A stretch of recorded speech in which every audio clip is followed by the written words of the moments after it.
Have I gained eternal life? Jiang stared at the medical report in his hand, his face a mask of disbelief. He had traveled through time 5 years ago. He had ended up in the body of a 16-year-old boy. However, after arriving, the boy's body stopped growing. Even though he was well over 20, he still had the body of a 16-year-old. He went to the hospital and discovered that his cells wouldn't age. It was as if his lifespan had become infinite. Just as Jiang stood there in a daze, a rumbling sound echoed from the sky. Apocalypse system loading. Secret passage connecting the multiverse opening. Lifespan roulette preparing. Monsters generating, terrain generating, safe zone generating. Note, terrifying monsters will appear throughout the world, connecting countless eerie regions. Danger lurks everywhere, but so do opportunities. At the same time, this is a game that plays with your lifespan. Will you die or cling to life? The decision is in your hands. Make good use of your remaining lifespan. Lifespan is the source of your strength. But beware, once your lifespan is depleted, you will die. A series of cold, mechanical voices boomed from the sky with overwhelming volume. They echoed down from above, reverberating across the entire blue star. Hundreds of billions of people across the blue star looked up at the sky in astonishment. They were all utterly stunned. Jiang, holding the medical report, was also startled, thinking some researcher was coming to drag him off for dissection. He never imagined it was the arrival of the apocalypse system. A nearby safe zone has been generated. Teleportation imminent. Just then, another voice rang out. With a whoosh, Jiang was sucked into a blue spatial vortex. The next moment, he found himself in the city's south-central square. But then something strange happened. The once bustling city center square was now surrounded by skyscrapers that had all fallen into complete disrepair. It looked as if no one had lived there for 200 years. Green vines crawled all over the buildings. Even the ground of the central square was cracked and covered in yellow mud. It was as if he had arrived at the ruins of the apocalypse. You are currently in safe zone A1102. Population, 10,000. A temporary shield will surround the safe zone. While the shield is active, monsters from outside cannot enter. The zone chat channel is now open. You may speak freely in the chat channel. Immediately, Jiang noticed a zone chat channel in the upper right corner of his screen. Below the zone chat channel was a character status window. At that moment, Jiang sensed the imminent danger of the apocalypse, so he instinctively opened the status window first. To check his attributes. Name Jiang level 10 100 strength 3 agility 4 vitality 3 defense 1 reflex 7 skill 1 ability none talent none combat rank iron rank beginner lifespan infinite. Hint 1, for strength, agility, vitality, and reflex, the normal human value is 5 for defense, it is 2 skill refers to combat skills, representing a composite value of martial arts and various combat abilities. Hint 2, combat rank is a comprehensive assessment of the 6 basic attributes and does not include ability or talent. Are my 6 attributes really this weak? Jiang looked at his status window, compared it to the hints, and couldn't help but complain. But it was no wonder after all, his body was that of a 16-year-old boy. He couldn't be compared to an average person. Still, in exchange, my lifespan really is infinite. Have I actually become immortal? Jiang was somewhat surprised. At the same time, he felt a mix of dread and anticipation. The apocalypse system, monsters, such things were far too terrifying for someone living in a peaceful society. They instilled a tremendous sense of oppression and fear. But the lifespan roulette mentioned by that voice afterward seemed to offer a way to boost his strength. Faced with such a massive crisis and his own weakness, Jiang found himself even more eager to grow stronger. After all, a game that plays with lifespan? If you run out of lifespan, you die? But he has infinite lifespan. However, it seems the lifespan roulette is still loading. He'd better check out what's happening with the others first. He opened the regional chat channel. At first, no one was speaking, but soon everyone snapped out of it, wanting to band together for safety. So the messages in the regional chat channel started pouring in. Oh my god, where the hell did this drag me? Is this even China anymore? What the hell is going on? How did the city turn into a wasteland? I'm kinda scared. Apocalypse, monsters, no way.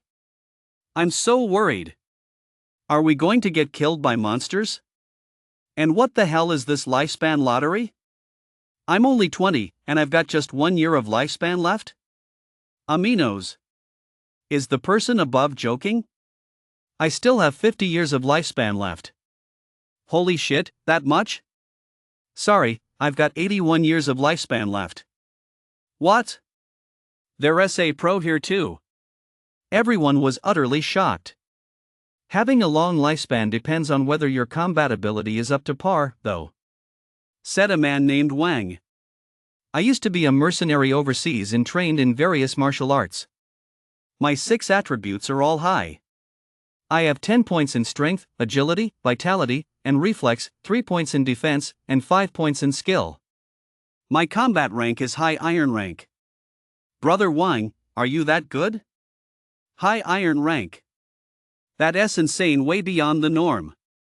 Reading this, Zhang couldn't help but marvel inwardly. This Wang was indeed formidable. His stats were nearly double his own, if not more. Aside from lifespan, he was truly good for nothing. Just then, that majestic voice rang out once more. Lifespan roulette loading complete. Each player may initially select one lifespan roulette to participate in the lifespan draw.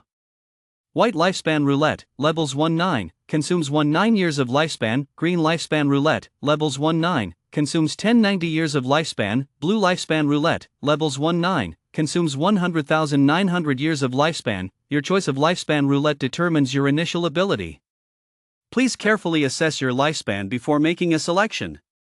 Tip: the higher the tier of lifespan roulette, the greater the boost to your starting stats. One shocking announcement after another sent shockwaves through the entire safe zone, causing all 10,000 players to go wild. The lifespan draw has finally started. But it consumes lifespan. Damn it, I only have 1 year of lifespan left. How am I supposed to enter this? The higher the lifespan roulette tier, the bigger the initial boost? Then I'm going all in. I've got 81 years of lifespan. I'm rolling for 80 years right now. Holy crap, the guy above is insane. Awesome, absolutely awesome. Zhang was also thrilled to see the lifespan roulette appear.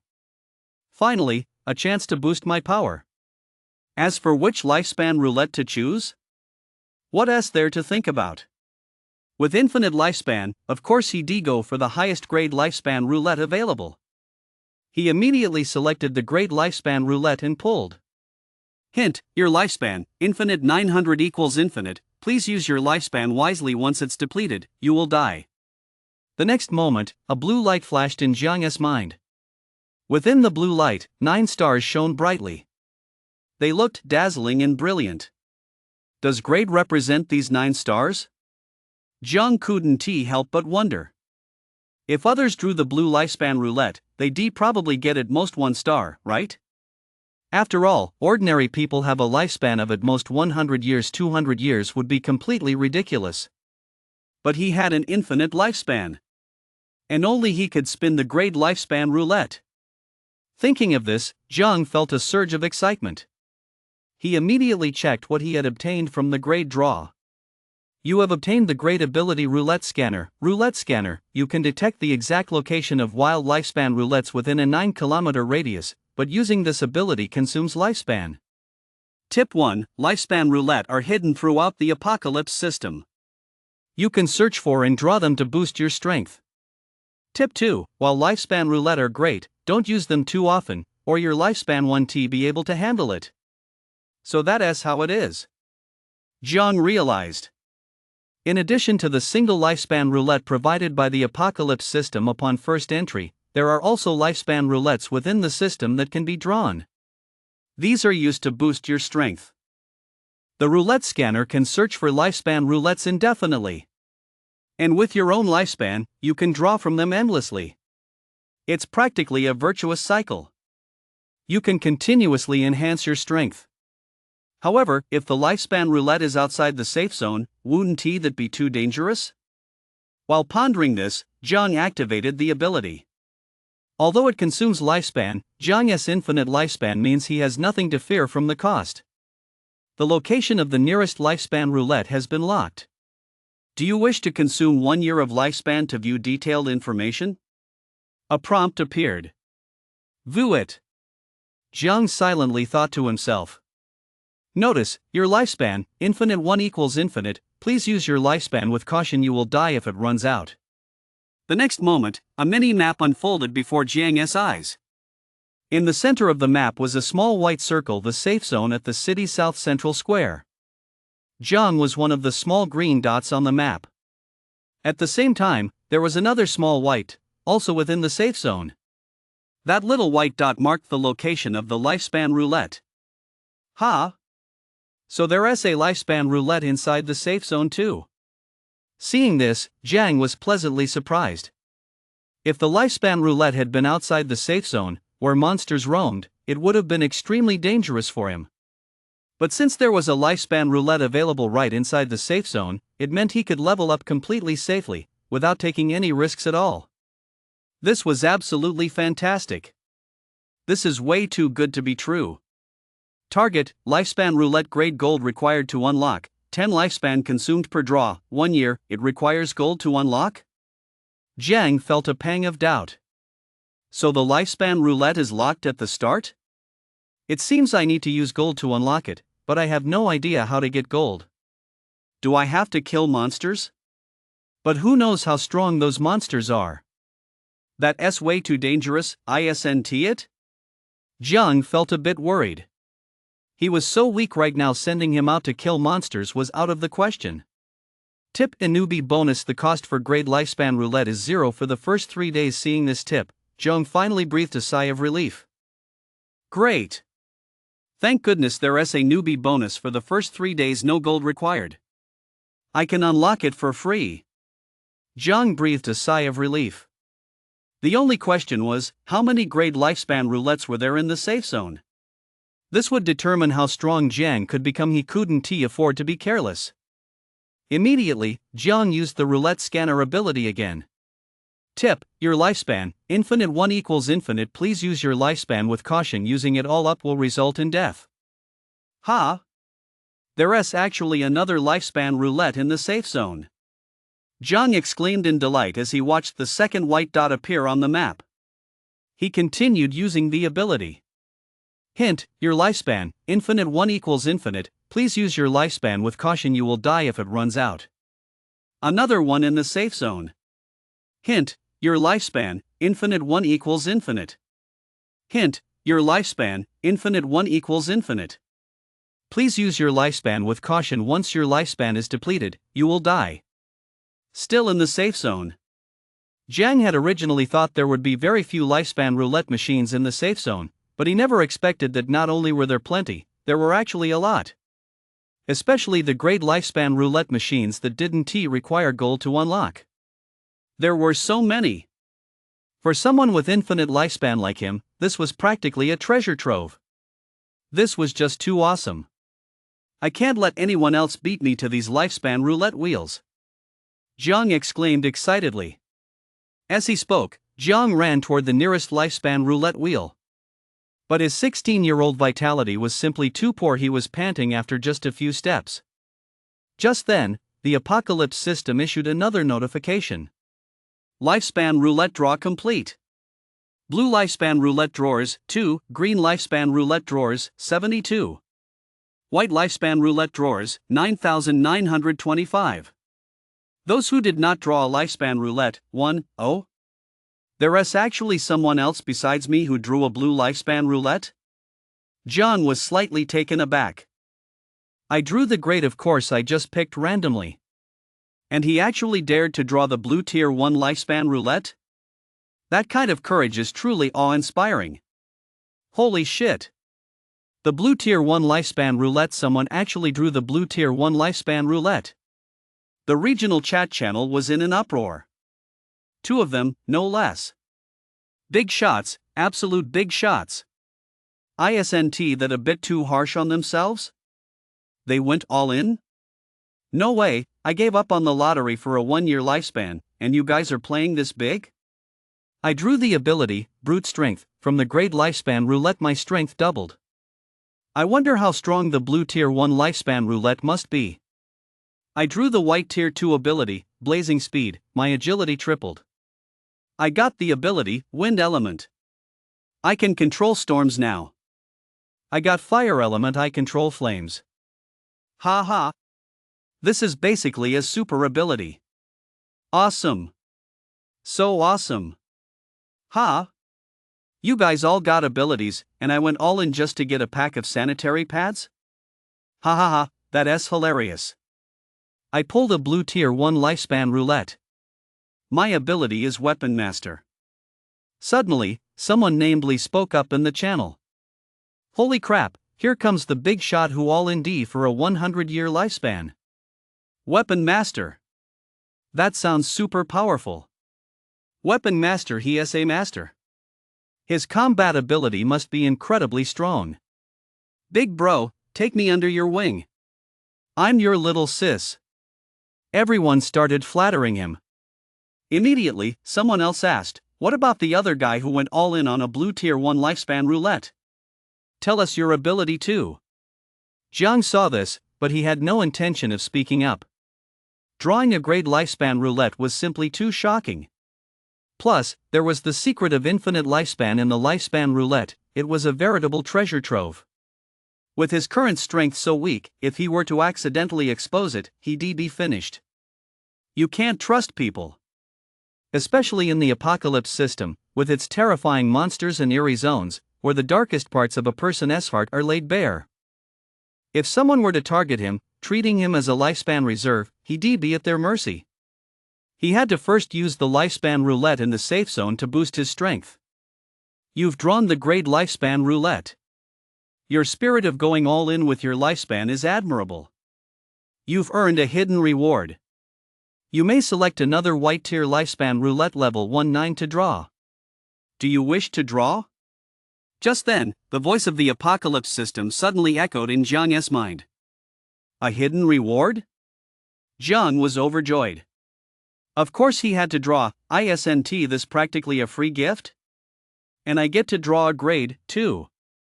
Hint, your lifespan, infinite 9 equals infinite. Please use your lifespan wisely. Once it's depleted, you will die. You have obtained the ability, grade colossal vitality. Your vitality has increased tenfold. A white light appeared within Jiang's body. The next moment, a wave of heat surged from his abdomen throughout his entire body. This is feeling something unusual. Jiang excitedly touched his abdomen. At that moment, his once weak vitality had left him with only a single abdominal muscle. Suddenly, it became sharply defined.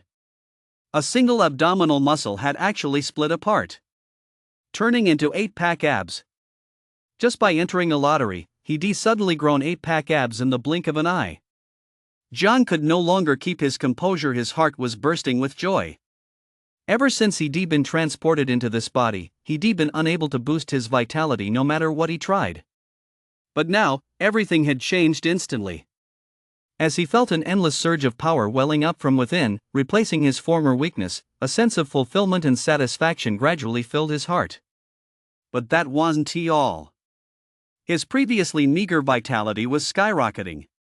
The exhaustion he'd felt just moments ago when he could barely catch his breath after running a few steps vanished instantly. Jiang took a deep breath. Before, he couldn't even run 1,000 meters. Now, he felt like he could run 10 marathons. No, 100. Newbie quest activated. Just then, the voice of the apocalypse system sounded again.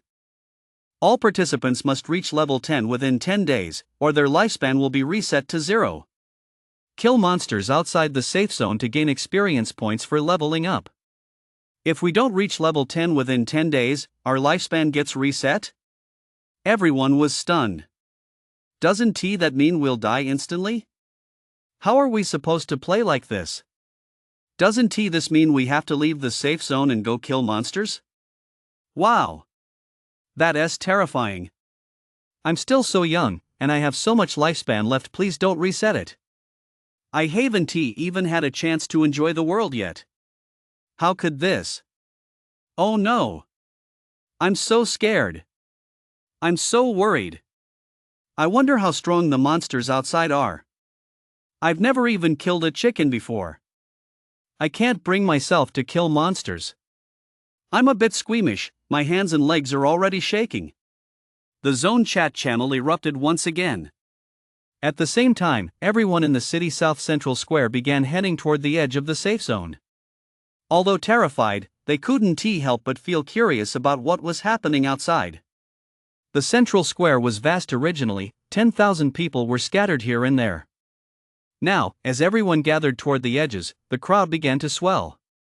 The nearest lifespan roulette that John was looking for was located near the edge of the safe zone. Consequently, more and more people were gathering around him. Men, women, young, and old, every kind of person imaginable. Some came empty-handed, while others carried peculiar gear. Standing amidst the crowd, John furrowed his brow slightly. So there's a mechanism like this. It seems I'll have to leave the safe zone to kill monsters after all. But with 10 days to go, I can just lie low in the safe zone for a while and try my luck with the lottery. I just hope no one else finds the lifespan roulette inside the safe zone. John looked toward a patch of tall grass to his right. The grass was as tall as a person and very thick. According to the information on the mini-map, a lifespan roulette was hidden right there in that patch of grass. Fortunately, no one dared to enter it, so the lifespan roulette remained undiscovered. However, quite a few people were gathered around the bushes. John planned to wait until the crowd dispersed before slipping into the bushes to try his luck. There's still that blood-red mist out there, it looks terrifying. Who'd dare go out there, someone beside John grumbled. John snapped back to reality and looked toward the outer perimeter of the central square. A circular protective shield, emitting a pale blue glow, surrounded the perimeter. The blue light was faint, yet it sealed off the outside world from the inside, giving people a strange sense of security. However, outside the protective barrier, an endless blood-red mist swirled. It looked utterly terrifying. Visibility was extremely low once inside. Within the blood mist, faint sounds of rustling could be heard. Even the occasional, indistinct roar of some unknown colossal creature could be heard, now faint, now loud, now near, now far. I can't even imagine how terrifying it would be to go into that blood mist-filled place to kill monsters. One person said, shivering and speaking in a panicked tone. I'm really worried that monsters will suddenly appear and attack, picking people to devour. I doubt we'd even have time to react. Let me take a look. Just then, a rough voice suddenly cut in. A burly man with a full beard stepped up to the protective shield. In the face of disaster, we need to stick together and gather information first. I'm Wang. As I mentioned before, I used to be a mercenary, and my combat rank is high iron rank. I drew a green tier 2 item from the lifespan roulette, a scouting goggles. It consumes lifespan to scan for information within a certain range, including monsters. So it's Brother Wang after all. The crowd gasped in amazement. And he even has gear from the lottery. But does the gear actually consume lifespan too? Wow! Lifespan is just too precious. My goodness, thank goodness I only drew 1 year of lifespan. I didn't dare draw more. I'm afraid I'll need lifespan for a long time to come. I'll check the outside world first, Wang said. With that, he activated his equipment. However, the next moment, his face went pale, and his expression visibly grew grave. Brother Wang, what's wrong? The others asked, watching his expression with growing anxiety. How is this possible? Wang exclaimed in shock. What is going on, Brother Wang? I can't even detect the stats of a level 1 monster? Wang's expression remained grave. I can detect the stats of monsters whose stats are no more than twice my own. Yet, when faced with a rat monster, I can't detect its stats at all.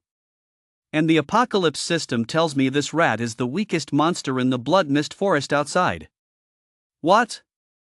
Everyone present was stunned by Wang's words. They looked at one another, panic evident on every face. After all, Wang's stats were essentially double those of an average person. They had reached the human limit. Yet, the weakest monster in the blood mist forest had stats at least twice as high as Wang's? 4 times that of an ordinary person?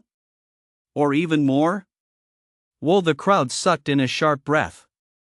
That is not what worries me most, Wang said in a low voice.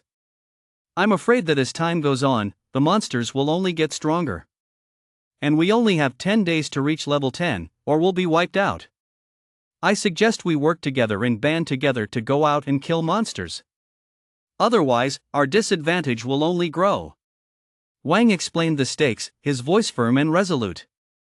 This convinced most of the people present. Brother Wang, I'm willing to go out with you. Me too. Several people voiced their agreement with Wang's proposal. Jiang was a bit taken aback at that moment. Are the monsters outside really that powerful? And since Wang is telling everyone to band together and go out, he probably isn't lying. It's dangerous, it's just too dangerous out there. Jiang had originally just wanted to lie low in the safe zone for a while. Now, he was preparing to use up all the lifespan roulette resources in the safe zone before leaving to level up. Meanwhile, Wang began walking toward the exit of the safe zone. However, no one followed him. Just moments ago, everyone had been shouting slogans loudly, but now that it came time to act, some were hesitating. Everyone, look up.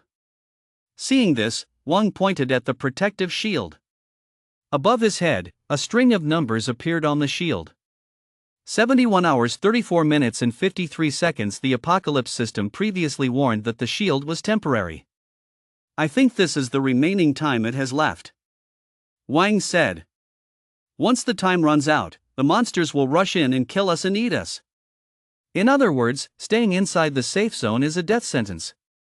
If you want to survive, you have to go out and fight the monsters. Don't hesitate any longer. Hearing Wang's words, the others also felt the pressure. Staying inside meant certain death, while going out offered a chance to survive. They finally made up their minds and followed Wang. There were several hundred people in total.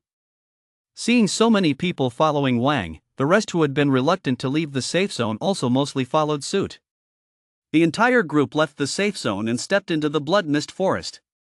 Only a handful remained undecided. Jiang saw that most people had left, and the few remaining were watching from near the protective shield, paying him no mind.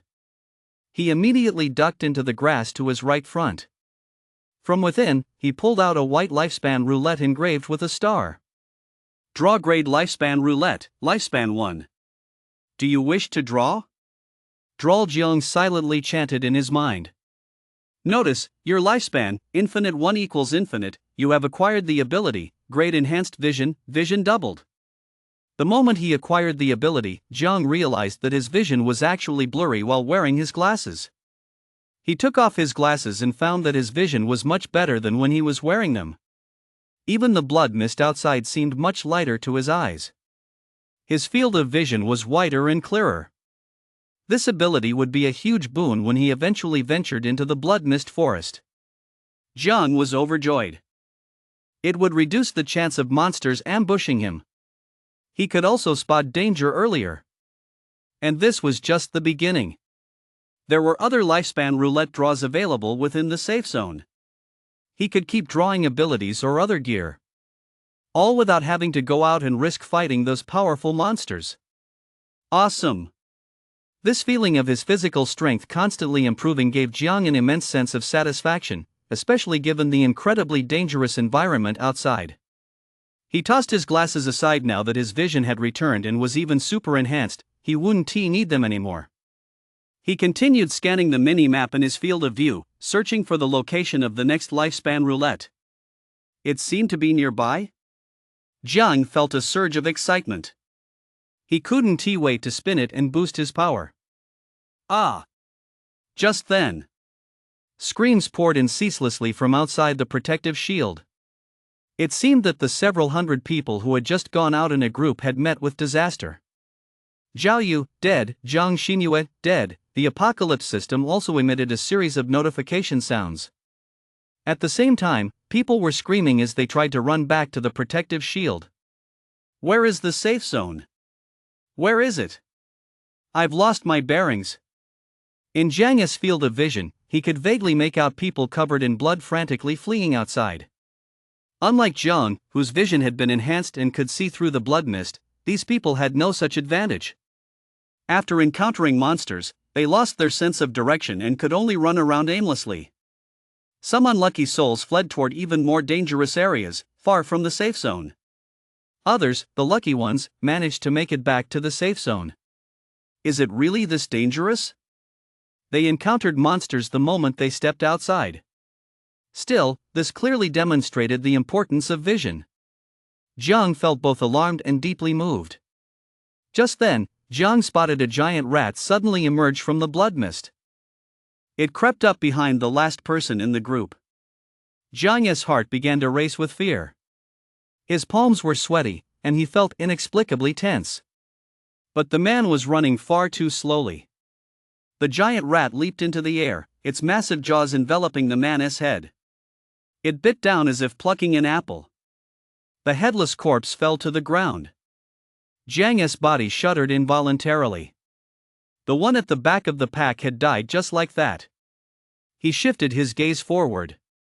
The faster runners, however, had successfully made it back to the safe zone. They were covered in blood, reeking of a strong, metallic stench. Their hair was disheveled, their expressions terrified, their eyes vacant. The moment they entered the safe zone, they collapsed to the ground, trembling all over. The slow ones were simply killed. Agility is crucial, too. Jiang watched the scene unfold, gasping for breath. Vision and agility. No. It must be all-around attributes, they're all vital. Any single one can boost your survival ability in the apocalypse system. You have to develop all aspects. Otherwise, lacking even one can easily lead to a desperate situation. Even if your attack power is strong, without vision to spot the blood mist, without reflex to strike, or without enough defense or agility to dodge, you'll likely be killed by a sneak attack. And if you're strong in one area but weak in others, the outcome will likely be the same. Determined not to linger here, Jiang felt an intense desire to improve his own strength. He immediately left the area and ran toward the nearest lifespan roulette in the safe zone. In another patch of grass, he found a grade lifespan roulette. Draw grade lifespan roulette, lifespan 1. Do you wish to draw? Droll Jiang growled. Note, your lifespan, infinite 1 equals infinite, you have gained the ability, grade swiftness, agility doubled. A cool, refreshing sensation spread through his legs, and Jiang instantly felt his body grow much lighter.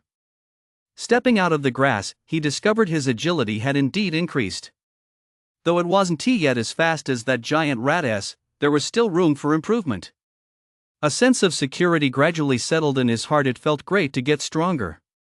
However, recalling the scene where the giant rat had just bitten off a person's head, Jiang felt the urgency of the situation once again. He had to keep spinning the roulette without delay. As he made his way to the lifespan roulette location, Jiang kept an eye on the apocalypse system notifications in chat channels. It seemed another 20 or 30 people had just died over on Wang's side, but fortunately, there were some skilled players among them. They managed to gang up and kill that giant rat. According to the regional chat channel, hundreds of people were facing just a single monster. They lost 20 or 30 people right off the bat. That's absolutely terrifying. It's way too dangerous. Keep searching for the grade lifespan roulette in the safe zone. Boost my power. Found another one. Draw grade lifespan roulette, lifespan 1, do you wish to draw? Droll Jiang growled.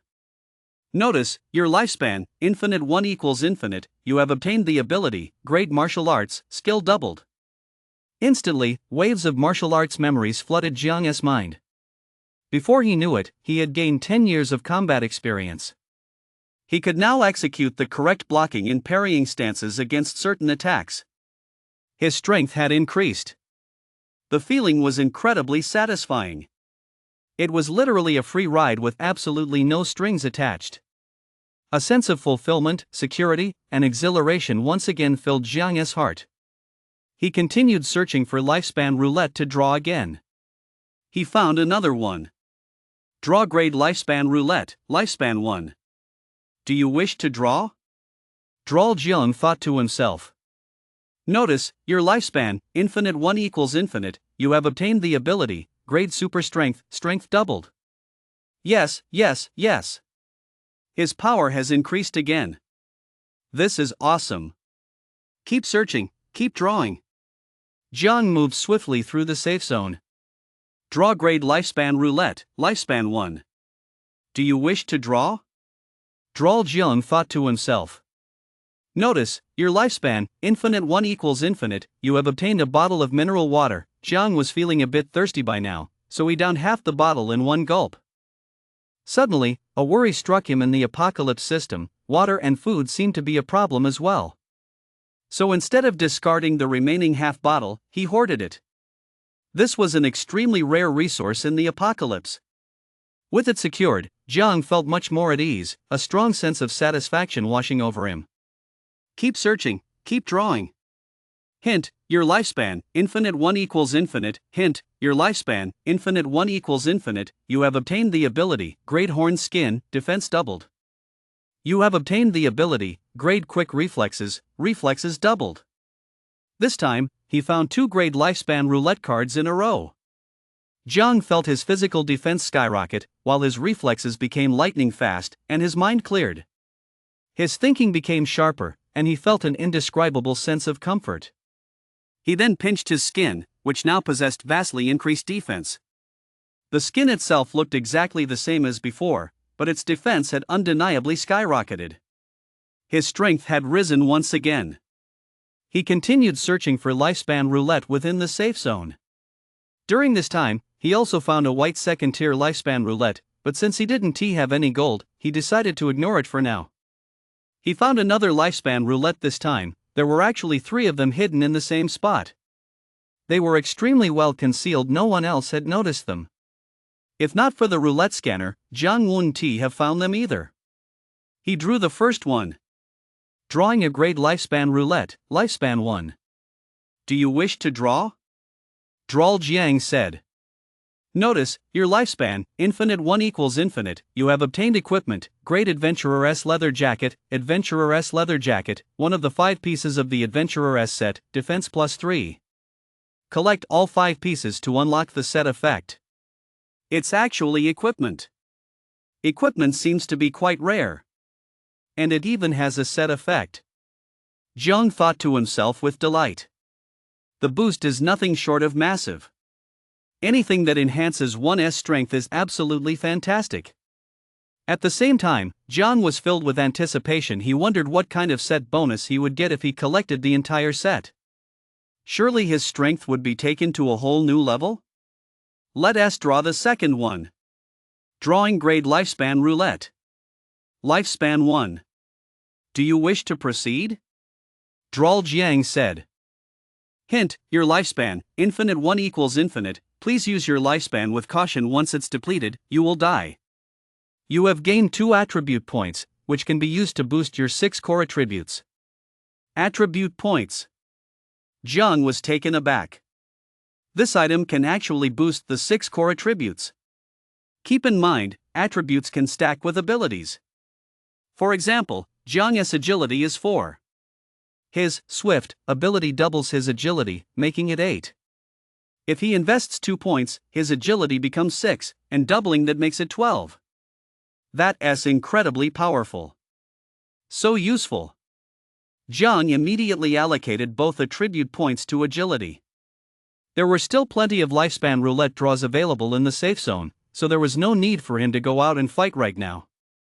Instead, he needed to use his increased agility to finish all the free lifespan roulette draws in the safe zone as quickly as possible. And he had to be careful not to let others spot him and take them first. After investing 2 points in agility, Jiang felt his body become lighter and faster.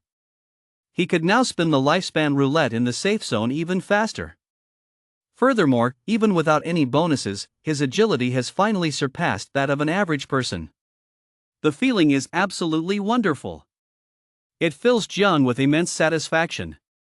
He continues searching for lifespan roulette and spinning the wheel. Hint, your lifespan, infinite 1 equals infinite. Hint, your lifespan, infinite 1 equals infinite. You have obtained a bag of compressed biscuits. You gain ability, grade fire element, you gain ability, grade water element, you gain equipment, grade adventurer's leather pants, you gain ability, grade wood element, you gain a bag of bread. You gain a backpack. You gain 2 years of lifespan. You gain. For the rest of the morning, Jiang spent his time in the safe zone searching for the lifespan roulette and spinning it. During this time, many humans died outside the safe zone. The original population of 10,000 had dwindled to just 5,000. Some were killed by monsters. But many were killed by other humans. Many humans ventured out of the safe zone in search of a glimmer of hope. But they were simply too weak. Back when the apocalypse system first began, some people were reluctant to trade their precious lifespan for high-level lifespan roulette. As a result, the abilities they obtained were not strong, or rather, they failed to acquire powerful combat abilities. These people deeply regretted their decision. Later, as lifespan roulette units were discovered in the wild, a scramble ensued among these people, with constant fighting and backstabbing. The regional chat channels were already filled with heated insults. But none of this had anything to do with Jiang. All he needed to do was lie low in the absolutely safe zone and quietly level up. After another period of leveling up, he had now drawn a massive number of grade lifespan roulette cards. Among them, he obtained many attribute points, which he used to max out his stats. However, the cap for all 6 attributes of a level 1 human is 10. After Jiang maxed out all his attributes to 10, he could no longer allocate any more points. Consequently, he had some attribute points left over. In addition, he had acquired various abilities, some equipment, and a great deal of supplies, food, and water stored in his backpack. Jiang had just emerged from a patch of grass and was checking his status window.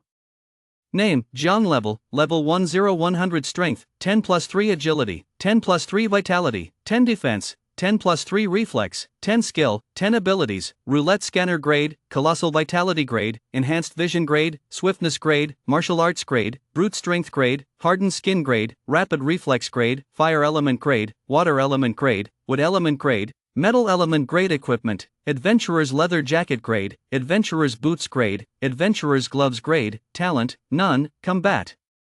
Rank, Iron rank advanced, lifespan, infinite, node 1, strength, agility, vitality, and reflex are 5 for an average person. Defense is 2 for an average person. Skill refers to combat skill, which is a composite value combining martial arts and various combat abilities.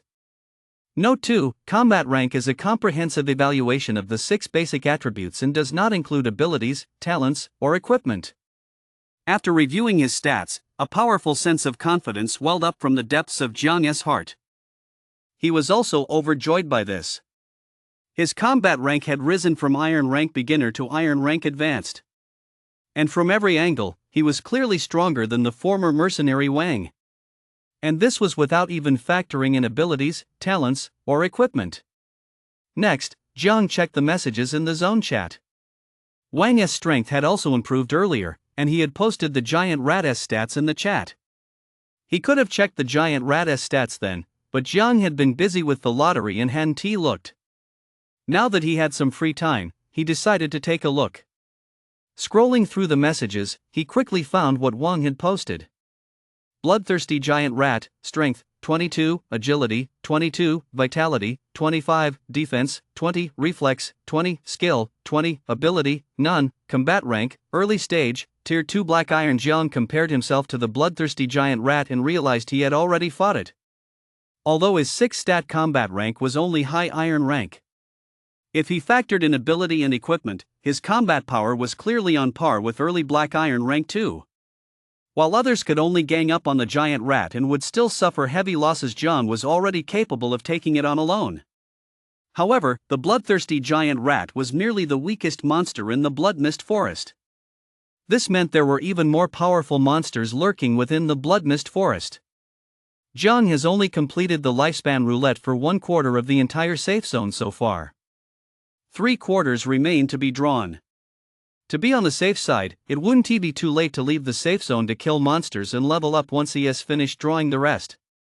After all, his apocalypse system lifespan would only be reset if he failed to reach level 10 within 10 days, and only a little over half a day has passed so far.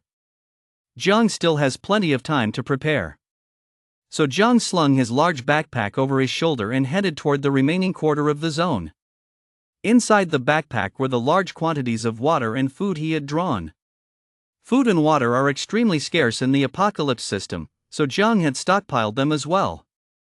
The backpack was heavy, making it a bit of a burden to carry. But Jiang's vitality was exceptionally high, so if he was just running, the impact was minimal. Time to keep searching for the lifespan roulette and keep spinning. Draw grade lifespan roulette, lifespan 1. Proceed? Droll Jiang thought to himself. Hint, your lifespan, infinite 1 equals infinite. You have obtained equipment, grade adventurer S leather pants. You have obtained equipment, grade adventurer S felt hat. You have collected the adventurer S set. Do you wish to consume 5 years of lifespan to activate the set effect? Unlocking the set effect requires spending lifespan too? John was slightly taken aback. It really is a game that plays with lifespan, isn't it? Too bad I have infinite lifespan. If it were anyone else, they probably wouldn't dare unlock the set effect, right? Unlock it. John replied. Your lifespan, infinite 5 equals infinite. You have obtained the set effect, adventure. Your presence is reduced, your danger sensibility is increased, and all stats receive an additional +2. Reduced presence. Increased danger sensibility. An extra +2 to all stats. John was stunned. These set effects are simply too powerful. The first two are designed purely to help players survive in the Blood Mist Forest. The abilities that help him survive in the Blood Mist Forest once he leaves the safe zone are even stronger. And the last one? It's an extra +2 on top of the +3 to all stats from the full set. That is effectively a +5 boost more than the total stats of an average person. His power has risen once again. Before, he could just hold his own against the bloodthirsty giant rats. Now, he can completely crush them. Keep rolling the dice. Hint, your lifespan, infinite 1 equals infinite. You have obtained the ability, grade super strength. Hint, you possess 2 grade super strength abilities. Do you wish to upgrade them into 1 white tier 2 ability? Upgrading requires 1 year of lifespan. If you do not upgrade, you can only keep 1. You can actually upgrade them? A look of astonishment flashed across Jiang's eyes once more. This was the first time he had encountered such a situation. He hadn't expected that 2 identical abilities could be stacked and upgraded. Doesn't that mean any ability can be continuously stacked and upgraded to the highest level? However, upgrading actually consumes lifespan.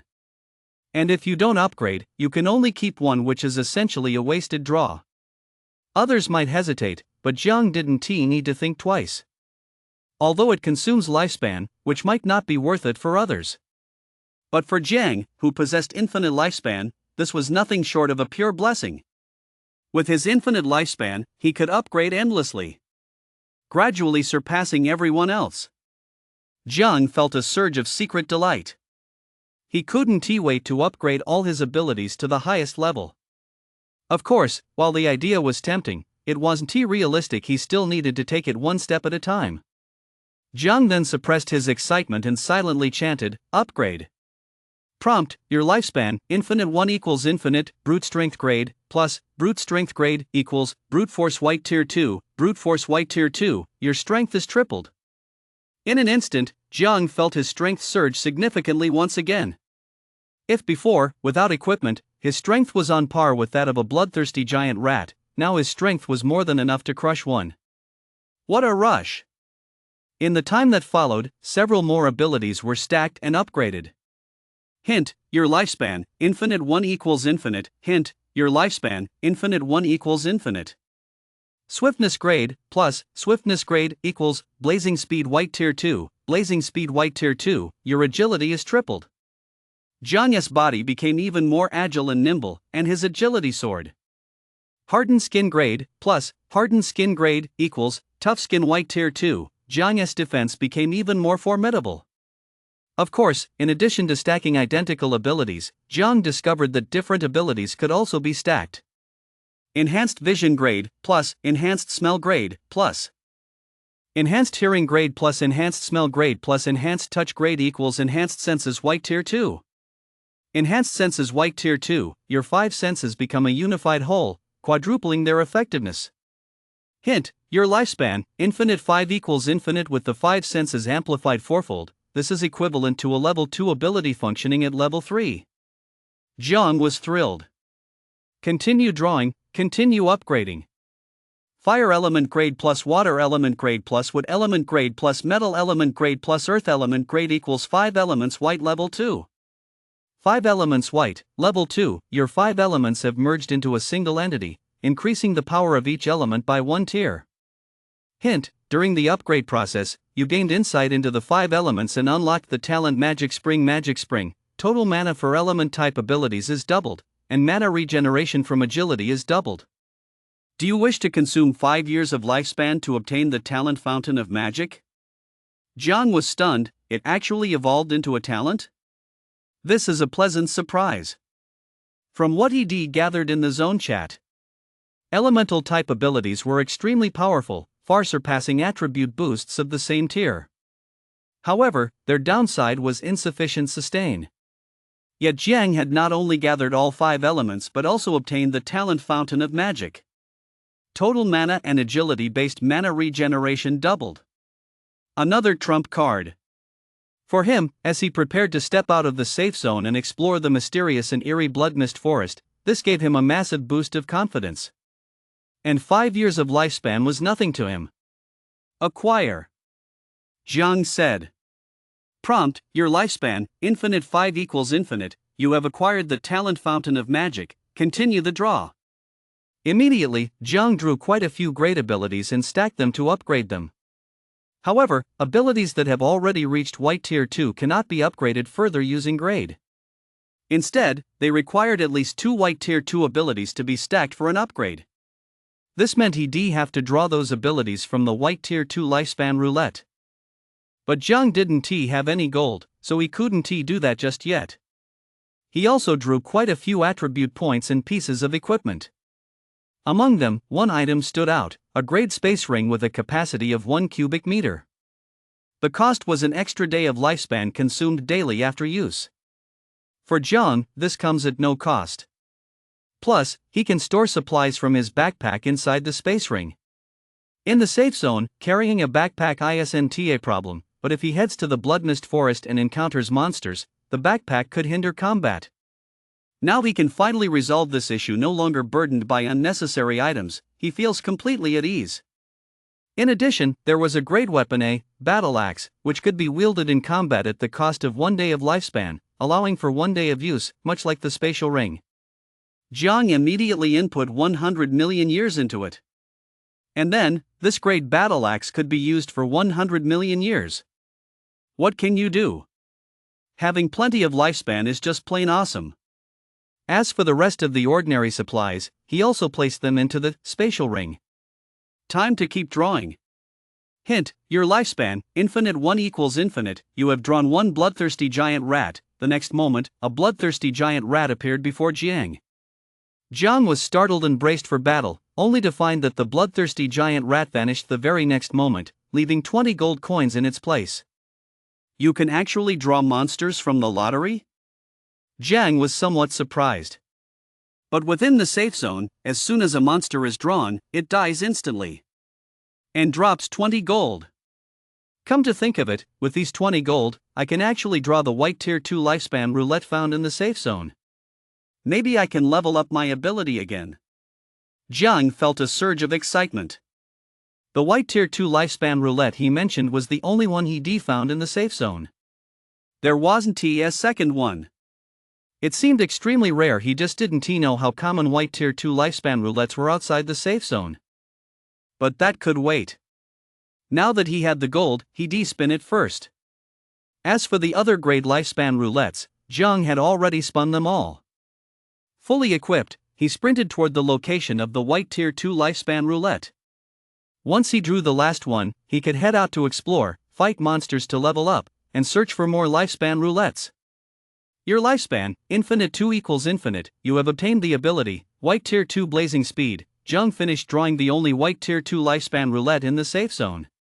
Prompt: you possess 2 White Tier 2 speed abilities. Do you wish to upgrade them to White Tier 3?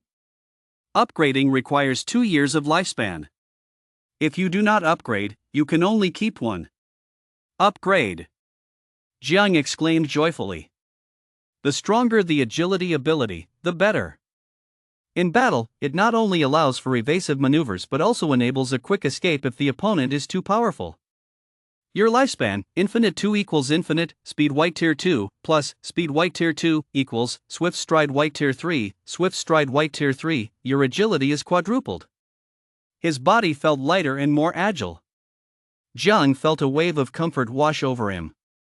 After spending the entire day spinning the lifespan roulette, night had fallen, so Jiang took some time to rest and recuperate.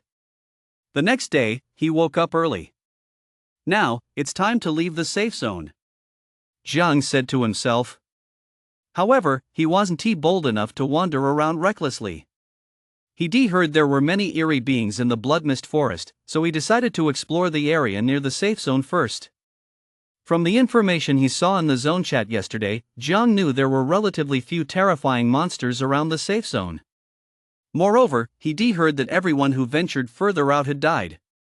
This meant the farther he went from the safe zone, the more dangerous it became. So Jiang decided to explore the area around the safe zone first. He set a small goal: to upgrade all his White Tier Level 2 abilities to White Tier Level 3. That way, he'd be more confident when venturing out. After all, with his infinite lifespan and the roulette scanner, there was no need to take excessive risks. He then chose a direction and headed out of the safe zone. As soon as he stepped outside the protective shield, Jiang caught a strong whiff of blood. The ground was covered in dried, deep red bloodstains. Dozens of mangled corpses lay scattered haphazardly in the dirt, some of them dragged into the bushes. With his enhanced senses and exceptionally high stats, Jiang could see clearly within a few hundred meters, even through the blood mist and dense forest. He hadn't fully grasped the gravity of the situation yesterday while safely drawing prizes inside the safe zone. Now that he left the safe zone, he realized just how cruel the outside world was, and he couldn't help but feel a deep sense of awe. How fragile life is, death is right before his eyes. Fortunately, my current strength is sufficient. Jiang felt confident, which helped him stay calm. Squeak! Suddenly, a faint, shrill squeak echoed from the dense forest. It came from directly in front of Jiang. Excellent, it's a bloodthirsty giant rat. Jiang's heart raced as he immediately recognized the creature. Perfect, I'll use you to test my strength. With that, Jiang prepared to charge into the thicket ahead to kill the giant rat. Just then, a gust of wind swept past him from behind, and a giant rat appeared, lunging from behind to bite at Jiang's head. Jiang was slightly startled. The rat's screech had clearly come from the front. How had it suddenly appeared behind him? Even with his formidable stats, hadn't his reflexes managed to react in time? However, Jiang didn't hesitate for a moment. Thanks to skill point investments and ability upgrades, his combat skills had reached a terrifying level. Combined with his incredibly swift reflexes, he took a step forward, ducked his head slightly, and, wielding his battle axe, spun around to deliver a razor-sharp slash. A flash of silver light streaked past, and the giant rat let out a piercing squeak, as its head was severed from its body. The massive rat head, as big as a washbasin, fell to the ground, and the headless body, carried by inertia, crashed down with a thud. A thick mist of blood filled the air, and a pungent, metallic stench filled the atmosphere. Instant kill. You have slain the bloodthirsty giant rat. Plus 20 EXP, current level, 120-100, at the same time, 20 gold coins dropped from the rat's body, clinking on the ground. Jiang picked up the gold and tossed it into his storage space. This could be used to unlock lifespan roulette. It was a very valuable item. However, there wasn't much room left in his storage ring. It was getting a bit crowded. Killing one giant rat gives 20 experience points? Jiang's heart skipped a beat as he looked at his experience bar. That means if I kill 4 more, I'll level up to level 2. What a great start! Jiang felt a flicker of joy. Suddenly, a rustling sound came from the grass ahead of him. It seemed something was fleeing. Jiang looked closely and saw another giant rat. Only now did it dawn on him the sound that had drawn him in earlier wasn't from the giant rat that had ambushed him. Instead, one giant rat had distracted him while another took the opportunity to strike. If it weren't for Jiang's formidable strength, anyone else would have been in serious trouble. What a cunning monster! Jiang couldn't help but marvel inwardly. And he had no intention of letting that giant rat off the hook. He strode forward with incredible agility, catching up to the giant rat in an instant. A human-like look of shock flashed across the giant rat's face. This ambush tactic had always worked flawlessly on humans. Even when facing a group of humans, if the plan failed, it could simply sacrifice its companions and flee. The humans would never catch up. But how could this human be so fast? His reflexes were lightning quick, his strikes precise and brutal, his strength formidable, and his agility unmatched. This was terrifying. Who was the real monster here? Yet, while the giant rat was still in shock, a silver flash streaked past with a whoosh. The giant rat only had time to let out a shrill squeak, before, just like its companion, it was decapitated, its eyes wide open in death. You have slain a bloodthirsty giant rat. Plus 20 EXP. Current EXP, level 140-100, gold dropped from the giant rat's body once more, along with a grade lifespan roulette. It actually dropped a lifespan roulette. Jiang thought, delighted. He then drew it. Your lifespan, infinite 1 equals infinite. You have obtained equipment, grade space ring, another space ring. Jiang was overjoyed and slipped it onto his finger. Space rings were extremely rare. He had spun the lifespan roulette over 100 times yesterday and had only gotten one. As a result, he had so many supplies that even a space ring couldn't hold them all, forcing him to store the rest in the safe zone. Only small items like gold could barely fit into the space ring.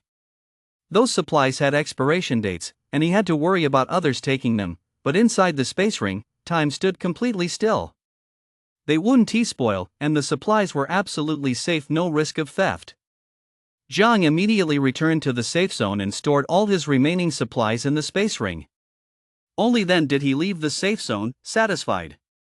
He then continued using the roulette scanner grade to scan for white second-tier lifespan roulettes. Prompt, your lifespan, infinite 1 equals infinite. Prompt, your lifespan, infinite 1 equals infinite. Jiang kept scanning, but white second-tier lifespan roulettes were extremely rare. They were consistently hard to find. If it weren't for Jiang's infinite lifespan, it wouldn't be enough to sustain the roulette scanner. The location of the nearest lifespan roulette has been locked. Do you wish to spend 2 years of lifespan to view detailed information? Finally found it. Jiang felt a surge of excitement. Hint, your lifespan, infinite 2 equals infinite. He immediately consumed his lifespan to unlock the coordinates and rushed toward the location of the lifespan roulette. It wasn't far.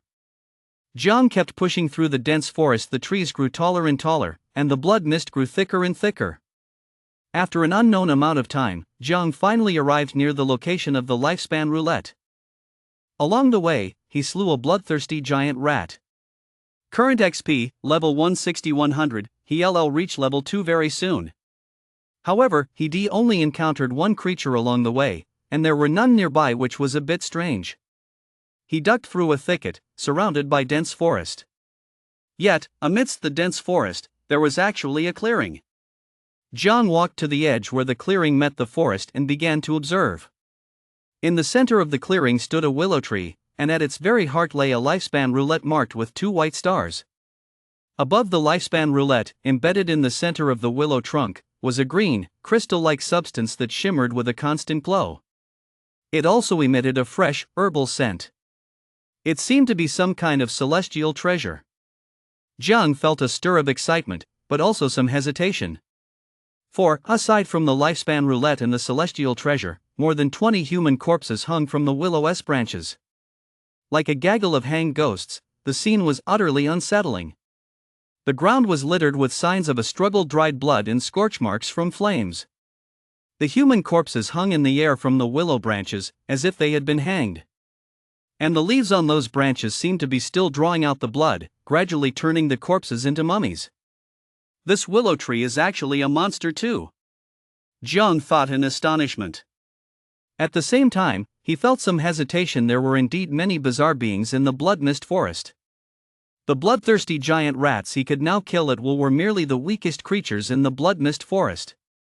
But he had no idea what level the willow tree before him was at. If he wasn't a match for it, he might end up being killed in return. Perhaps he'd end up hanging there like these corpses, being drained into a desiccated husk. Still, this was near the safe zone. No truly terrifying monsters should appear here. Should he give it a try? But just as Jiang was pondering, willow branches had somehow extended overhead and all around him. The next moment, hundreds of branches sliced through the air with a sonic boom, rushing toward Jiang. Jiang was startled. A sneak attack? He instinctively swung his battle axe wildly, severing every branch in an instant. Ha! It doesn't seem that strong after all? Jiang was slightly taken aback. As soon as the willow branches were severed, they immediately retracted, no longer daring to attack Jiang. A thought struck Jiang, and he seized the opportunity to close in, charging toward the willow tree's trunk. The willow tree could only rely on its remaining willow branches for defense. Even the branches dragging corpses had to release their loads to fend off Jiang's attack. However, in the blink of an eye, Jiang had severed every single branch. Then, with a single stroke, Jiang sliced the willow's main trunk clean off. This tree was actually this weak. That information was indeed correct. Monsters near the safe zone aren't strong. You have slain the demon willow. Plus 40 EXP. Your level has increased. All attributes plus 1, current XP, level 20500, but it actually gave me 40 XP. Jiang was thrilled. It leveled me up right away. Now I can continue allocating my remaining attribute points. Plus, I have the white second-tier lifespan roulette and the heaven and earth spirit item. I can upgrade my abilities and boost my strength again. Jiang couldn't help but lick his lips. First, I'll allocate all my attribute points. At this moment, all 6 of Jiang's base attributes reached 20 points. He had reached the level 2 human cap and could no longer allocate points. Next, he drew the white tier 2 lifespan roulette. Your lifespan, infinite 2 equals infinite. You have obtained the ability, white tier 2 brute strength prompt. You possess 2 brute strength abilities. Do you wish to spend 2 years of lifespan to upgrade? Upgrade. Your lifespan, infinite 2 equals infinite brute strength white tier 2 plus brute strength white tier 2 equals superhuman strength white tier 3 superhuman strength white tier 3. Your strength is quadrupled. Ha ha. Another tier 2 ability has been upgraded to tier 3. Jiang felt waves of warm energy surging through his body. His strength had grown even more powerful. Feels great. He then reached out to touch the celestial spirit object. Just then, a bloodthirsty giant rat suddenly appeared from beyond the clearing and darted toward Jiang. Jiang slashed the reckless little creature to death with a single stroke. You have slain a bloodthirsty giant rat. Plus 2 EXP. Current EXP, level 22500. After the kill, Jiang noticed that the amount of experience gained had decreased. It seems that after leveling up, the experience gained from killing monsters has decreased? Jiang was startled. Does that mean I can only gain more experience by killing stronger monsters? And I'll need even more experience points now. It seems reaching level 10 within 10 days won't be so easy after all. This is forcing us to venture deeper into the blood mist forest. We're bound to encounter even more powerful monsters later on. Jiang furrowed his brow slightly, but quickly smoothed it out. Given his strength, he wasn't worried about failing to reach level 10. If anyone should be worried, it's the others. They don't have infinite lifespan, nor can they easily find a lifespan roulette. As for him, he just needed to develop slowly, improve his strength, and then gradually explore outward.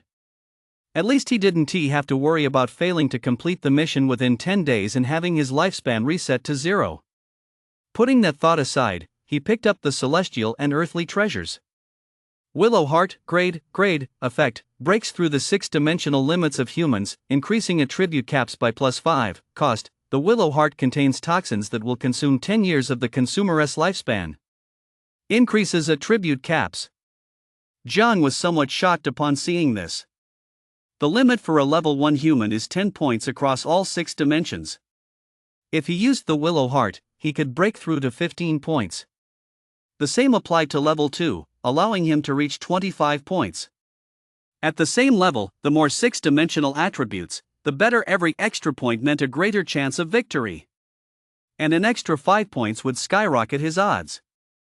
On top of that, attributes could be multiplied by abilities. His strength would surge. Now, he felt much more confident about exploring the blood mist forest. Jiang excitedly swallowed the willow heart. As for the cost of the willow heart? A mere 10 years of lifespan. Others might hesitate, or even think it's not worth it, since they might never reach their attribute caps, but Jiang had no hesitation whatsoever. This is pure, unadulterated power. Your lifespan, infinite 10 equals infinite, your stat cap plus 5. At that moment, Jiang still had plenty of stat points left, so he immediately maxed out all his stats. Jiang's 6 base stats all reached 25 points. Ha! What is that? Suddenly, Jiang noticed flashes of light emanating from the corpses. Among them were 2 white ones and 1 green one. It's equipment from the corpses. What a pleasant surprise! Great equipment, battle axe, another battle axe. It must have been this corpse's weapon. Great equipment, mana necklace. It's actually a necklace that boosts elemental ability damage by 10%. Jiang's heart leapt with joy. Elements were his trump card, and so far, no monster had forced him to use them. But that didn't stop him from strengthening them. He is strong in melee and strong in ranged combat. That makes perfect sense, right? Anyway, the stronger, the better. He slipped the necklace around his neck, and since there were 2 battle axes, he gripped one in each hand, boosting his power even further. The cost for their lifespan was an extra day of consumption every day. Jiang had already input 100 million years into them.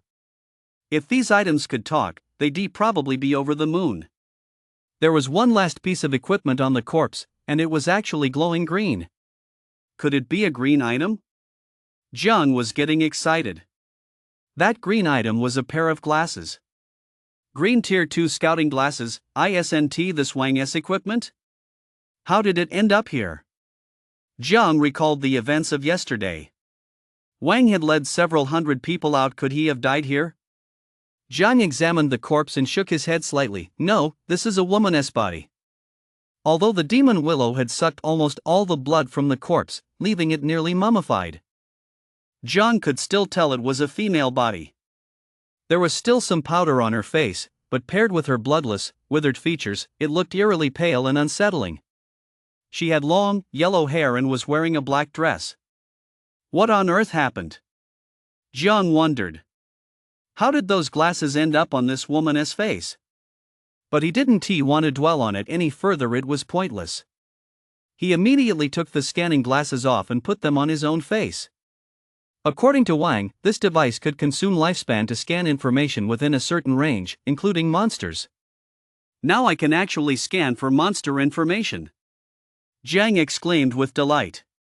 He hadn't dared to attack the willow tree earlier precisely because he lacked information about it. The farther one strays from the safe zone, the stronger the monsters become. The willow tree wasn't particularly powerful, so he managed to kill it, but if it had been stronger, the outcome might have been very different. Jiang felt a chill of fear at the thought. Now, however, this situation was about to change completely. He could anticipate danger in advance. He checked the glasses' attributes.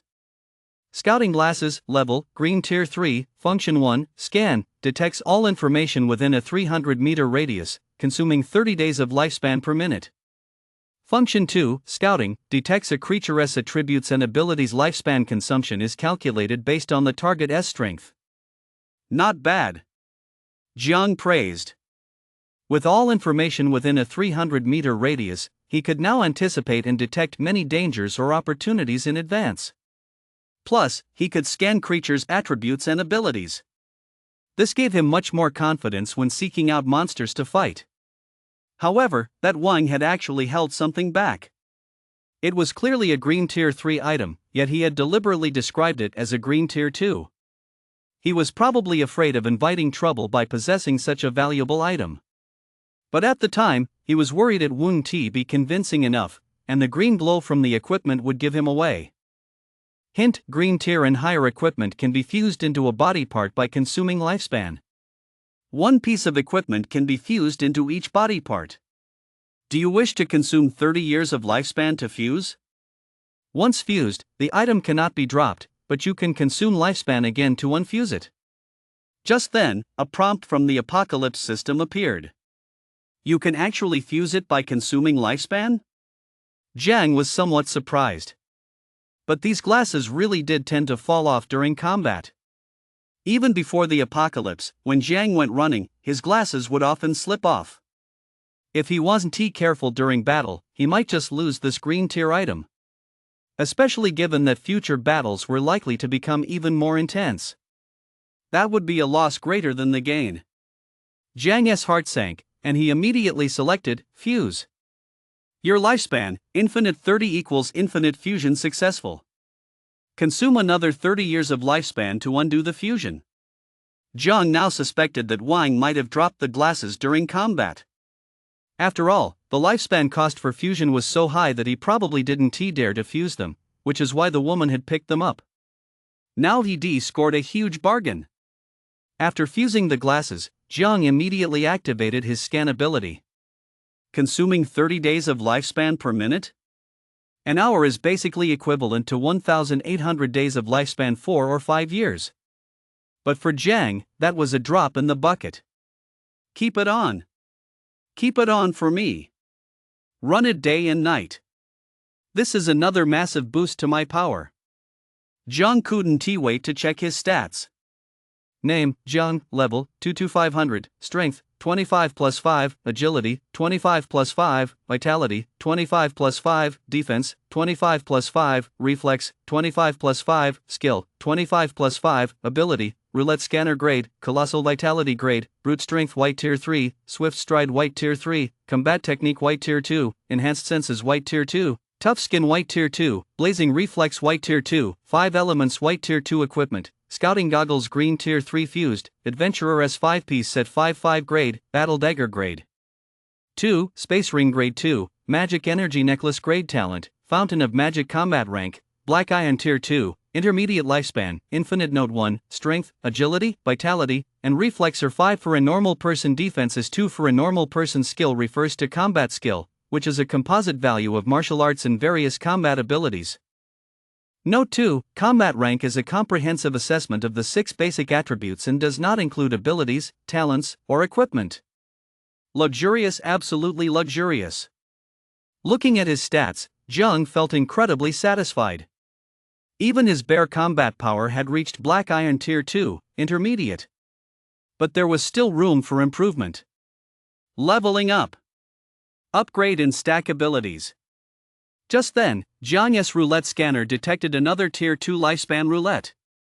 He had kept the roulette scanner running the entire time, never turning it off. After searching the corpse to make sure there were no other valuable items left behind, he excitedly ran toward the location of the next tier 2 lifespan roulette. On the way, Jiang spotted another bloodthirsty giant rat. Perhaps because of the devil willow, there were very few monsters in that dense forest. But once he left the area around the willow, the monsters clearly became more numerous. Jiang looked at the giant rat and was about to slay it. Although the giant rat didn't offer much experience, it still provided some. On top of that, it could drop 20 gold, which could be used to spin the lifespan roulette. That would be incredibly useful. However, before striking, Jiang tried using his scouting goggles. He checked the bloodthirsty giant rat's attributes. Hint 1, viewing the bloodthirsty giant rat's level and 6 attributes requires consuming 30 days of lifespan. Tip 2, viewing the bloodthirsty giant rat's ability requires an additional 60 days of lifespan. A prompt appeared in the scouting goggles. Oh? There are actually 2 tiers? Jiang was slightly taken aback. The information Wang had provided about the bloodthirsty giant rat in the zone chat earlier seemed incomplete. But that wasn't surprising, considering it cost 60 days of lifespan. Wang looked at the scouting goggles, which were already nearing level 40 and had been upgraded to a green 3rd tier item. His lifespan was likely running low, so he had to use them cautiously. Jiang, however, had no such concerns. A measly bit of lifespan, who did he think couldn't he afford to use it?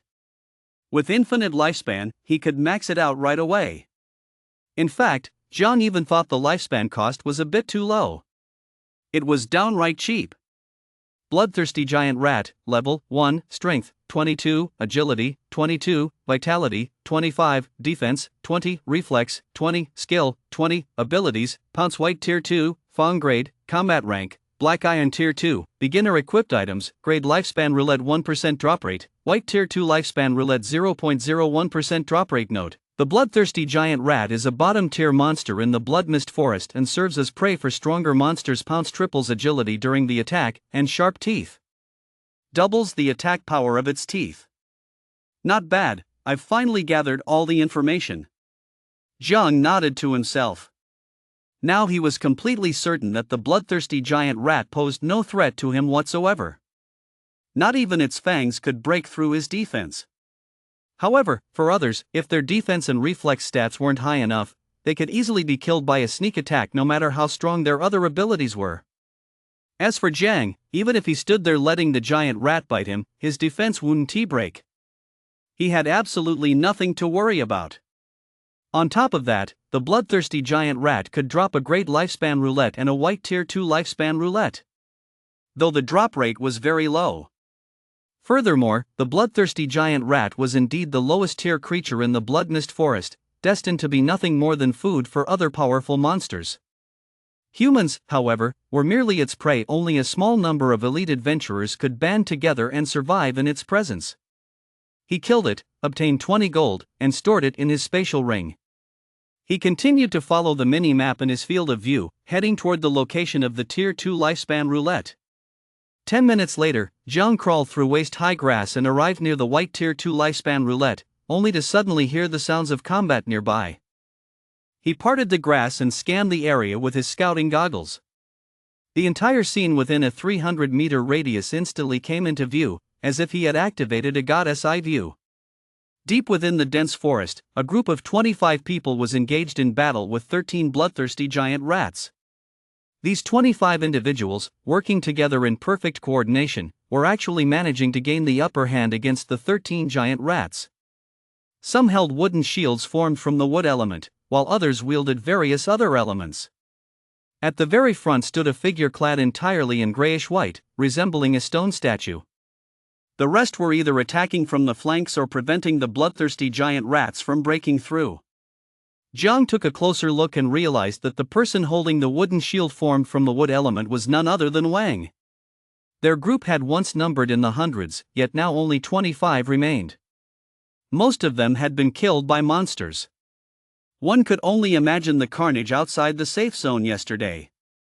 However, some had also left due to disputes over loot distribution, going their separate ways to form other groups.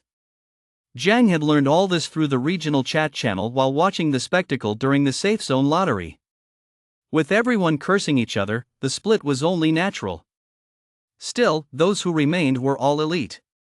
The weak and those unable to adapt had already been weeded out entirely. Zhou Xinghai will surround them. You take the lead in attacking to earn the most experience. Wang gave the orders. The 25 of them merely surrounded the 13 bloodthirsty giant rats without killing them. Their goal was to ensure everyone could reach level 2. Experience points were not awarded based on the final blow, but rather on the contribution made during the battle against the monsters. Got it. Zhou Xinghai replied. Flames erupted from his hands. One of the bloodthirsty giant rats trapped in the center was suddenly entangled by vines created from the wood element, leaving it unable to move. It could only let the flames rain down on it, unable to flee. It let out a desperate squeak and was roasted to a crisp. I leveled up. Zhou Xinghai exclaimed in delight. It's the next person's turn. Alright, next. Hurry. These bloodthirsty giant rats will launch a last-ditch attack before they die. Wang nodded solemnly. A woman looked excited. It's my turn. She was a melee fighter, wielding a battle axe. She prepared to step into the encirclement.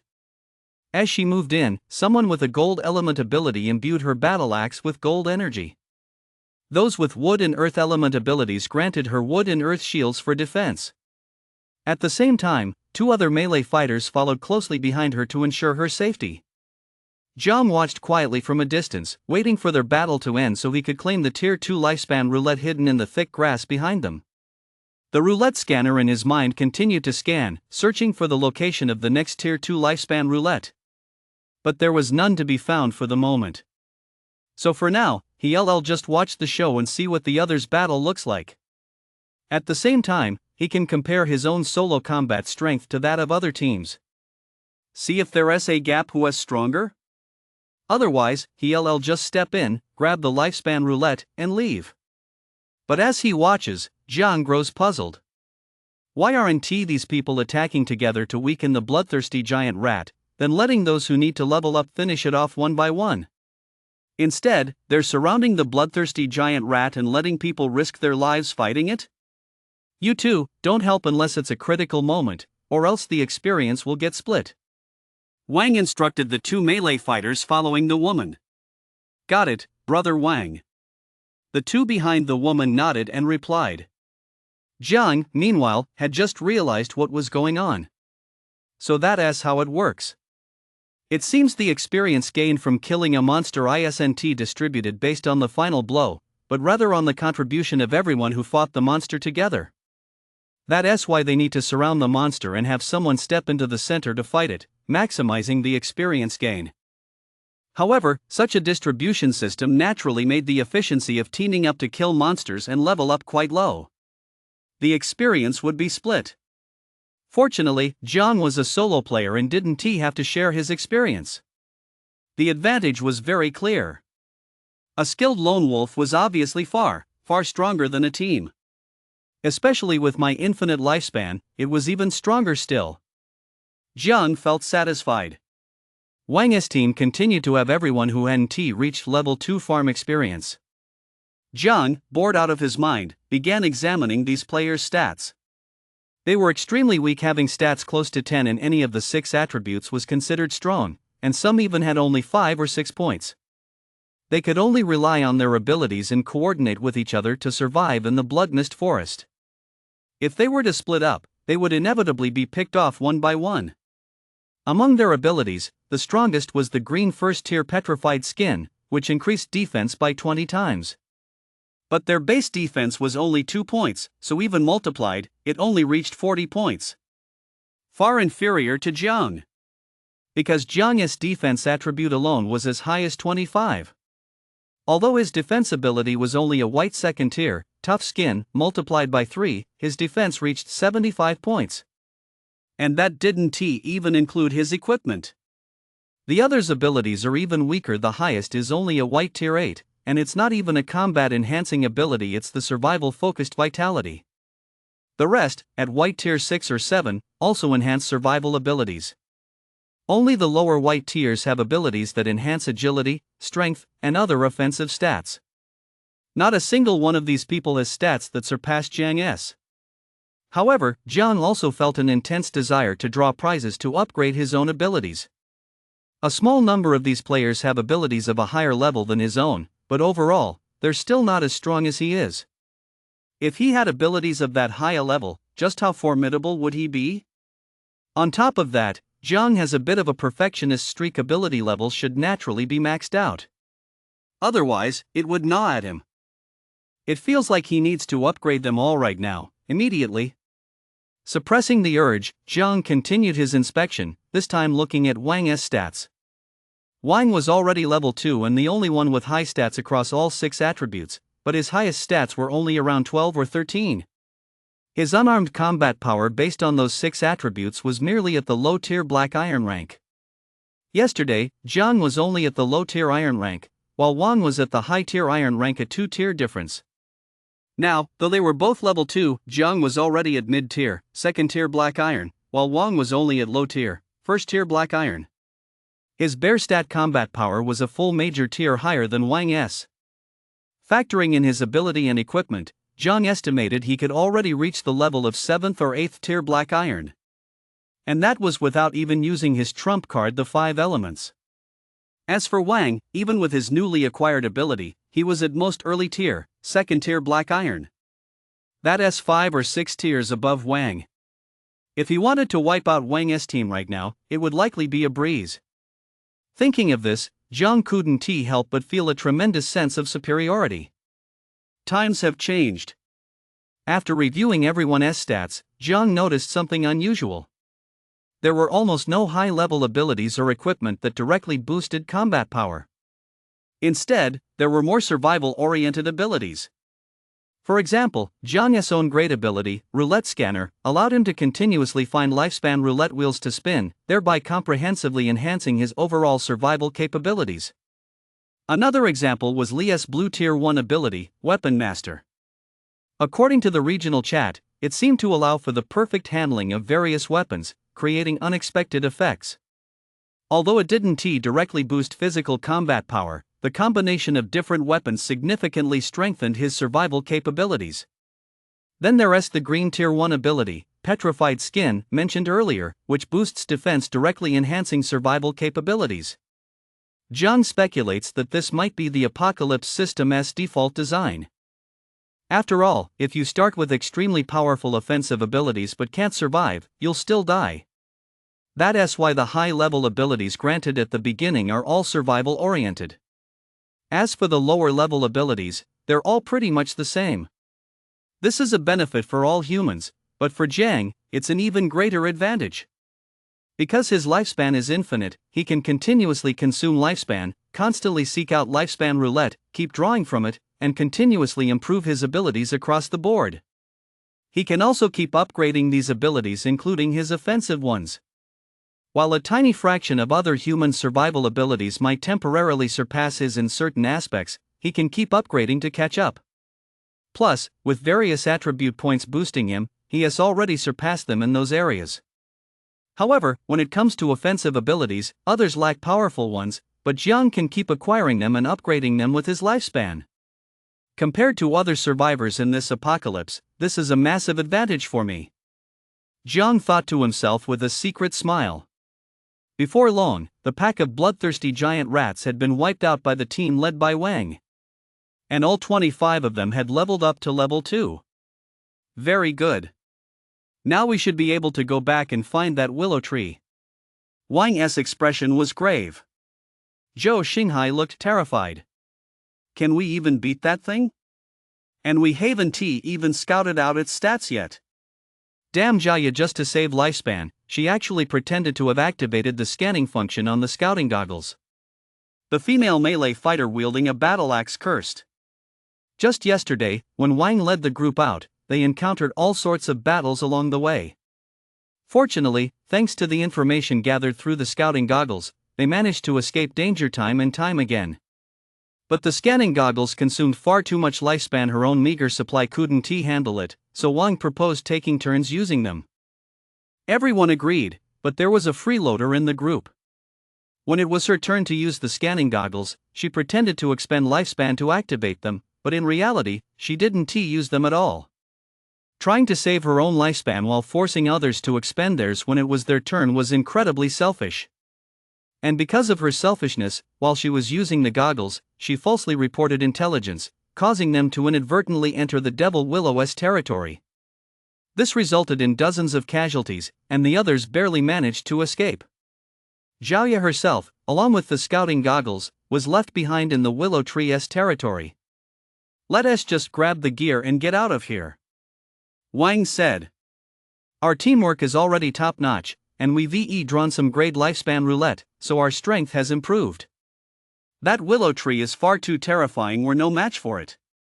But if we're just going for the gear, it shouldn't be too hard. We have to get the reconnaissance goggles back at the very least. That's true. Relying solely on Huang Xian's light element to dispel the blood mist and gain visibility won't be nearly enough. Zhou Xinghai had to agree at this point. Let us deal with these bloodthirsty giant rats first. Although the meat is tough and unpalatable, it's a very rare food source. Wang immediately pointed to the giant rat carcasses on the ground. Then each of us should take a portion of the meat. Since we don't have one of those legendary spatial rings, we'll just have to carry it by hand for now. A look of longing flashed in Zhou Xinghai's eyes. He knew that among the strongest teams, there was indeed a spatial ring in existence. It was extremely precious. Although spatial rings required the expenditure of lifespan to use, their functionality was so powerful that it more than made up for this drawback. Their storage capacity is immense, and time stands still inside. Food never spoils. If only their team had one too. Just one would be enough. The others also looked on with envy. From a distance, Jiang ran his fingers over his two spatial rings and pulled out a delicious chicken drumstick to eat. At the same time, based on what Wang and the others had said, he understood why the scouting goggles had appeared on that mummified woman. Of course, the scouting goggles had already fused into his eyes and were no longer visible, so there was no way he was going to return them to Wang. Killing the demon willow tree. This was Jiang's spoils of war. Just then, the roulette scanner sent a notification. The location of the nearest lifespan roulette has been locked. Do you wish to spend 2 years of lifespan to view detailed information? Ha! Another clue to a second-tier lifespan roulette. Jiang exclaimed in delight. He unlocked it immediately. Your lifespan, infinite 2 equals infinite. Without delay, he left his current spot and headed toward the white second-tier lifespan roulette near Wang's party. I'll finish this one, then hurry over to the second one. Jiang acted completely in the open, with no intention of avoiding Wang's group. There was simply no need. Wang's group posed no threat to him. There was no reason to hide from them. So the two sides met very quickly. Who are you? The sword-wielding melee woman spotted Jiang first and asked warily. But Jiang paid her no mind. He walked straight toward the bushes beside her, reached into them for the Tier 2 lifespan roulette, and began spinning it. Your lifespan, infinite 2 equals infinite. You have obtained the ability, white Tier 2 tough skin. Prompt, you possess 2 tough skin abilities. Do you wish to spend 2 years of lifespan to upgrade? Upgrade. Jiang muttered. Your lifespan, infinite 2 equals infinite. Tough skin white Tier 2, plus, tough skin white Tier 2, equals, resilient skin white Tier 3, resilient skin white Tier 3, your defense is quadrupled. A warm current surged through his skin, and his defense skyrocketed. Awesome. I still have 4 white Tier 2 items I can upgrade to white Tier 3. Let us keep upgrading. Jiang said excitedly. Young man, which team are you with? Wang asked cautiously. With his power boosted and in high spirits, Jiang replied politely, I'm on my own. Alone? Wang's face turned pale with shock.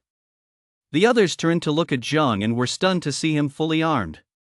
That full set of gear, hat, shirt, shoes, pants, gloves, could it be the legendary adventurer's set?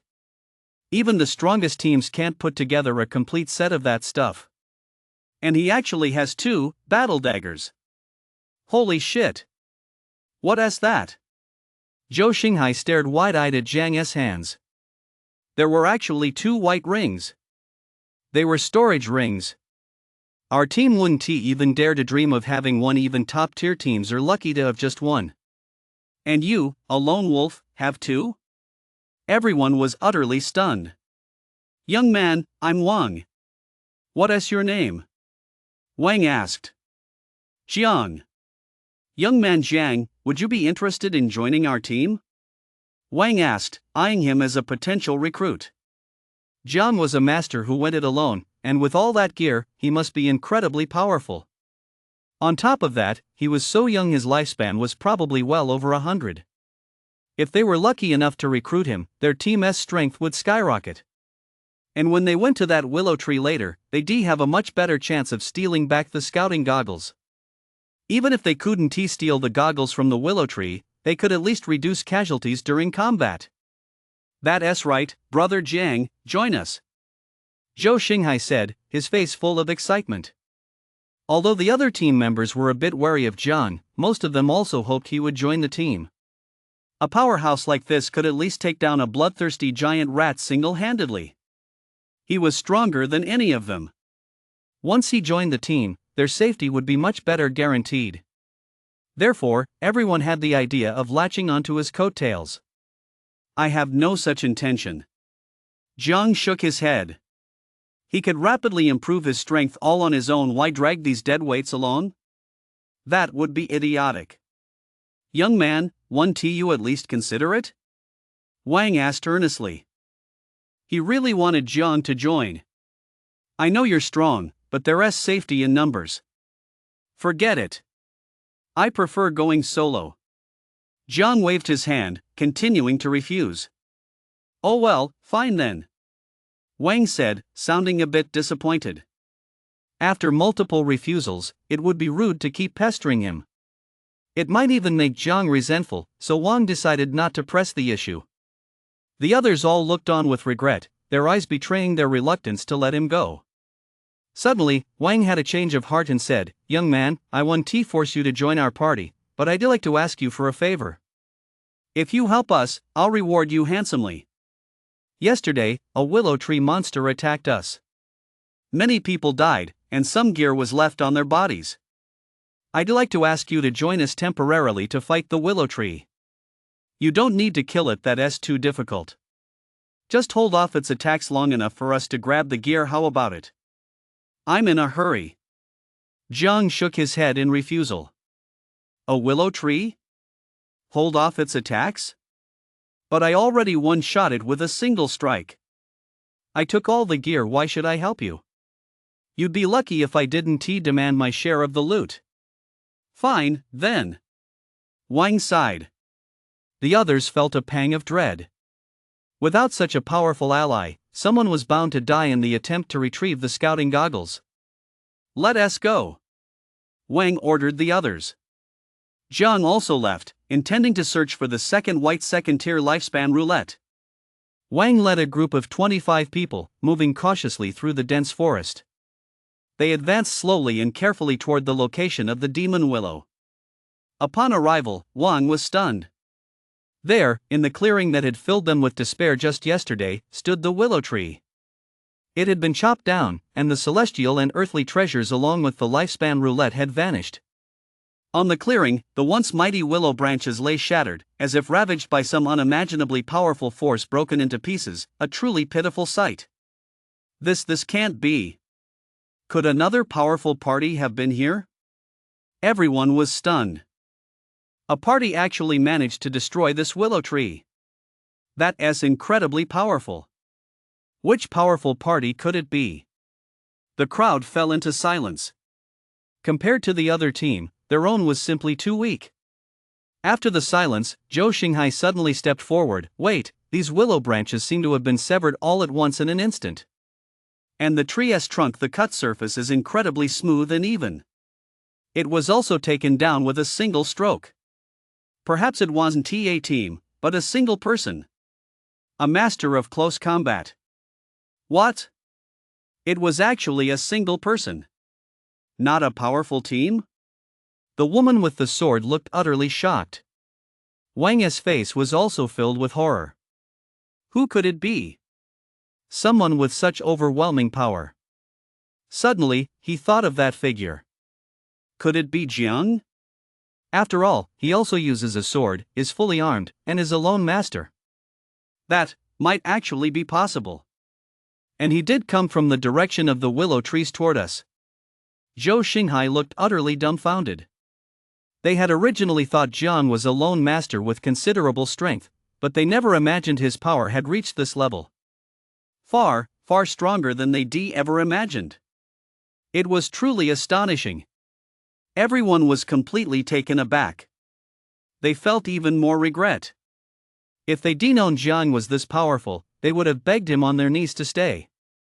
He might already be a level 3, or even a level 4 powerhouse. Wang speculated. That's right, he is stronger than we imagined. He is probably at least level 3. Zhou Xinghai nodded in agreement. With him being this strong, he must have seen us as deadweight. No wonder he refused to team up with us. That makes perfect sense. Everyone nodded in agreement. Just then, the Apocalypse system issued another notification. One full day has passed. The regional tier rankings are now open. It's actually the regional tier rankings. Wang exclaimed in surprise. He immediately checked the list. Safe Zone A1102 Leaderboard, Number 1, Li, Level 4 Number 2, Zhang Hai, Level 3 Number 3, Zhoushan, Level 3 Number 4, Zhang Kaiwe, Level 2 Number 5, Huang Tianhe, Level 2. Number 21, Wan, Level 2. Number 132, John, Level 2. I'm at 21, not a bad ranking. Wang nodded to himself. He was quite strong, and achieving this ranking was considered pretty good in this area.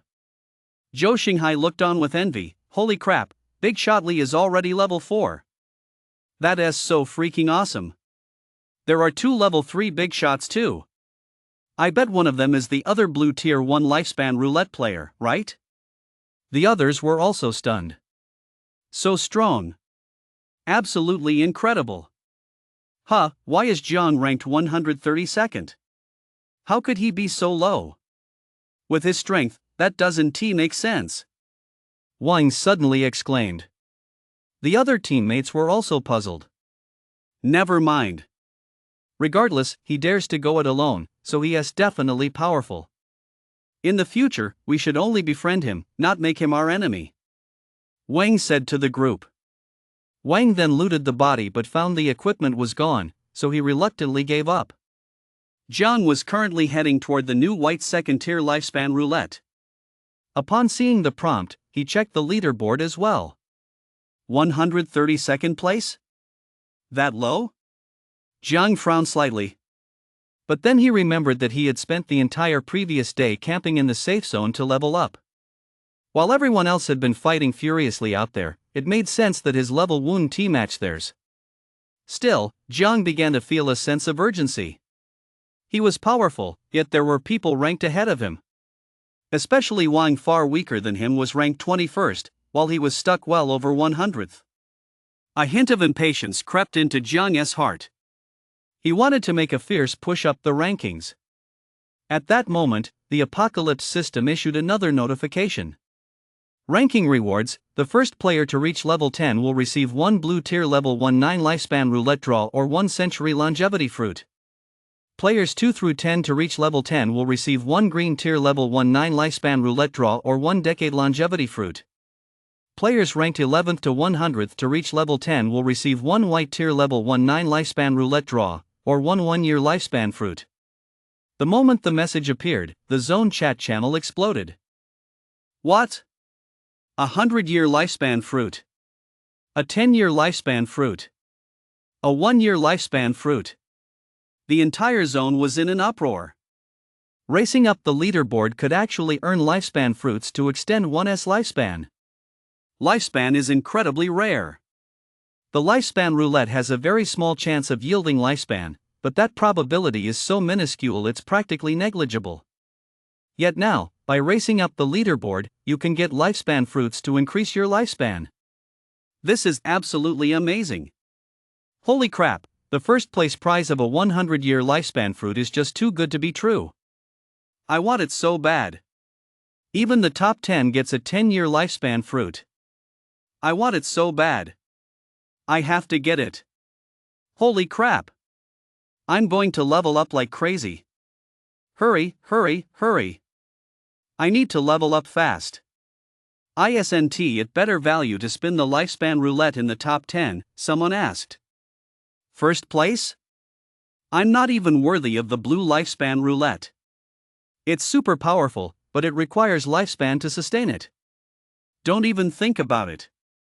The 100-year lifespan fruit is way too valuable. At that moment, almost everyone had completely overlooked the blue lifespan roulette for first place. Although it was the most precious, without lifespan, they couldn't make use of it, so they had to settle for the 100-year lifespan fruit instead. However, Jiang's thoughts were quite different from everyone else's. While others coveted the 100-year lifespan fruit, he, possessing infinite lifespan, looked down on it with disdain. Instead, the blue lifespan roulette was far more appealing to him. Jiang grew excited. First place, another grade lifespan roulette to draw. With it, his strength would surely skyrocket again. The grade lifespan roulette, he was determined to get it. He had to speed up his agility upgrades. Originally, he had only been wandering around the safe zone, but now he was determined. Once he claimed that tier 2 lifespan roulette, he would venture a bit deeper into the blood mist forest to hunt stronger monsters. Ha!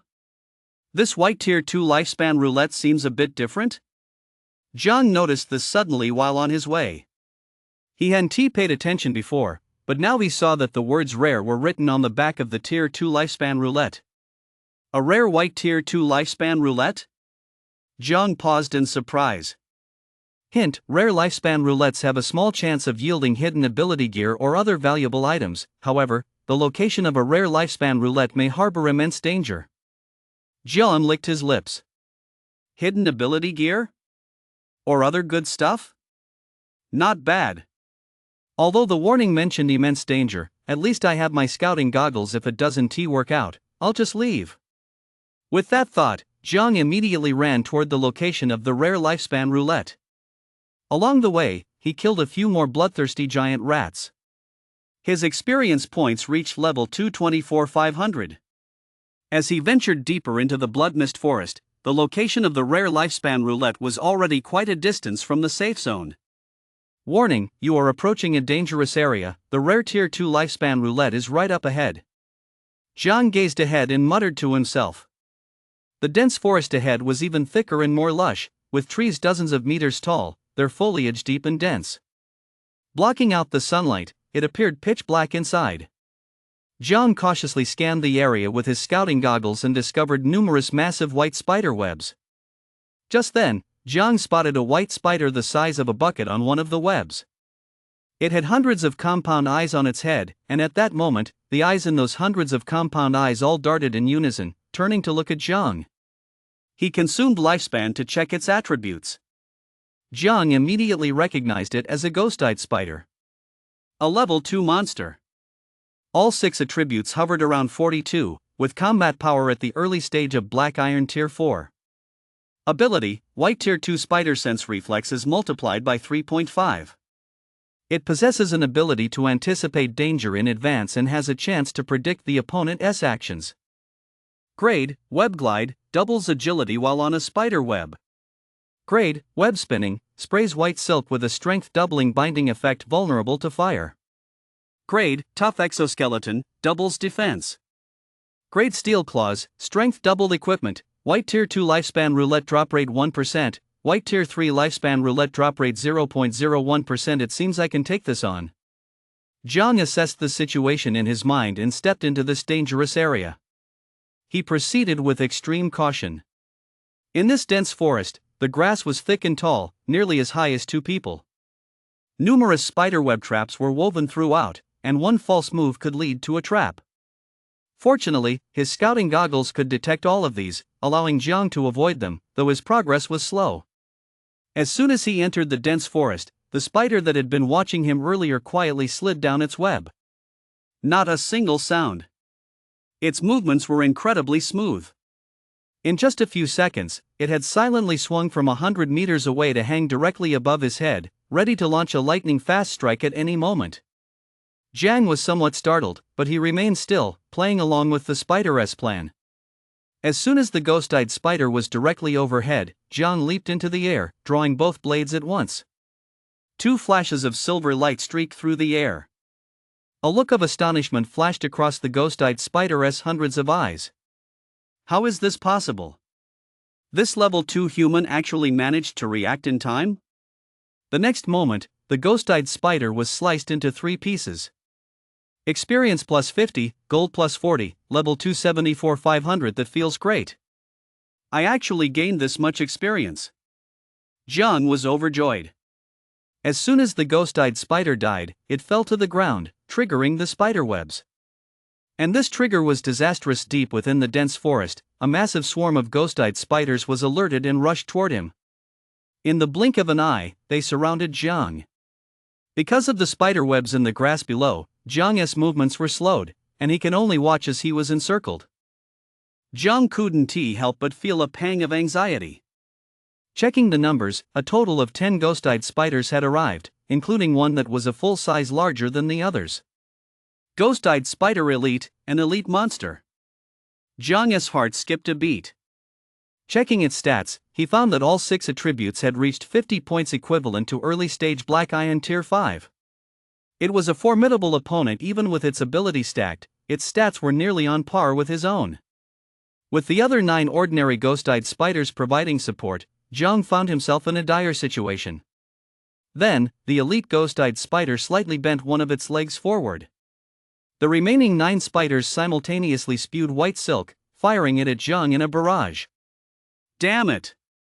They're actually using ranged attacks. That's not fair. Jiang felt a surge of panic. He wanted to use his 5 elements. But they were too draining. Once depleted, these spiders would only need to wear him down through a drawn-out battle to ensure their victory. There were 10 of them. One-on-one, Jiang wouldn't be afraid, but against 10, he couldn't outlast them. He'd inevitably be at a disadvantage, gradually becoming their prey. In an instant, Jiang found himself in a dire predicament. What should he do? Jiang's mind raced. Wait, what if he pretended to be entangled by the spider web? A flash of inspiration struck him. After all, the scouting goggles had indicated that the spider web was vulnerable to fire. Jiang flickered his hand, producing a small flame, and set a section of the web in the grass ablaze. Sure enough, it was quickly consumed. It works! Then, Jiang pretended to run away quickly, tripping over the spider web and getting tangled up in it. The 9-headed spider's white silk quickly wrapped itself around Jiang's body. A look of mockery flashed in the ghost-eyed spider elite's eyes. With such meager strength, you dare to invade my white silk nest? How audacious! I'll make you pay for this personally. The ghost-eyed spider elite glided toward him on a web. Perfect capture the king to subdue the army. Seeing this, Jiang's heart leapt with joy. The ghost-eyed spider elite arrived before Jiang, extended its leg, and was about to strike him. A faint smile touched Jiang's lips as flames erupted from his body, instantly burning away all the spider silk entwining his body. The flames engulfed his battle blade, which he thrust into the ghost-eyed spider elite's body. Splatter! The sound of the blade piercing flesh was accompanied by a green, foul-smelling liquid oozing from the spider elite's body. The spider elite's face was frozen in disbelief. Squeak, squeak, squeak. How could this be possible? But the only response it received was a relentless barrage of 3 strikes: thud, thud, thud. Killed level 2 ghost-eyed spider elite, experience plus 200, gold plus 50, level 2 274 500, a massive 200 XP boost. Awesome. Once I finish off these spiders, I should be able to level up. Jiang thought excitedly as he stabbed away. Seeing their leader killed by Jiang, the other spiders were enraged and charged at him one by one, engaging in close combat. I couldn't ask for more. Jiang smiled. Flaming blades flashed continuously. Killed a level 2 ghost-eyed spider, experience plus 50, gold plus 40. Killed a level 2 ghost-eyed spider, experience plus 50, gold plus 40. You have leveled up. Current level, 301,000, all attributes plus 1, I finally leveled up. After killing a few more ghost-eyed spiders, Jiang finally leveled up and was overjoyed. Leveling up is awesome. And I can allocate stat points again. Ha! What's that? Suddenly, Jiang noticed a white glow emanating from the corpse of the elite ghost-eyed spider. White Tier 2 Lifespan Roulette Rare. The elite ghost-eyed spider actually dropped a rare white Tier 2 Lifespan Roulette. Just moments ago, he'd been in a tight spot and had only focused on its stats, not its inventory. Now he suddenly realized that an elite's inventory could drop a rare Lifespan Roulette. What a string of surprises! Ha ha! Doesn't this mean he can roll twice in a row? Jiang was overjoyed. He continued to kill the few remaining ghost-eyed spiders in the area. EXP plus 5, gold plus 40, experience plus 5, gold plus 40. As he kept killing, a few spiders finally got scared and fled. Jiang didn't want to bother with them for now. The experience gains had already slowed down, so he prepared to roll the dice. Roll a rare white Tier 2 Lifespan Roulette, Lifespan 4. Do you want to roll? Roll! Jiang silently chanted in his mind. Notice, your lifespan, infinite 4 equals infinite, please use your lifespan wisely, you will die once it is depleted. You have acquired a combat skill, Black Iron Tier Gale Step. Notice, you have unlocked a combat skill. Gale Step combat skill, when actively activated, increases agility by 50% for 10 seconds. Can stack with abilities. Cooldown, 1 hour. Each use consumes 1 day of lifespan. It's actually a combat skill. Jiang was taken aback. This is a great find. And it stacks with ability. The more it stacks, the stronger it gets. Exponential growth. For example, if your agility is 20 points, ability doubles it to 40, and the combat skill multiplies it again to 60. Plus, since it's an agility type skill, if you can't win, you can always run. Or use it as a burst move. Catch an enemy off guard. It's a total trump card. He has added another ace up his sleeve in the Apocalypse system. Awesome! Learn?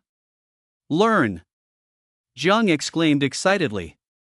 You have learned the combat skill Gale Step. After learning it, Jiang felt even stronger and was overjoyed. Others might not even have an ability that boosts agility, but he already had a combat skill that stacked on top of it. And who knows, this might even be the first combat skill in this area. Next, time to allocate attribute points. Jiang maxed out all his attributes, pushing them to the limit. At that moment, all of Jiang's attributes reached 35 points. With all attributes boosted, his body felt incredibly invigorated, and a sense of extraordinary power radiated from within. Awesome! There's another white Tier 2 rare lifespan roulette. Jiang looked toward the center of the dense forest. He walked over and picked up the lifespan roulette. Draw white Tier 2 rare lifespan roulette, lifespan 4. Do you wish to draw? Draw. Note, your lifespan, infinite 4 equals infinite, please use your lifespan with caution. Once your lifespan is depleted, you will die. You have obtained the ability, White Tier 2 Thunder Element. Hint, you currently possess both the White Tier 2 Thunder Element and the White Tier 2 5 Elements. Do you wish to upgrade to the White Tier 3 6-dimensional element? Upgrading requires 6 years of lifespan. If you do not upgrade, both will be retained. Oh? It's actually the Thunder Element. Can it be upgraded to the 6-dimensional element? Jiang exclaimed in surprise. At the same time, a suspicion formed in his mind. It seemed that truly valuable items only appeared in high-quality, rare lifespan roulette sessions. Ordinary lifespan roulette sessions only yielded common abilities and items. But now, the 5 elements could be upgraded too. Awesome! Immediately, Jiang said, upgrade. Hint, your lifespan, infinite 4 equals infinite. Please use your lifespan with caution. Using it all up will result in death. You have obtained the combat skill, White Tier 3 6-dimensional element. Your 6-dimensional element has become a unified whole, with the power of each element increasing by 1 tier.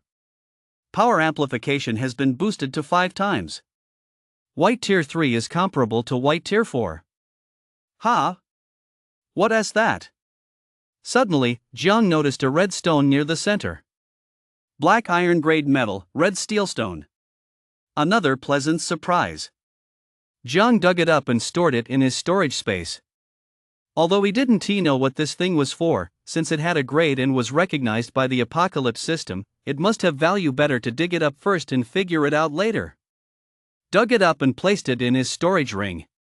He then checked his status window.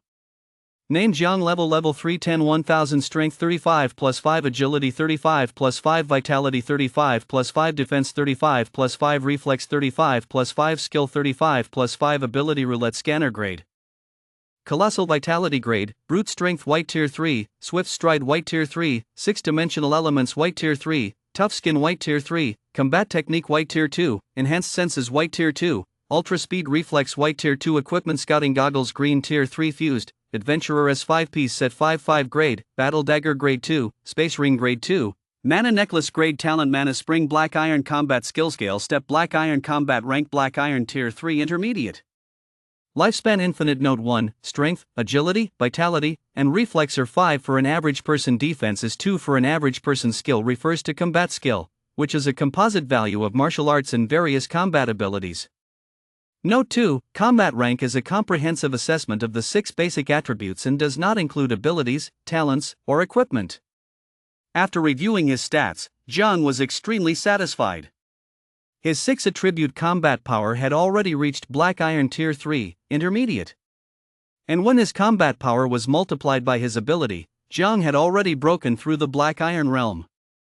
Perhaps he had even reached the next realm. After all, every 10 points represents a new tier. Jiang's 6-dimensional attributes, when multiplied together, had already surpassed 100 points, breaking through the limits of the Black Iron realm. If one were to strictly measure his strength within the Black Iron realm, Jiang had reached the early stages of Black Iron Tier 13 or 14. With his trump card unleashed, he could become even stronger. Leveling up, what a thrill! Jiang was overjoyed. Notice, you have successfully explored the danger zone. Exploration points +1. Exploration points are extremely valuable. The first person on Blue Star to reach 2 exploration points can unlock the only profession in the Blue Star region, Adventurer. Obtaining this profession grants massive bonuses. Out of 1 million regions and 10 billion people on Blue Star, only one person is selected for the Adventurer profession. A notification suddenly popped up from the Apocalypse system. Hearing this, Jiang was stunned. Exploration points? He hadn't expected to earn exploration points just by exploring a single dangerous zone. And reaching 2 points would grant him the Adventurer class. Only 1 in 10 billion people. Massive bonuses. Jiang couldn't help but widen his eyes. This, he had to hurry up and get that second exploration point. Plus, leveling up in dangerous zones is fast, and there are exploration points to be had. Jiang's heart raced with urgency. With 1 million zones across Blue Star, there might just be a team. I've got to find a new dangerous zone to explore right away. At that very moment. Global notice, Jiang has successfully explored a dangerous zone. Reward, +1 exploration point. Exploration points are obtained only after exploring an entire dangerous zone and are extremely rare. Once a dangerous zone has been fully explored, exploration points can no longer be earned. The notification echoed throughout the entire zone. Instantly, the zone chat channel exploded. Holy shit! Successfully explored an entire dangerous zone. Exploration points. Everyone was stunned. That's so impressive. Which powerful team is this Jiang guy from? His team actually managed to clear an entire dangerous zone? I know of a team that also encountered a hazard zone, but as soon as they went in to explore, they were all wiped out. Is it that terrifying? Could it be Jiang Nan's team? Someone asked. Their entire team consists of level 2 powerhouses, over 30 of them, and 3 are ranked in the top 50. Jiang Nan himself is ranked 11th. Suddenly, death notifications popped up for the whole team. Could it be them? That's right, they're all dead. Holy crap! That danger zone is terrifying. The exploration points you get for clearing a danger zone must be incredibly valuable. They must be incredibly valuable. The team led by Brother Jiang is so awesome. But if he is that good, why haven't I heard of him before? It seems like his ranking on the leaderboard wasn't very high before either. I remember, I was ranked around 130, and Jiang was right ahead of me. He was also in the 130s. Oh? That strength doesn't match his ranking, does it? Quick, take a look. Everyone check the leaderboard. Number 1, Li, level 4. Number 2, Zhang Hai, level 3. Number 3, Zhou, level 3. Number 4, Zhang Kaiwe, level 3. Number 5, Huang Tianhe, level 3. Number 8, Jiang, level 3. After checking the leaderboard, everyone realized that Jiang had clearly already climbed to 8th place. Holy crap, Big Brother Jiang actually made it to 8th place this fast. Amazing. Amazing. I'm totally in awe. Hey, there are still a lot of level 2 players who all leveled up to level 3. But Big Shot Jiang's agility leveled up even faster. He went from over 100 to the top 10. By the way, can Big Shot Jiang's team add me? I want to join too. Wang was also reading the messages at that moment, and his pupils involuntarily widened. He knew full well that Jiang was flying solo, with no team backing him up. Yet he managed to clear the dangerous zone. And now he was ranked 8th. What kind of strength was that? At the same time, Wang was certain in his heart that Jiang was the one who'd taken down Lu Shu. The gear had probably been looted by him too, but Wang had no intention of asking for it back. Since Jiang had killed Lu Shu, the gear was his rightful spoils of war. Good things naturally go to those who are capable. Although Wang was reluctant to let it go, he had no choice but to accept it. Forcing the issue would only make him look bad in front of Jiang. It simply wouldn't be worth the trouble. Big shot Jiang, take me with you too. The zone chat was flooded with messages. Add me too, please. Jiang was lurking in the zone chat at that moment. Meanwhile, he was using the roulette scanner to scan for lifespan roulettes. He discovered a pattern. The higher the tier of the lifespan roulette, the more likely the area was to be dangerous. If Jiang could scan for another white second-tier rare lifespan roulette, that spot might just be a dangerous zone. He just hadn't found one yet. So he decided to check the region chat to see if there were any clues about dangerous zones. Jiang scrolled through the chat history. He found that someone had mentioned it. Dangerous area? Jiangnan's team wiped out? Everyone else terrified? Jiang felt a stir of excitement. So he decided to ask directly. At Lu Yunfei, bro, I want to ask where that dangerous area is that wiped out the Jiangnan squad?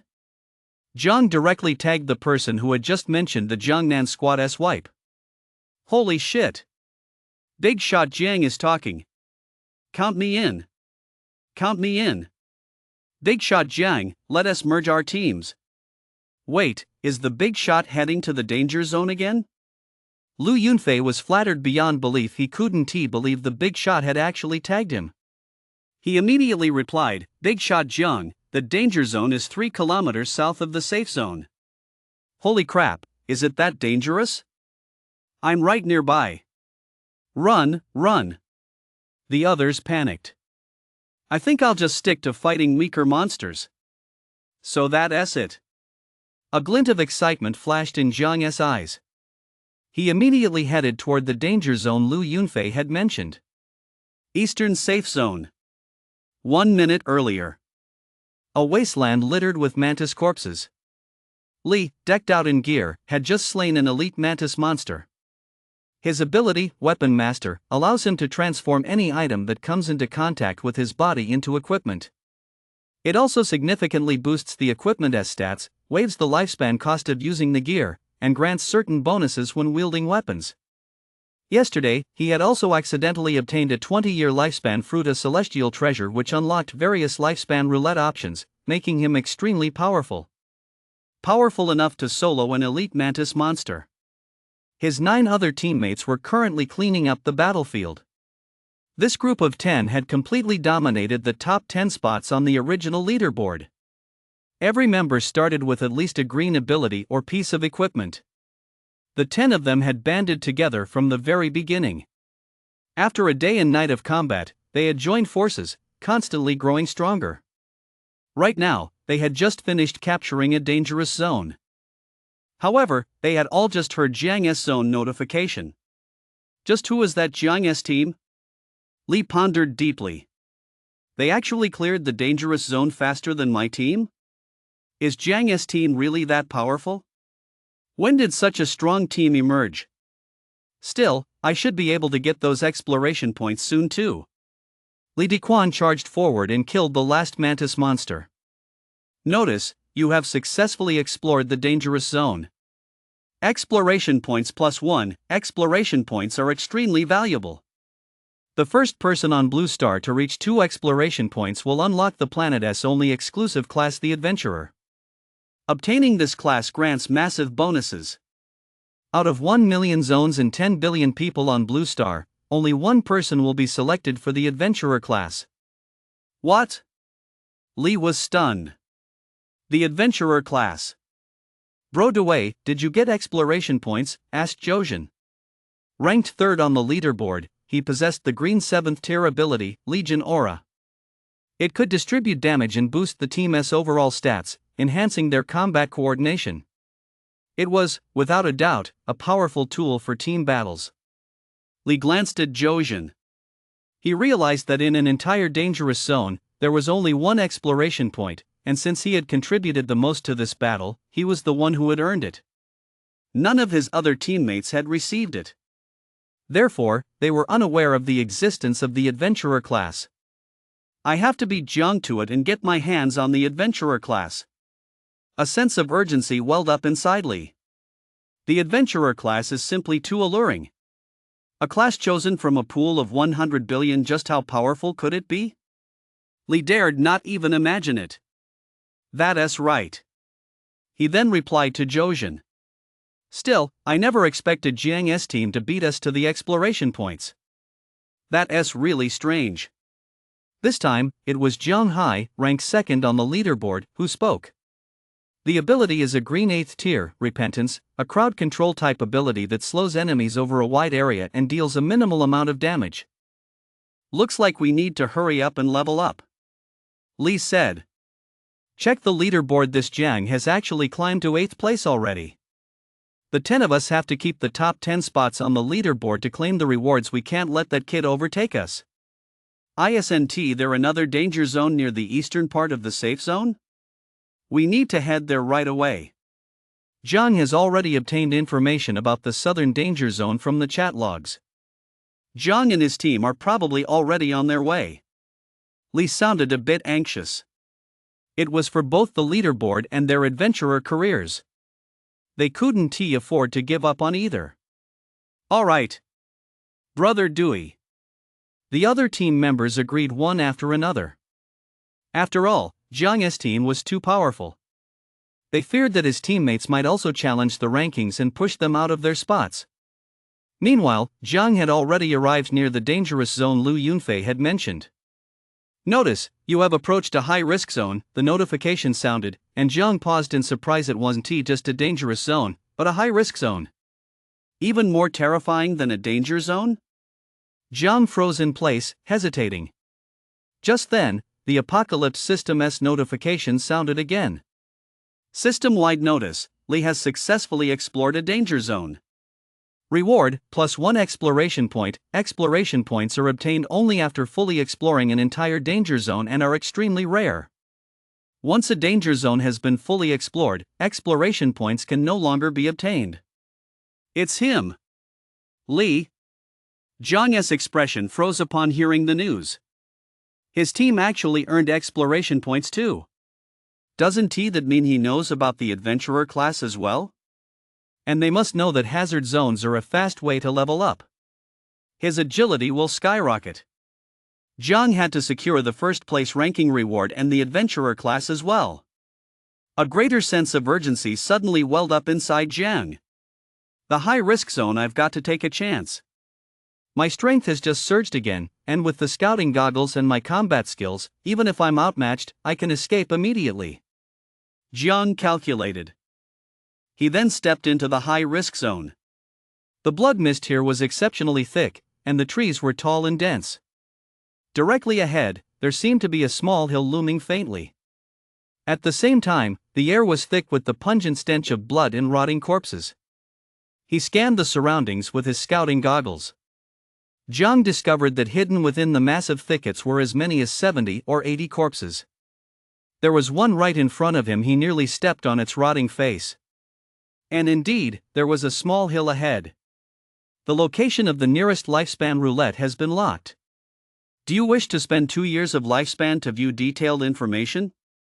The roulette scanner's prompt sounded. Jiang knew that the more dangerous the place, the greater the opportunity. Therefore, he wasn't surprised to find a white second-tier lifespan roulette nearby. View. Jiang thought silently. Notice, your lifespan, infinite. 2 years equals infinite. Please use your lifespan with caution. You will die if it runs out. Then, Jiang discovered that it was actually a rare white tier 2 lifespan roulette. But that wasn't all. The roulette scanner sent 2 more notifications in quick succession. 2 of them were actually 2 more rare white tier 2 lifespan roulettes. Jiang activated his scanning goggles and headed toward the location of the lifespan roulette. Surprisingly, he reached the hiding spot with ease.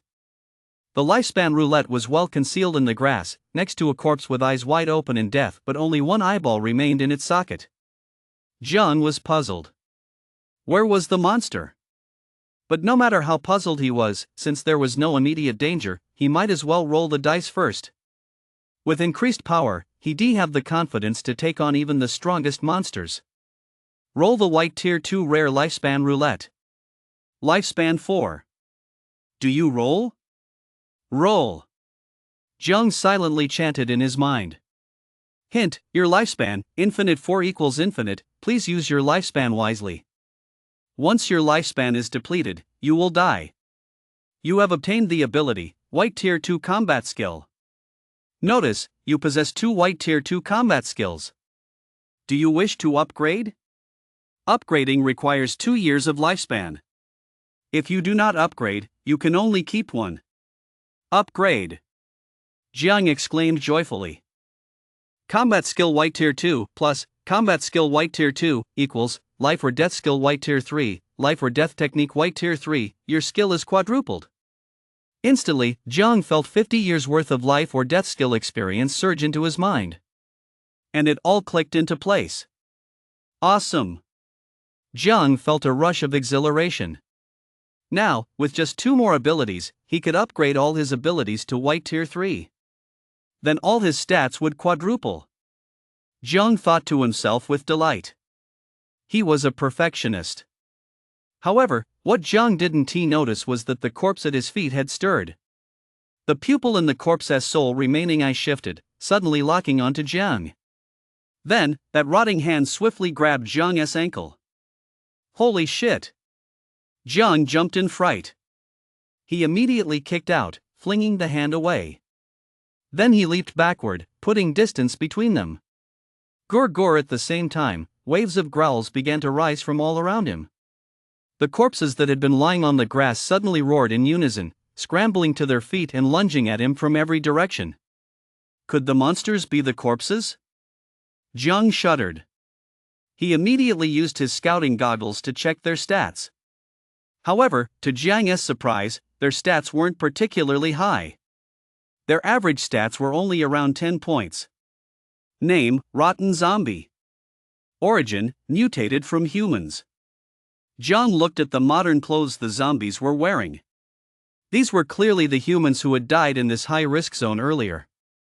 Do they only retain the strength they had in life? Jiang felt a slight sense of relief. However, although these zombies were weak, that touch on his foot just now had still startled him. His ankle still felt cold. As a result, anger welled up inside Jiang. He swung both blades simultaneously, hacking furiously at the zombies. Killed a level 1 rotten zombie, plus 0 EXP, plus 10 gold, killed a level 2 rotten zombie, plus 1 EXP, plus 20 gold. In the blink of an eye, Jiang had slain dozens of zombies. Ha! There's actually equipment on this corpse? Jiang slashed another zombie to death. Suddenly, he noticed a white glow emanating from the corpse. A dagger was tucked at its waist. Steel blade, White, Tier 2. Hard and sharp. Oh! Now I can upgrade my weapon. Delighted, Jiang immediately pulled it from the corpse's waist. He swapped one of his battle axes into his spatial ring. After all, battle axes don't have any descriptions of material quality, only a single grade rating. Jiang tested the blade, swinging it at a zombie and slicing its head clean off. It felt noticeably smoother than the battle axe. It felt more comfortable in his hand. Of course, this might also be because his White Tier 2 combat skill had just been upgraded to a White Tier 3 desperate skill. Either way, his power had risen again. Awesome! The cost of using lifespan had doubled, but that didn't matter to Jiang. He continued to kill zombies and loot their equipment. At the same time, he moved closer to the other 2 White Tier 2 rare lifespan roulette items. As Jiang kept killing, the doubt in his heart grew deeper. Where were the real monsters in this area? These zombies were all people who had come to explore. Something had to kill them for them to turn into zombies. So what killed them? Forcing his curiosity aside, Jiang activated the 2 lifespan roulette. Notice, your lifespan, infinite 4 equals infinite, you have obtained the ability, white tier 2 blazing reflex. Notice, you possess 2 white tier 2 abilities, blazing reflex. Do you wish to upgrade to tier 3? Upgrading requires 2 years of lifespan. If you do not upgrade, you can only keep one. Upgrade. Jiang's face lit up with excitement. He could upgrade again. Super Reflex White Tier 2 plus Super Reflex White Tier 2 equals Super Reflex White Tier 3, Super Reflex White Tier 3, your reflex power is quadrupled. Jiang immediately felt his thoughts become sharper. Now he only had one White Tier 2 ability left. He reached White Tier 3 across the board.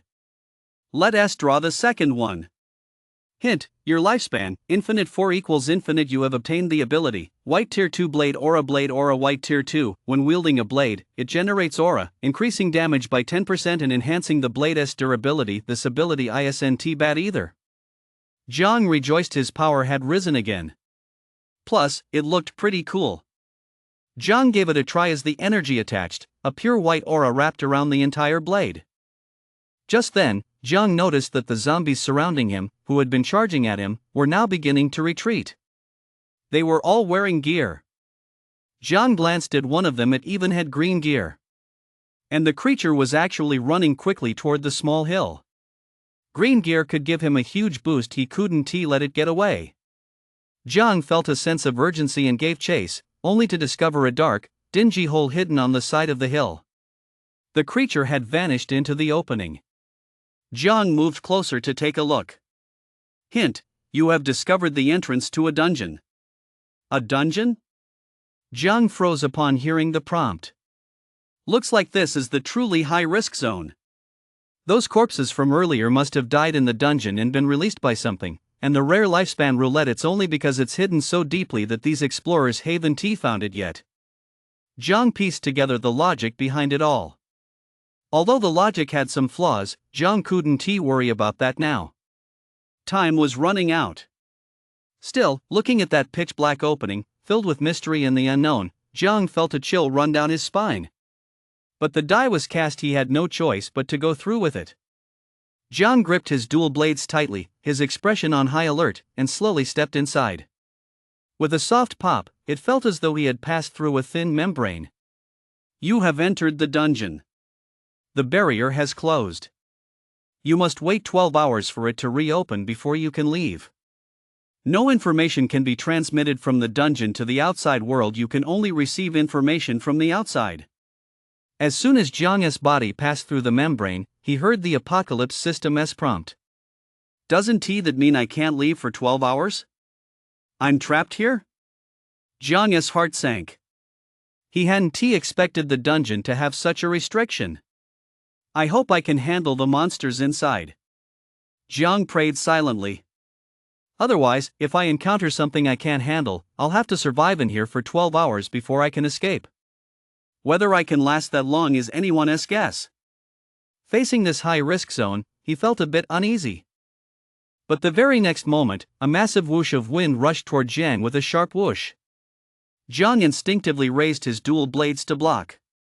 A sharp clang rang out. The sound of metal clashing was accompanied by a blinding flash of light. At the same time, Jiang felt a tremendous force surge through the blades. Then, in an instant, he was sent flying. Jiang was utterly shocked, a look of horror spreading across his face. What immense strength! What on earth was that? After being knocked back, Jiang glanced roughly ahead and realized that the moment he entered the dungeon, he come face to face with a massive skeletal figure. It stood 3 meters tall, clad in pitch-black armor, its skeletal eyes glowing with a ghostly blue light, and wielding a 2-meter-long broadsword. Its presence was utterly intimidating. Jiang gripped his sword even tighter. Taking a few more steps back, Jiang finally had a chance to use his scouting goggles to carefully observe his surroundings and the situation. The area resembled the interior of a pyramid, with passages everywhere, built from massive yellow bricks. Every so often, a bonfire provided a bit of light. In front of him, the giant skeleton blocked most of the passageway. There were also large numbers of zombies nearby, some of which wore green tier gear. However, Jiang had no time to deal with these zombies right now. The giant skeleton was already charging at him again, moving with incredible agility. It swung its greatsword in a savage, sweeping strike. Jiang could only dodge with a quick sidestep and check its stats. Giant Skeleton Warrior Summoned Elite, Level 3. Its 6 attributes hovered around 55 points. Base Combat Power, Mid-Tier, 5th Rank Black Iron. Ability, $% amp ability. What's going on? It's garbled text. Startled, Jiang hadn't yet processed what was happening when he spotted a strange creature in the distance, drifting toward them in an eerie gray robe. The creature cast some strange ability, releasing a gray aura that attached itself to the giant skeleton warrior. Could it be that this gray aura was masking the giant skeleton warrior's ability? Jiang wondered. After all, just moments ago, Jiang had been able to view the giant skeleton warrior's stats, but once that aura attached itself, the stats turned into gibberish. Check the attributes of the gray-robed creature. Undead Summoned Elite, Level 3.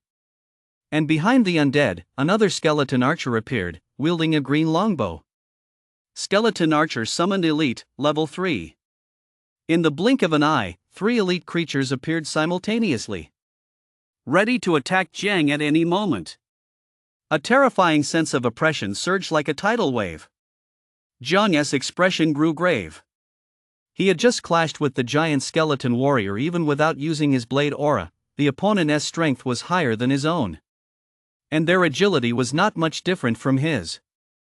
It seemed that even if their overall combat power wasn't quite as strong as his, it wouldn't be far off.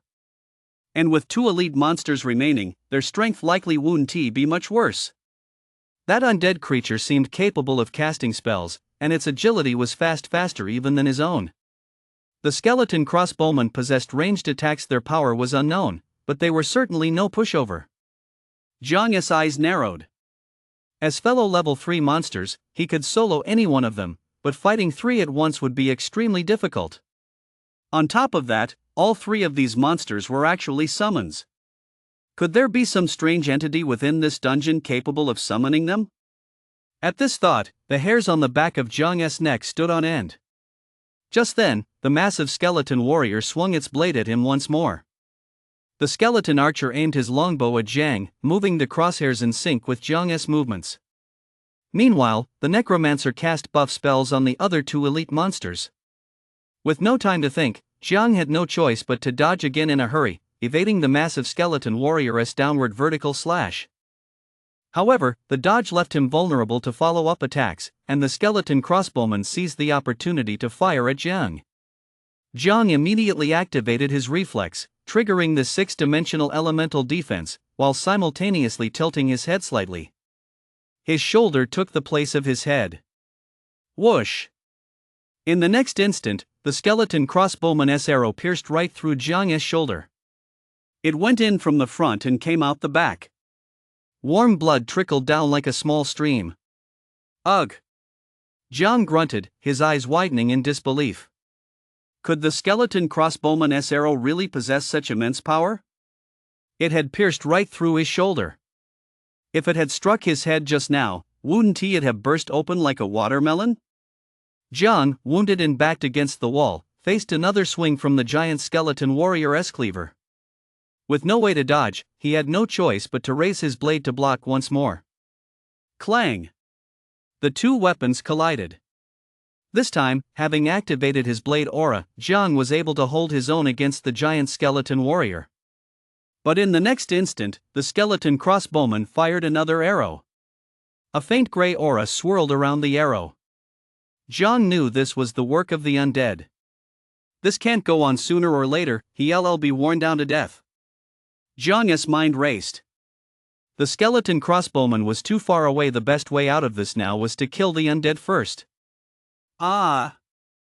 Jiang roared, his strength surging as he pushed the giant skeleton warrior's broadsword aside. Then, Gale Step, activate. Jiang's agility also surged. With a flash, he dodged the skeleton crossbowman's arrow, which left a bloody gash across his face. A few drops of blood trickled out, splattering in the air. After evading that arrow, he successfully broke free from his current predicament. With the boost from Swift Step, his agility finally outpaced the undead, and in an instant, he was right in front of it. The steel blade in his hand, imbued with the 6 dimensions of the elements, sliced through the undead's grey robe and plunged into its body. However, to Jiang's astonishment, the blade passed through the undead's body as if cutting through air. The undead was violently knocked back by the attack, its body scorched by the power of the 6 dimensions, instantly burning away nearly half its form, but the elemental energy was also completely exhausted. Physical immunity? Jiang gasped in shock. Fortunately, his 6 dimensions had dealt massive damage to it. Just one more strike would finish it off. The entire sequence had unfolded in a mere 3 seconds. With only 7 seconds left on his Swift Step, he had to kill it within that time.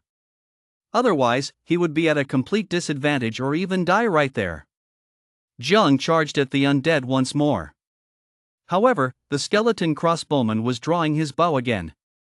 The moment Jiang made his move, an arrow would surely strike him. Jiang had no choice but to take the risk.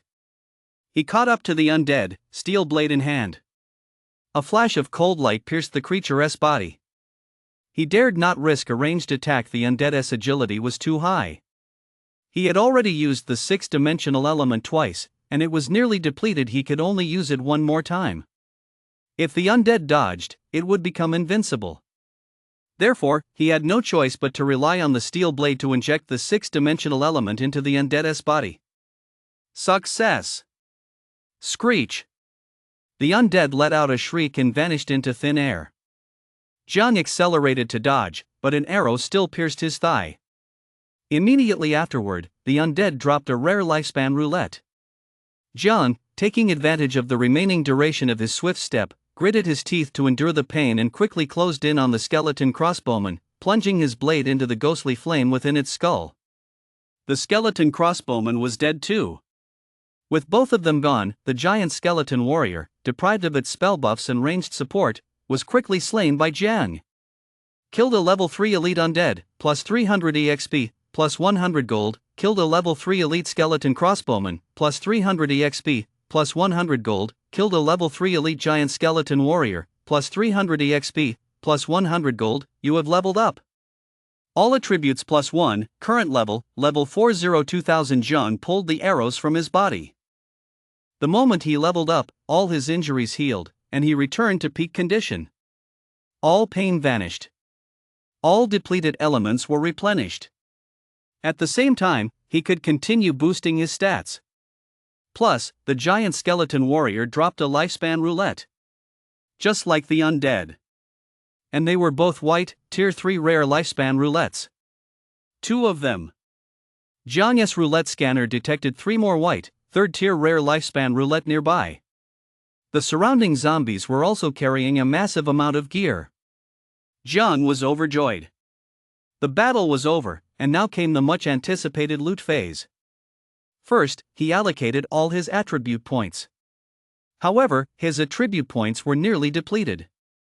Fortunately, maxing out the level 4 attribute cap posed no problem. Allocate points. Max out all 6 stats to 45 points. Jiang felt an endless surge of strength coursing through his body. Awesome! This kind of enhancement where stats improve just by leveling up is truly addictive. Plus, the recent battle made Jiang realize there are still many powerful and terrifying monsters out there. Only by constantly growing stronger and becoming the strongest can he survive in this apocalypse system. Therefore, the fact that his body was getting stronger made him even happier. Leveling up is awesome. Allocating stats is awesome. Spinning the lifespan roulette is awesome. Next up, spin the lifespan roulette. Spin the white tier 3 rare lifespan roulette, lifespan 6. Do you wish to spin? Spin. Jiang silently chanted in his mind. Notice, your lifespan, infinite 6 equals infinite, please use your lifespan with caution. Once your lifespan is depleted, you will die. 3 years double to 6, that price is way too high. Jiang was startled. Of course, that's only for others. Besides Jiang, anyone else would have to carefully weigh their remaining lifespan before deciding whether to activate this lifespan roulette. You gain Soul Attribute +2. You have unlocked the attribute Soul. Hint: a normal human soul is 1 point. What is this? Jiang was slightly taken aback by what appeared in the lottery. Soul Attribute? Still, the Soul tab had indeed been unlocked. 6-dimensional attributes had become 7-dimensional. He discovered that his original soul was 4 points, adding 2 points brought it to 6. It seemed that because he was a transmigrator, his soul was 4 times higher than that of a normal person. I just wonder what other uses the soul has. Jiang wondered to himself. But even with the soul boost, he didn't seem to notice any changes in himself. Jiang decided not to dwell on it for now. Then, he discovered that he could also allocate attribute points to the soul. However, Jiang didn't have many attribute points left, only 40 remaining. Since the soul didn't seem to provide any bonuses at the moment, he decided not to allocate any points to it. Draw the second lifespan roulette. Hint: your lifespan, infinite 6 equals infinite. You have obtained the ability, White Tier 3 Wind Element. Hint: you possess a White Tier 3 6-dimensional element and a White Tier 3 Wind Element. Do you wish to upgrade to White Tier 4? Upgrading requires consuming 7 years of lifespan. If you do not upgrade, they will be retained. Great! White Tier 3 abilities can be upgraded to White Tier 4 too. Jiang exclaimed with delight. And elements are incredibly useful. Just look at how we took down that undead creature a moment ago. Without elements, undead creatures are immune to physical attacks that makes them invincible. There is simply no way to deal with them.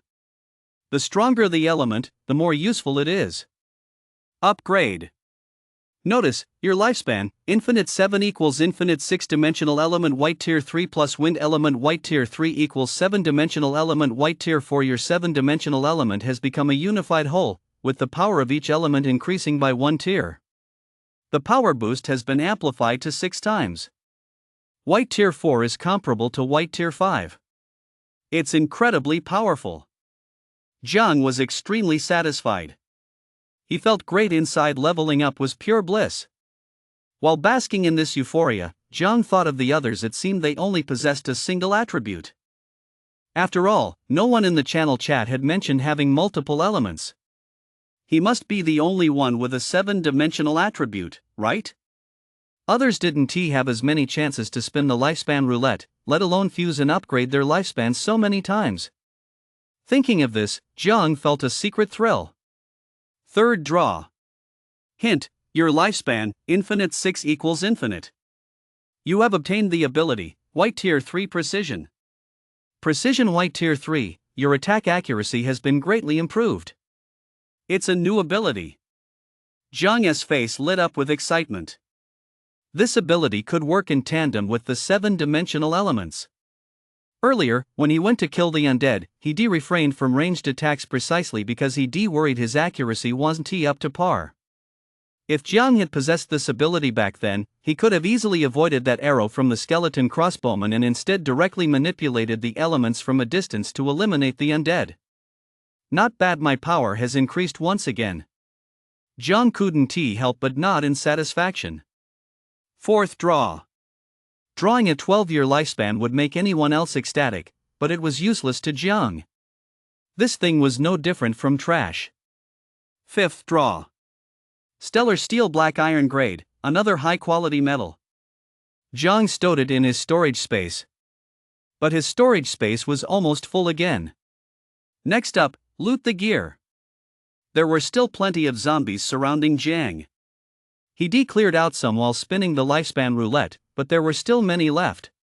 He checked the information while killing the zombies. He discovered that some of these zombies weren't even from his own area. They weren't from Safe Zone A1102, some were from Safe Zone A0072 and others.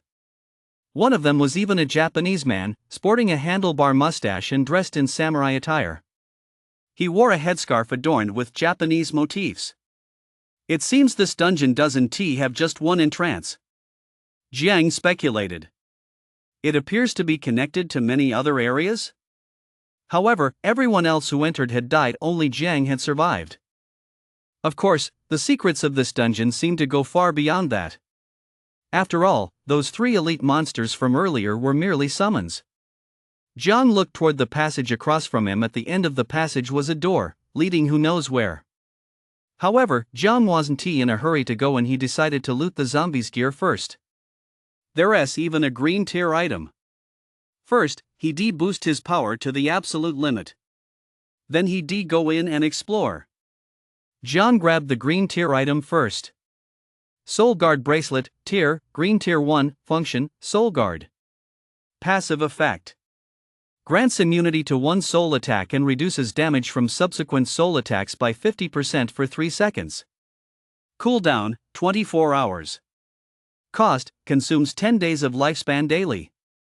Soul protection? Jiang paused for a moment. So there are soul-based attacks or methods out there? Jiang frowned. The apocalypse system is truly bizarre. If he hadn't obtained this item, Jiang wouldn't even have known such attacks existed.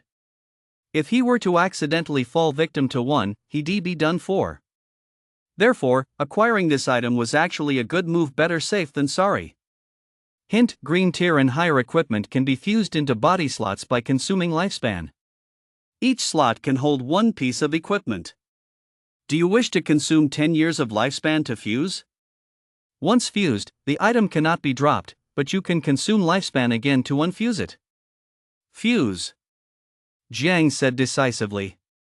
Why not fuse it? His lifespan was infinite anyway, and leaving it unfused risked losing it in battle. Your left arm has successfully fused with the Soul Guarding Bracelet. Note, your lifespan, infinite 10 equals infinite. Jiang nodded slightly. Only 1 piece of equipment can be fused per body part. His eyes were fused with the scouting goggles, and his left arm with the Soul Guarding Bracelet. Once fused, the item 1T drop it becomes part of his body, granting an additional ability. That's excellent. Jiang wanted more green tier equipment. Ha! That longbow. Suddenly, Jiang noticed the longbow that the skeleton crossbowman had been holding, still glowing green atop the pile of bones where the creature had fallen. Is that actually a green tier item too? Jiang asked, somewhat surprised. Armor Piercing Bow level green tier 1 function 1 armor piercing, ignores 31% of the opponent's defense. Function 2 direct shot, within 100 meters, its trajectory is unaffected by any external factors.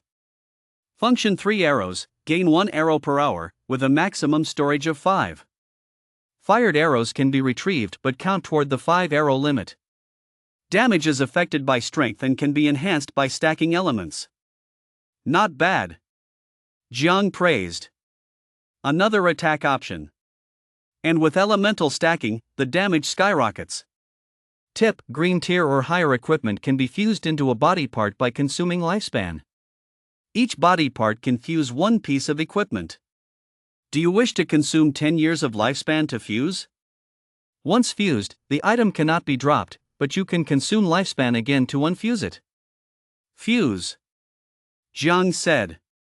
The armor-piercing bow has been successfully fused into your right palm. Tip: your lifespan, infinite 10 equals infinite, not bad. Jiang smiled faintly, feeling satisfied. Suddenly, Jiang remembered another piece of equipment. Alright, that great cleaver from the giant skeleton warrior. He immediately walked over to a pile of giant bones, the remains of the giant skeleton warrior. Sure enough, there was a great cleaver emitting a faint white glow. Jiang picked it up. Greatsword, level, white 5th tier function 1, big. Big means strong, big means fierce. Attack power is doubled, but attack speed is halved. It also boasts durability and sturdiness. This function is a bit too blunt.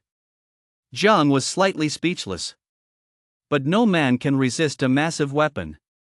Naturally, Jiang had to add it to his collection. However, his storage ring had very little space left. Moreover, the greatsword was 2 meters long and wouldn't fit into the 1 cubic meter storage ring. For now, he'd just have to carry it in his hand. He continued looting equipment from other zombies. He scavenged quite a few grade 2 items and managed to cram them into the storage ring. Now both storage rings were truly packed to the brim. Next, Jiang checked his stats. Name, Jiang level 410 2000 strength, 45 plus 5 agility, 45 plus 5 vitality, 45 plus 5 defense, 45 plus 5 reflex, 45 plus 5 skill, 45 plus 5 soul 6 abilities roulette scanner grade, colossal vitality grade, 7-dimensional elements white 4th tier, swift stride white 3rd tier, tough skin white 3rd tier, brute strength white 3rd tier, precision white tier 3, desperate technique white tier 3, super reflex white tier 3, blade aura white tier 2, enhanced senses white tier 2 equipment, scouting goggles green tier 3. Fused with eyes, soul guarding bracelet green tier 1 fused with left arm, armor piercing bow green tier 1 fused to right palm, greatsword white tier 5, steel blade white tier 2, adventurer S5 piece set 5 grade, battle blade grade, space ring grade 2, mana necklace grade, only displays items currently equipped. Talent, Fountain of Magic Black Iron Combat Skill, Gale Step Black Iron Combat Rank, Black Iron Tier 4, Intermediate Lifespan, Infinite Note 1, Strength, Agility, Vitality, and Reflex are 5 for a normal person. Defense is 2 for a normal person. Soul is 1 skill refers to combat skill, which is a composite value of martial arts and various combat abilities. Note 2, Combat Rank is a comprehensive assessment of the 6 basic attributes, excluding abilities, talents, and equipment. My power has skyrocketed again. Jiang's face lit up with excitement. Now we can go explore the other end of the passage. I wonder how Li and the others are doing. No alerts have come in, so they probably haven't taken the second danger zone yet, right? Jiang speculated, though he felt a sense of urgency. Not only was Li his competitor, but people from the other 1 million regions across the globe were also competing with him for the adventurer profession. He took a deep breath, quickened his pace, and walked through the dusty, yellow brick passageway, passing by one campfire after another. He arrived at the other end of the passage, standing before a door.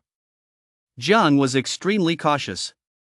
After all, on the other side of that door, there was likely the entity that had summoned those 3 elite creatures. Ready to parry an attack at any moment, Jiang extended his steel blade and carefully pried the door open. He tried not to make a sound. But, squeaked the door, seemingly neglected for years, let out a creak as if straining under the weight. It sent a shiver down Jiang's spine. Wasn't he this practically announcing to whatever was inside, "I'm here"? Jiang's heart leapt into his throat. Still, he steeled himself and pushed the door open further, creating a gap wide enough for him to slip through. He didn't rush inside. Instead, he peered through the crack first.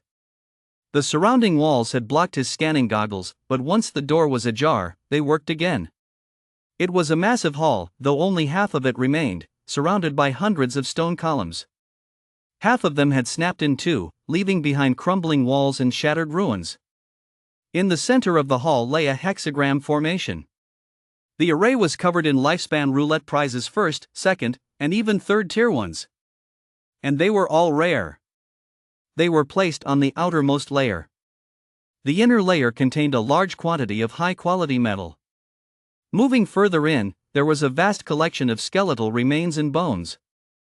Of course, the entire hall was actually filled with skeletal remains, but that inner layer had even more. Not only that, but within the innermost layer of the formation, there were 3 heaven and earth spiritual treasures housed in transparent boxes. This was way too generous, wasn't it? If he got his hands on these, wouldn't his strength skyrocket again? Jiang couldn't help but widen his eyes, a fierce desire welling up inside him to claim them. However, he managed to suppress that urge and continued to observe the situation. Then he noticed that at the center of the formation, a frail skeleton sat cross-legged. It was clad in a black robe, the back of which extended to cover the upper half of the skeleton's head. Jiang hesitated, unsure whether to enter. This skeleton, sitting right in the center of the formation, it's a bit eerie. Jiang's expression grew grave. It gave him the feeling of entering a boss room to fight a boss in a video game he used to play. At this thought, the atmosphere grew even more oppressive. The surroundings were eerily quiet, like the calm before a storm.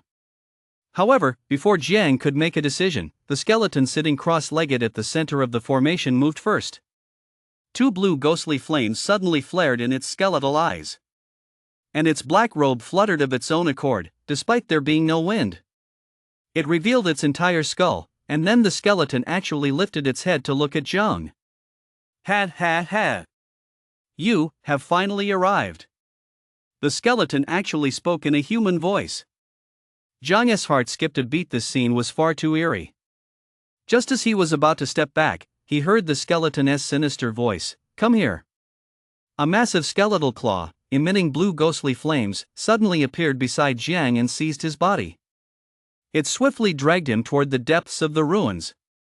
At the same time, a massive boulder suddenly crashed down at the entrance to the ruins. It blocked the passage completely. His last escape route was gone. The skeleton continued to drag Jiang back. I've finally waited for this day. Watching this, the ghostly flames within the skeleton's skull danced with excitement. I've waited so long for a human whose soul is strong enough for me to possess. All that effort to lure you into the dungeon was not in vain. Damn it!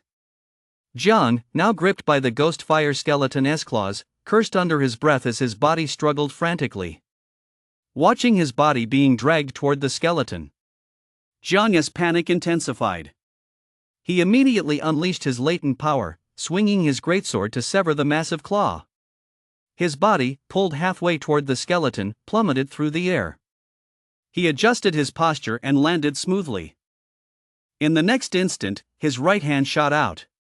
A sharp arrow flew from it. The armor-piercing bow had fused into the palm of his right hand, so there was no need to summon it. His right hand could fire the arrow directly. This arrow, imbued with elemental power, flew toward the skeleton's skull. However, the skeleton raised its bony claw, bone shield. Huge bones coalesced before it, fitting together seamlessly to form a bone shield the size of a door. It blocked Jiang's arrow. A look of horror crossed Jiang's face. This arrow was practically his strongest attack. Not only did it ignore a portion of the target's defense, but it was also imbued with the elemental power he had just upgraded. Yet the skeleton had effortlessly deflected it. Just what was this skeleton's background? With the skeleton's defense now down, Jiang finally had a chance to examine its attributes. Necromancer Remnant Boss, Level 4, Race, Human, Origin, Mid-Tier Cosmic Plane, Attributes? A Necromancer Remnant. A boss monster. Jiang was stunned. It seemed certain that the three elite creatures outside the dungeon earlier had been summoned by this one. There was no doubt about it. However, its power was far too overwhelming. That ghostfire skeleton's claw just now could actually grab him right out of thin air. If it weren't for his greatsword's doubled attack power, it would VE succeeded. And then the rest that shield immune to powerful attacks. For a moment, Jiang found himself at a disadvantage. The situation looked very bleak for him. Fortunately, the ability the necromancer just used was likely some kind of combat skill. If it's a combat skill, it has a cooldown. Jiang's whirlwind step was currently on cooldown. Presumably, the opponent couldn't use combat skills back to back either. As long as he could close the distance and kill him within this window, he could turn the tide. But the catch was that he had to do it before the cooldown ended. Anxious, Jiang charged rapidly toward the necromancer. At the same time, the necromancer was taken aback to see Jiang not only parry his attack but also launch a counterattack. This human from a low-tier cosmic plane, a mere level 4, actually possesses a shred of resistance? Not only did he break free from the ghostfire skeleton hand, but he even launched a counterattack? He nearly shattered my bone shield? The necromancer examined the bone-white cracks appearing wherever the arrows had struck his bone shield. He couldn't help but marvel inwardly. However, this only proved the immense potential of this human body before him. Once the possession was complete, he would surely achieve new heights of glory. Ha ha ha, the necromancer laughed loudly. Then, extending his two skeletal hands, he raised them slightly. Rise. No sooner had the words left his mouth than the piles of bones scattered throughout the hall began to creak and groan in unison. They then began to assemble themselves into massive skeletal warriors. There were as many as 40 or 50 of them. They all closed in on Jiang. Jiang had intended to charge forward and slay the skeletons, but now his path was completely blocked by them, and his plan had failed. There were the most skeletons in front of him, but quite a few were also attacking from the left, right, and rear. He was surrounded on all sides.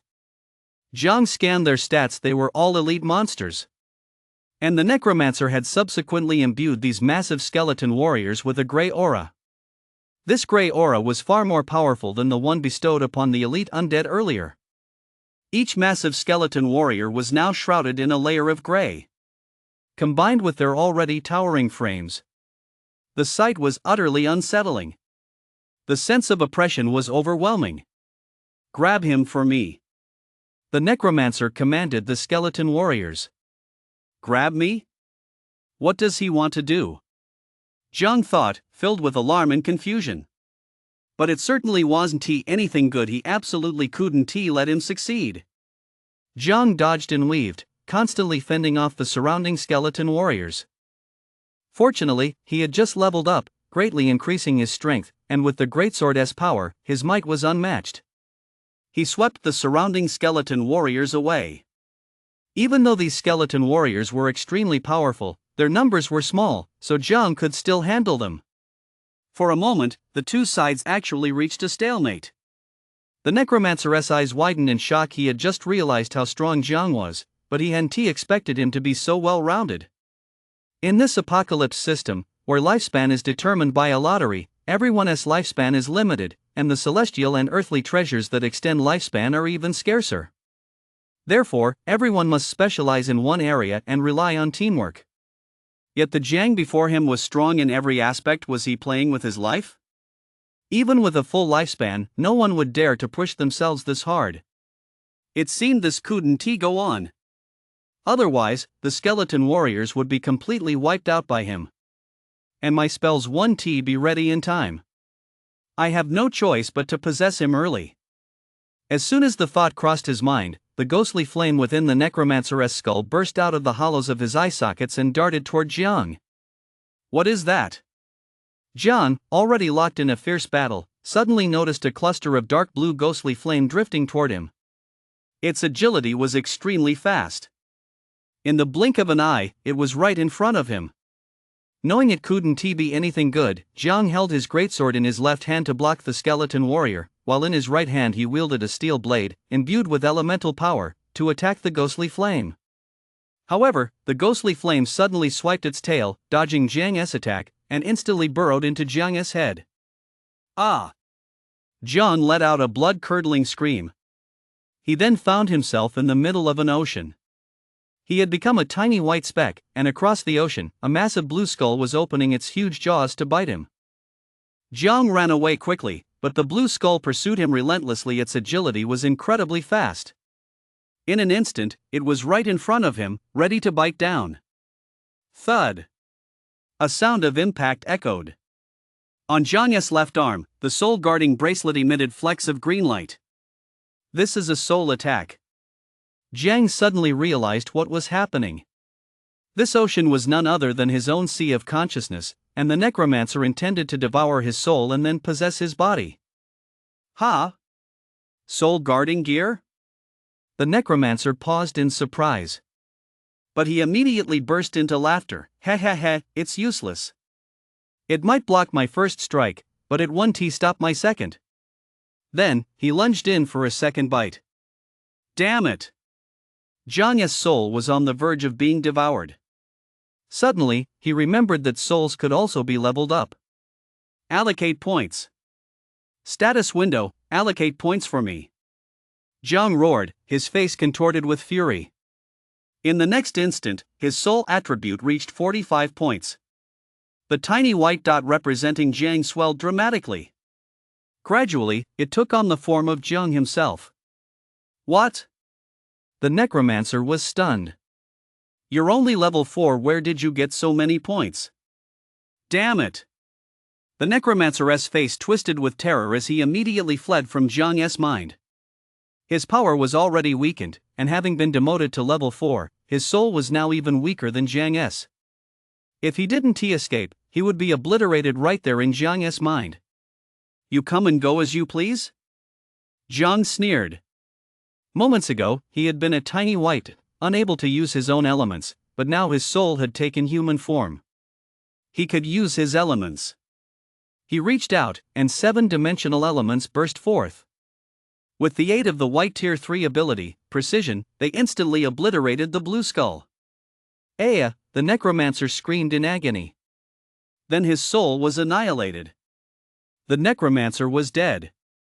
Killed level 4 boss necromancer, plus 500 EXP, plus 1000 gold. Killed level 3 elite giant skeleton warrior, plus 3 EXP, plus 100 gold. Killed level 3 elite giant skeleton warrior, plus 3 EXP, plus 100 gold. Killed a level 3 elite giant skeleton warrior, plus 3 EXP, plus 100 gold. A flood of kill notifications kept pouring in. The level experience bar kept rising. Awesome! So awesome! Jiang was overjoyed. One step closer to level 10. You have successfully explored a high-risk area, plus 2 exploration points. Your current exploration points total is 3. You are the first person on Blue Star to reach 2 exploration points. You have obtained the profession adventurer. Only one person in 100 billion is chosen as an adventurer. No one else on Blue Star will be able to obtain this profession. Awesome! The adventurer profession. Jiang was ecstatic. A profession chosen from 1 in 100 billion. It's just too awesome. Adventurer bonuses activated. Your 7-dimensional attribute caps plus 10. Your 7-dimensional attributes plus 10. Waves of warmth surged through Jiang's body. This is even better than I imagined. Jiang was overjoyed. At this moment, all his attributes had reached 55 points. The adventurer class will enhance your adventurer set. The prompt appeared again. Your adventurer set bonuses have doubled. The bonuses from the adventurer set also reached 10 points, and the effects of other abilities were boosted to twice their original strength. Jiang couldn't help but widen his eyes. Is this even possible? It's a total surprise. His power has risen even further. You have obtained Adventurer Trade 1 smithing effect. You can use rare metals to repair, upgrade, and forge your equipment. Note adventurers constantly traverse dangerous lands and possess the ability to repair, upgrade, and forge equipment. I can actually upgrade my equipment. Jiang was overjoyed. Not only can my abilities be upgraded, but my equipment can be upgraded too? This is amazing. And that metal, could it be the stuff I collected earlier? Plus, there are plenty of metal materials scattered throughout these ruins. It's practically a massive treasure trove. Tip: once your exploration points reach 50, you can upgrade your adventurer class. Current adventurer level 1350. After upgrading, you can break through attribute caps again, increase your stats, and obtain trait 2. The prompt appeared once more, leaving Jiang speechless. It really lives up to the adventurer class. 1 in 100 billion. After leveling up, I can break through the attribute caps. Plus, I'll gain more stats and trait 2. This is absolutely amazing. Jiang couldn't help but look forward to breaking through to level 2 adventurer. While rejoicing, Jiang continued to take stock of his loot. There is also a massive amount of lifespan roulette and metal here, along with heaven and earth spiritual treasures. Next, he planned to go on a lifespan roulette spree to boost his strength. He could also use the metal to upgrade his gear. And use the celestial and terrestrial treasures to further boost his power. Let us take stock of the lifespan roulette first. Jiang thought to himself. Ha! What is that? Jiang looked around and suddenly noticed that a lifespan roulette had actually dropped from the necromancer's corpse as well. A white 4th tier boss lifespan roulette. Holy crap, my luck is just too good. A necromancer actually dropped a lifespan roulette too. And it's a tier 4 white boss lifespan roulette. This is absolutely awesome. Jiang excitedly walked over, picked up the tier 4 white boss lifespan roulette, and started spinning it. Spinning tier 4 white boss lifespan roulette. Lifespan 16. Proceed? Spin. Jiang silently chanted in his mind. Notice, your lifespan, infinite 16 equals infinite. Please use your lifespan with caution, you will die once it is depleted. You have obtained the talent, Necromantic Secret Silver. It's actually a silver tier talent. Up until now, Jiang had only possessed a single black iron tier talent, Fountain of Magic. And now he has obtained Necromantic Secrets. A silver tier talent is undoubtedly far stronger than a black iron tier one. His power has skyrocketed once again. Check the details of Necromantic Secrets. Necromantic Secrets, tier, silver, effect, you can summon the dead to fight.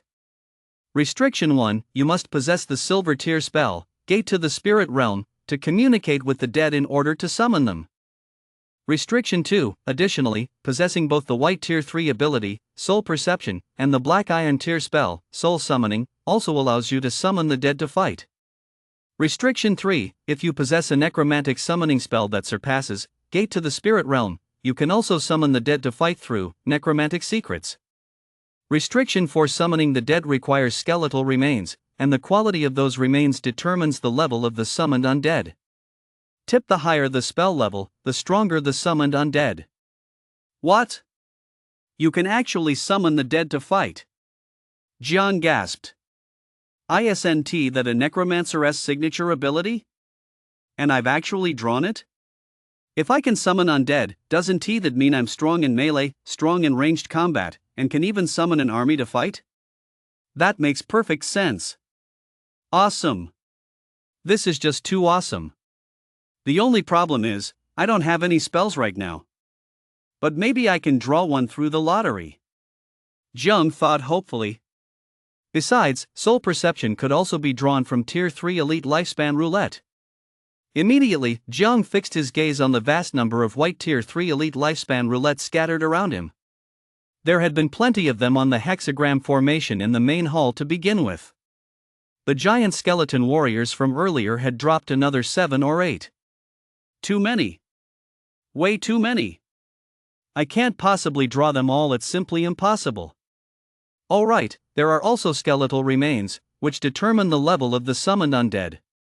Jiang recalled the restrictions on summoning the dead. After the necromancer died just now, the giant skeleton warriors around him perished as well. The skeletal remains on their bodies are still intact and can be used to summon the dead. But without a storage ring, he had no extra space to store them. Luckily, he could use the adventurer class trait to upgrade his equipment. There was also a massive amount of metal lying around. Wow! He couldn't keep up with all the loot. Jiang was feeling a bit overwhelmed right now. He didn't know where to start gathering it all. Never mind, I'll just have to take it one step at a time. Jiang calmed his excited heart. Anyway, I can't leave here for 12 hours. There is plenty of time. Since I can't get out, I'll just take my time here, finish gathering everything, and boost my strength to the max before leaving. I'll draw a lifespan roulette first. Jiang walked over to a pile of white Tier 3 Elite Lifespan roulettes. Draw white Tier 3 Elite Lifespan Roulette, Lifespan 6. Do you wish to draw? Jiang silently chanted in his mind. Notice, your lifespan, infinite 6 equals infinite, please use your lifespan with caution. Once it's depleted, you will die. You have obtained the ability, white Tier 3 Soul Perception. A direct hit. Jiang was overjoyed, basking in the delight. I wonder if I can draw the soul summoning spell. Jiang turned his gaze to the other white Tier 3 rare lifespan roulette. Draw the white Tier 3 Elite Lifespan Roulette. Lifespan 6. Do you wish to draw? Jiang silently chanted in his mind. Note, your lifespan, infinite 6 equals infinite. You have obtained a celestial treasure, 3-year lifespan fruit. Why is it this junk?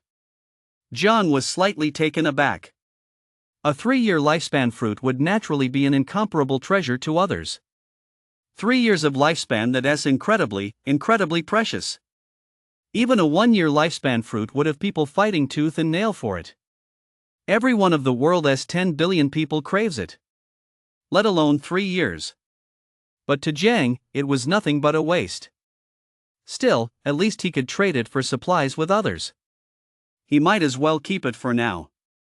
However, his storage space was full, so Jiang casually tossed it on the ground like trash. He drew the next lifespan roulette. Prompt, your lifespan, infinite 6 equals infinite. Prompt, your lifespan, infinite 6 equals infinite. You have obtained the ability, White Tier 3 Hardened Bones. You have obtained the ability, White Tier 3 Vital Organ Reinforcement. Prompt: you possess 3 White Tier 3 abilities: Tough Skin, Hard Bones, and Organ Reinforcement. Do you wish to upgrade to White Tier 4 All-Around Defense? Upgrading requires 9 years of lifespan. If you do not upgrade, the current abilities will be retained. So these 3 can actually be combined for an upgrade? Jiang rubbed his chin. Actually, he had been somewhat surprised when he first drew Hard Bones. After all, Hard Bones also quadrupled defense, just like Tough Skin had done before. However, upon obtaining it, Jiang's defense stat in his 7-dimensional attributes hadn't increased at all. It now seemed to be one of the conditions for a combined upgrade. Literally speaking, Tough Skin enhances the defense of the outer skin. Hardened Bones, on the other hand, boosts the defense of the internal skeletal structure. Internal organ enhancement boosts the defense of the internal organs. However, the defense value in the 7 dimensions only calculates the highest value. In reality, all 3 are crucial. Now, all of them have been boosted. Defense has undergone a qualitative leap. Upgrade! Jiang exclaimed joyfully. Hint: your lifespan, infinite 9 equals infinite, Tough Skin White Tier 3, plus, Hard Bones White Tier 3, plus, Vital Organ Enhancement White Tier 3, equals, Comprehensive Defense White Tier 4, Comprehensive Defense White Tier 4. The combined defense of your skin, internal organs, and bones protects your body, increasing your defense attribute 5-fold. Jiang felt his skin become even tougher, and his bones even harder and stronger. Even his fragile internal organs had grown powerful. Previously, with the Skeleton Crossbowman's Undead Enhancement, a single arrow could pierce any part of Jiang's body. Now, with Comprehensive Defense White Tier 4, that arrow would be stopped by his bones and unable to penetrate further. Even if it struck a vital area, the bones would block it from the outside, and the internal organ's strong defense would prevent a fatal blow at most. It would only injure Jiang. Not bad. A truly reassuring ability. Jiang praised, feeling a sense of comfort. That arrow from the Skeleton Crossbowman had cast a heavy shadow of death over him before, but now he could erase that shadow. Keep drawing. Next, Jiang's lifespan continued to decrease. Infinite reduction equaled infinite, and the number of items drawn kept increasing. Among them, he drew another, Swift Stride White Tier 3. Combining it with the existing one which also consumed lifespan, he upgraded it to High Speed Movement White Tier 4, further boosting his agility. The multiplier jumped from 4x to 5x. He also drew a Brute Strength White Tier 3, which he combined with another existing ability that consumes lifespan to upgrade it into Overwhelming Strength White Tier 4. Strength has been boosted once again. From a 4x multiplier to a 5x multiplier. There was also a Enhanced Resilience White Tier 3. Enhanced Resilience reduces the stun duration after being attacked by 13%. It also reduces the duration of the opponent's combat skills. It's a pretty good ability too. It can boost overall combat effectiveness. Jiang was pleased. The rest of the White Tier 3 rare drops from the Lifespan Roulette included 3 large chunks of black iron grade rare metal. There was also a White Tier 3 piece of equipment, Bodyguard Doll. It can absorb 300 points of damage, with a 24-hour cooldown after absorption. This is also quite good. It's essentially an extra shield. Plus, it works even when stored in a spatial ring. However, since his ring is currently full, Jiang pins it to his waist. In addition to the dozen or so items mentioned above, the White Tier 3 Rare Lifespan Roulette also yields some common items, ordinary White Tier 3 equipment, as well as food, water, and attribute points. With that, the White Tier 3 Rare Lifespan Roulette draw is complete. Next up are the White Tier 2 and Grade Rare Lifespan Roulette. As for the items drawn from these, I won't go into detail about the common or duplicate ones. I'll just focus on the items that can boost his strength. Jiang's Enhanced Senses White Tier 2 has been upgraded to Superior Senses White Tier 3. His perception of the environment has become even more powerful. Sword Aura White Tier 2 has been upgraded to Sword Chi Level 1 White Tier 3. Sword Chi Level 1 White Tier 3, when attacking with a blade weapon, you can generate Sword Chi, adding an extra 50% strength damage. At level 1, the sword chi can be released within a 10 cm radius. Jiang tested it out, and sure enough, swinging his blade generated sword chi. It spreads out 10 centimeters beyond that, the blade chi dissipates. Increased power. Plus extra attack range. It feels absolutely amazing and incredibly cool. And this is just level 1 blade chi. He can keep using lifespan to fuse and upgrade it. Jiang found himself wondering, could he one day unleash blade chi tens of thousands of meters long? That would be so awesome. From then on, all of Jiang's white second tier abilities were upgraded to white third tier. The next goal was to upgrade them all to white fourth tier. And also, it would be best to get a green first tier or higher blade. Green equipment fuses with the body, essentially becoming a part of it. It moves as naturally as an arm, can't be lost, and takes 1's strength to the next level. Jiang thought to himself. He then checked his stats. Name, Jiang, level 4657, 2000 class 1, adventurer 350 exploration points, 3 strength, 55 plus 10 agility, 55 plus 10 vitality, 55 plus 10 defense, 55 plus 10 reflex, 55 plus 10 skill, 55 plus 10 soul. 5 abilities. Roulette scanner grade, colossal vitality grade, 7-dimensional elements white 4th tier, high-speed movement white 4th tier, comprehensive defense white 4th tier, superhuman strength white 4th tier, precision white 3rd tier, desperate technique white 3rd tier, super reflex white tier 3, blade chi. Level 1 white tier 3, soul perception white tier 3, enhanced senses white tier 3, increased resilience white tier 3, equipment scouting goggles green tier 3 fused with eyes, soul guarding bracelet green tier 1 fused to left arm, armor piercing bow green tier 1 fused to right palm, greatsword white tier 5, bodyguard doll white tier 3, steel blade white tier 2, adventurer S5 piece set 5 grade, battle dagger grade, space ring grade 2, magic energy necklace grade only displays items. Currently equipped talents, Fountain of Magic Black Iron, Necromantic Secret Silver Combat Skills, Gale Step Black Iron Combat Rank, Black Iron 5th Tier, Intermediate Lifespan, Infinite. His strength has risen once again. At this moment, his overall combat power had nearly reached Black Iron 25th Tier, and Jiang felt satisfied. However, this wasn't over yet. There were still large quantities of rare metals and celestial treasures on the ground. Next, he would upgrade his equipment, including the space ring, to increase its capacity so he could store all his loot here. This included various weapons and gear, which would give his strength another boost. Among the celestial treasures, there seemed to be items that could increase attribute caps. Jiang strode quickly toward them. At a glance, Jiang estimated there were over 600 pieces of black iron grade metal. There were over 40 piles of black iron grade bones and 3 heaven and earth spiritual treasures, as he had already known. As he approached more closely, he discovered that hidden on the ground were over 100 pieces of black cloth, blending seamlessly with the fluorescent color. They were called magic cloth, another type of black iron grade material. I'll upgrade the spatial rings first. There's simply too much stuff here. Storing them in the rings will make it easier to retrieve them later. Jiang muttered to himself. Materials required to upgrade spatial rings: Stellar Iron 1, lifespan 1 year, upgrade. Jiang silently chanted. Spatial ring grade, spatial ring white 2nd tier, internal space of spatial ring increased, 1 cubic meter 2 cubic meters. Jiang upgraded both spatial rings to 2 cubic meters. He could still upgrade them further, but even 4 cubic meters of space wouldn't be enough to hold all this loot. However, to continue upgrading, each additional cubic meter would require 1 more piece of stellar iron, and the lifespan cost would also increase. Fortunately, he still had plenty of stellar iron. Over 100 pieces. Jiang upgraded them all to black iron grade 9, consuming 90 pieces of stellar iron. Further upgrades were impossible. They required silver grade materials. Both spatial rings reached grade 9, totaling 18 cubic meters of space. It was barely enough.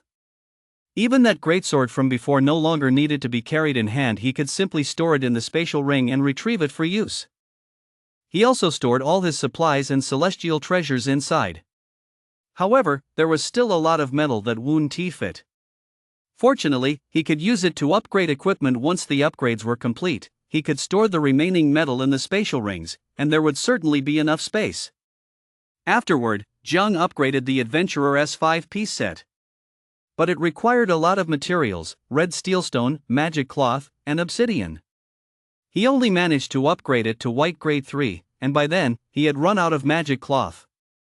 Still, the bonuses were incredibly powerful. At Tier 3, the Adventurer S5 piece set provided a base boost of 15 to each of the 6 core attributes excluding Soul, and with the Adventurer Class S additional doubling effect, that totaled 30. It was extremely powerful and served as a major boost for Jiang. During the recent lottery, Jiang also obtained some other equipment, such as clothes and pants. Their stat boosts are only 1, 2, or 3 points each, that's just grade level gear. White Tier 2 doubles the stats, and White Tier 3 triples them. Even the most basic boost from the Adventurer S5 piece set outperforms these, not to mention that Jiang S set provides a doubled boost. Jiang doesn't even bother with this gear in the future, he'll likely only use the Adventurer S5 piece set. Therefore, he still needed to gather materials to upgrade the 5-piece set, ideally to green tier 1 first, so it could fuse with his body and become part of him. Fortunately, there were still plenty of materials available in the Apocalypse system. This dungeon was one source, and he had previously collected a piece of metal from the spider. Gathering materials wasn't that difficult. Jiang made a plan in his mind, looking forward to collecting the materials and then upgrading. Next up for an upgrade was Jiang's weapon, Steel Blade. Among the weapons he had obtained, the Steel Blade possessed the most additional properties. Its description listed 2 traits, hard and sharp. The battle axe was a blank slate, so he discarded it outright. The katana had only the sharp trait and lacked the hard trait. Jiang had no other choice naturally, he had to choose the best one. The materials required to upgrade Steel Blade are refined steel or in tungsten alloy. Since he had a decent supply of both, Jiang upgraded Steel Blade to grade. He was just one step away from reaching green tier 1. The improvement to Steel Blade was significant, even though no additional bonuses appeared. However, the blade became much harder and more resilient, capable of withstanding more intense combat. Jiang had a battle axe he hadn't noticed before, but now he realized that during previous battles, a hairline crack had already appeared on its blade. He realized that if it had shattered in combat, losing his weapon would have severely diminished his combat effectiveness. Now, however, he could continue to use Steel Blade with confidence. The greatsword required a special metal called black gold, but since he didn't have the materials here, Jiang didn't upgrade it. Next were the celestial and terrestrial treasures. He took out the 3 transparent boxes containing these treasures from his spatial ring. Longevity Grass, rank, white 5th tier effect, increases lifespan by 5 years cost, none another item that extends lifespan. Jiang put it back into his spatial ring, he could only use it on the spot as a resource to trade with others. Spirit Flower, grade, great effect, breaks through the human limit on 7-dimensional attributes, increases the limit by 5 cost, lifespan 1. This is excellent. Jiang was delighted he could raise his attribute limits again. Plus, with the many attribute points he just unlocked, he could allocate them further. Golden Orange grade white 6th grade effect breaks through the human limit on the 7 attributes, increasing the cap by 5 cost, lifespan 4. Another one. Jiang was even happier. He consumed both. This is the second time you have consumed a heaven and earth spirit treasure that breaks through the limit. The effect is diminished, increasing the attribute cap by 4. The Apocalypse system issued a prompt. You have consumed a heaven and earth spirit object that breaks the attribute cap for the 3rd time. The effect has diminished attribute cap +3 at the black iron rank. You may use heaven and earth spirit objects that increase the attribute cap a maximum of 5 times, with a maximum total increase of 15 points. If you break through to the silver rank, you may use heaven and earth spirit objects that increase the attribute cap again. If you do not reach the maximum limit at the black iron level, you cannot make up for the missing portion of the black iron level. It actually diminishes? Jiang was slightly taken aback. But that made sense. These celestial treasures that break through attribute limits were too overpowered. If they could break through infinitely, that would be too absurd. However, after upgrading from black iron to silver, the unmaxed portion will be lost. Jiang frowned. This meant he would need to consume 5 celestial and terrestrial treasures that break the attribute cap for his black iron stats to be perfect. I'm still too short. I have to get them. Jiang's heart tightened. He was a perfectionist. There was no way he would let his foundation fall short of perfection. Jiang then checked his stats. Name Jiang level 4657, 2000, Class 1, Adventurer 350, Exploration Points, 3, Strength, 62 plus 30, Agility, 62 plus 30, Vitality, 62 plus 30, Defense, 62 plus 30, Reflex, 62 plus 30, Skill, 62 plus 30 Soul 62 Abilities Roulette Scanner Grade, Colossal Vitality Grade. 7-dimensional elements white 4th tier, high-speed movement white 4th tier, comprehensive defense white 4th tier, superhuman strength white 4th tier, precision white 3rd tier, desperate technique white 3rd tier, super reflex white tier 3, blade chi level 1 white tier 3, soul perception white tier 3, enhanced senses white tier 3, increased resilience white tier 3 equipment, scouting goggles green tier 3 fused to eyes, soul guarding bracelet green tier 1 fused to left arm, armor piercing bow green tier 1 fused to right palm, steel blade grade, space ring grade 2, greatsword white, level 5, bodyguard dull white, level 3, adventurer S5 piece set 5 white, level 3, mana necklace grade, only displays items. Currently equipped, Talent, Fountain of Magic Black Iron, Necromantic Secrets Silver, Combat Skills, Gale Step Black Iron Combat Rank, Black Iron 6th Tier, Junior Lifespan, Infinite. His strength has risen once again. Judging by his Black Iron tier power, his combat strength is now around Black Iron 33rd tier. Next, Jiang checked the level rankings to see how Li and the others who were competing with him for the first place reward were faring. He wondered if his level had surpassed theirs. However, Jiang suddenly recalled the Apocalypse system as prompt upon entering the dungeon. Within the dungeon, information cannot be transmitted to the outside world, only incoming information can be received. After all, he had just earned 2 exploration points, yet no notification had appeared. Communication was cut off. Therefore, information such as level UPS might not be transmitted outward, let alone affect the rankings. Still, Jiang decided to check the leaderboard. Number 1, Li, level 4. Number 2, Zhang Hai, level 3. Number 3, Zhou, level 3. Number 4, Zhang Kaiwei, level 3. Number 5, Huang Tianhe, level 3. Number 8, Jian, level 3. Huh? There hasn't been any change? Jiang said, sounding a bit surprised. Although he was now level 4, because the information couldn't be transmitted, his level was still listed as level 3, the same as before he entered the dungeon. It was perfectly normal for the leaderboard not to have changed. But hadn't Li and the others also gone to the dangerous area? They should be fighting right now and gaining experience. Yet, surprisingly, their rankings hadn't changed either, and the players behind their party hadn't even caught up to Jiang's previous experience level. He checked Li's specific level information. Number 1, Li, level 4232, 20000. Jiang was slightly taken aback. Is his experience really that low? But then again, it made sense. Only by killing monsters of the same level could one gain significant experience. Killing monsters 1 level below yielded much less experience, and killing those 2 levels below yielded none at all. Leveling up was incredibly difficult.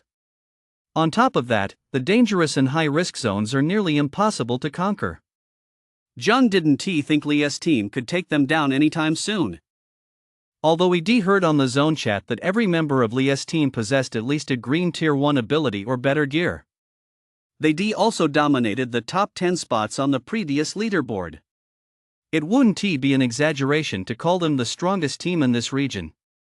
But compared to me alone, their team probably still falls short by a wide margin. Jiang silently compared them in his mind. He, on the other hand, was a jack of all trades, all stats maxed out, surpassing the level cap, equipped with top-tier gear, and armed to the teeth. He was proficient in both melee and ranged combat, mastered various elements, and would eventually acquire the soul summoning spell to summon an army of undead. In contrast, each member of Li's team likely specialized in only one area. They also relied heavily on teamwork in battle and had to split experience with teammates, which greatly reduced their efficiency. The thought of this filled Jiang with satisfaction. In this area, it seemed no one could level up faster than him. Meanwhile, Li and his group were fighting a grueling battle in a dangerous zone. Damn it, we just cleared one dangerous zone, and now we're tackling a second one right after. We're running out of steam, let us retreat for now. Li couldn't help but sigh. The previous dangerous zone had drained too much of their stamina. Plus, the cooldowns on some team members' special abilities hadn't even finished yet. This left them stuck in a grueling battle, and now they had no choice but to retreat. Otherwise, someone would die here. The other team members agreed with looks of fear on their faces, though relief was also evident. Brother Dui, shall we come back to fight after we've rested? Asked Jojin, who was ranked third on the leaderboard. Li frowned slightly. I guess that's the only option. He then checked the leaderboard. It looks like Jiang's team is also facing difficulties. Li let out a sigh of relief. Jiang's team is incredibly powerful, but they've fought back-to-back in two dangerous zones. They'll definitely need to rest and regroup before they can take it down. Maybe I still have a chance at the adventurer class, Li thought to himself. And as for the top spot on the leaderboard, as long as I can hold on, I should be able to secure it. After Jiang finished looking at the leaderboard, he then took out his storage ring and stowed away the 40-odd piles of black iron-grade skeletal remains scattered around him. He also collected all the celestial and earthly treasures and rare supplies he'd previously tossed on the ground. Next, he prepared to have dinner. Since he was currently trapped in the dungeon and couldn't leave anyway, he might as well get some proper rest. Besides, after a full day of slaying monsters, his physical stats were at their peak. Though he felt no physical fatigue, his mind still needed some relaxation. His stomach was growling with hunger. He took out a serving of Australian lobster and a Wagyu steak. These supplies were all obtained from the rare lifespan roulette.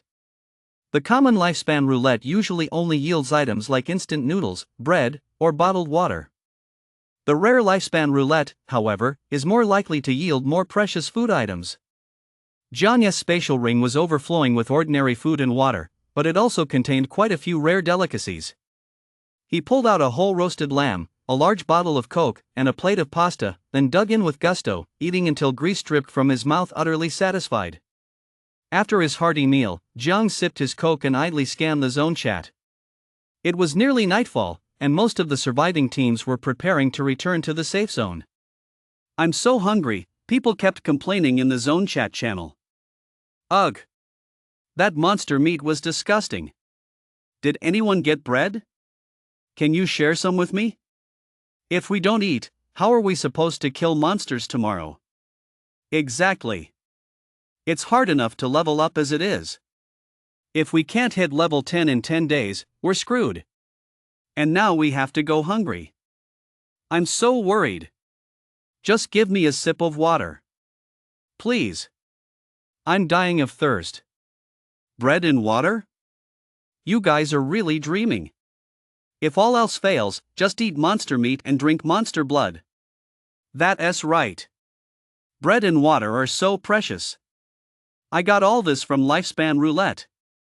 You think I'd share it with you? I'd trade my Lifespan Roulette for it. Just a sip of water would be enough. I've got some black iron grade metal here. I'd trade that too. Black iron grade magic cloth. Anyone want to trade for some food? Monster meat and blood are fine too. Just then, the Apocalypse system displayed another notification.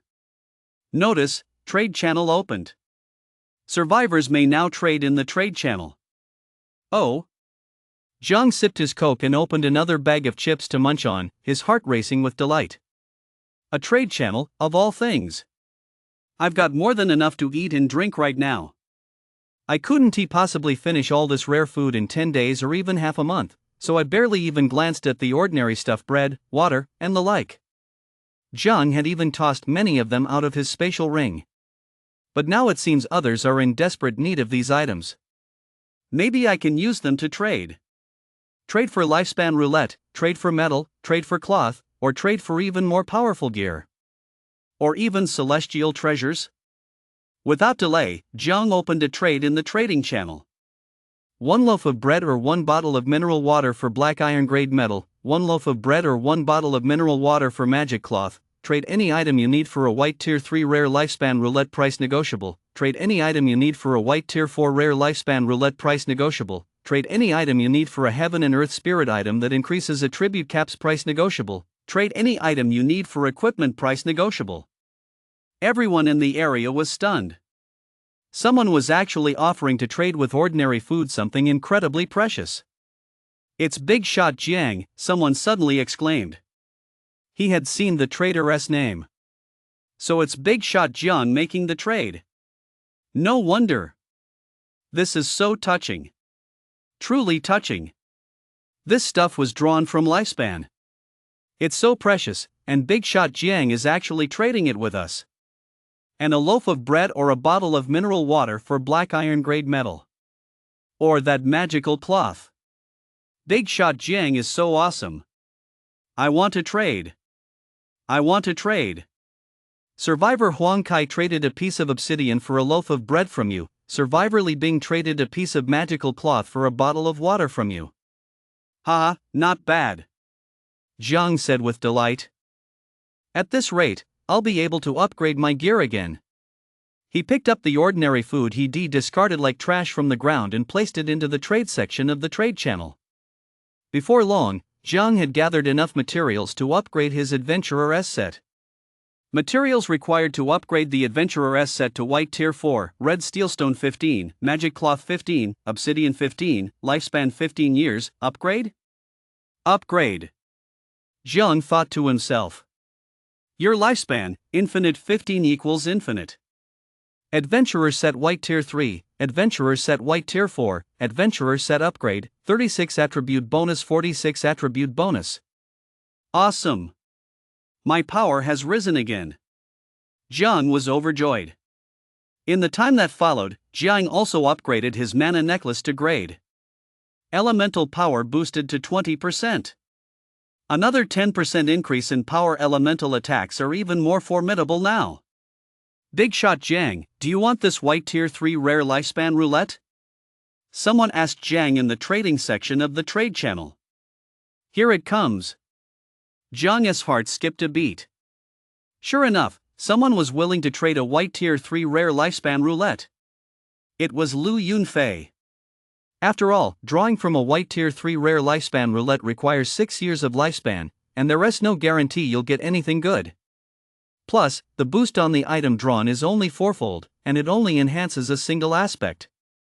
If you were to trade for a grade lifespan roulette, the boost would be twofold. With a White Tier 3 rare lifespan roulette, you could get 3 grade lifespan roulettes instead.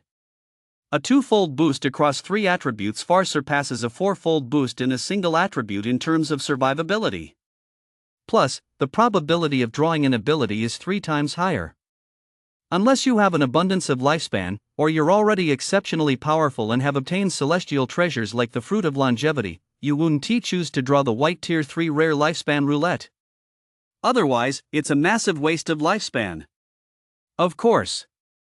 Jiang replied. What do you need? Can I trade for weapons, Big Brother Jiang? Lu Yunfei asked. Since he was able to obtain a White Tier 3 rare lifespan roulette, his team's strength was naturally formidable, so they certainly weren't short on food. What they lacked were weapons. Jiang happened to have plenty of weapons to trade. Finally, he could clear out his inventory. Jiang had no use for so many weapons, and they were a very low level. They were taking up space in his storage ring. If he couldn't trade them, Jiang would have thrown them away long ago. Now that he could finally clear them out, Jiang was overjoyed. Sure. How many weapons do you need? What level? Jiang asked. Grade 1s will do. How about 3? Lu Yunfei asked. No problem. Jiang nodded to himself. He then traded 3 grade battle swords to Lu Yunfei. One of them was the very battle sword that had 100 million years of lifespan infused into it. Ha! This battle sword can be used without infusing lifespan? Lu Yunfei was slightly taken aback after receiving Jiang's weapons. Looks like Big Brother Jiang's team might have infused a few days' worth of lifespan into this battle knife. I can get a few extra days for free. Lu Yunfei was thrilled. Since the lifespan infused into a weapon is invisible until it's used, Lu Yunfei naturally had no idea this battle knife contained 100 million years of lifespan. Big brother Jiang, thank you so much. Lu Yunfei expressed his gratitude afterward. No problem.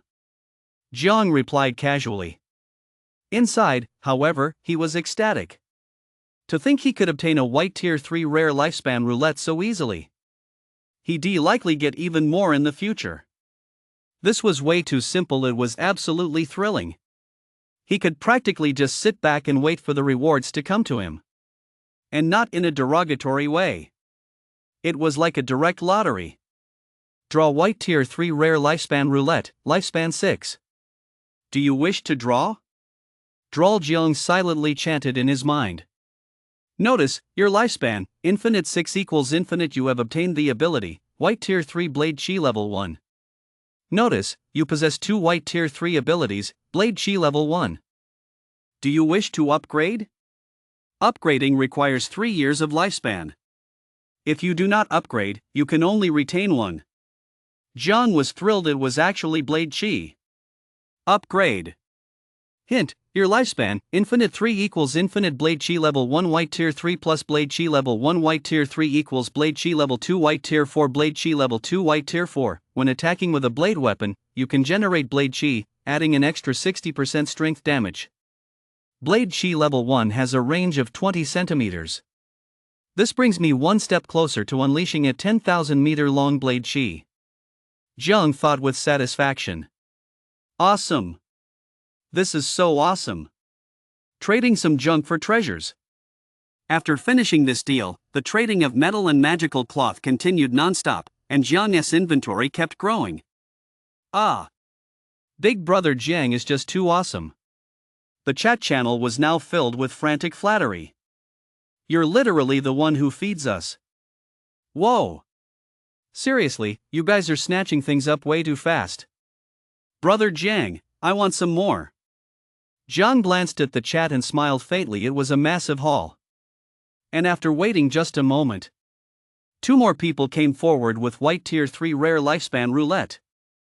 Big shot Jiang, can I trade a white 3rd tier rare lifespan roulette for gear? Brother Jiang, hello, are you still accepting white 3rd tier rare lifespan roulettes? This is insane, it's absolutely mind-blowing. At the same time, Li was also watching this unfold in the trade channel. Jiang's team is trying to start an arms race with us. Competing for the leaderboard. Li felt a sense of urgency. He is actually disregarding the incredibly precious lifespan to acquire anything that can boost his strength. Most crucially, he is competing with us for the adventurer class.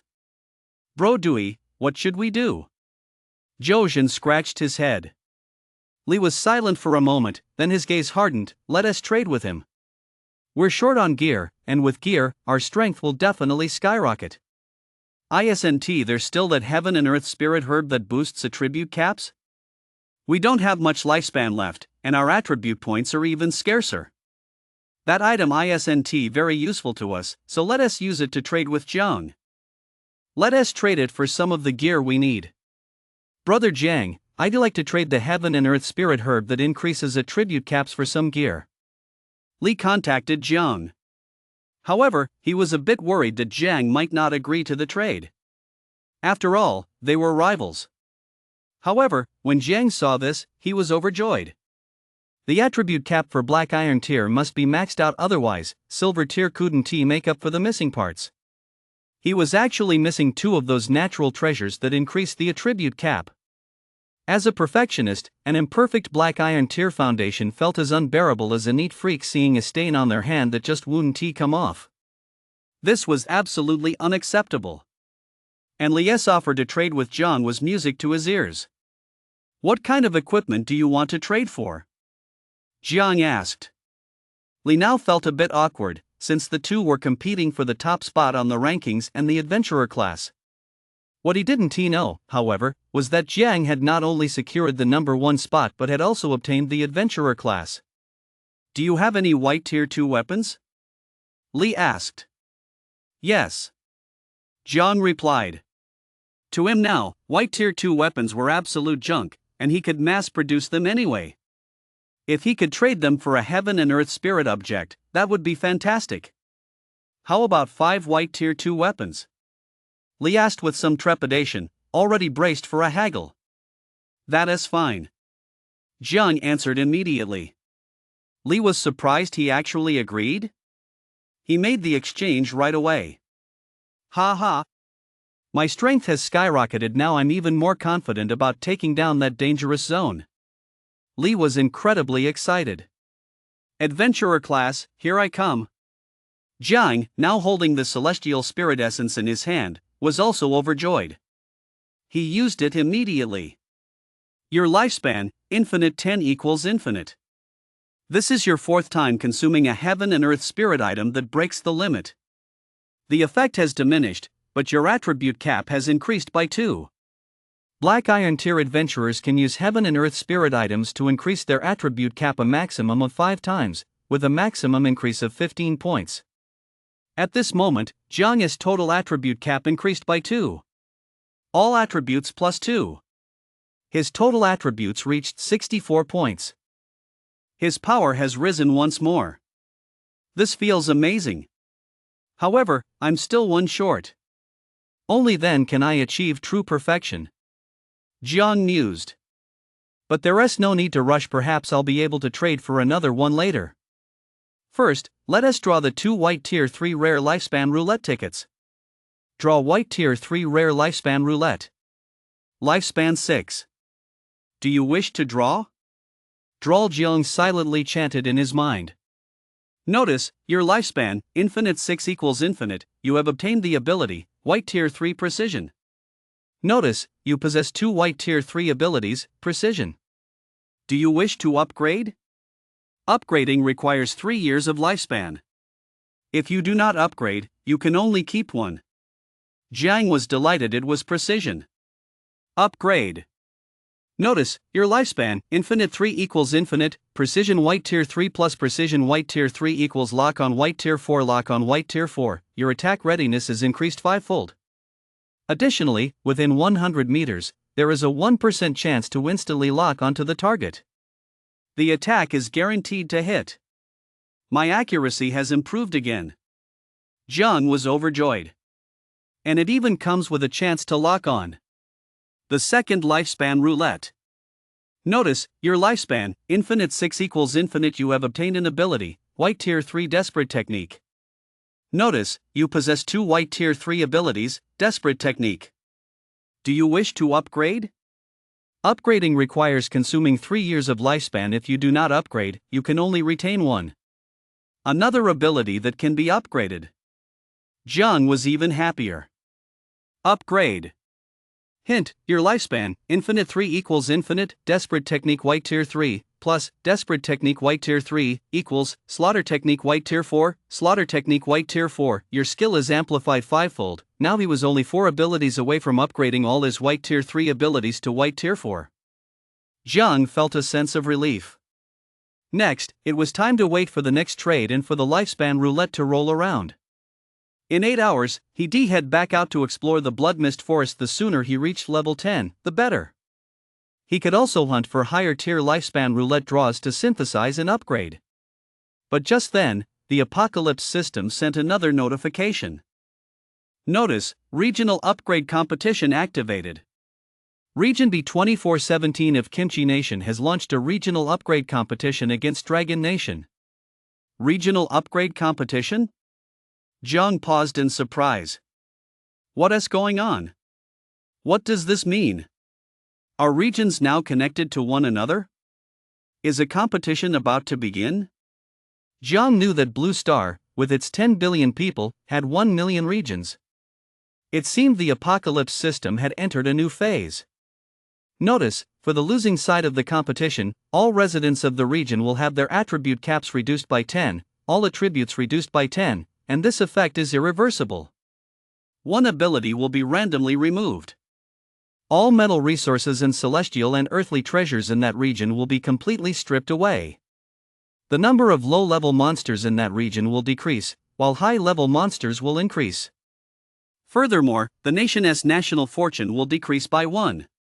Once national fortune drops to 0, all residents of that nation's regions will become vassals of other nations. For the winning region, all residents will have their attribute caps increased by 10 and all attributes boosted by 10. All metal resources and celestial treasures from the losing side will be transferred to the winning side. Upon hearing this news, Jiang was stunned. A 10-point reduction in attribute caps and all attributes for the entire losing side, and it's irreversible? A random ability will be removed. All metal resources and celestial treasures in that region will be removed? Wow, this is absolutely despicable. The overall stat reduction isn't too bad for Jiang, but the attribute cap reduction is like being one step behind others of equal strength. Although it's impossible for Jiang to ever be on the same level as anyone else. But it still stings. It's like having a part of his body missing. Losing one ability. I hope they don't take away my precious roulette scanner. That would be a total disaster. And the metal resources, the celestial treasures. Just transfer them straight to the opponent's region? That would completely wipe out Jiang's chance 1 and his last chance to obtain a celestial treasure. On top of that, a reduction in national fortune? Once national fortune hits 0, would he be reduced to a vassal state of another nation? It's simply unbearable. It's too humiliating. On the other hand, if he wins, that would be awesome. Jiang thought to himself. What? The zone chat channel was in an uproar. A zone upgrade competition. A competition between different nations' zones? Are these Koreans out of their minds? That penalty is terrifying. They're trying to wipe us out. We're screwed. Completely and utterly screwed. Several of my stats aren't even at 10 yet. If they get reduced, won't my stats be in the negative right from the start? Plus, with fewer low-level monsters and more high-level ones, how are we even supposed to reach level 10? I'm still stuck at level 2. My lifespan is going to be reset to 0. I'm so panicked. Wah! We're doomed. Tip: each region must send a 10-person team to Fiend Island. The team with the first member to reach level 5 wins the regional competition. You may also send an additional team to Fiend Island, but each member of the second team will consume 30 years of lifespan. We actually have to send a team? So that's how the competition works. Don't panic, everyone, we still have a chance. We got Big Shot Lee. Big Shot Lee's team used to dominate the top 10 on the leaderboard. With his team in the mix, we got a fighting chance. You're right. We still have a chance. The people in the region perked up again. And there's Big Shot Jiang. Big Shot Jiang's team is pretty strong too. No, wait, it's Big Shot Jiang who is impressive. His teammates might be just average. Because his teammates seem to be ranked way lower on the leaderboard. Only he has a high ranking. Why don't we have Big Shot Jiang join Big Shot Lee's team? They could form a 10-person squad and head into that Fiend Island together? I don't think that'll work. Every member of Big Shot Lee's team is indispensable. They rely on each other's coordination. Plus, their teamwork is top-notch. If Big Shot Jiang joined Big Shot Lee's team, it might actually backfire. Forget it then. Big Shot Lee is dominating the leaderboard right now. Let us just send his team to Fiend Island? Lee was pondering this as well. Although he and Jiang had previously been rivals competing for the title of top adventurer and the number 1 spot on the leaderboard. But the sudden emergence of the regional competition carried far too much at stake. It represented not only the gains and losses of each individual, but also the interests of the entire region and even the fate of the entire Dragon Kingdom. This matter could not be taken lightly. Therefore, he too had considered the idea of joining forces with Jiang. But that was precisely the problem. It was exactly as the others in the region had just discussed. The 10 members of their team were a single unit. Everyone was indispensable. If they brought Jiang in, it might disrupt the team's coordination. Fellow comrades, I, Lee, am willing to lead the team into Fiend Island to fight for our region. To fight for our Dragon Kingdom. Lee announced in the regional chat. At this moment, he had no intention of tackling that dangerous zone or continuing to compete with Jiang for the adventurer class. Instead, he planned to focus entirely on this leveling race. I wonder if Brother Jiang has any thoughts on this? Lee showed Jiang the respect he deserved. If Brother Jiang would like to join us, we should discuss it in private. Our 10-person team is a single unit. If Brother Jiang can contribute more effectively, then he is welcome to join by replacing one of our current members. Lee announced in the zone chat. However, Jiang was currently inside the dungeon, so he couldn't send messages out. He could only use the trade channel to communicate. Therefore, he couldn't speak in the zone chat channel. He couldn't respond to Lee either. Big shot Lee, I'm truly moved. Everyone in the zone chat began to praise him. No wonder you're the strongest team in our zone. But Big Shot Jiang hasn't said a word. He probably knows that Lee's team is a well-coordinated unit and has tacitly agreed to let Lee go to Fiend Island, right? Yeah, that's probably it. Jiang must have agreed to it. After all, Jiang is indeed very strong, but his teammates aren't on the leaderboard. In a 10-person competition, his team really isn't the best fit. Exactly, Big Shot Lee's team is the strongest one. Plus, Big Shot Jiang has taken into account how well Big Shot Lee's team works together. So let Big Shot Lee lead the team and help us take on the team from the land of kimchi. Big Shot Lee is bound to win. The crowd was united in their resolve. Jiang couldn't send a message at the moment and could only watch the zone chat channel. To be honest, he didn't think Lee's team was all that strong. He could solo high-risk zones on his own, while Lee's team hadn't even ventured into dangerous zones yet. Their strength was clear for all to see. The difference was obvious. But Jiang didn't really care. After all, he could use his lifespan to join the second team. Worst case scenario, he'd just use his lifespan and go as the sole representative of the second team. Notice, the B2417 region of Kimchi Nation and the A1102 region of Dragon Nation have gained access to an additional shared chat channel. As soon as this notice appeared, a massive influx of players from the B2417 region of Kimchi Nation and the A1102 region of Dragon Nation flooded into the chat channel. You Dragon Nation folks, you're doomed to lose. The Kimchi Nation players were the first to start provoking them. Ha, Dragon Nation's national fortune belongs to us, Kimchi Nation. By the way, Dragon Nation actually originated from our Kimchi Nation. They even stole our culture and claimed it as their own. It's about time they returned to their roots. That's right. You people from Kimchi Nation are truly shameless, the Dragon Nation user countered. Even in times of peace, Kimchi Nation frequently passes off Dragon Nation's culture as their own. It's bad enough that they steal Dragon Nation's culture and claim it as their own, but they even go so far as to slander Dragon Nation for stealing their culture. It's utterly despicable, vile, and shameless. And now they're even mocking us, telling Dragon Nation to return to our ancestral roots. This is the last straw. You bunch of thieves from Kimchi Nation. Stealing is one thing, but crying thief when you're the thief yourselves? Shameless. Exactly. Disgusting. We, Dragon Nation, will never lose to you, Kimchi Nation. If anyone needs to claim their ancestral roots, it's your Kimchi Nation.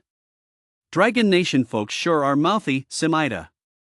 Our Kimchi Nation team has 3 blue tier 1 lifespan roulette users and 7 green tier 5-9 lifespan roulette users. The Kimchi man looked smug. I don't believe it. Dragon Nation has that kind of strength, Simida. Why aren't you saying anything now, Simide? You're not our match, are you, Simide? Ha ha ha ha. Tiny Dragon Nation, get trampled underfoot by our Kimchi Nation. What? At that moment, the Dragon Nation members were stunned. 3 blue tier 1 lifespan roulette users, 7 green tier 5 to 9 lifespan roulette users. A team like that is just too powerful. They completely outclass Lee's team. In Lee's team, only Lee himself is a blue tier 1 lifespan roulette user. The rest are only green tier 1 to tier 9. Whether it's high-end combat power or other combat capabilities, they're a whole tier below the Kimchi Nation team. When Li saw this news, his face turned ashen. This level of strength is simply terrifying. On top of that, with a team this powerful, they likely accumulated a massive amount of experience. Their current level is far higher than his. Though they haven't reached level 5 yet, they're certainly much closer to it than he is. Li felt like he couldn't catch his breath. We're going to lose. Are we really going to lose? But we must fight. There are no cowards in the Dragon Kingdom. Even if there's just a sliver of hope, we must defeat this Kimchi Nation region. Li roared. You may enter Fiend Island. Please select a team to enter. Enter. Li and his 9 subordinates were immediately teleported away from their original location. Dragon Nation's first team is ready. Members, Li, Jiang Hai, and 10 others. Meanwhile, the Kimchi Nation team also entered Fiend Island. Kimchi Nation's first team is ready. Park, Kim Diak Go, and 10 others, we're done for. We're completely finished. The Dragon Nation was gripped by panic. Meanwhile, the Kimchi Nation members grinned. Ha, is the mighty Dragon Nation about to become a vassal of our tiny Kimchi Nation? Now, let us see who dares say our Kimchi Nation's culture is stolen. Just then, another notification sounded. Dragon Nation's second team is now ready. Member, Jiang, 1 person. A single person forms a team. Everyone was stunned. What? Big Shot Jiang actually went in as the second team all by himself? The Dragon Nation chat channel was abuzz with discussion. Where are his teammates? I guess the cost of consuming 30 years of lifespan was too high for him to bear? No, I've actually been wondering about this for a while. Big Brother Jiang is so powerful his teammates can't possibly be nobodies. Exactly. I've been wondering the same thing. Has Big Brother Jiang always been alone? One man is as good as an entire team. Everyone was stunned. Big Brother Jiang is actually that powerful. We should figured this out sooner. Isn't that just too strong? But it's so painful for Big Brother Jiang to sacrifice 30 years of his lifespan. Even if it means paying such a heavy price, it's for the sake of our region, for the battle between Dragon Nation and Kimchi Nation. Exactly. Big Brother Jiang has sacrificed so much. I'm crying my eyes out. Some Dragon Nation citizens were moved to tears. Big Brother Jiang, from now on, I'll follow your lead. Your lifespan, infinite 30 equals infinite. Jiang also received a notification about the deduction from his lifespan. As the second team, you can only teleport to Fiend Island in 5 minutes. Note, teams from the same country will not be teleported to the same location on Fiend Island. Countdown, 434, Jiang was feeling a bit nervous now. To be honest, that team from Korea was really strong. He didn't feel very confident. Therefore, he had to level up quickly on Fiend Island. However, Fiend Island didn't sound like a very friendly place. Meanwhile, Li's team had already teleported into Fiend Island. However, the match wouldn't start for another minute, so they couldn't gain experience from the monsters they killed earlier. They were currently hiding in the ocean. Fiend Island was truly a massive island. Surrounded by the sea, the map of Fiend Island was enormous. The coastline stretched for hundreds of kilometers. A member of the team with a scouting ability discovered that there were quite a few ruins scattered across the island. There might be some mysterious opportunities to be found. Of course, there were even more powerful monsters. And right ahead of them were several level 4 elite monsters. Their party had no trouble handling level 3 elite monsters, but they could only handle 1 or 2 level 4s at most. With several of them present, they dared not disturb them at all. Therefore, Li and the others hid to avoid being discovered. Ha! It's actually Jiang? Li had just received a message that Jiang, as the second party, was about to enter. The moment they entered Fiend Island, their own level information was masked. Why is he here? And all by himself? It seems he doesn't have a team this strong on his own. Li finally realized. At the same time, he felt deeply moved.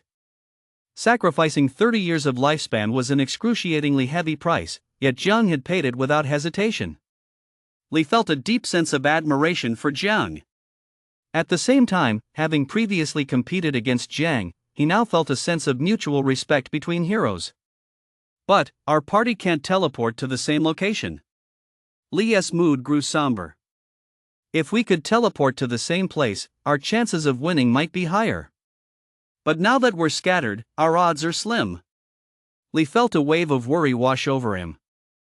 Level up. We have to level up fast. Defeat the team from Kimchi Nation. When there are only 2 roaming monsters left, we'll make our move. Li told his teammates. Got it, Brother Dewey. The teammates nodded in unison.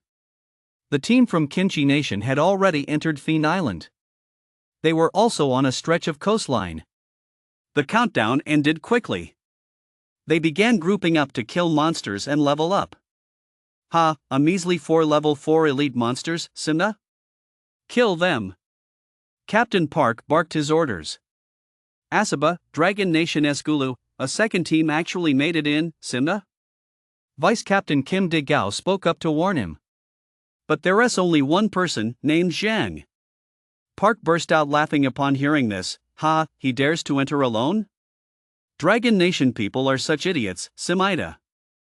No matter how strong he is only a blue tier 1 lifespan roulette, and we have 3 of those, Simida. We're guaranteed to win. I heard that the other team from Dragon Nation, Gulu, definitely has 1 blue tier 1 lifespan roulette, while the rest all have green tier 1 lifespan roulette or higher. That team is clearly stronger, but there's still a whole tier below us. My experience bar has already reached level 41301-2000.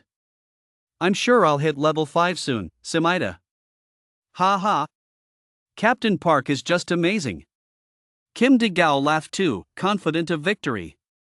That Li, supposedly the strongest in the Dragon Nation region, is apparently only level 4232-2000. And that Jiang? He hasn't moved on the leaderboard in ages. He has stuck at 8th place, only level 3. The entire Kimchi Nation team burst into laughter. We could beat them with our feet. As they chatted, the Kimchi Nation team had already finished off the 4 level 4 elite monsters along the coastline. The higher the level, the harder it is to level up. For someone already at level 4, a level 4 elite monster only yields 100 experience points. A boss, on the other hand, yields 500 experience points. Killing the 4 level 4 elite monsters yielded a total of 400 EXP. Park contributed the most to the battle and received a quarter of the total.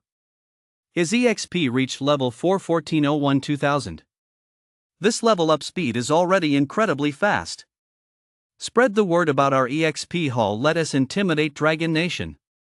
Park said. While Li was still waiting for a few more monsters to appear, Park had already killed them all and leveled up.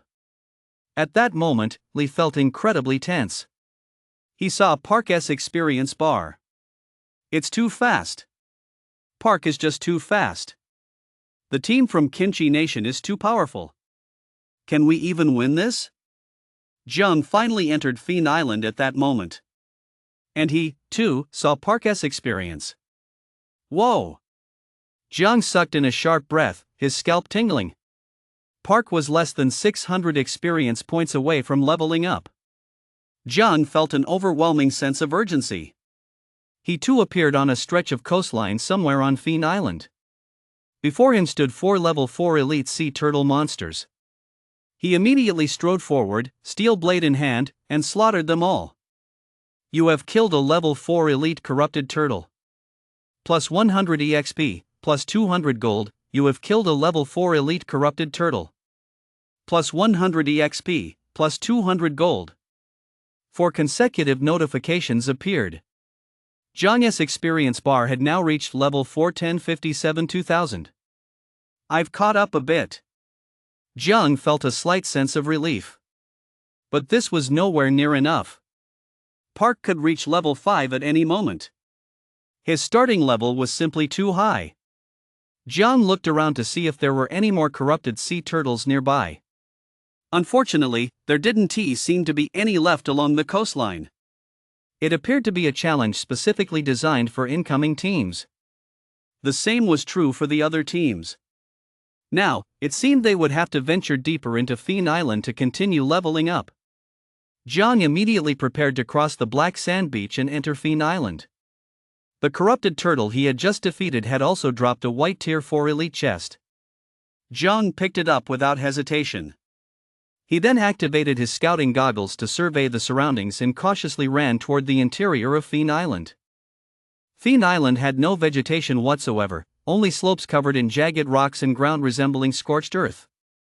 There appeared to be several active volcanoes in the interior, with the landscape dominated by black and red lava.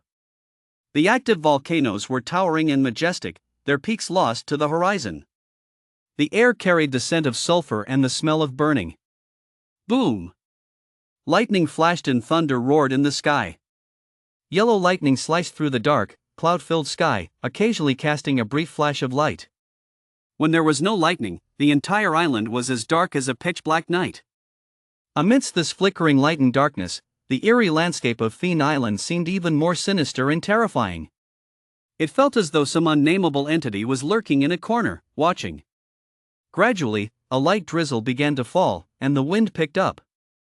Jiang gradually stopped running. Although he was eager to level up, eagerness did not mean recklessness.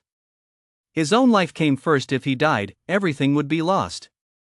The monsters on the outskirts of Fiend Island were already level 4 elite monsters. Given the island's vast size, it was hard to imagine what even greater horrors might lurk within. Advancing cautiously, and taking advantage of this monster-free period, Jiang opened a treasure chest to boost his strength. The stronger he was, the better he could handle danger and the faster he could level up. Draw a white tier 4 rare lifespan roulette. Lifespan 8. Do you wish to draw? Draw. Jiang silently resolved. Notice, your lifespan, infinite 8 equals infinite. You have obtained the ability, white tier 4 light element. Prompt, you possess the white tier 4 abilities 7-dimensional element and light element. Do you wish to upgrade? Upgrading requires 32 years of lifespan. If you do not upgrade, both will be retained. Upgrade. Jiang nodded to himself. Prompt, your lifespan, infinite 32 equals infinite, 7-dimensional element white tier 4, plus, light element white tier 4, equals, 8-dimensional element white tier 5, 8-dimensional element white 5th tier. Your 8 elements form a unified whole, increasing elemental power by 1 tier and amplifying it 7-fold. White 5th tier is equivalent to white 7th tier. His strength has risen again. Jiang rejoiced. Moreover, the light element can enhance his eyes, allowing him to see his surroundings clearly. Although Jiang's scouting goggles could also scan the area, their range was limited to 300 meters. But with the light element enhancing his eyes, Jiang can see farther and more clearly. This makes it easier to spot danger. At the same time, Jiang noticed a stream of trade messages appearing in his trade channel. Big Brother Jiang, I have a lifespan herb here. Please accept it. Big Brother Jiang, here is a rare white tier 3 lifespan roulette. Please accept it. All these offers were unsolicited. They were simply giving supplies to Jiang. Their goal was simple, they wanted Dragon Nation to win. Big Brother Jiang, Big Brotherly, you must win. In the regional chat, Dragon Nation players cheered on the 2 leaders' team. We've sent you all kinds of supplies, gear, and celestial treasures. Take them and boost your strength. Knock those bastards from Kimchi Nation to the ground. Li looked at the supplies he received and the encouraging words from everyone. He couldn't help but shed a tear. Li's other teammates John Hai, Jojin, and the rest also had red eyes and a lump in their throats. Their fists were clenched so tightly that their fingernails dug into their flesh. They felt both moved and guilty. The Kimchi Nation team's agility was leveling up way too fast. And just moments ago, Li and the others had heard that the Kimchi Nation team could actually kill the 4 elite monsters outside the beach at will. They were too powerful. Meanwhile, even taking down 2 of them was a struggle for them. Their agility was leveling up far too slowly. Maybe they really were going to lose. Helpless. Utterly helpless. They felt incredibly guilty for letting everyone down and wasting all the supplies that had been sent to aid them. In stark contrast to the grim atmosphere in the Dragon Nation chat channel, the Kimchi Nation chat channel was filled with laughter and merriment. Ha ha ha. These Dragon Nation folks are so lame. Useless Dragon Nation people.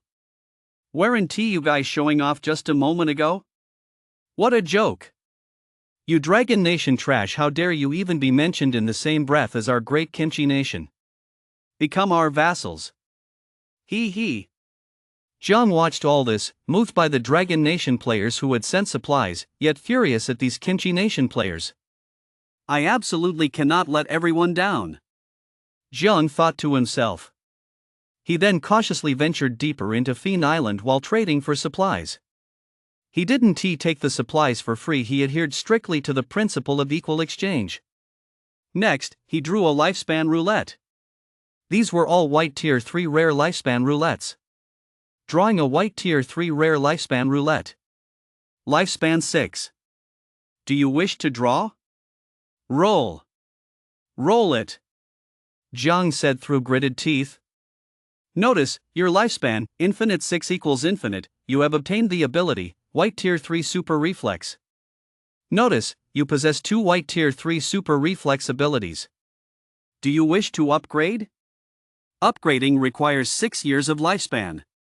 If you do not upgrade, you can only keep one. Upgrade. Notice, your lifespan, infinite 6 equals infinite, super reflex white tier 3, plus, super reflex white tier 3, equals, instant reflex white tier 4, instant white tier 4, reflex power increased 5-fold. Then, superior senses white tier 3 has been upgraded to enlightened senses white tier 4. The senses ability has been increased 5-fold. Enhanced resilience white tier 3 has been upgraded to fortified resilience white tier 4. The reduction in stun duration after being attacked has increased from 13% to 14%. I won't go into detail about the other common items or equipment I drew. Now, with just one more white tier 3 ability, he can upgrade all his abilities to white tier 4. His strength has risen another notch. Jiang felt a surge of confidence. Meanwhile, he cautiously made his way through the outside world. Suddenly, he sensed something amiss. Something seemed off ahead. Surrounded by black hillsides, Jiang climbed the black rocks, ascending about 10 meters. He was nearing the summit. He used his scouting goggles to observe the situation above. He saw a flat area above. In the center of the flat area stood a massive Roman column. Beside the column lay a vast expanse of crumbling ruins. It looked as though there had once been a structure here. And that column was emitting a faint purple glow, appearing mysterious and profound, arousing his curiosity. Jiang used his scanning goggles to examine its details. Demon God Relic, quality? Effect, it contains a single drop of diluted demon goddess blood. If you can expend enough lifespan to break the seal, you might obtain the demon goddess bloodline. A demon god relic, demon goddess blood. Jiang was stunned. His heart raced with excitement. A demon god, both demon and god, sounded incredibly powerful. Just how powerful must its bloodline be? Jiang felt an inexplicable surge of excitement, his breathing quickening and his blood pulsing through his veins. However, he didn't act immediately, for there was a bizarre monster guarding the pillar. Jiang climbed up a little further, poking his head out slightly to take a closer look. You have approached a hidden special scene, the demon goddess ruins. The moment Jiang poked his head out, the apocalypse system issued a notification. A hidden special scene? Jiang was startled. He knew he had stumbled upon something extraordinary. But then again, the blood of the demon god was, after all, something extraordinary. How could the place where it resided be ordinary? Therefore, Jiang remained on high alert and began to observe his surroundings carefully. Surrounding the pillar were 6 dog-headed monsters, with human bodies and dog heads, each wielding a steel pitchfork. They stood 2 meters tall, with one particularly massive specimen reaching 3 meters. Their physiques were incredibly robust, with muscles bulging explosively. Their green faces and fangs revealed a demonic, ferocious expression. Jiang spent a unit of lifespan to check their stats. They were called demon apostles. 5 of them were elite monsters, but having been imbued with a trace of the demon goddess strength, they were incredibly powerful. All are level 4, yet their stats are nearly on par with Jiang's, hovering around 62 points. That places them at the early stage of Black Iron Tier 6. They possess the exclusive ability of a White Tier 4 apostle, which boosts all stats by 5 times. They also possess a special White Tier 3 Steel 4 combat skill, as well as the Black Iron Tier Talent Flash, allowing them to instantly teleport a short distance. They can even unleash Dark Element attacks. This power is simply terrifying. All-around ability boosts. With elemental attacks and the Steel Fork skill, he could practically be called a little Jiang. Even a full-strength squad would struggle to handle him. For instance, if Li's team encountered him, they'd have no choice but to backtrack and bypass this area. Surrounded by mountains, they'd have to climb peaks hundreds or even thousands of meters high, making it nearly impossible to level up quickly. Take Park's team, for instance. Since Jiang isn't sure of their exact strength, it's hard to say. Perhaps a full-strength team might be able to handle them. However, in a one-on-one fight, Jiang could certainly take down these demon apostles. But there are 5 of them here. And on top of that, there's a boss level 1. With all stats at 75 points, it's a mid-tier Black Iron 7th rank. All stats are amplified 6-fold. His talent ability, Flash, is also Black Iron, just like other elite tier abilities. His Trident combat skill and Dark Element attack are both White 5th tier. He also possesses Black Iron tier combat techniques like Shadow Stab and Shadow Orb. This strength is simply terrifying. To be honest, the Necromancer Jiang defeated earlier was only possible because it was a weakened, decaying form. And that was only because the opponent had astral projected to possess another body, allowing Jiang to turn the tables and kill it. But the creature standing before Jiang now is a truly terrifying boss-level monster. Not only are all its attributes superior to Jiang's, but in some aspects, its enhancements even surpass his. Fortunately, Jiang isn't without a fighting chance. His combat repertoire is diverse, and his base 7-dimensional attributes are by no means weak. He could barely hold his own. And Jiang looked around. He was surrounded by mountains. Climbing up to find new monsters would waste an unknown amount of time. By then, perhaps Park and Kim Deokgo's squad would have already won the regional upgrade competition. Jiang had no choice but to fight. There was no way out. With that in mind, Jiang surveyed his surroundings. The platform where the demon goddess ruins stood wasn't entirely flat. There were many massive boulders scattered around. Jiang sidestepped along the mountainside, moving to the rear of a massive boulder on the platform. Only then did he grab the cliff face and climb upward, reaching the back of the boulder without a sound. Thanks to the hidden aura ability of his adventurer's set, he wasn't detected. Jiang's plan was to first launch a surprise attack and take out 1 or 2 of the elite troops. Otherwise, if they all charged at him together, Jiang would inevitably be drawn into a grueling battle. Leaning against the massive boulder, Jiang used his scouting goggles to observe. The demon apostle leader sat on a massive boulder beside a pillar, resting with his eyes closed. Meanwhile, the elite demon apostles patrolled the surrounding area. However, their patrols were not tight, and Jiang quickly spotted a weakness. He extended his right hand, and an arrow from his armor-piercing bow shot out. This arrow was imbued with elemental power. If it hit, it would be a one-hit kill. Even the most powerful elite demon apostles were no exception. However, what Jiang didn't expect was that just as the arrow was about to strike one of the elite demon apostles, the elite demon apostle's body suddenly shimmered with a purple crystalline glow. In an instant, it dodged the arrow. Before Jiang could even react, the elite demon apostle had already teleported behind him. Wielding a steel pike that emitted a chilling, menacing glow, it lunged toward Jiang. Jiang's reflexes were lightning fast. He sensed the whistling wind and the biting cold behind him. Without turning around, he drew a steel blade from his spatial ring. Using his left foot as the pivot, he spun his body counterclockwise halfway and slashed diagonally with the blade. Clang! Sizzle, sizzle, sizzle, sparks flew, and the clanging of metal echoed incessantly. Fortunately, Jiang was quite strong, and with the blade's aura enhancing his strike, he instantly gained the upper hand. He planted his feet firmly on the ground, using the force to propel himself upward, sending the elite demon apostle flying. But before he could press his advantage, the remaining 4 elite demon apostles materialized simultaneously. Only the demon apostle leader remained motionless. It opened one eye indifferently, then closed it again. How dare a mere human from a low-level universe covet the relics of a demon god? And he is alone at that. Even if a full 10-man level 4 squad had arrived, my minions would have wiped them out. Jiang now faced a perilous situation as the 4 elite soldiers lunged at him from 4 different directions, spears in hand. With his left hand, he summoned a greatsword and hurled it forward with his right. He parried a spear from another direction while simultaneously firing another arrow. Teleportation had a cooldown and couldn't be used consecutively. The elite demon apostles had just exhausted their teleportation abilities and were now in a vulnerable window. The enemy South Pike locked in close combat with Jiang's blade, leaving him unable to pull his hand free only for an arrow to shatter the creature's skull. Blood spattered everywhere. You have slain a level 4 elite demon apostle.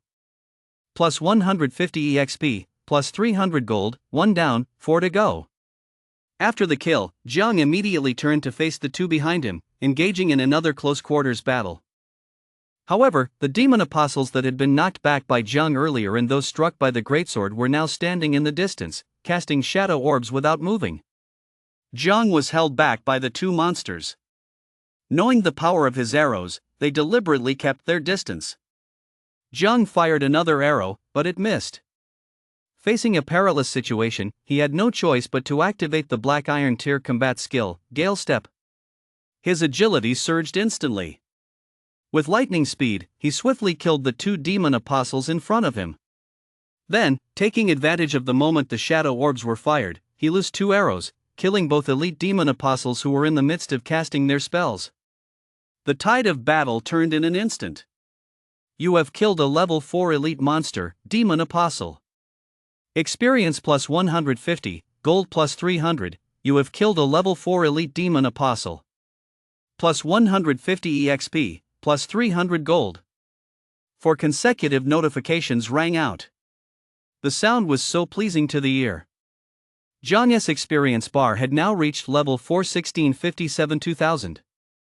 Seeing his experience bar surge, Jiang felt an immense sense of satisfaction. Maybe I already have more experience than Park? Jiang wondered.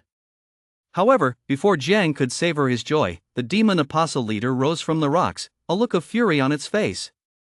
What? You actually wiped out all my minions in an instant? The demon apostle leader was stunned. It had underestimated this human. This human's strength was far greater than it had imagined. As he thought this, the demon apostle's steel trident reached out toward the pillar, and waves of demonic power surged from it, enveloping the demon apostle's body. The demon apostle's power had skyrocketed. In the next instant, instead of using blink, he charged toward Jiang with lightning speed, thrusting his massive steel trident forward with explosive force. Jiang was taken aback. Hurry, hurry, hurry. It was simply too fast. The demon apostle leader swept toward him like a howling gale. There was absolutely no time to react. Fortunately, the effect of Jiang's Gale Step was still active. He instantly retreated backward. In the blink of an eye, he had retreated all the way to the edge of the cliff. Half his foot was already hanging in midair. He was just 1 step away from falling. The boulders at his feet crunched and rolled down the slope, taking Jiang's place. Yet the demon apostle hadn't lost any ground. He remained almost pressed against Jiang as he reached the cliff's edge.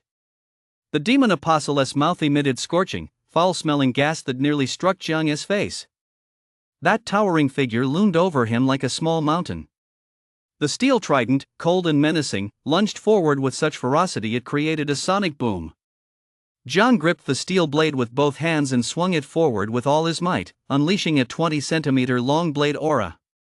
It spread out, forming a series of blade afterimages. As the steel fork lunged toward him, it too left behind a trail of afterimages. Jiang was immediately knocked flying. Had the demon apostle leader not been enhanced, Zhang might have been able to hold his own for a while, but with his power amplified, Zhang was no match for him. He was sent flying off the cliff. Zhang spun 360 degrees in midair and plunged his blade into the cliff face, narrowly avoiding a complete fall. From the top of the cliff, the demon apostle leader peered down and saw that Zhang was still alive. He immediately grabbed his steel fork, thrust it downward, and leaped down from above. The steel fork lunged toward Zhang once more. In midair, Zhang scrambled frantically with both hands and feet. His right foot finally found a protruding rock on the cliff face. He used it to push off with all his might while simultaneously pulling out the steel blade embedded in the cliff. He landed on another small slope. The demon apostle leader, however, missed Zhang. Clutching his steel fork, he plummeted to the bottom of the cliff, creating a massive crater. A cloud of dust and debris billowed into the air. But soon, a pair of crimson eyes emerged from the dust, gazing toward Zhang's location. He wasn't dead yet. Zhang was startled, but at this height, it was indeed impossible to kill the demon apostle leader, whose body had been reinforced by the pillar. Fortunately, Zhang now had a brief moment to catch his breath. He seized the opportunity to use his scanning goggles to assess the demon apostle's current strength. He discovered that, having just been empowered by the demon goddess power, the demon apostle leader's all attributes had increased by 20 points. His base combat power had reached the mid-level of Black Iron 9th rank. Multiply that by the ability bonus, and no wonder he was so formidable. Just then, the demon apostle leader fired a massive shadow orb from within the dust cloud. The shadow orb, imbued with eerie shadow energy, shot toward him as fast as a bullet. Zhang's heart raced with fear, and he had no choice but to leap off the small hill to dodge it. There was only one spot to land on the small hill. If he didn't jump out of the way, he'd have to take the hit head on. But just as Zhang leaped, he sensed something was wrong. The pair of crimson eyes that had been in the dust cloud had vanished. Instead, they had transformed into a purple crystalline glow. The demon apostle leader had already disappeared from where he stood.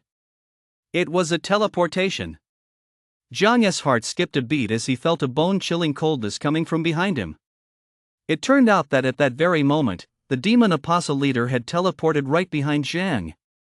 Holding his steel fork, in the same spear-to-the-head stance, he thrust the fork toward Zhang's head in midair. If that hit, 3 bloody holes would instantly appear in his skull. With nowhere to brace himself in midair, Zhang was completely at a disadvantage. His mind raced, but no matter how hard he tried, he couldn't think of any way to dodge this strike.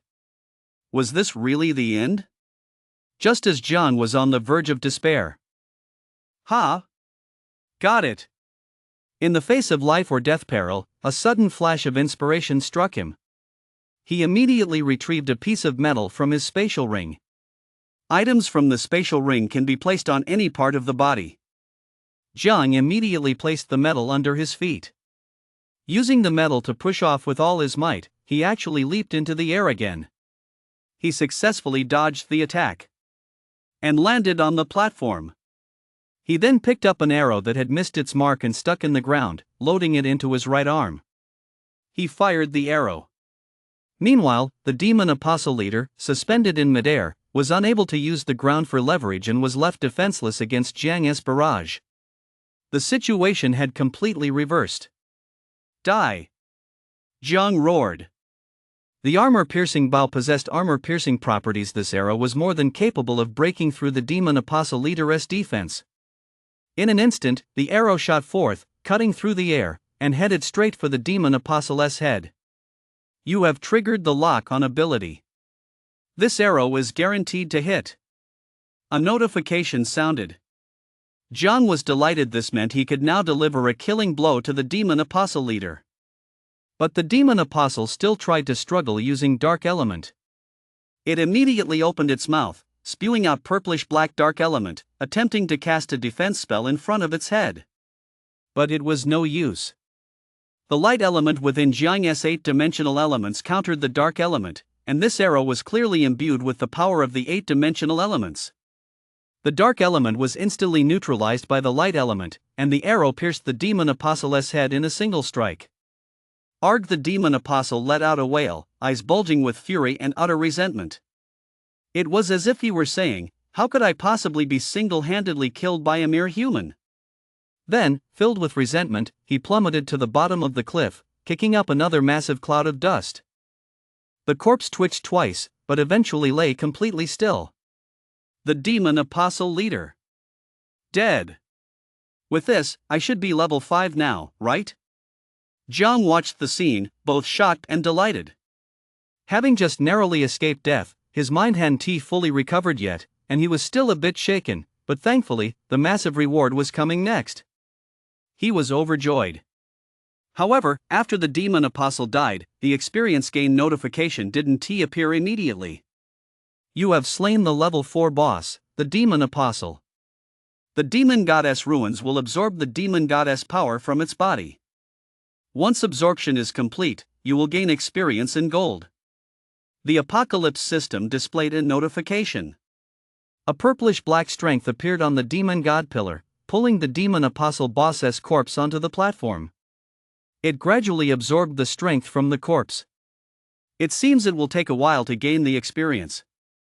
As for the demon god ruins, I'll need to wait until the demon goddess power is fully absorbed before I can use lifespan to activate them.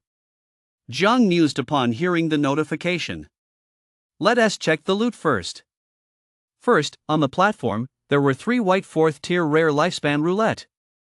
Then, the 5 elite demon apostles also dropped a white 4th tier rare lifespan roulette. The demon apostle leader dropped a white 4th tier boss chest. Consume lifespan to draw. The first white 4th tier rare lifespan roulette yielded physical defense white 4th tier. Combined with comprehensive defense white tier 4, it upgraded to all-around defense white tier 5. Defense power increased from a 5x boost to a 6x boost. The previous comprehensive defense was upgraded by combining tough skin white tier 3, hard bones white tier 3, and internal organ reinforcement white tier 3. Now, with the addition of physical defense white tier 4, his overall defense has reached perfection. Let us draw the second one.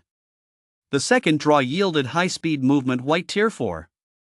Consuming 8 years of lifespan, the 2 high-speed movement white tier 4 items were upgraded into ultimate agility white tier 5. Agility was boosted from a 5x multiplier to a 6x multiplier. A warm current surges through his legs, feeling incredibly comfortable. At the same time, Jiang feels his body becoming lighter and more agile. The improvement is visibly stronger. This feels amazing. If Jiang's agility had been this fast earlier, he certainly wouldn't have been in such a dire situation against the demon apostle leader. The third one, he drew lock on white, level 4. Consuming 8 years of lifespan, the 2, lock on white tier 4, were upgraded to eagle eye lock on white tier 5. Attack accuracy increased from 5x to 6x. Within 100 meters, there is a 1% chance to instantly lock onto the target. The attack is guaranteed to hit. The probability has increased to 2%. Another upgrade even better. The fourth one drawn was superhuman strength white tier 4. Consumed 8 years of lifespan. 2. Superhuman strength white tier 4, upgraded to strength king white tier 5. Strength boost increased from 5x to 6x. A powerful sensation welled up inside him. All 4 lifespan roulette spins actually yielded abilities. This upgrade is absolutely amazing. Jiang was overjoyed. He then planned to check the white tier 4 boss lifespan roulette. Just then, he suddenly noticed his trade channel was filled with white tier 3 rare lifespan roulette entries. With his current set of abilities, he was just 1 white tier 3 ability away from upgrading to white tier 4, then he'd have a full set of white tier 4 abilities. As a perfectionist, this was simply unbearable. He immediately set out to draw from the white tier 3 rare lifespan roulette. The first one didn't yield a result, nor did the second. Fortunately, there were plenty of lifespan roulette cards. By the 10th try, he finally succeeded. It cost him 6 years of lifespan, and 2 soul perception white tier 3 were upgraded to soul sensing white tier 4. The soul sensing ability's amplification increased from 4 times to 5 times. This ability is a prerequisite for the necromantic mysteries silver talent. However, it remains usable even after the upgrade. Now, all of Jiang's abilities have been upgraded to White Tier 4. The next step is to upgrade all White Tier 4 abilities to White Tier 5. However, several have already been upgraded to White Tier 5 now, only 6 more are needed to upgrade them all to White Tier 5. Next, open the White Tier 4 boss chest. Consumes 16 years of lifespan to open. You have obtained the combat skill, Black Iron Tier Blink. Blink combat skill, activate to teleport once to any location within a 50-meter radius of yourself. Cooldown, 2 hours. Consumes 1 day of lifespan per use. It's actually Blink. Jiang was surprised. Then, boundless excitement surged through him. This combat skill, this practical ability is simply too powerful. It's incredibly elusive and versatile. It's completely impossible to react to. Used well, it yields unexpected results. Just like when the demon apostle boss ambushed him earlier. If it weren't for the ingenious use of his spatial ring, Jiang would have met his end right there. It's too strong. This ability is truly too powerful, too practical. And now he had acquired it. Awesome. Absolutely awesome. Jiang then looked over at the pillar, which was still absorbing the power of the demon god from the demon apostle's corpse. So Jiang began surveying the area around the ruins once more. There seemed to be a lot of metal right before his eyes. These metal objects lay there quietly, exuding a mysterious aura. They were part of the ruins. This place had originally been an ancient structure. These metals appeared to be special materials used in specific parts of the structure, and despite the passage of time, they still exuded a unique charm. This is silver-grade metal. Jiang exclaimed in surprise. His voice was filled with excitement and anticipation. His gaze was fixed intently on a massive piece of metal, his eyes brimming with awe. Dark steel silver grade 1. This discovery made his heart race, his blood seeming to boil. Isn't this the upgrade material for the steel blade?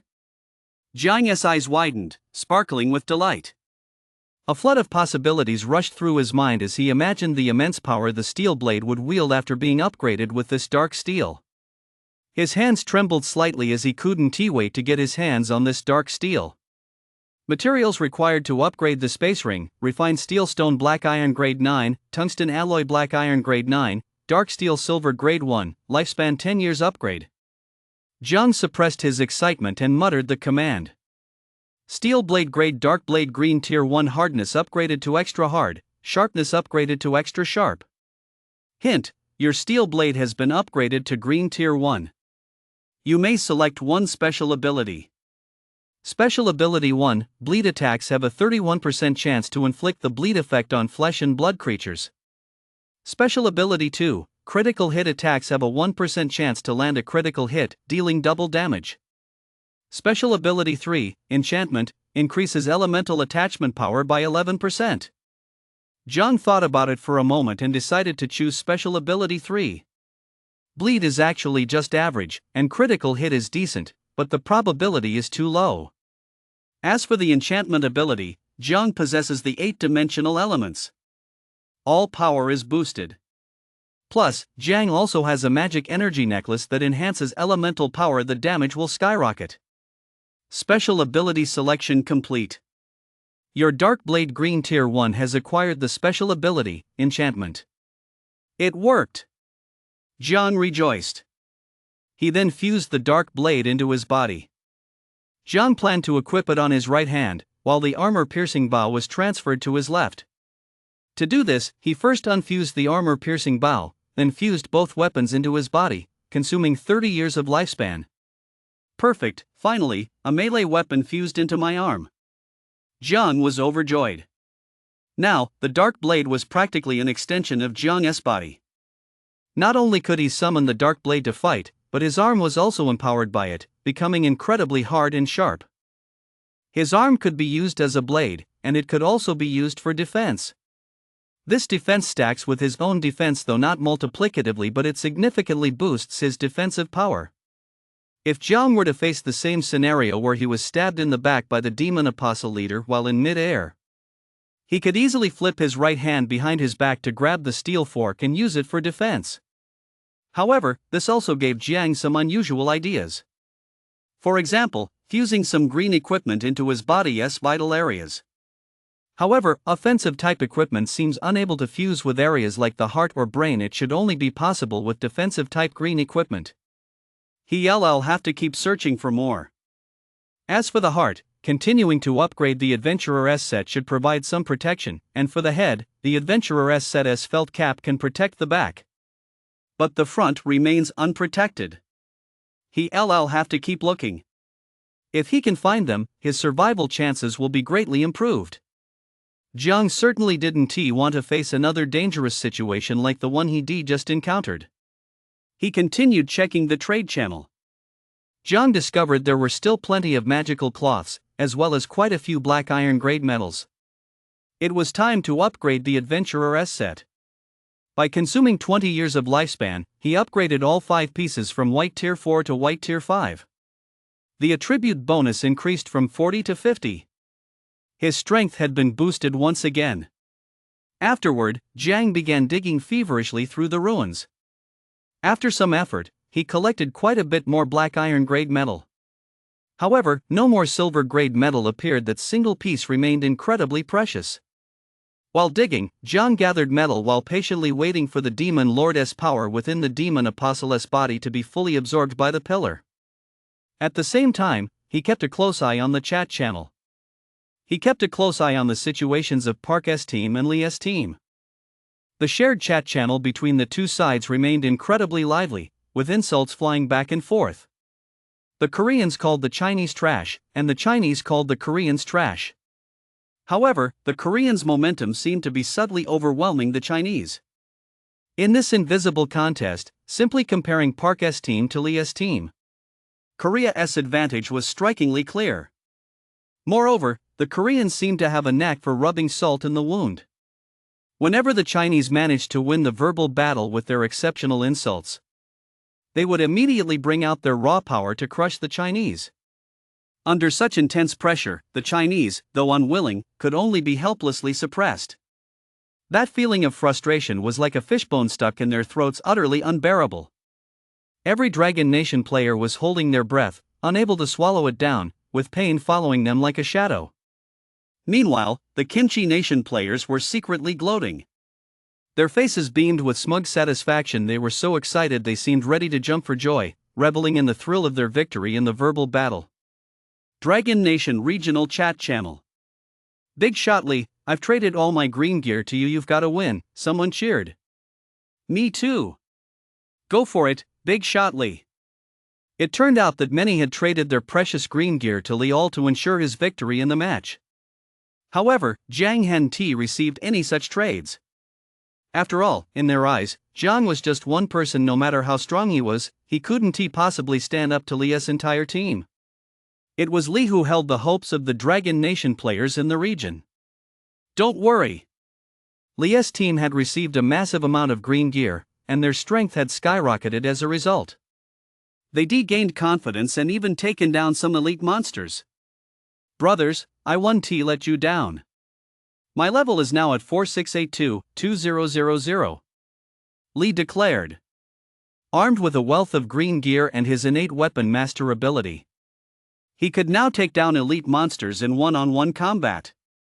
His teammates stood by, providing support. So all the experience went to him alone. Trust me. I will definitely lead our region to victory. Li declared with renewed vigor. He continued to fight the monsters with all his might. The Dragon Nation players were also reinvigorated and saw a glimmer of hope. Ha ha! Our Dragon Nation has finally risen. Let us give those Kimchi Nation guys a taste of their own medicine. You're right. Let us make those Kimchi Nation guys regret it. Oh no! Park from Kimchi Nation is already level 41851-2000. What? The Dragon Nation players were horrified. Just moments ago they were elated, but now they were all stunned, their smiles frozen on their faces. He is already level 4 1851 2000? Doesn't that mean he'll reach level 5 after killing just one or two more monsters? How is that possible? How could it happen so fast? All the Dragon Nation players grew anxious, breaking out in a cold sweat. Lee also wore an expression of disbelief. Park, the strength of Kim Dae-go's team was beyond imagination. Although he was now equipped with a full set of green gear and his experience bar was catching up. There was no time to catch up.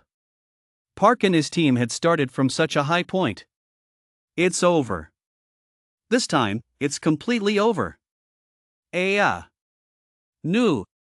The Dragon Nation players let out agonized wails, filled with despair and helplessness. They watched helplessly as disaster loomed, powerless to stop it, forced to wait in fear for that moment of despair. Reduced stats and stat caps, and a random ability will be removed. All regional metal resources and celestial and earthly spiritual resources will be stripped away. This is terrifying. The Dragon Nation citizens muttered these dreadful consequences in terror, their hearts filled with anxiety. They knew full well that these punishments would deal a heavy blow to the Dragon Kingdom, casting a dark shadow over the nation's future. And to reduce national fortune, becoming a vassal state of other nations. These words struck like a sledgehammer, crashing down hard on the heart of every Dragon Kingdom citizen. It was unimaginable that the once glorious Dragon Kingdom would face such a tragic fate. Meanwhile, the people of Kimchi Nation erupted in frenzied mockery. Ha ha ha. Let us see how you Dragon Nation can keep acting so cocky now. Their laughter was filled with smugness and arrogance, as if Dragon Nation's plight were their greatest source of joy. Increasing stats and stat caps, it's absolutely amazing. And there are massive amounts of metal resources and celestial treasures too. Let us ruthlessly transfer Dragon Nation's resources to our Kimchi Nation. The Kimchi Nation people made no attempt to hide their ambition. They yearned to claim everything from Dragon Nation as their own. We in Kimchi Nation just love Dragon Nation's resources. Their tone was brimming with possessiveness, as if Dragon Nation's resources were meant to belong to them by right. Dragon Nation's resources are just so useful, Simda. Give it to us. Give us everything. The Kimchi Nation people held out their hands, as if to grab everything in Dragon Nation. This feeling, it's so good, so damn good. Dragon Nation, you've done a great job. Park Appa is awesome. Park, too, wore a look of satisfaction. Tiny Dragon Nation, we've got them in the palm of our hands. Ha ha. Park looked smug. That Lee is only level 4682-2000. That's laughable. That's not even as good as when I first entered Fiend Island. And they thought they could overtake me? Such naive Dragon Nation folks. Kim Dae-go smiled from the sidelines. These Dragon Nation losers certainly can't compare to you, Captain Park. By the way, isn't there another guy from Dragon Nation named Jung, the one who is a one-man team? How is he doing? Park continued. Though he was smug, he hadn't lost his composure, so he wanted to eliminate any factors that might affect their chances of winning. The leaderboard has been blocked, so we can't tell. There is no news about him at all. He has probably already died on Fiend Island. Kim Dae-go looked utterly disdainful. You're right. Park smiled with satisfaction. John was probably just a nobody. But in the very next moment, a notification from the Apocalypse system popped up. Survivor Jiang has successfully reached level 5 in Dragon Nation SA1102 zone and secured victory in the regional clash. Kimchi Nation, all personnel in Area B 2417 stat caps reduced by 10, all stats reduced by 10, irreversible.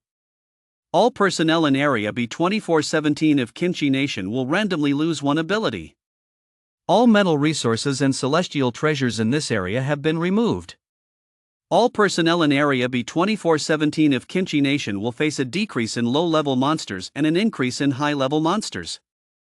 Kimchi Nation's National Fortune 1. Once national fortune drops to 0, all residents of Kimchi Nation's regions will become vassals of other nations. All Dragon Nation residents in Region A1102, attribute cap plus 10, all attributes plus 10. All metal resources and celestial treasures from Kimchi Nation S Region D2417 are transferred to Dragon Nation S Region A1102. Dragon Nation S National Fortune +1. In an instant, mysterious, pitch-black auras appeared on the bodies of the people of Kimchi Nation. The auras swirled around them like ghosts, as if a terrifying curse had silently descended. This eerie aura, like a greedy demon, mercilessly eroded their attributes bit by bit. On top of that, it randomly erased one of their abilities. This sudden catastrophe plunged the people of Kimchi Nation into endless panic and agony. Ah! It hurt so much. The people of Kimchi Nation began to wail frantically. Those piercing screams echoed through the air, filled with despair and helplessness. Some rolled on the ground, their bodies twisting in agony as if enduring the cruelest torment in the world. Others covered their faces, frantically tearing at their scalps in a desperate attempt to ease the pain that seared deep into their bones. The pain, it was simply unbearable. They had never been particularly powerful to begin with. Now, with so many of their attributes cruelly stripped away, they were instantly reduced to utter weakness. Despair surged through their hearts like a tidal wave. The agony felt like countless ants crawling over their bodies, an unbearable itch accompanied by excruciating pain. It was as if they were in hell. The agony of being flayed and dismembered made them wish they were dead. Their eyes were filled with fear and regret. How could this be? Why did we lose? Shouldn't those useless fools from Dragon Nation be the ones who lost? The people of Kimchi Nation wailed in despair, their minds filled with confusion. Jiang! How is this possible? How could he level up faster than even our strongest team here in Kimchi Nation? What kind of monster is he, exactly? Isn't that the most unremarkable one? How is that possible? Why? Why? Why are they doing this to us? Those Dragon Nation resources clearly belong to us. And the stats and stat caps. Arg! Damn Dragon Nation people, why won't they let us win?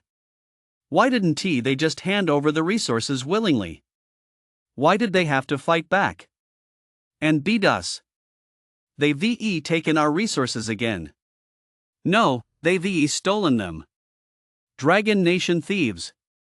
Damn Dragon Nation thieves. The people of Kimchi Nation raged in helpless fury as they hurled insults.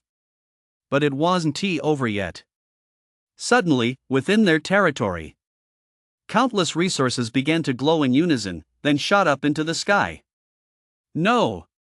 Those are Kimchi Nation S resources. Yet no matter how loudly the people of Kimchi Nation shouted, the resources could only fly toward the area where Jiang was located. Meanwhile, on the Dragon Nation side, the situation was the exact opposite of that in Kimchi Nation. Beams of golden light, like dazzling sunlight, flashed across every Dragon Nation citizen. The light was warm and full of strength, as if it were a sacred gift bestowed by heaven. The golden radiance showered down upon every Dragon Nation citizen, bringing endless hope and joy. Awesome, this feels amazing, someone couldn't help but exclaim.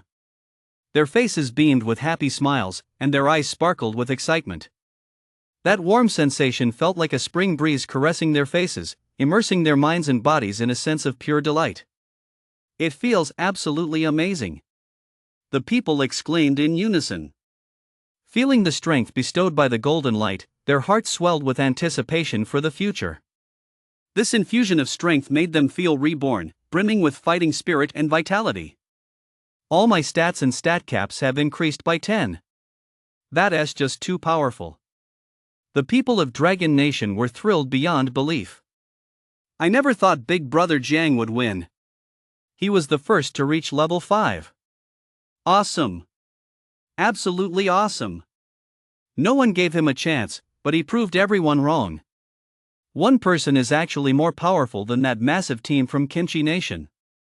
It seems we've been seriously underestimating Big Brother Jiang's strength all along. Unfathomable, truly unfathomable. Big Brother Jiang always manages to surprise us. The crowd expressed their admiration for Jiang one after another. Then, they noticed dazzling beams of light descending from the sky. That's resources from the Kimchi Nation. So many resources from the Kimchi Nation. all transferred to our Dragon Nation territory. The Chinese people were overjoyed. Awesome, this is just too awesome. Don't those Kimchi Nation folks love stealing stuff from Dragon Nation?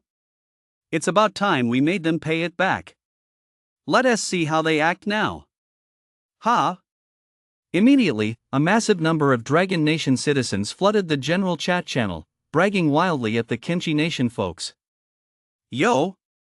Aren't you guys from Kimchi Nation supposed to be so tough? Go back to your roots. As for your resources, we in Dragon Nation will gladly accept them. Ha ha ha.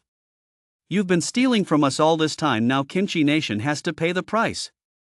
Awesome, so satisfying, awesome. This is too good. What a triumph.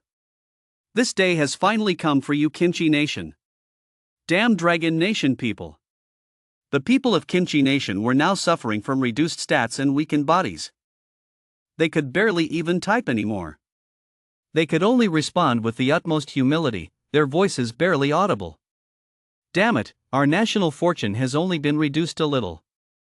We'll get our revenge on you, Dragon Nation, sooner or later, Simi Day. We've got more than just this one region in Kimchi Nation, you Dragon Nation better watch your step. Exactly. Sooner or later, we'll have Dragon Nation under our feet.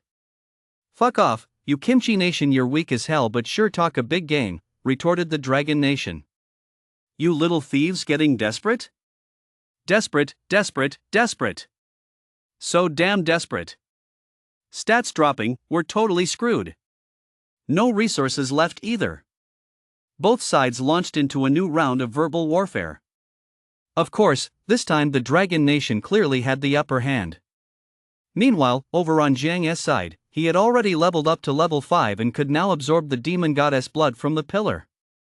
Streaks of dazzling golden light began to appear all over his body. You have leveled up.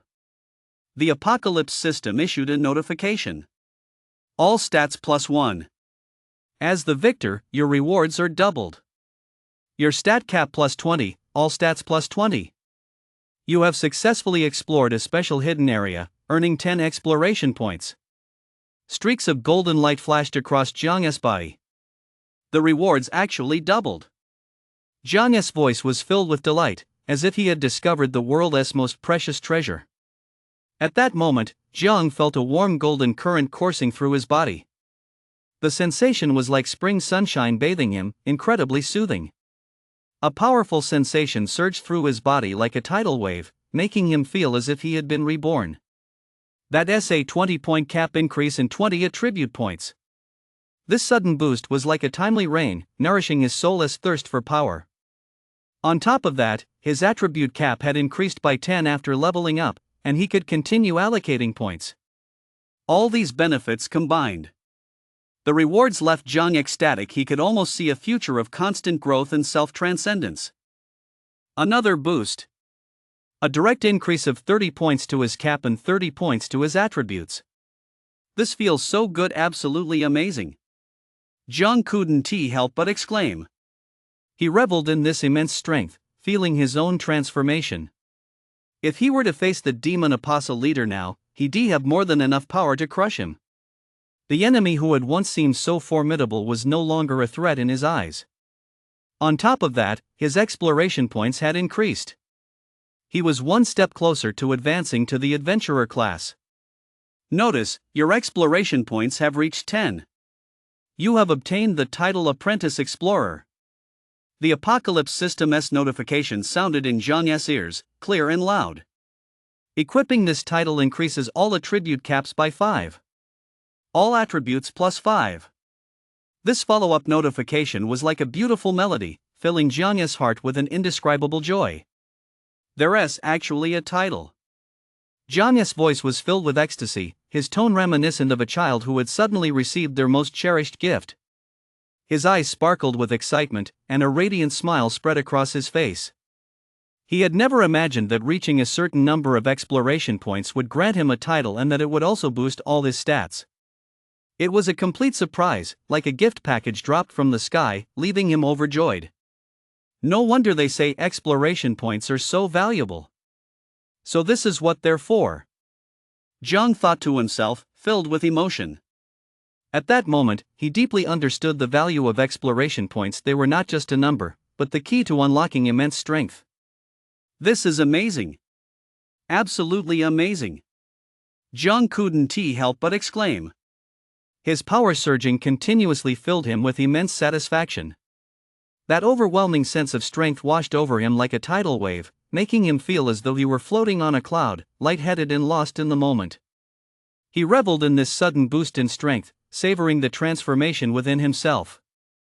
At the same time, Jiang began to ponder. It seemed that the more exploration points he had, the more he could not only advance his adventurer class but also obtain even more powerful titles. Therefore, he couldn't help but look forward to earning more exploration points. And to that mysterious blood of the demon god. Jiang's gaze fell upon the ruins. Amidst the ancient, dust-covered structures, the pillar of the demon goddess ruins stood tall and proud. Without hesitation, Jiang walked over and slowly placed his hand on the pillar. Hint: consume lifespan to break the demon goddess seal and obtain the demon goddess blood within. This prompt sounded in Jiang's ears, carrying a mysterious allure. Consume. Jiang murmured. For him, lifespan was more than abundant, he could spend it freely. The next moment, a powerful suction began to pull at him from the pillar. What Jiang didn't know was that a sliver of the demon goddess will still lingered within the pillar. Ha ha ha, a mere human dares to try and absorb my blood. You're practically asking for death. A sliver of the demon goddess will emitted a chilling, sinister laugh. The voice seemed to come from the depths of hell, brimming with evil and mockery. The price of such immense lifespan is not one you can afford. The demon goddess will continue its threat, as if warning Jiang not to act rashly. However, Jiang was not intimidated by this threat. What? How is that possible? Suddenly, the demon goddess will let out a shrill scream. The voice was filled with disbelief and terror, as if witnessing the end of the world. The seal had suddenly shattered at that very moment. This unexpected turn of events plunged the demon goddess will into despair. The breaking of the seal signaled the imminent annihilation of this fragment of the demon goddess will. It could not accept this cruel reality. No. This can't be. How could you possibly have so much lifespan? 1,000 years, that's 1,000 years. The demon goddess will continue to scream, its voice filled with resentment and rage. It could not fathom how a human could possess such an immense lifespan, capable of effortlessly shattering its seal. Hint: your lifespan, infinite 1,000 equals infinite. The apocalypse system's notification sounded in Jiang's ear, as if proclaiming his victory. Jiang, however, merely smiled faintly, his expression brimming with confidence and composure. What? Only 1,000 years? That's too little, far too little. A hint of disdain tinged his tone. As if that 1,000-year lifespan were insignificant to him. Instantly, the demon goddess was completely annihilated, and the pillar shattered in an instant, turning to dust. And the demon goddess blood within finally emerged. It was a single drop of purple blood, floating in the air, ethereal and dreamlike. It radiated a mysterious glow, as if containing boundless strength. Jiang's gaze fixed intently on that drop of the demon goddess blood, his heart brimming with anticipation. He knew that this drop of blood would grant him unprecedented power. It would make him even stronger in this world full of challenges. Do you wish to absorb the demon goddess blood? The apocalypse system prompted. Absorb it. Absorb it now. Jiang said firmly. Absorption successful. Your maximum attribute caps have increased by 20, and all attributes have increased by 20. Current demon god bloodline percentage, 0.01%. Congratulations on unlocking the bloodline. View attributes. Name: Jiang, level 505,000, class 1 adventurer, 1350 exploration points, 13 title, apprentice explorer, bloodline demon god, bloodline 0.01%, strength 119 plus 50, agility 119 plus 50, vitality 119 plus 50, defense 119 plus 50, reflex 119 plus 50, skill 119 plus 50, soul 119, abilities roulette. Scanner grade, Colossal Vitality grade, 8-dimensional elements white 5th tier, Ultimate Agility white 5th tier, Omnidirectional Defense white 5th tier, Mighty King white 5th tier, Eagle Eye Lock on white 5th tier, Killing. Technique white 4th tier, Instant Reflex white 4th tier, Blade Chi level 2 white 4th tier. Soul Sensing white 4th tier, 5 Senses Clarity white 4th tier, Toughness Enhancement white 4th tier equipment, Scouting Goggles green tier 3 fused with eyes, Soul Guarding Bracelet green tier 1 fused with left arm, Armor Piercing Bow green tier 1 fused with left palm, Dark Blade green tier 1 fused with right arm, Space Ring grade 2, Greatsword white tier 5, Bodyguard Doll white tier 3, Adventurer S 5 piece set 5 white tier 5, Mana Necklace grade only displays items currently. Equipped Talent Fountain of Magic Black Iron, Necromantic Secrets Silver Combat Skills, Gale Step Black Iron, Blink Black Iron Combat Rank, Silver 0th Tier Beginner Lifespan, Infinite. Too powerful. This strength is simply too overwhelming. Jiang's eyes widened, his face filled with shock. He could hardly believe the strength he sensed. That overwhelming aura made his heart race involuntarily. His eyes were filled with disbelief. All 7 attributes had reached 119 points. Such formidable stats had already crossed the Black Iron tier and reached the Silver tier. Generally speaking, levels 1 through 9 are all considered Black Iron rank. Only upon reaching level 10 does one have a chance to touch upon the Silver rank. After all, improving attributes requires attribute points. Attribute points are simply too precious for others. They require constantly drawing from one's lifespan, which drastically shortens one's lifespan. Unless one has accumulated immense resources over time and obtained countless celestial treasures that extend lifespan, there is little chance of reaching the Silver rank. Yet Jiang has already reached the Silver tier at just level 5. This is simply too terrifying. It's hard to believe. He is so far ahead of everyone else. I doubt there is a single person in all of humanity who could be his match. Unless it's an incredibly powerful team, there might be a slim chance they could rival Jiang. This leap in power has Jiang feeling incredibly excited. At the same time, he now clearly understands the scope of Silver tier strength. Black Iron ranges from 0 to 100 on the 7-dimensional scale, while Silver ranges from 100 to 1000. However, with his own strength and ability bonuses combined, he was already at roughly the level of Silver tier 5. Of course, this was far from over. When Jiang casually checked his trade channel, he discovered a new trade message had appeared. He looked closely and was stunned to see that Li had also sent a trade request. And the item being traded was none other than a white tier 4 rare lifespan roulette. Jiang was once again left speechless. After all, this white tier 4 rare lifespan roulette was an extremely precious treasure. If Jiang wanted to upgrade all his abilities to tier 5, he would have to rely entirely on it. He never would have imagined that Li would trade such a precious item to him. As for Li, the reason he was trading this precious lifespan roulette to Jiang was, of course, to express his gratitude. Jiang had single-handedly turned the tide, rescuing the entire Dragon Nation population in the region from dire straits.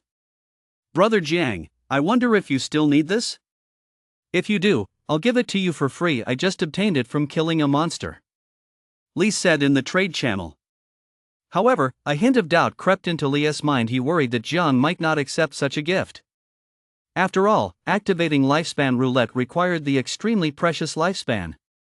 Jiang was extraordinarily powerful, astonishingly strong. He must have already consumed a significant amount of lifespan to draw abilities. Moreover, for the sake of their region, he had resolutely sacrificed a full 30 years of his lifespan to enter Fiend Island. Given such a heroic feat, it was likely that Jiang had very little lifespan left. It's fine. A normal trade will do, Jiang replied calmly. He could indeed accept this gift directly and without hesitation. However, since he had far too many materials on him, he still needed to trade some of the less important ones to Li. Otherwise, those materials would simply go to waste. Alright then. Li had no choice but to agree. But now he was a bit puzzled. Logically speaking, Jiang's lifespan should be very low, so he shouldn't have accepted such a gift. Could it be that his lifespan is exceptionally high? Does he have 200 years? Or did he draw an ability that reduces the lifespan cost of the draw? But he didn't dwell on it since Jiang accepted it. It meant he was confident. So he traded the rare lifespan roulette tickets to Jiang. There were 2 in total. Jiang excitedly activated them all. The first consumed 8 years of lifespan and yielded a white 4th tier, Blade Chi, level 2. Consuming 8 years of lifespan, the 2 white 4th tier, Blade Chi, level 2, items were upgraded and synthesized into a white 5th tier, Blade Chi, level 3. The Blade Chi's range increased from 20 centimeters to 30 centimeters. The additional strength damage bonus rose from 60% to 70%. Another boost. The Blade Chi, already stretching 10,000 meters, had taken another step forward. Not bad, not bad. Jiang praised it twice, looking thoroughly satisfied. The second lifespan roulette. It consumed 8 years of lifespan and yielded a white 4th tier, toughness enhancement.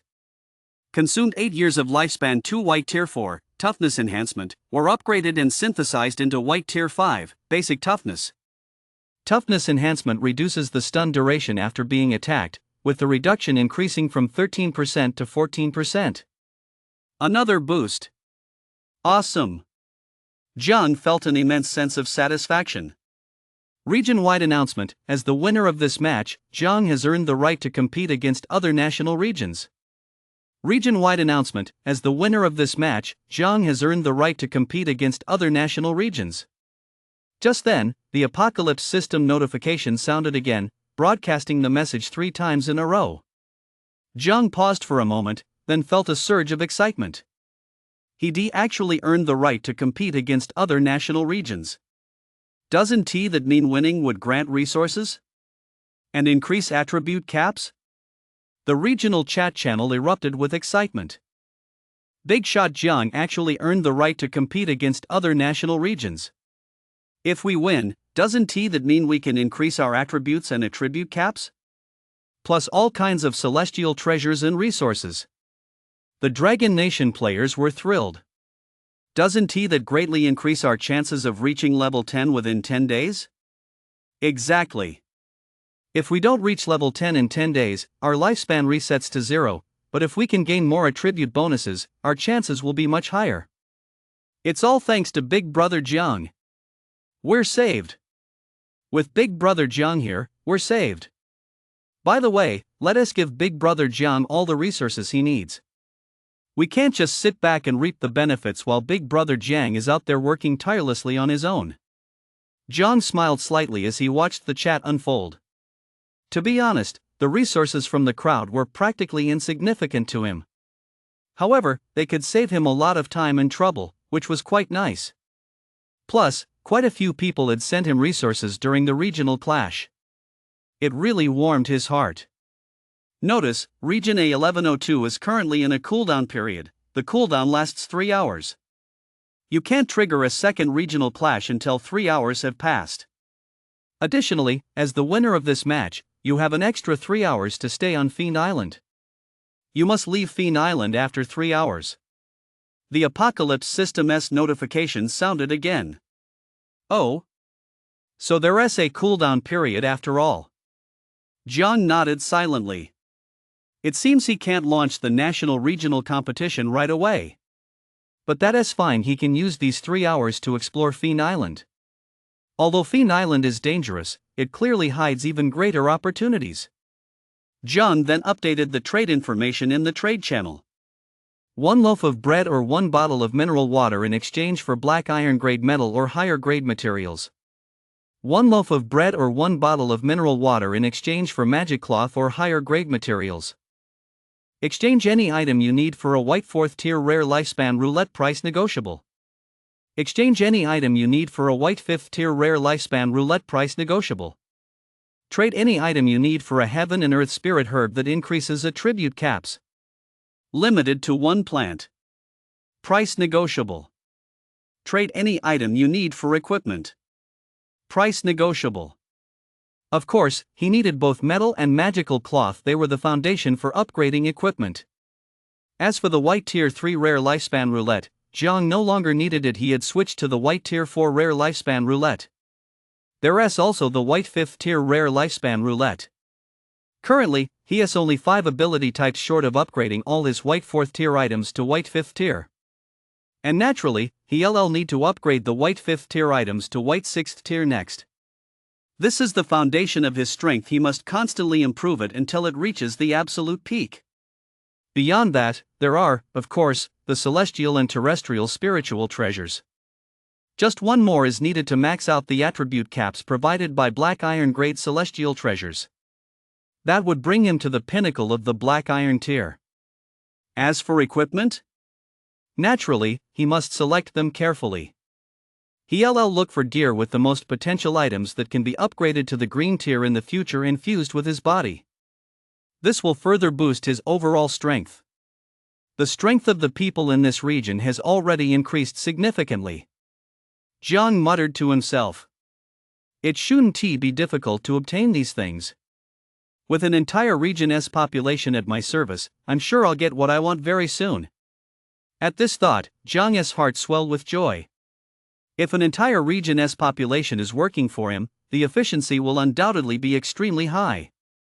Without attribute caps or bonuses, their efficiency might have been low. But now, with the bonuses, everyone's strength has skyrocketed. Their efficiency is a world apart from before. Suppressing his excitement, Jiang opened the leaderboard. With the regional competition now over, information from Fiend Island could finally be transmitted outward. To his delight, Jiang discovered he had risen to the top of the leaderboard. Safe Zone A1102 leaderboard, number 1, Jiang, level 5 number 2, Li, level 4 number 3, Jiang Hai, level 3 number 4, Zhoushan, level 3 number 5, Jiang Kaiwa, level 3 number 6, Huang Tianhe, level 3. It seems the top spot is mine for the taking. Jiang thought happily. As the first to reach level 10, the reward from the blue lifespan roulette would undoubtedly be his. Jiang eagerly anticipated the moment he would spin the blue lifespan roulette again. Wow, Big Shot Jiang is number 1. The Dragon Nation players in the zone chat were buzzing with excitement. He truly deserves it. He absolutely deserves it. Big Shot Jiang deserves this. Looks like Big Brother Jiang is definitely going to get the top-ranked 100-year lifespan fruit. I'm so jealous that a 100-year increase in lifespan. But Big Brother Jiang has sacrificed so much for us. He deserves to replenish his lifespan. He deserves all of this. Right, you're absolutely right. Alright, enough chatting. Our power has skyrocketed. Let us hurry up and help Big Brother Jiang secure resources. Like metal, I found a mine. There are monsters there. Let us go fight them together, then mine. Though, it looks like a mine that flew over from the land of kimchi. That's awesome. It's just the icing on the cake. And there are celestial treasures, plus the lifespan roulette. We need to level up fast, too. By the way, Big Boss Jiang, when are you planning to launch upgrade competitions against other nations' regions? We want to add even more stats so we can help you get stronger items to trade with you. Not yet, it has a cooldown. Jiang replied. The cooldown is 3 hours.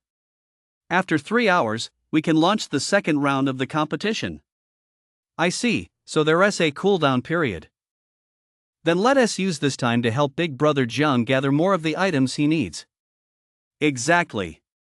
The stronger Big Brother Jiang gets, the better our lives will be in the future.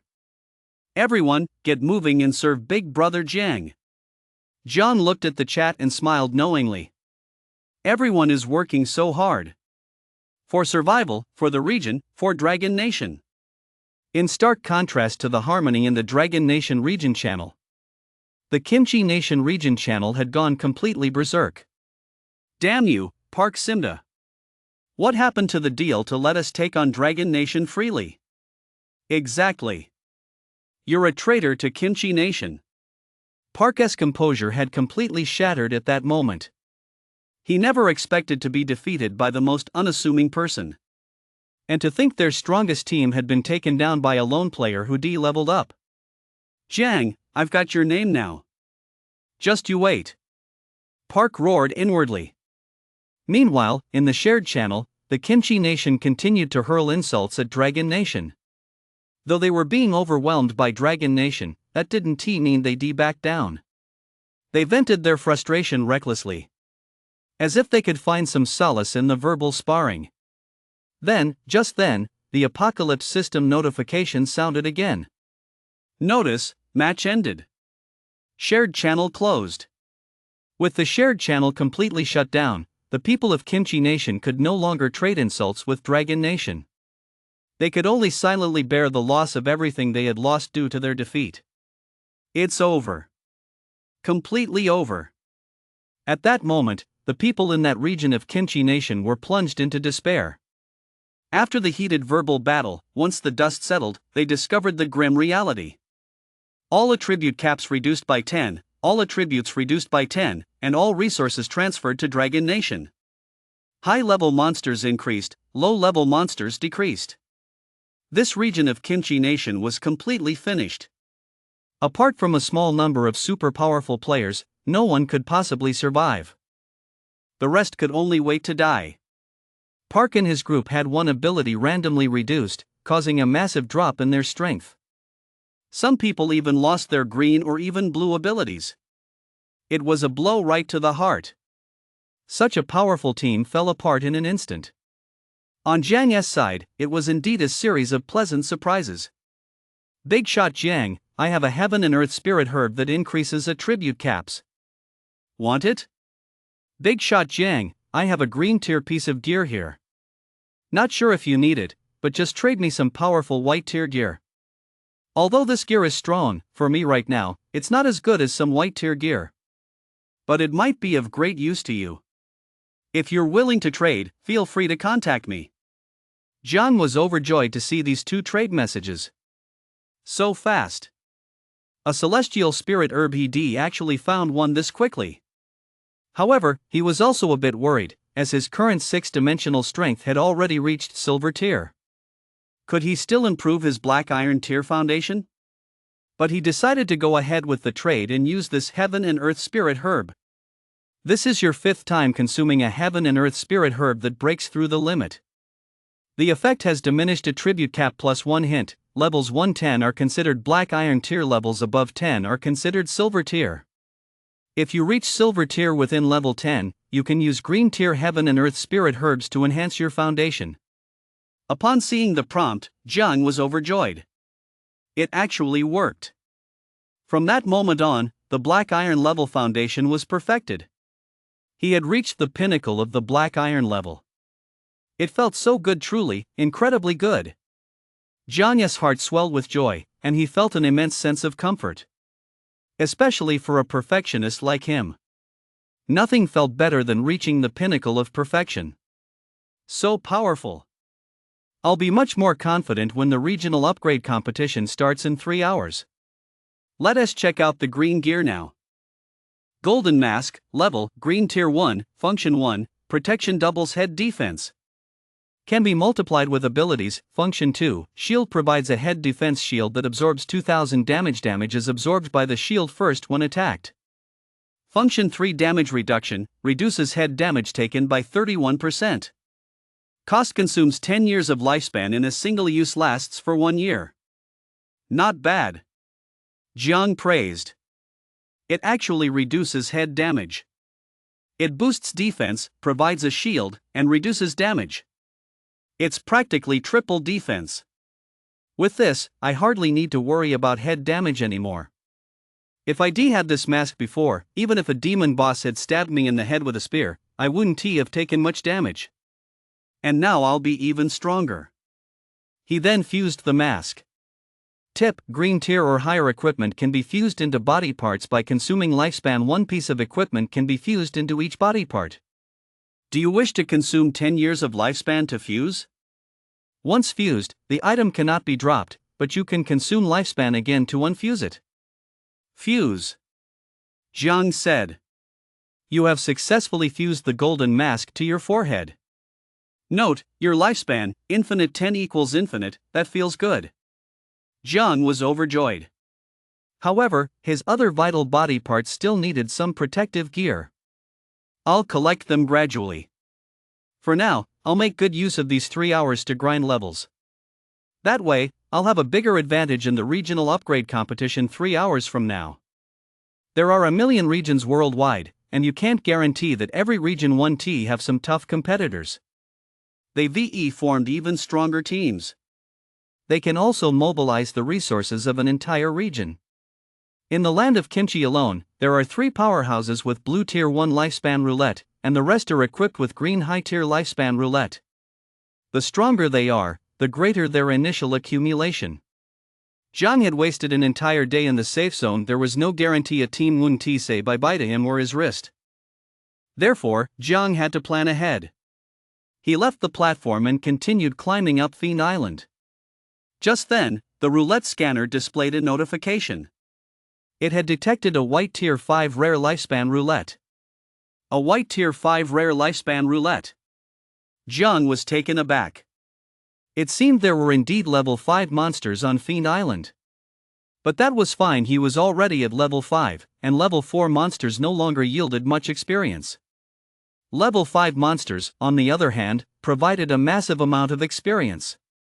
As for the lifespan roulette, although he hadn't fully maxed out his white 4th tier 1 yet, he could have people in the area search for it and trade resources with him.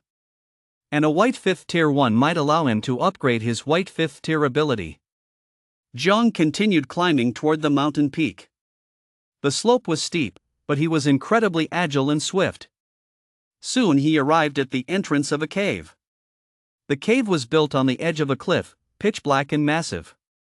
Squeak, squeak, squeak. Sensing an intruder, a series of shrill cries echoed from within the cave. Soon, lizard-like creatures began to appear at the entrance. Jiang checked their stats. Dark Lizard Elite, all stats in the 70s. Ability, all stats boosted by about 6 times. There were also some other abilities not worth mentioning. Jiang paid them no mind at all. Weak. Absolutely, utterly weak. Jiang muttered softly, a sneer crossing his face. At his current level 5, he could completely overwhelm these elite monsters. Perhaps even the monster bosses couldn't hold a candle to him. Jiang summoned the dark blade, casually swinging it twice. The blade's energy surged in all directions, instantly leaving sharp trails in the air. With just those 2 swings, the ground was littered with the severed limbs and remains of the Dark Lizard Elites, a truly gruesome sight. Killed Dark Lizard Elite, plus 200 EXP, plus 500 gold, killed Dark Lizard Elite, plus 200 EXP, plus 500 gold. He ventured deeper into the cave and scanned the area with his scouting goggles. Jiang discovered a vast number of dark lizards inside. He was instantly overjoyed. Meanwhile, the dark lizards inside were terrified. The man before them radiated a murderous aura, and his power was terrifying. Squeak! It seemed one of the lizards let out a cry, rallying the entire group of dark lizards. They attempted to fight off the intruder. Instantly, over a dozen dark lizards charged at Jiang. Come at me. Jiang's lips curled into a smile. His body moved with his shadow, darting through the cave with incredible agility. With a single slash, the heads of those dozen lizards flew into the air. They then crashed to the ground, writhing in agony. Awesome! Jiang felt over 2,000 experience points hit his account, his heart bursting with joy. It was absolutely exhilarating. That feeling of slicing through them like cutting through watermelons or mowing down grass. Am I the monster now? And to top it off, these lizards dropped a huge pile of lifespan roulette. What a bountiful haul. His experience bar had already reached level 5, 2,800, 5,000. Killing all the lizards here should be enough to level up and give me plenty of chances to roll lifespan roulette. Jiang immediately set out to clear the battlefield. However, the remaining dark lizards had lost all will to resist. They scattered in all directions within the cave. Jiang chased after them. In no time at all, every dark lizard in the cave was slain. You have leveled up. All stats +1. Maximum stats +10. Before Jiang even realized it, he had already reached level 6. His power had risen once more. He immediately allocated his stat points, bringing all his stats up to 130.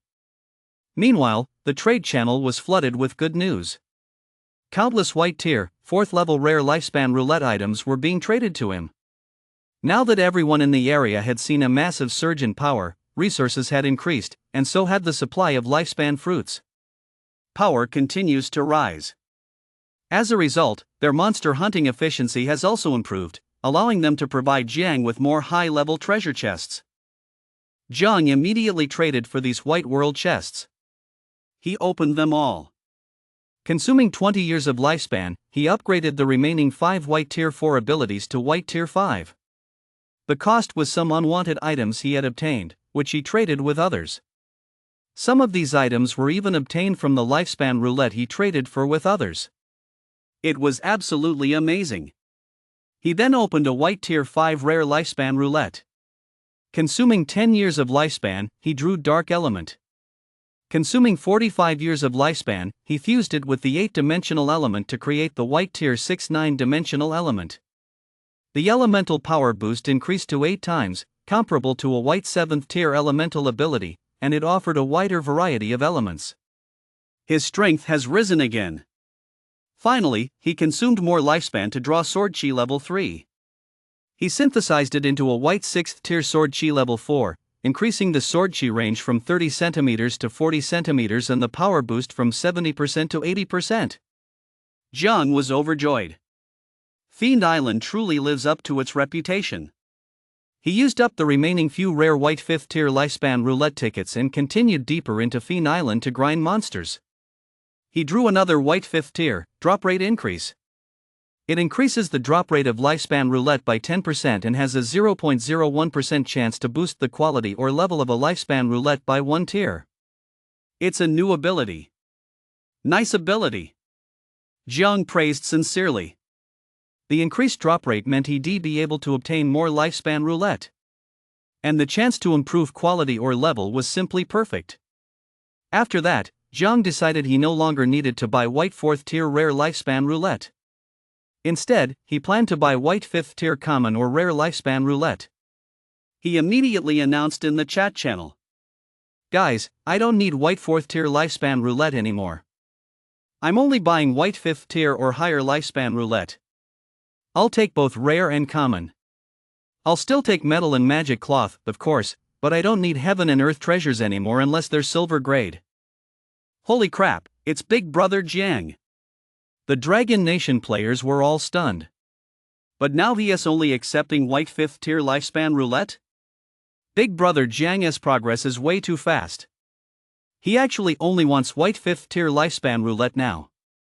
Looks like Big Brother Jiang's strength has improved again. Our progress is way behind Big Brother Jiang's. I can help Brother Jiang collect 5th tier lifespan roulette. Li stepped forward to speak. Although his team was still far from a match for level 5 rare monsters, they could still hold their own against some common monsters. And they had just killed a few common monsters, which dropped a white 5th tier lifespan roulette. Immediately, Li traded this lifespan roulette to Jiang. Jiang spent 5 years of lifespan to draw. He drew another white 5th tier ability Strength King white 5th tier. He spent 10 years of lifespan to synthesize and upgrade it to Strength King white 6th tier, increasing the boost from 6x to 7x. The moment the synthesis was complete, an endless surge of strength erupted from within his body. It felt warm and powerful. Not bad, another white 6th tier ability. Jiang felt a sense of satisfaction. He checked his attributes.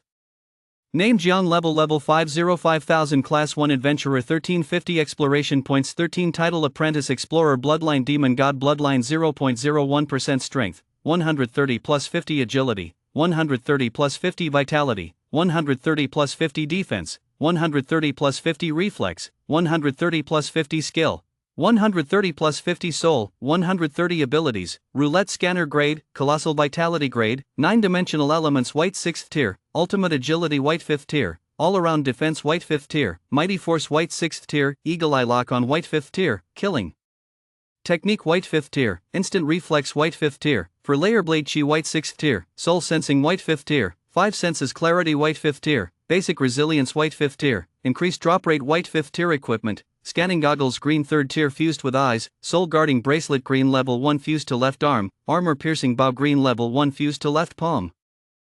Dark blade green level 1 fused to right arm, space ring grade 2, golden mask green level 1 fused to forehead, greatsword white 5th tier, bodyguard doll white 3rd tier, adventurer S5 piece set 5/5 white 5th tier, mana necklace grade only displays items currently equipped talent fountain of magic black iron, necromantic secret silver combat skills, gale step black iron, blink black iron combat rank, silver tier 0 beginner lifespan, infinite. His power has skyrocketed again. At this moment, his average strength should be on par with silver tier 8. He was overjoyed inside. He checked the time. There was still an hour and a half left before the leveling competition cooldown ended. He could keep grinding monsters. He immediately prepared to leave the cave and continue exploring Fiend Island, this vast treasure trove.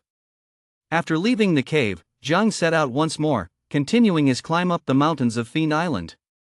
At that moment, lightning flashed and thunder roared across the entire island. Streaks of lightning danced across the sky like silver serpents, as if they were about to tear the heavens apart. The rain grew increasingly fierce, with pea-sized raindrops pelting down, striking the steep cliffs and sending sprays of water flying. Jiang struggled to climb amid the raging storm. Fierce winds howled ceaselessly, and torrential rain poured down like a deluge. Yet Jiang pressed on, his figure appearing and disappearing within the curtain of rain. Before long, amidst the interplay of the storm and the deep, dark night, Jiang arrived at a vast plateau. It resembled a towering highland, with steep, treacherous cliffs below that seemed like an insurmountable natural barrier. The plateau itself, however, was relatively flat, resembling a vast, boundless plain. Yet the land remained as black as ink, exuding an air of mystery and oppression. Not far from where he stood, magma flowed slowly across the ground like a living stream. The fiery red stood out starkly against the darkness, as if the earth's own blood were surging and churning. The scalding magma radiated searing heat, forming a stark contrast to the icy rain and howling gales. It added a touch of danger and fantasy to this strange place. Just then, Jiang spotted a massive palace ahead of him. The palace was white, its gates tightly shut. What kind of place is this? His expression grew grave. A structure this well preserved on Fiend Island can't be a good sign. I'm probably going to face another powerful enemy. As he continued to observe, he indeed spotted a massive python coiled in front of the palace. And the python had 9 heads. It was a 9-headed serpent. He immediately checked the serpent's information. Dark Hydra boss, level 6A, level 6 boss monster. Jiang was stunned. Boss monsters are a whole tier stronger than regular bosses. Its 7 attributes averaged around 110 points. Ability bonuses were roughly 8 times higher. However, it possessed other special abilities. These special abilities couldn't be viewed, they seemed to be hidden. It would also drop a boss chest, but the drop rate was only 1%. Jiang pondered silently. He hadn't expected his 7 stat attributes to already surpass those of a level 6 boss monster. Jiang felt both surprised and delighted, but he also harbored some apprehension regarding the Dark Hydra's special abilities. Still, it was worth a fight. If he could kill it and get a boss chest, he'd likely strike it rich. Plus, he had an ability that increased drop rates. At that moment, the Dark Hydra's massive, sinister body slowly turned. Its 9 tons rose like eerie tentacles, their slender tips flicking in and out of the air with a hissing sound, as if announcing its discovery to Jiang. Those vertical eyes, as deep and dark as black gems, glinted with a cold, cruel light as they all fixed on him. A look of mockery flickered in their gaze. A mere level 6 human dares to take on a level 6 boss alone? That's nothing short of suicide. This instantly made Jiang feel an overwhelming sense of pressure. Swish, swish, swish. In the next instant, the Dark Hydra began crawling across the ground like a wild beast set free. Its agility was astonishing. Its massive body raced across the ground, whipping up a gale. The friction between its body and the ground produced an eerie, shrill sound, a wail that seemed to come from countless vengeful spirits. It was piercing and unbearable, making one instinctively want to cover one's ears, as if the very soul were being stabbed by the noise. Jiang's expression grew grave. He knew full well that the enemy before him was extremely powerful. Yet he showed not the slightest sign of retreat, summoning the dark blade. The sharp blade glinted coldly in the darkness, as if yearning for a fierce battle. Jiang crouched slightly, like a cheetah about to pounce, every muscle taut as strength surged through his body. His gaze was fixed on the rapidly approaching Dark Hydra, his mind calculating its attack trajectory and agility, preparing to face the storm of attacks about to come. Amid this tense atmosphere, Jiang's breathing became steady and deep as he adjusted his state to peak condition. Then, he moved. Gale Step activated in that very moment. Jiang intended to dispatch his opponent with the utmost agility. He shot forward like a bolt of lightning, his agility reaching its peak even faster than the Dark Hydra's. In that instant, time seemed to stand still as his figure flashed past like a ghost, crossing paths with the Dark Hydra. In that fleeting moment, a cold gleam flashed from the dark blade in Jiang's hand. With astonishing precision and strength, he slashed viciously at one of the Dark Hydra's massive serpent heads. The sharp blade sliced through it as easily as cutting tofu, effortlessly severing the head and instantly sending a torrent of blood spraying into the air. The blood gushed forth like a fountain, spreading through the air and filling it with a pungent, metallic stench. The severed head convulsed violently on the ground, its eyes still wide open, revealing endless agony and resentment. Its jaws continued to open and close, as if trying to utter a final roar. Its body writhed on the ground, kicking up dust and creating a scene of utter chaos. After severing the head, Jiang did not pause for a moment. He spun around swiftly, watching the rest of the Dark Hydra warily. The Dark Hydra could not help but be utterly terrified. Its eyes, which had once been cold and cruel, were now filled with shock and panic. This human's agility was astonishingly fast. His attacks were so ferocious. It had never anticipated that the prey it had targeted possessed such formidable strength. After a brief moment of shock, the Dark Hydra quickly realized it had to give it everything it had, otherwise, it would likely meet its end here today. Immediately, the Dark Hydra ceased holding back. Waves of black energy emerged from around its massive body like thick smoke, radiating a heart-stopping, malevolent strength that instantly made the surrounding air oppressive and heavy. Clearly, it had unleashed some sort of combat ability. As the black aura spread, the Dark Hydra's overall stats surged dramatically. Its body seemed to grow tougher, its strength more formidable, and the glint in its eyes grew increasingly ferocious. Then, the remaining 8 serpent heads opened their massive jaws, revealing sharp fangs that were truly terrifying. Dark energy orbs began to gather power within their mouths, flickering with an eerie glow as if containing boundless destructive force. As the energy continued to converge, the surrounding space seemed to warp, emitting faint tremors. Immediately afterward, these dark energy orbs shot toward Jiang like cannonballs. They sliced through the air, leaving trails of black streaks in their wake.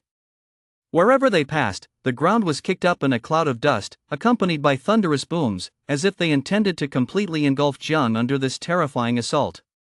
The energy orbs were too fast. Jiang had no choice but to activate the 9-dimensional elements. He imbued the equipment covering his entire body with it.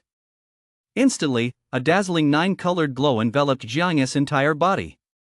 Since the light element within the 9-dimensional elemental system naturally counters the dark element, Jiang managed to dodge 5 of the 8 energy spheres. 2 were sliced apart by the dark blade in his hand, and only 1 struck Jiang's body. It was blocked by the equipment on his body. However, to Jiang's astonishment, this energy sphere did not seem to cause any damage. Upon striking his body, it instead transformed into a strange aura that wrapped around him. What was going on? Jiang checked his status. But there were no abnormalities. However, at that moment, the Dark Hydra launched another attack. The remaining 8 heads opened their mouths, and to his surprise, energy orbs representing the 8 elements appeared. They then fired at Jiang in rapid succession, like a machine gun, with energy orbs being produced endlessly from its mouths. Whoosh, whoosh, whoosh, countless energy orbs fired toward Jiang. The orbs moved with lightning-like speed, closing in on Jiang in the blink of an eye. Facing such a ferocious assault, Jiang knew he couldn't dodge in time, so he swiftly activated the 9-dimensional elements, imbuing them into every piece of equipment on his body. In an instant, Jiang's entire body was enveloped in a nine-colored glow, brilliant and dazzling like the brightest stars in the night sky. The nine colors intertwined and shone, exuding a mysterious and powerful aura that made Jiang stand out strikingly on this perilous battlefield. Moreover, the light element within the nine-dimensional elements happened to possess a natural counter to the dark element. At this life-or-death moment, relying on his agility and sharp reflexes, Jiang narrowly dodged 5 of the energy spheres. His movements were fluid and seamless, as if he had become one with his surroundings, weaving effortlessly through the gaps between the energy spheres. Jiang decisively sliced the other 2 energy orbs in half with his dark blade. At the moment of impact, a blinding flash of light erupted, accompanied by a deafening roar, as the powerful shockwave radiated outward. However, despite Jiang's best efforts, 1 energy orb still struck his body. To his astonishment, however, the orb did not inflict the damage he had expected. Instead, upon striking him, it transformed into an eerie aura that wrapped itself around Jiang. A chill ran down Jiang's spine, and he immediately checked his condition, but no matter how carefully he examined himself, he found nothing amiss. This strange occurrence put Jiang on high alert. He knew the Dark Hydra's attack could never be this simple. A greater danger must be lurking behind it. The next moment, the Dark Hydra launched another attack. The remaining 8 heads opened their mouths once more, and this time the sight was even more shocking. 8 energy spheres representing different elements materialized. Each sphere glowed with its own unique light, symbolizing distinct elemental strengths, and the energy fluctuations they emitted made the surrounding air tremble with agitation. Then, like a machine gun, these energy spheres fired at Jiang in rapid succession. Whoosh, whoosh, whoosh! Countless energy spheres, carrying a momentum capable of obliterating everything, surged toward Jiang in a deluge. The entire space seemed to be filled with these dense energy spheres, and they possessed a tracking ability. Jiang instantly realized that earlier dark energy sphere had acted as a marker, causing the other energy spheres to track and attack him. Jiang's face turned pale with horror, his eyes filled with shock and fear. This was simply too terrifying. He never would have imagined that the previous black energy sphere was merely a decoy, and that this follow-up wave of attacks was the true killing move. This sudden turn of events plunged him into a desperate situation, as if he were teetering on the brink of death. One false move and he would meet his end. Fortunately, with the support of the swift windstep, Jiang felt as though he had grasped a lifeline. Without hesitation, he burst backward, his agility so swift it created a series of sonic booms in the air. His figure flickered like a ghost, his movements eerie and agile as he frantically dodged the energy projectiles raining down on him. Every move perfectly evaded the deadly attacks. However, those energy projectiles seemed to possess a homing effect, clinging to Jiang like maggots on a bone. No matter how nimbly he dodged, the energy projectiles remained ever present, shadowing his every move. With no other choice, Jiang searched the chaotic battlefield for protruding rocks to use as cover, quickly taking shelter behind them. His heart was filled with tension and unease, knowing full well that this was only a temporary respite. Danger still loomed close. Boom! Boom! Boom! A barrage of energy projectiles slammed into the rocks like artillery shells, unleashing a series of violent explosions. The sound was deafening, as if it were tearing the entire world apart. Each explosion generated a powerful shockwave, sending dust flying and smoke billowing, instantly blurring the surrounding scenery. The hard rock shattered under this immense force, sending fragments flying in all directions, scattering across the ground like flowers strewn by a celestial maiden. Jiang hid behind the rock, feeling the intense vibrations and shockwaves. He knew deep down that he had to come up with a countermeasure as quickly as possible. Otherwise, once the rock was completely destroyed, he would be exposed to the enemy's attacks once more, and the situation would become even more critical. There was only one chance, Jiang told himself.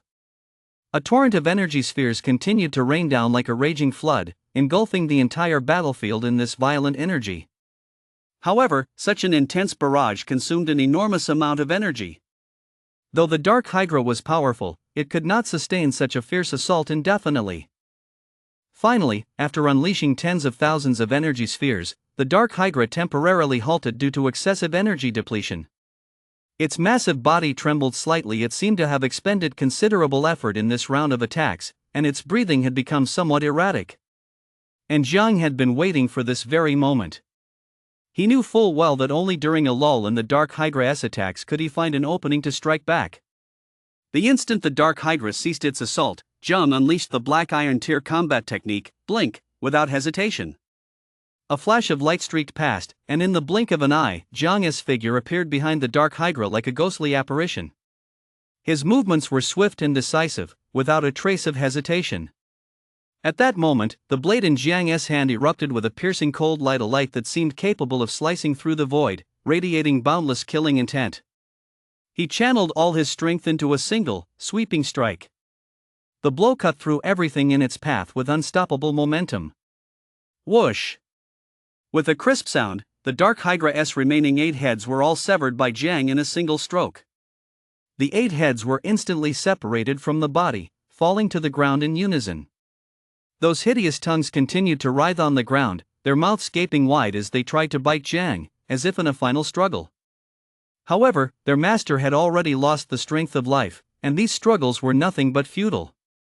Jiang stood beside the Dark Hydra's corpse, breathing heavily.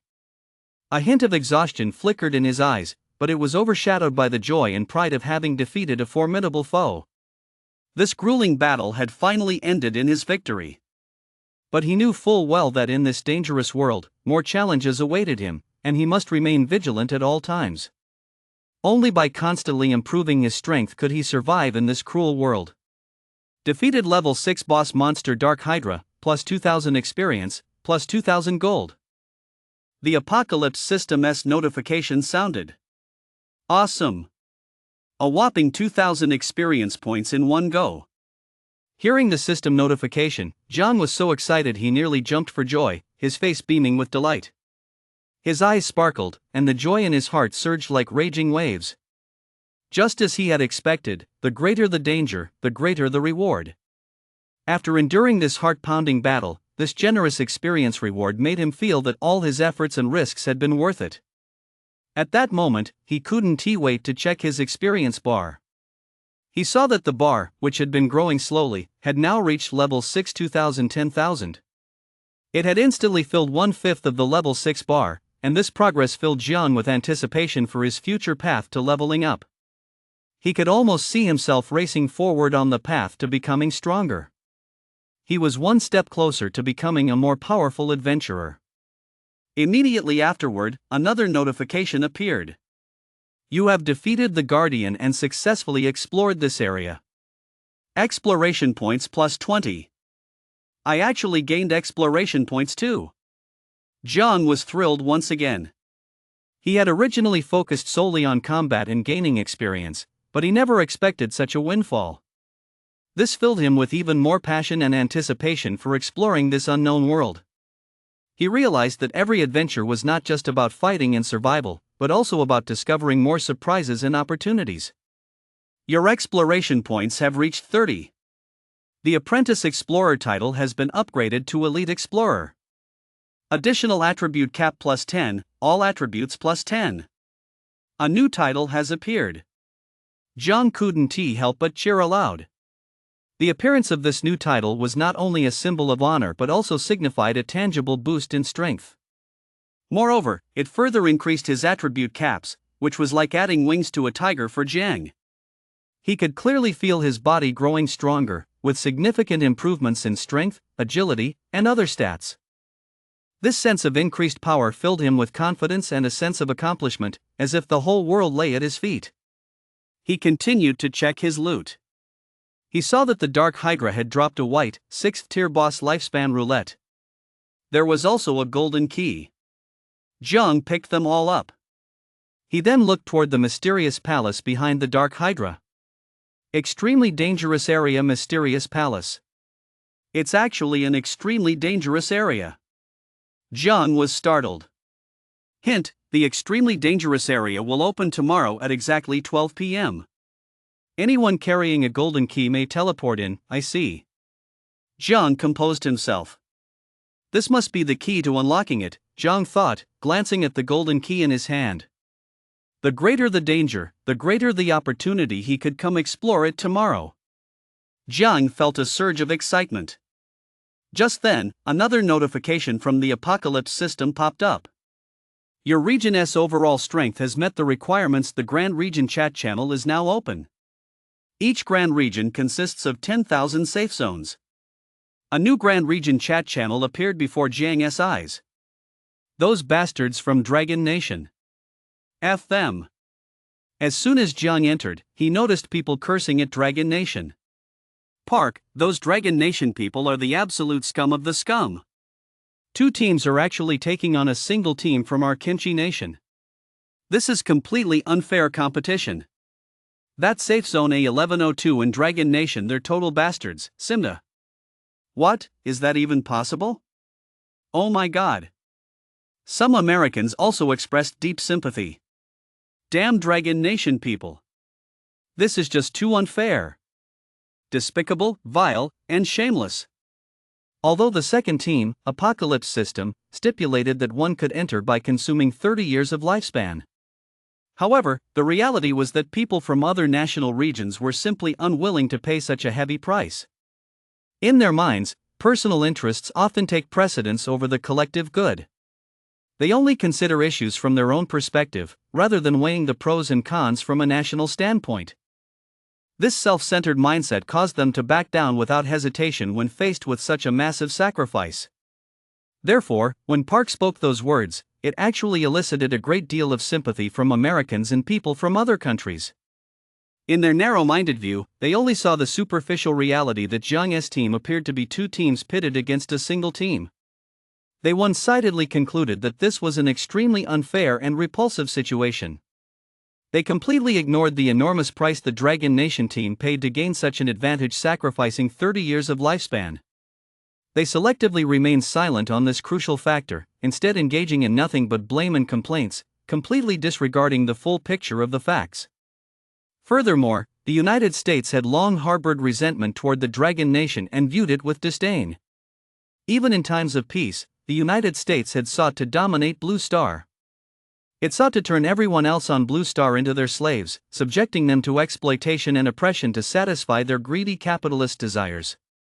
They seek, by any means necessary, to enjoy the greatest rewards for the least labor. Meanwhile, people in other nations are forced to perform the most labor yet receive the least compensation. This grossly unfair system forces the people of other nations to live daily in pain, oppression, and torment. Their hegemonic actions have severely undermined the stability of Blue Star. It has hindered Blue Star's development and brought endless suffering to countless people. Yet they feel no remorse and continue to act as they please.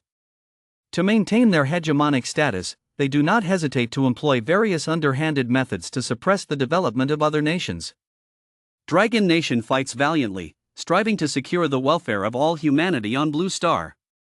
But in the eyes of the United States, Dragon Nation's actions severely hinder their interests. Within the US's hegemonic mindset, they believe the entire Blue Star should revolve around their interests. Any behavior that does not align with their interests is viewed as a thorn in their side.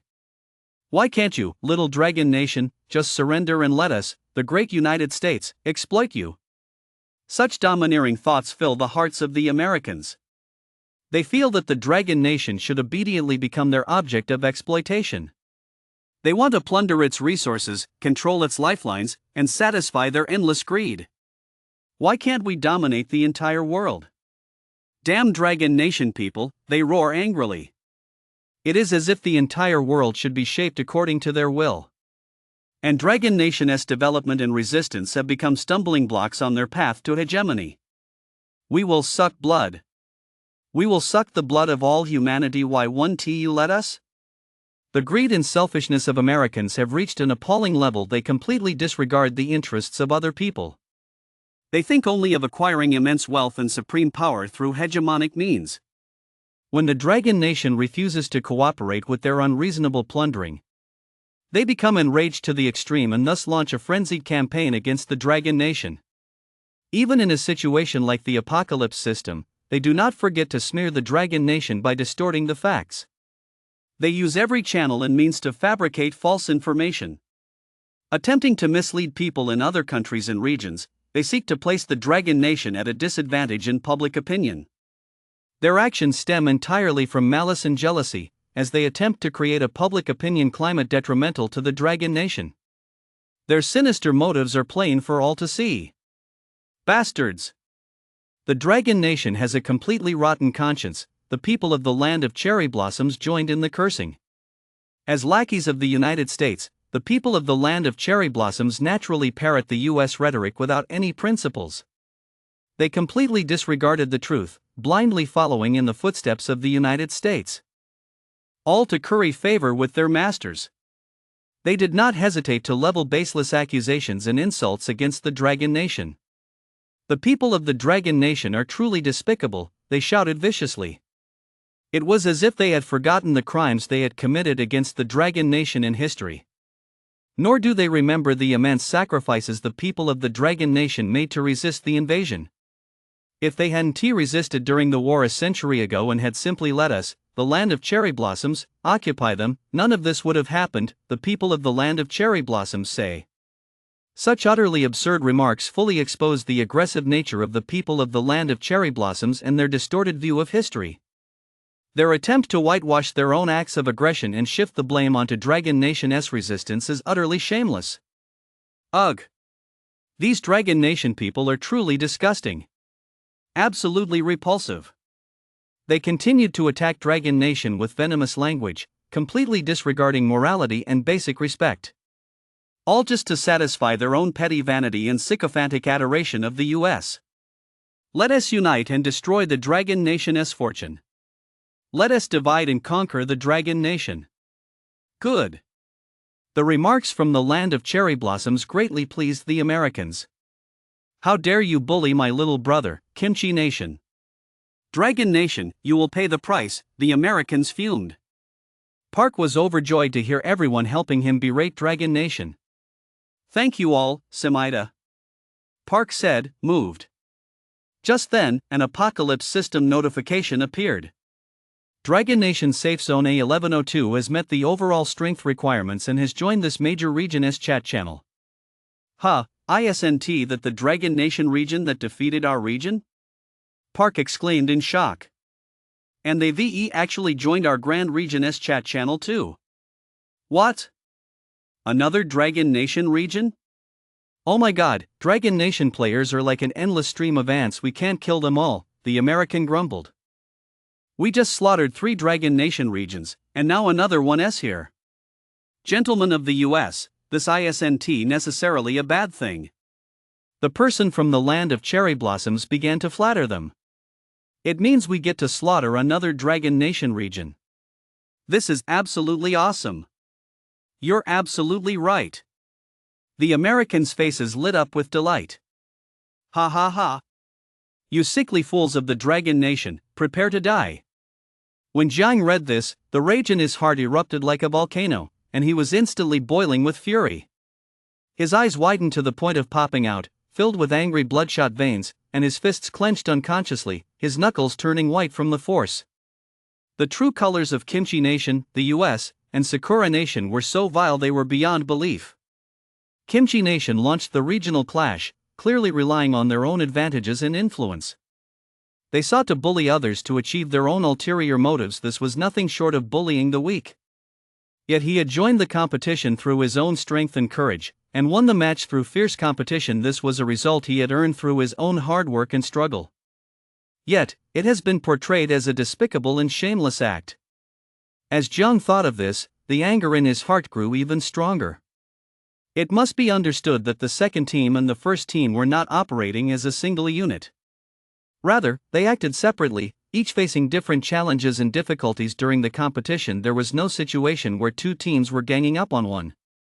Yet Park from the land of Kimchi maliciously distorted the facts, claiming it was a 2-on-1, and even incited angry abuse from those in the land of the free and the land of the rising sun who were either uninformed or had ulterior motives. Those bastards. Their true colors are utterly repulsive. Jiang silently vowed to himself that he would make them pay dearly. He would never let them get away with slandering and defaming him and his country so easily. When the Dragon Nation players from Safe Zone A1102 joined the channel, they too were furious. Have you no shame left? One Dragon Nation compatriot shouted angrily, his voice filled with condemnation for these nations' shameless behavior. Park from the land of Kimchi, you bullied us with your strength only to be defeated, and now you're the ones playing the victim, another Dragon Nation compatriot accused angrily. They felt indignant over Jiang's ordeal and were even more enraged by these nations' despicable conduct. And the US, you've always relied on your hegemonic status to act with impunity, and now you're here twisting the truth. Doesn't your conscience hurt? Everyone chimed in, voicing their anger and dissatisfaction. The entire channel was filled with the fury of the Dragon Nation's people. United as one, they resolutely defended the dignity and honor of their country and compatriots, refusing to allow these nations to trample upon and slander them with impunity. In this world of the apocalypse system, the people of Dragon Nation will unite even more closely. Together, we will face all external challenges and injustices. Through our actions and strength, we will make those nations with ulterior motives understand that Dragon Nation is not to be trifled with. Any attempt to slander or harm Dragon Nation will be met with a resolute counterattack. And you Americans are even worse than dogs and pigs. You're far too greedy. You're trying to bleed the entire human race dry. Yet when we, the Dragon Nation, want to help the world's vulnerable nations and people break free from your control, you target us. And now that the apocalypse system has arrived, you're still targeting us. You're truly despicable. And the land of cherry blossoms, a tiny, insignificant country, actually glorifies wars of aggression. And you ask why we let you invade? Is that even a reasonable question? One by one, the Dragon Nation citizens were beside themselves with rage, their eyes wide open as if they were about to spit fire. Their chests heaved violently, their inner fury like a volcano on the verge of eruption. How dare you? You Dragon Nation people actually dare to argue with Simida? Park shouted, his anger and humiliation boiling over. His contorted face betrayed his narrow-mindedness and irrationality as he attempted to suppress the Dragonlanders' fury with this bullying attitude. You bunch of thieves, the people from the land of cherry blossoms chimed in, their ugly expressions making one want to vomit. Their baseless accusations were merely meant to curry favor with the United States. They displayed their servility and ignorance, completely disregarding the facts. Enough, enough. People of the Dragon Nation, let us settle this with force. The Americans looked down on them with arrogance, their haughty demeanor suggesting they were the masters of the world. All the other regions from your Dragon Nation that joined our great alliance have already been wiped out by us. He gloated over his achievements, his eyes brimming with contempt. You'll be next soon enough, so don't try to put on a brave face. The American continued his threats. Forget about national fortune or resources, just hand it all over. Their greed and tyranny were laid bare in that moment, with no regard for others' lives, thinking only of plunder and possession. Lord Mike is absolutely right, the other American followers chimed in one after another, as if every word the American uttered were gospel truth. You have no idea how terrible those regions were. TSK, tisk.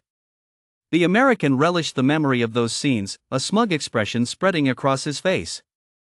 They seemed to be reveling in the suffering and disaster of others. Such cruelty and indifference sent a chill down one's spine. And since your zones are so weak, you might as well just wait to die. The Americans continued their unrestrained mockery, utterly convinced of their own strength and believing the Dragon Nation zones were powerless to fight back.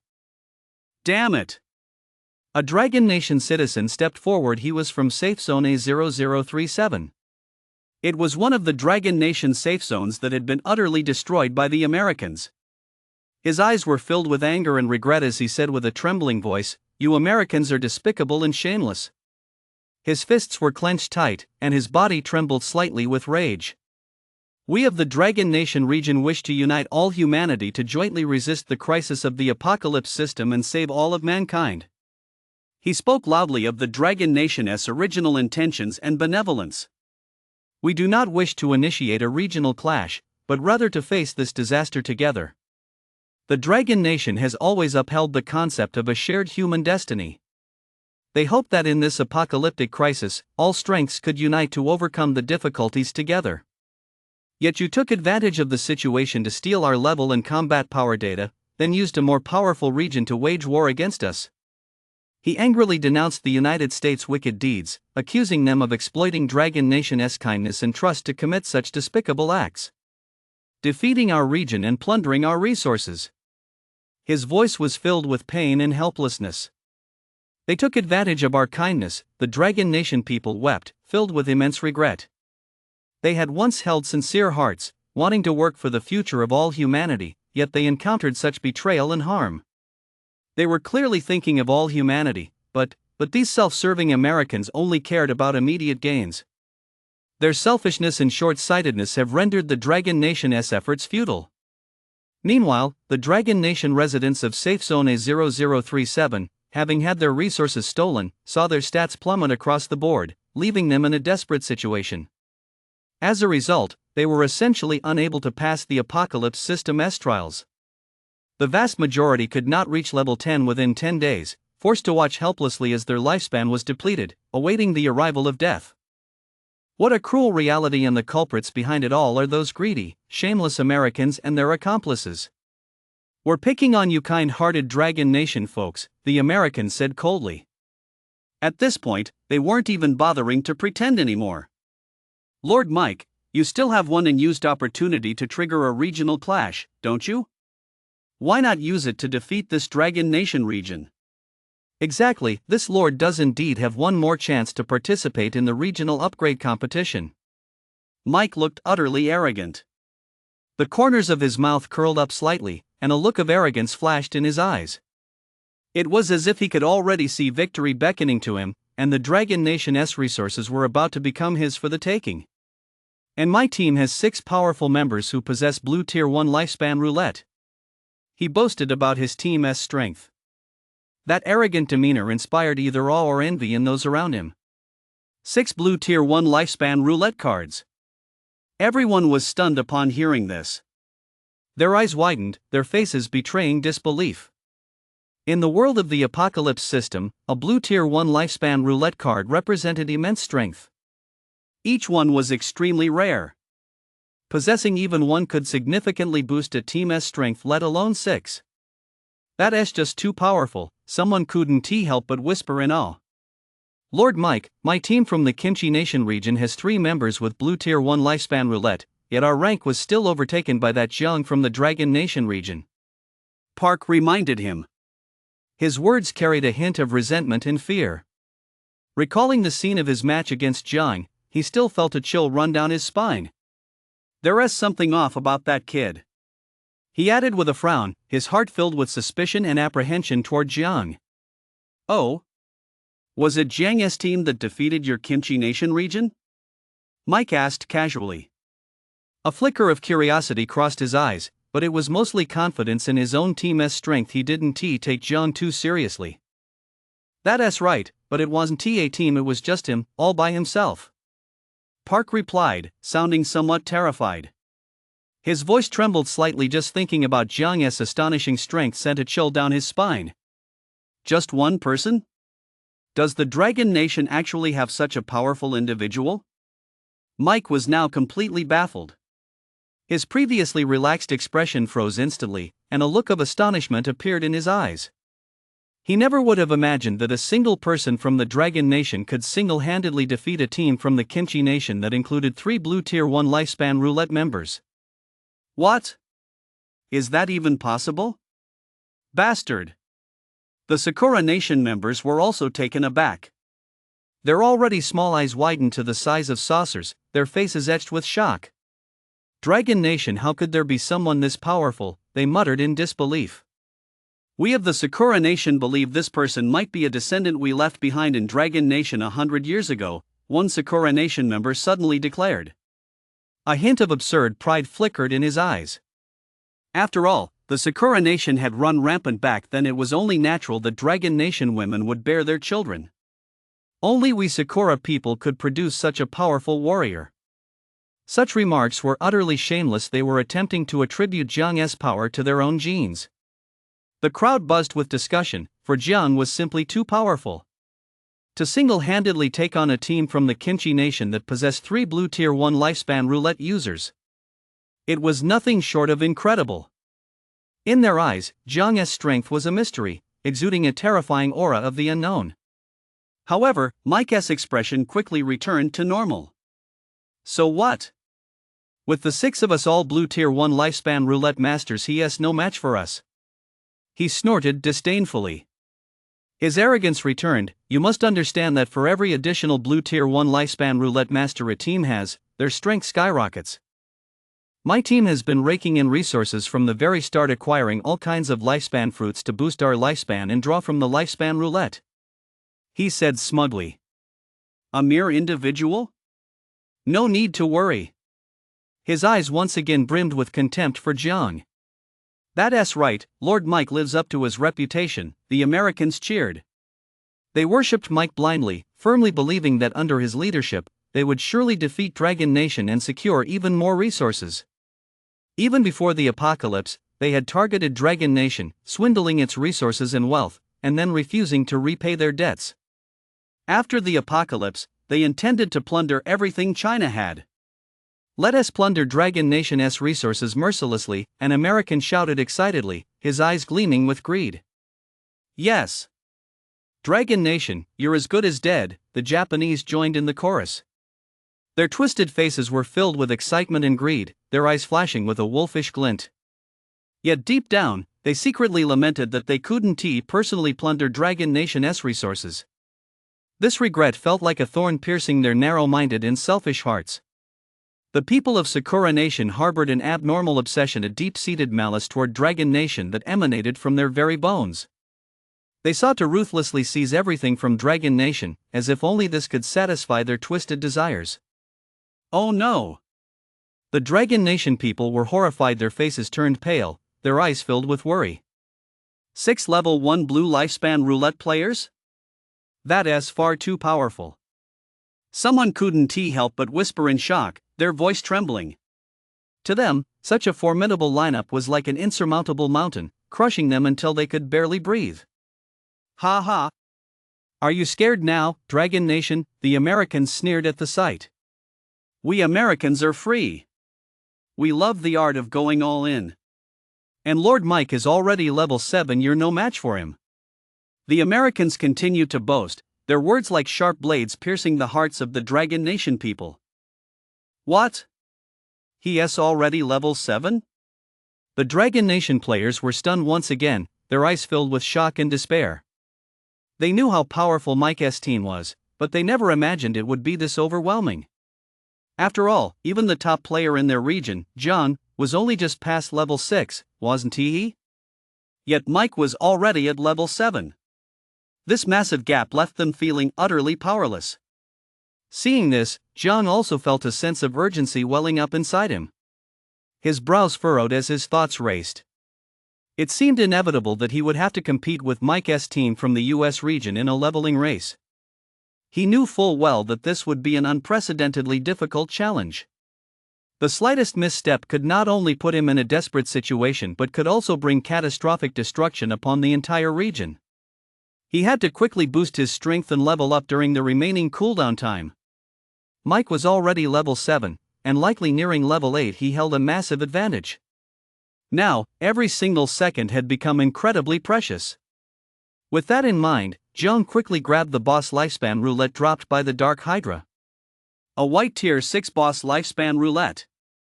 Consuming 24 years of lifespan, he rolled. You have obtained the silver tier spell Infinite Firepower. Congratulations on unlocking the spell's category. Infinite Firepower. Jiang's face lit up with delight. Could this be the spell that allowed the Dark Hydra to continuously unleash those energy orbs just now? Infinite Firepower, rank, silver, effect, consumes 10 years of lifespan. Allows unlimited use of elemental abilities for 10 seconds.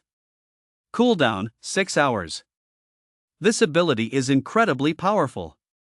Jiang's eyes sparkled with delight. He stared intently at the spell he had just drawn, like an explorer who had discovered a precious treasure. This spell seemed to carry a mysterious magic that gave him new hope. For a long time, the issue of sustaining his elemental abilities had weighed on him like a heavy boulder. It had become a major weakness in his combat. In every battle, he had to constantly monitor his elemental energy consumption, like someone cautiously using a candle in the dark, afraid it would go out too soon. Now, however, this newly drawn spell could temporarily resolve this long-standing issue. However, the only drawback is that this spell lacks any offensive effects. It functions more as a support ability, though it plays a massive role in sustaining my energy. But when facing enemies, it lacks direct firepower. Jiang furrowed his brow slightly as he began to strategize. He could keep an eye out for offensive spells in the future if he were to obtain one. Combining the two would undoubtedly yield astonishing results. He could almost picture the scene, himself in battle, as if a tiger had grown wings, with his combat ability skyrocketing within 10 seconds. It would be a qualitative leap, giving him more options to deal with even stronger enemies. At the same time, the spells section had also unlocked. It was a gateway to a new world, revealing even more possibilities for enhancing his strength. Through these developments, Jiang could feel his strength quietly growing, a sensation that filled him with confidence. Strength is the very foundation of survival in this brutal apocalypse system world. With his power enhanced, Jiang now felt more assured than ever. He was like a fully armed warrior, ready to face the challenges ahead. Whether it was Mike's team from the US or other enemies with ulterior motives, he was confident he could stand up to them. To seize a glimmer of hope. Next, Jiang's gaze turned toward the mysterious palace, his eyes filled with a complex mix of anticipation and wariness. That mysterious palace was like a colossal enigma, exuding an alluring aura yet concealing unknown dangers. The mysterious palace could only be entered at noon tomorrow with a golden key. Jiang knew full well the value of this golden key. It was like the master key to unlocking a mysterious treasure trove, holding countless possibilities. However, he was also acutely aware that in this vast post-apocalyptic world, the human population was vast, and powerful teams were as numerous as the stars in the sky. It was highly likely that others possessed golden keys as well. After all, fortune never favors just one person. It was highly likely that more groups would compete with him for the mysterious palace in the extremely dangerous zone. Inside, there might be endless opportunities, precious resources, powerful gear, and mysterious spells.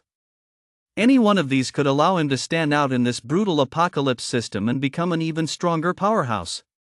To Jiang, these opportunities were like a glimmer of dawn in the darkness, a ray of hope he absolutely could not let slip away. Therefore, he must win this leveling race. This is no longer a simple competition, it is a life or death battle that will determine his future fate.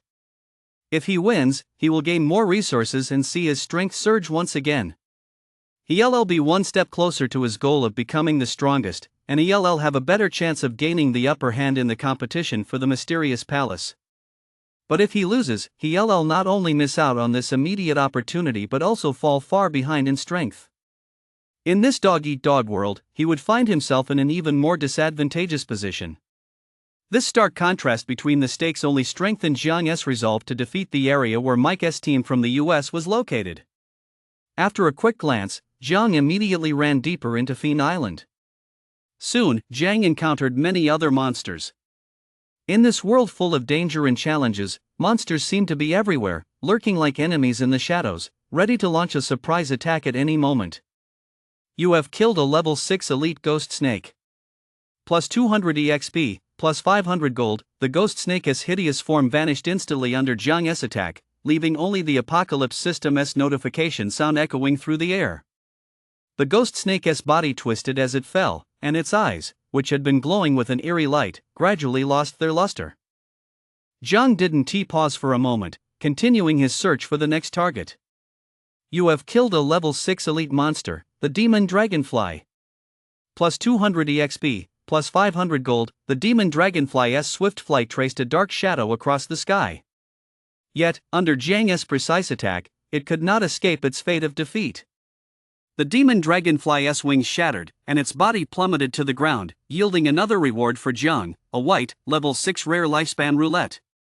As Jiang continued to slay monsters, the apocalypse system's notification sounds rang out one after another. His figure darted through the horde of monsters, his weapon swinging through the air, each strike imbued with immense strength. His gaze was focused and determined, seizing every opportunity to gain experience and gold. After a flurry of kills, Jiang's experience bar reached level 6,210,000. Watching the steadily rising experience bar, a sense of satisfaction welled up within Jiang. Not bad, I'll be at level 7 soon. Jiang thought to himself. The gap between me and Mike must have narrowed quite a bit. Jiang thought of that formidable opponent. Mike's team, equipped with 6 blue Tier 1 lifespan roulette items and already at level 7, had once put immense pressure on him. But now, through his own efforts, he was gradually closing the gap with Mike. His mind felt much calmer. Keep grinding. Without a moment's hesitation, Jiang turned and threw himself into the next battle. Before he knew it, time had flown by. Notice, Zone Upgrade Competition activated. US Zone S3323 has initiated an upgrade competition against Dragon Nation Zone A1102. It started. Jiang's heart skipped a beat. He couldn't help but feel nervous, his palms breaking out in a sweat.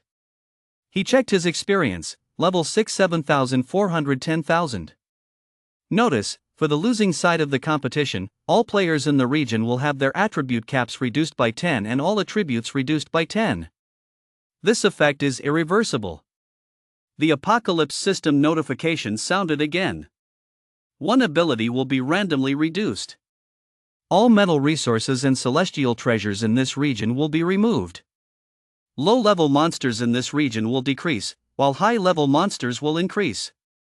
Additionally, the nation's national fortune will decrease by 1. Once national fortune drops to 0, all residents in this nation's regions will become vassals of other nations. For the winning region, all residents will have their attribute caps increased by 10 and all attributes boosted by 10. The losing side's metal resources and celestial treasures will be transferred entirely to the winning side. Note, each region must send a 10-person team to Fiend Island. The team member who first reaches level 8 wins the regional competition. An additional team may also be dispatched to Fiend Island, but each member of the second team must consume 30 years of lifespan. Note, the USS 3323 region and the Dragon Nation A1102 region have gained an additional shared chat channel. The moment this shared chat channel opened, the Americans erupted like a barrel of gunpowder, instantly filling it with deafening shouts. "Ha, it's finally starting. I'm absolutely thrilled." Their voices were filled with uncontrollable excitement and impatience, as if a pack of hungry wolves had spotted their prey. Hurry, hurry, I can't wait to plunder Dragon Nation's resources. Make those Dragon Nation folks pay a heavy price. The Americans cheered as if they were high on drugs. In stark contrast, the Dragon Nation players were filled with anxiety. Ugh, I'm so nervous. Big Brother Jiang has to win. Dragon Nation will prevail. We absolutely cannot lose to the US. Go, Big Brother Jiang. Every Dragon Nation citizen stared intently at the chat channel, their hands clenching unconsciously as they held their breath for Jiang. Yet their words were filled with deep hope and unwavering trust in Jiang. At this critical moment, Jiang had become the beacon of hope in their hearts, their sole anchor within the Apocalypse System. Their eyes were filled with anxiety and unease, yet they also held unwavering conviction. They believed that Jiang would surely lead them to victory over their enemies and protect Dragon Nation's dignity and resources. Just then, on Jiang's end, the Apocalypse System's cold notification suddenly sounded. You are currently on Fiend Island. Do you wish to refresh your spawn point? Without a moment's hesitation, Jiang replied decisively, "Do not refresh." Through this prompt, he realized that it seemed necessary to refresh the spawn point every time he entered Fiend Island. However, since he had not left Fiend Island previously, he could choose not to refresh his spawn point. This was undoubtedly a massive advantage. Starting right in the high-level monster zone meant he could level up faster. Current preparation time, 1 o'clock, the Apocalypse System notification sounded again. The ticking numbers felt like the toll of a heavy bell, each strike echoing in everyone's hearts. In 1 minute, the zone upgrade competition will begin. Killing monsters within this 1-minute window will not grant experience. The notification appeared once more, weighing on everyone's hearts like a massive boulder. Everyone understood that this minute was the final preparation time, as well as the crucial prelude that would decide the outcome. Everyone waited nervously, the air thick with tension. Immediately afterward, another announcement appeared in the general chat channel. Dragon Nation's first team is ready. Member, Jiang. All Dragon Nation players looked on, their eyes welling up with tears. This brief line seemed to carry the weight of 1,000 pounds. It represented the hope and courage of Dragon Nation, a heavy burden that Jiang had taken upon himself alone. Every Dragon Nation citizen who saw this announcement felt a surge of intense pride and a sense of mission welling up within them. The first team from the US is ready. Members, Mike, Pushkin, and 10 others. The second announcement appeared, sounding like the beat of war drums, signaling that a fierce battle was about to begin. Those names represented powerful enemies from the United States, who were about to engage Jiang in a heart-pounding, high-stakes showdown. The entire world seemed to stand still at that moment, waiting for the start of this fateful battle. Jiang grew even more tense, his heartbeat quickened involuntarily, each beat feeling like a heavy hammer striking his chest. Fine beads of sweat gradually formed on his forehead, trickling down his cheeks, and his hands trembled slightly. Even the air around him seemed to grow heavy, pressing down on him until he could barely breathe. He took a deep, forced breath, trying to steady his ragged breathing and calm his nerves. That breath was like a cool stream, slowly flowing through his taut nerves, allowing him to gradually regain a shred of composure. He knew he couldn't let anxiety take control right now. He had to keep a clear head. Taking advantage of this 1-minute window during which he couldn't gain experience, he quickly mapped out his next moves in his mind. I can continue searching for higher-level monsters, those powerful beings hidden deep within Fiend Island. Though dangerous, it also means greater rewards. Plus, I can claim the lifespan roulette rewards I earned earlier. The lifespan roulette might yield mysterious items, powerful skills, or precious resources, any of which could be the key to my victory in the upcoming competition. More importantly, I can use this time to process the items traded through the regional trade channel and convert them into my own strength. As he thought this, a flash of determination crossed Jiang's eyes, and his body sprang into action, heading deeper into Fiend Island. His stride was firm and powerful, each step carrying an unstoppable momentum as he stomped on Fiend Island's rugged terrain, kicking up a cloud of dust. The surroundings grew increasingly eerie and terrifying. It felt as though countless pairs of eyes were watching him from the darkness, yet he showed not a hint of fear. His hands never stopped moving as he pulled out a lifespan roulette and began spinning it. The lifespan roulette began to spin in his hand, emitting a faint white glow. As the lifespan roulette spun faster and faster, Jiang's gaze remained fixed on it, his heart filled with anticipation, wondering what kind of surprise or opportunity this draw would bring him. All of these lifespan roulette discs were rare, white 6th tier ones. The first one, consuming 12 years of lifespan, yielded 9-dimensional element white 6th tier. Combining two 9-dimensional elements created enhanced 9-dimensional element white 7th tier. The elemental power multiplier increased from 8 times to 9 times. Strength King white tier 6 was upgraded to white tier 7, increasing the strength boost from 7-fold to 8-fold. Sword Chi level 4 white tier 6 was upgraded to white tier 7, Sword Chi level 5. The Sword Chi range increased from 30 centimeters to 40 centimeters. The additional strength damage bonus rose from 70% to 80%. Next, he drew the white tier 5 lifespan roulette from the trading channel. After a period of development, the strength of the Dragon Nation players in the A1102 region has once again increased. Everyone is working hard to level up and acquire resources. Now they are ready to trade the white tier 5 lifespan roulette to Jiang. By consuming lifespan, they have upgraded the vast majority of their white tier 5 abilities to white tier 6. All boosts have reached 7x. The drop rate boost has also been upgraded to white tier 6. The drop rate for the lifespan roulette has increased from 10% to 12%, and the probability of the lifespan roulette's quality or level increasing by 1 tier has risen from 0.01% to 0.02%. With our strength boosted, we're even more confident in this upgrade race. We also gathered enough materials from the trade channel to forge and upgrade our equipment. The Adventurer's 5-piece set has been upgraded from white tier 5 to white tier 6. All attribute boosts have increased from 50 to 60 points.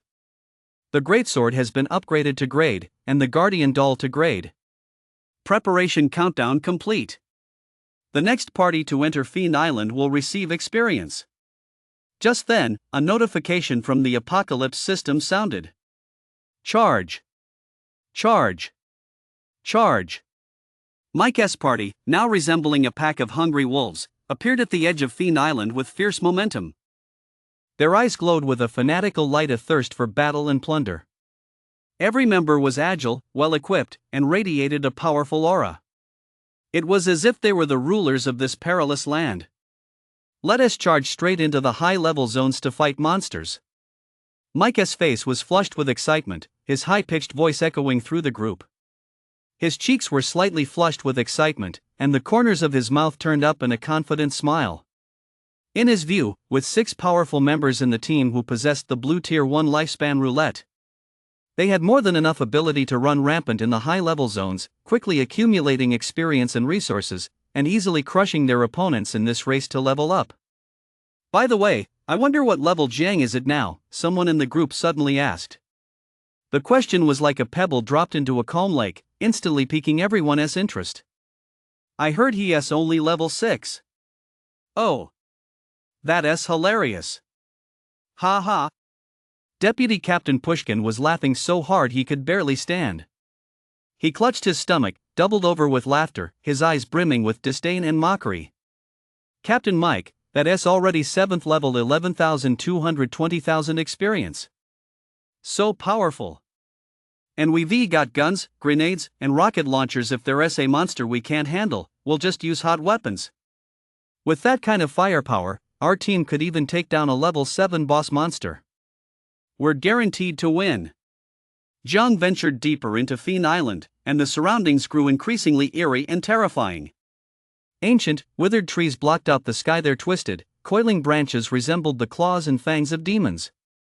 The ground was littered with jagged boulders, and a slimy substance oozing an eerie aura flowed through the crevices, as if it were the very blood of Fiend Island. Just then, a strange fluctuation began to faintly ripple through the air. The fluctuation was like an undercurrent hidden beneath a calm lake, hard to detect, yet exuding a sense of danger. At first, Jiang thought it was just his nerves playing tricks on him. After all, Fiend Island was steeped in mystery, and the environment had a profound effect on the senses. He blinked, trying to see more clearly, while gripping his weapon tightly in a state of alert. Yet, in the very next moment, a terrifying attack struck at him from behind. The attack was fierce, its agility as swift as lightning, carrying immense strength. Jiang felt a sharp gust of wind hit him in the face. The air around him seemed to warp under the pressure of that strength. His pupils contracted sharply, and his body reacted instinctively with a reflex, dodging swiftly to the side. The attack grazed his body, causing a stinging sensation. Even though it didn't hit him directly, he could feel the immense power behind it. Jiang quickly turned to look at the spot where the monster had attacked him. But he saw nothing. This monster could actually turn invisible. Jiang's heart skipped a beat. His brows furrowed tightly, and a look of gravity flashed in his eyes. On the perilous Fiend Island, a monster capable of invisibility was undoubtedly one of the most formidable threats. It was like an assassin lurking in the darkness, ready to deliver a fatal blow at any moment, making it impossible to guard against. Jiang knew he had to track down this monster's whereabouts as soon as possible, otherwise, facing this invisible enemy, he could find himself in a desperate situation at any moment. He held his breath, sharpening his focus and straining all his senses to catch the slightest hint of the monster's presence, preparing for the next attack. Jiang's scanning goggles swept the area, while his own eyes scanned the surroundings. Finally, he caught a glimpse of something. The air above his head twisted ever so slightly. The distortion was incredibly subtle. Had Jiang not been observing with such intense focus, it would have been nearly impossible to detect. But it was precisely this split-second change that Jiang's keen senses managed to catch. A wave of alertness surged through him. The next attack would come from above. Jiang's heart sank. It was as if a taut string had been stretched to its limit in that very moment. Without hesitation, he swung his dark blade upward. The blade sliced through the air in a sharp arc, carrying Jiang's resolve and strength. Clang! The sound of metal striking metal rang out instantly, crisp and loud. The sound echoed across the silent Fiend Island, like the opening gong of a fierce battle. Jiang felt the immense recoil from the dark blade. His arm tingled slightly, but his gaze grew even more resolute. I've found you. Jiang snorted coldly, his voice brimming with confidence and authority. His eyes blazed like torches, locked firmly on the location of the invisible monster, as if he intended to see right through it. In this tense moment, Jiang hesitated not a moment. He had to deliver a fatal blow to this monster. In the next instant, he decisively activated the blink skill. A flash of light appeared, and Jiang instantly blinked, materializing above the invisible monster. His figure descended like a celestial deity, radiating an unstoppable aura. The blade in his hand was raised high, glinting coldly in the sunlight. Its sharp edge seemed capable of severing anything. Then, without a moment's hesitation, Jiang brought the blade down. The strike carried the force of 1,000 tons, crashing down upon the invisible monster with thunderous ferocity. Splatter, splatter. The sound of the blade tearing through flesh echoed instantly, sounding particularly clear in the silence of Fiend Island. Jiang could feel his blade sinking deep into the monster's body. SSSSHH. The monster let out an agonized screech, and the air around them seemed to tremble from the impact. A triumphant smile spread across Jiang's face. He knew he had successfully struck this formidable monster. You have defeated the level 7 boss monster, the Dark Knight Viper. Double experience for defeating a higher level enemy, plus 2002, gold plus 2000. You have reached level 7. Due to defeating a higher level enemy, the excess experience will be retained after leveling up. Your maximum attribute cap plus 10. Your attributes plus 1. I leveled up. Jiang was thrilled. A wave of joy surged through him like a raging tide. His eyes sparkled with excitement, and a radiant smile spread across his face. And the excess experience will be retained. Generally speaking, when you kill monsters of the same level and level up afterward, the excess experience is not retained. But when you kill monsters of a higher level, it is retained. At this moment, Jiang's level reached 1420,000. Continue checking the loot. Jiang could now finally see the monster that had just attacked him. It was a terrifying giant snake, pitch black all over, with horns growing from its head. Its massive, ferocious body was covered in black scales that glowed eerily in the dim light, as if it were a demon from hell. Even in death, the giant serpent's icy gaze sent shivers down one's spine, and its powerful aura seemed to linger in the air. Beside the giant serpent, a white 7th-tier boss chest, the lifespan roulette, had also appeared. This chest exuded an air of mystery, as if it contained endless treasures. Jiang's heart began to race involuntarily. He knew that this lifespan roulette might very well bring him unexpected rewards. Before Jiang could even draw from the lifespan roulette, notifications from the apocalypse system began popping up like cheerful musical notes. Notice, you have successfully reached the central region of Fiend Island. Exploration points plus 20. Your exploration points have exceeded 50, your adventurer class has advanced to level 2. Maximum cap for all attributes plus 20, all attributes plus 20. Each of these notifications felt like a precious gift, immersing Jiang in boundless joy. He could hardly believe he had actually reached the central region of Fiend Island. The environment here was far more eerie and unpredictable than the outskirts. Ancient, decaying trees blocked out the sky, their branches intertwining to form a natural canopy of darkness. The ground was strewn with strange ores glowing with a mysterious light, and exotic plants he'd never seen before swayed gracefully in the shadows. The air around him seemed to carry a mysterious strength. With every breath, Jiang could sense the unknown energy within it. He hadn't noticed it while fighting monsters at first, but now he finally realized what set this place apart from the outskirts. However, what excited him even more was that upon reaching the central region, he could actually earn exploration points. These exploration points were like magical keys, capable of unlocking more hidden treasures and opportunities. Each exploration point represented a possibility, a chance to grow even stronger within this brutal apocalypse system. The most obvious benefit was the advancement of his adventurer class. Maximum stat caps and stat increases across the board. This means his abilities will receive another comprehensive boost. Whether it's strength, agility, or the power of other abilities, everything will reach new heights. At this moment, he could feel a new surge of strength coursing through his body, as if a long-dormant beast were awakening. This sensation filled Jiang with confidence and fighting spirit, as if the entire world were within his grasp. What a series of surprises! A radiant smile spread across Jiang's face, as dazzling as sunlight piercing through dark clouds. You have unlocked Adventurer Trait 2. Trait 2, Survival, Effect, your survival ability is greatly enhanced. A single attack cannot kill you, it will only put you in a critically wounded state that lasts for 1 day. If you are fully healed within 1 day, the damage will be removed. However, if you take a second lethal hit during this period, this ability will become invalid. Note, you think you can kill me? Trait 2, it's actually Trait 2. Jiang's pupils dilated sharply, a flicker of astonishment and ecstasy crossing his eyes. His gaze fixed intently on the prompt that appeared before him, as if trying to see right through those words. In this brutal world of the apocalypse system, every ability could be the key factor determining life or death. And the appearance of Trait 2 was undoubtedly a massive surprise. This is like gaining an extra life-saving trump card.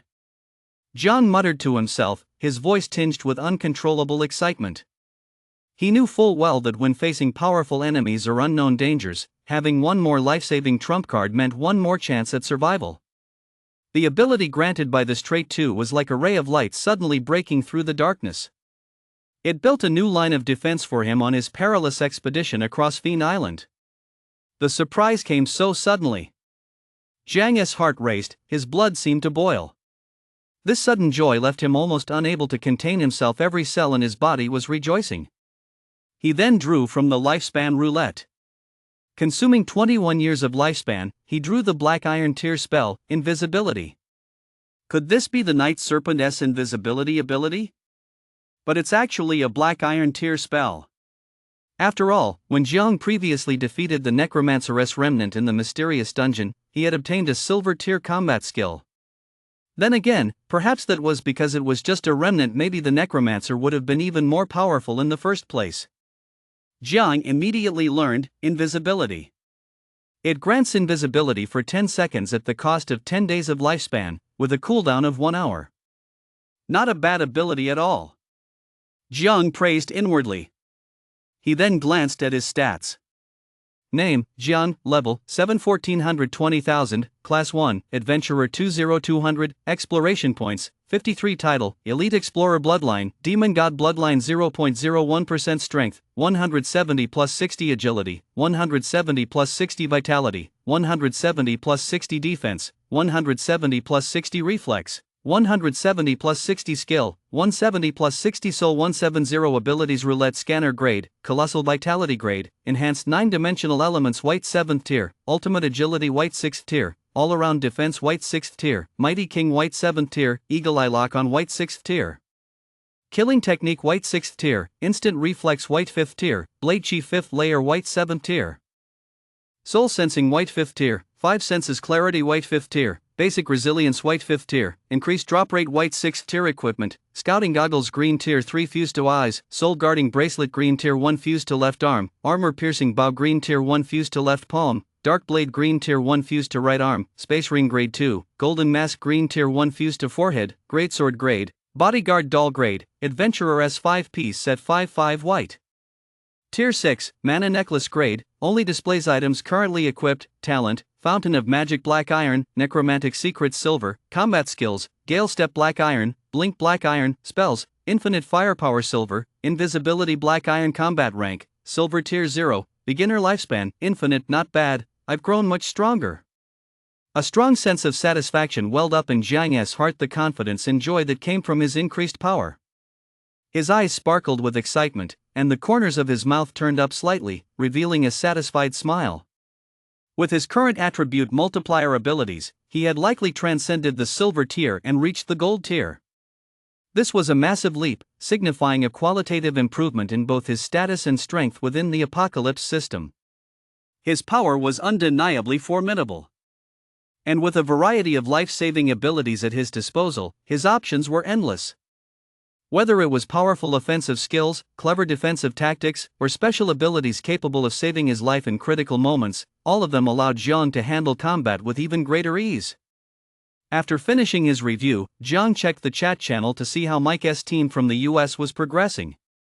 In the shared chat channel between the Dragon Nation and the US regions, the verbal brawl surged like a raging tide, never ceasing for a single moment. The two sides traded blows with fierce rhetoric, as if this tiny chat channel had become a battlefield where the two nations clashed. However, at this moment, the Americans clearly had the upper hand. Oh, Our Lord Mike has already reached level 7, 13,220,000.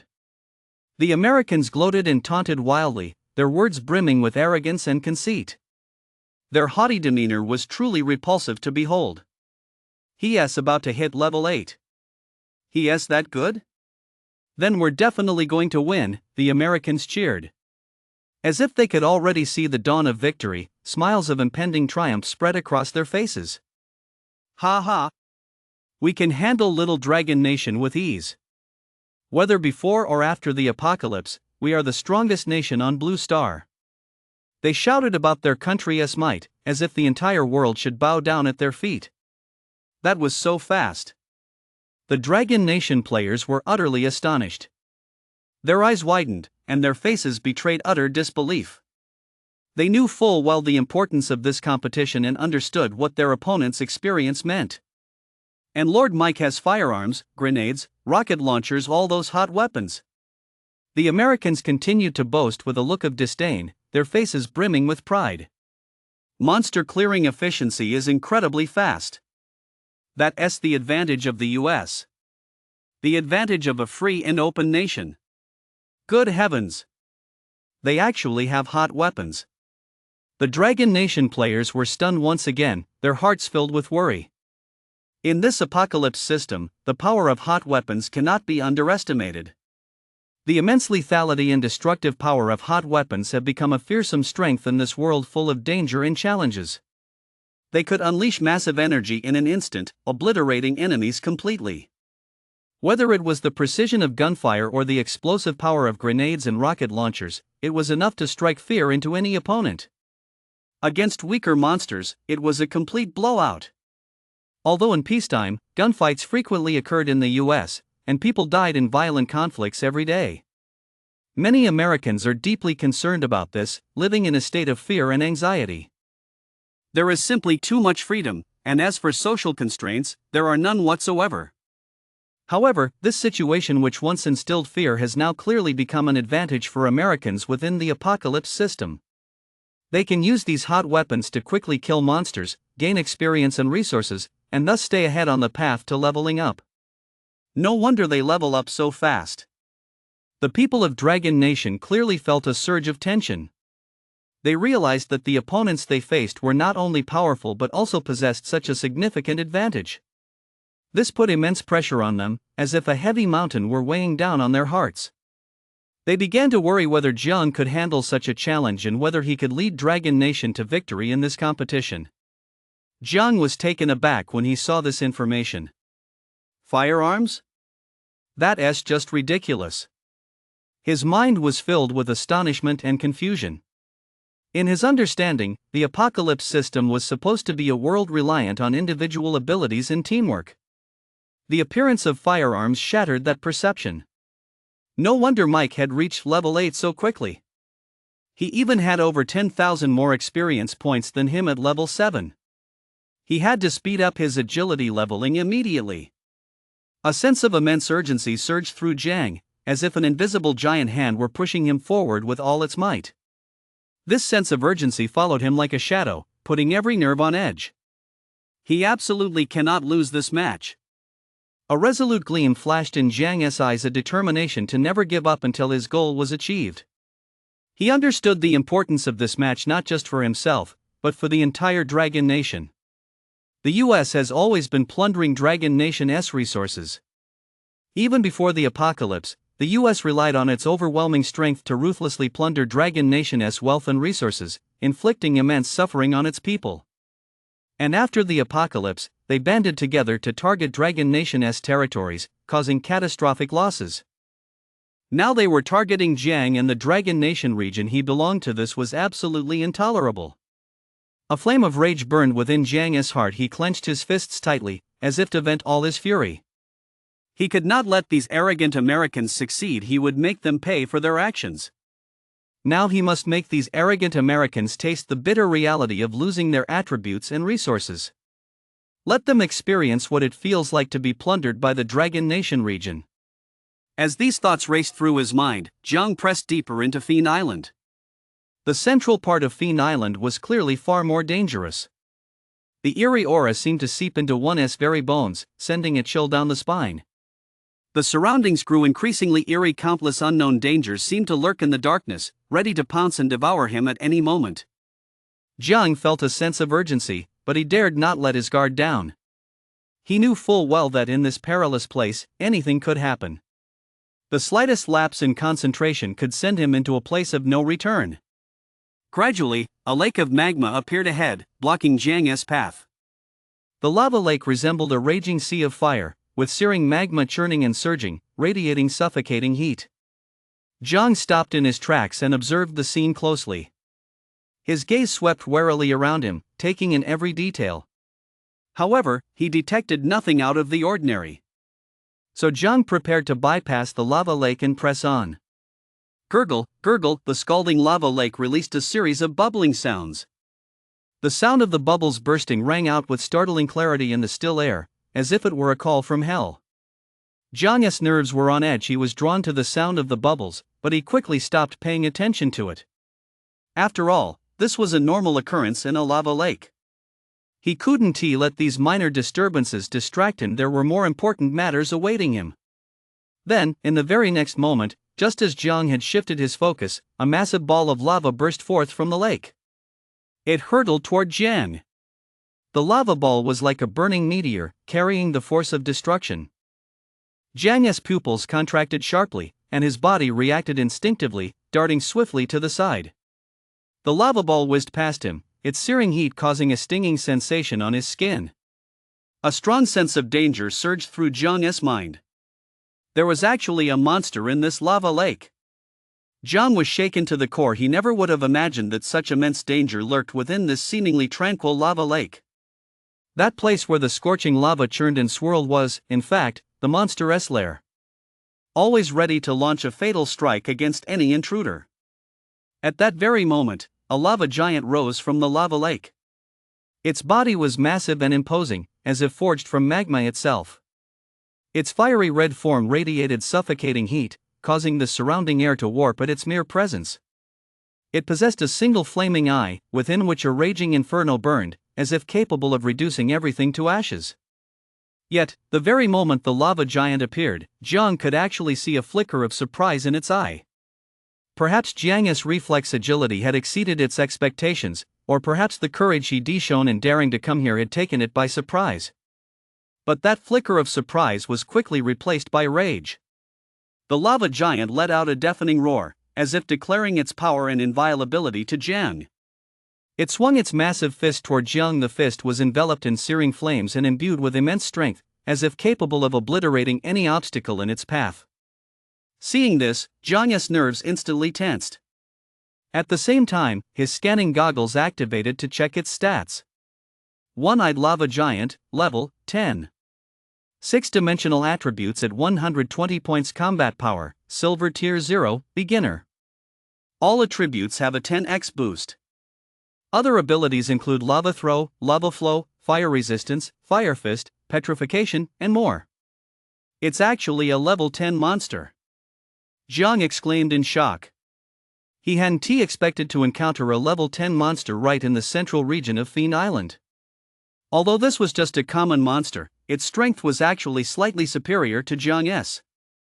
Aside from having fewer abilities than Jiang, its combat power was practically maxed out.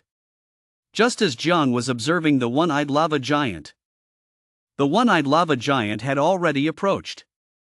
It stood several zhang tall, radiating scorching heat from every pore. With each step of its mountain-like frame, the ground trembled slightly. As its roar faded, its massive fist was already bearing down on Jiang. The fist carried a torrent of searing air, as if intent on crushing Jiang to pieces. Jiang's eyes flashed with determination.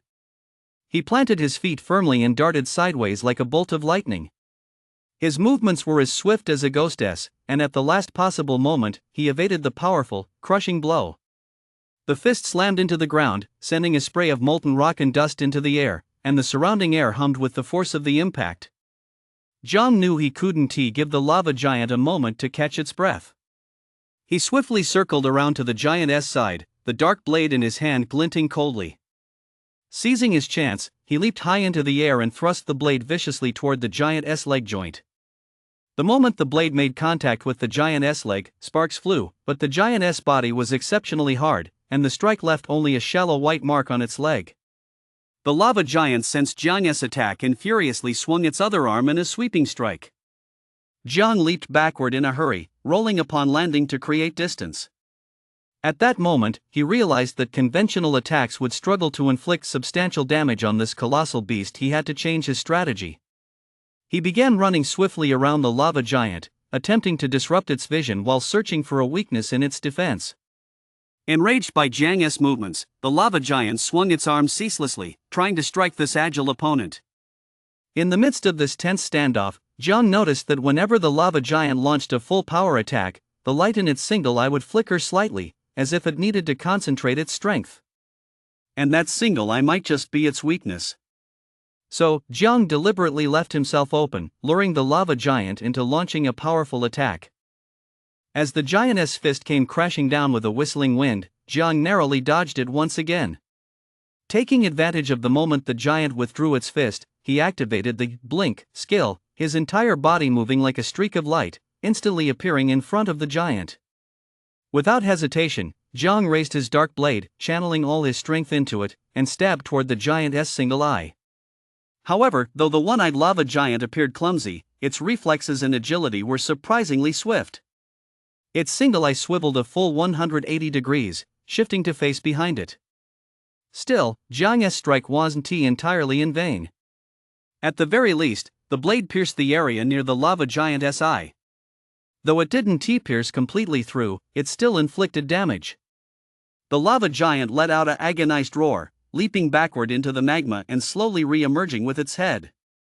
The one-eyed giant glared furiously at Jiang, the flames in its eyes seeming ready to devour him. Instantly, it opened its massive maw and spewed a torrent of surging magma. Jiang was prepared. He quickly ran behind a nearby boulder, using it as cover to dodge the deadly magma attack. At the same time, he became even more certain that the eye was the one-eyed lava giant's weakness. The one-eyed lava giant did not give up. It continued to spew lava. However, the lava could not melt the rock in front of Jiang. This was because the boulder itself had been formed from cooled lava. Finally, the one-eyed lava giant took heavy steps and emerged from the lava once more. As it approached the boulder, every step caused the ground to tremble. Jiang knew he couldn't be trapped here, so as the giant approached, he circled around to the other side of the boulder. Seeing this, the one-eyed lava giant spewed lava once more. Jiang waved his hand, and water elements surged forth. They extinguished the spewing lava completely. He then activated Gale Step, dodging the lava while continuing to provoke the lava giant into spewing more. All the while, he gradually closed the distance to the one-eyed lava giant. Once he reached a certain range, he cast the spell, Invisibility. Instantly, he vanished from sight. He found himself right in front of the one-eyed lava giant. Jiang took a deep breath, focusing all his concentration and strength. He surrounded himself with a shield of water elements, then leaped high into the air, landing directly in front of the giant's single eye. He gripped the dark blade tightly with both hands. The moment he neared the eye, the dark blade in his hands emitted a blinding light. In the next instant, Jiang let out a roar and thrust the dark blade straight into the giant's single eye. With a deafening crash, the dark blade successfully pierced the giant's eye. The giant let out a final, piercing scream as the flame in its eye gradually died out. Its massive body collapsed with a thud, sending a spray of lava into the air before slowly sinking into the lava lake. The very air around them seemed to tremble from the intensity of the battle. Jiang stood where he was, panting heavily, yet his eyes were filled with the joy of victory. You have slain the level 10 monster, the one-eyed lava giant. Experience for defeating a higher level monster, 3003. Gold plus 5000, Jiang was overjoyed. Although a standard level 10 monster didn't grant him much experience, multiplying it by 3 made for a substantial amount. With this, his experience level had reached level 7 10,420,000. He was now much closer to Mike's experience level. Just a little more, and he could surpass Mike. Just then, an unexpected turn of events occurred. Global announcement: a human on Blue Star has slain a level 10 monster. The main quest has begun. Global announcement: a human on Blue Star has slain a level 10 monster. The main quest has begun. The announcement was broadcast 3 times. What? The main quest has begun? Jiang was completely stunned. There's actually a main quest? What's going on? Humans across the globe were in an uproar. Someone powerful had actually managed to kill a level 10 monster. This was simply too shocking. It must be an American. It has to be someone from Japan. It should be someone from China, right? Bullshit, does China even deserve that? Said a Chinese person. It absolutely cannot be Dragon Nation. The Dragon Nation player's remark was met with a united backlash from other nations. The major regional channels were abuzz with discussion. Main quest: collect gems of 7 colors. The first human to complete this quest will receive massive rewards, as well as 1 chance at the purple lifespan roulette or 1 millennium longevity fruit. Wo Jiang sucked in a sharp breath. 1 chance at the purple lifespan roulette. Those words shone before Jiang's eyes like brilliant stars. His eyes lit up, and his expression was filled with excitement. His intense gaze seemed poised to etch those words deep into his heart. This was the first time he'd ever heard of the purple lifespan roulette. Jiang's heart was filled with curiosity and anticipation. The highest tier lifespan roulette he'd seen before was merely the blue lifespan roulette from his first draw on the blue lifespan roulette awarded for topping the leaderboard. But this purple lifespan roulette was clearly a tier above. It was like a mysterious treasure, exuding an alluring aura that was impossible to resist. It was utterly thrilling. Jiang's heart raced, his blood seeming to boil. He felt as though countless possibilities were unfolding before his eyes. A rapid surge in power, the very foundation for establishing himself within the apocalypse system. Jiang had endured a series of battles. Those battles were filled with bloodshed and brutality, giving him a profound understanding of the apocalypse system's cruelty. Every clash with monsters, every brush with danger, had made him realize the importance of strength even more clearly. Therefore, he was desperate to boost his strength. And the purple lifespan roulette could clearly make his strength skyrocket. Jiang could almost see himself, empowered by the purple lifespan roulette, becoming incredibly powerful and able to handle any challenge with ease. Time limit: 15 days. Details: collect gems of the 7 colors red, orange, yellow, green, cyan, blue, and purple to lift the area lockdown. Hint 1: the number of each colored gem is limited. Hint 2: if the area's blockade is not lifted within 15 days, it will be permanently sealed, unable to be removed, and resources within that area will not respawn. Hint 3: successfully collecting all 7 colored gems will lift the area's blockade, allowing it to connect with other regions and, in turn, with the greater cosmic realm. In the greater cosmic realm, resources are far more abundant. I see. Jiang had figured out the mechanics in his mind. To enter the greater cosmic realm, one must break through the regional blockade. It seemed like an insurmountable barrier, yet it exuded endless allure. That mysterious and vast cosmic realm was like a gigantic treasure trove, drawing countless people to explore and pursue it. There, more resources and greater strength awaited discovery. Resources were the key to survival and development within this apocalypse system. More resources meant greater power, higher level lifespan roulette, stronger defenses, and broader opportunities for growth. Every individual in every region craved these resources, yearning to gain a foothold in this cruel world and grow ever stronger. But the 7 colored gems were limited. This harsh reality is like a bucket of cold water, dousing the hopes of many. They are scarce. This means that only a select few regions will be able to lift their regional lockdowns, while others will never be able to break free. The scales of fate seem to tip at this moment. The fortunate regions will be reborn, while the unfortunate ones are ruthlessly abandoned. Moreover, resources in regions that cannot lift their lockdowns will not regenerate. This is undoubtedly adding insult to injury, plunging the regions abandoned by fate into the depths of despair. Without resource regeneration, the people inside can only gradually perish.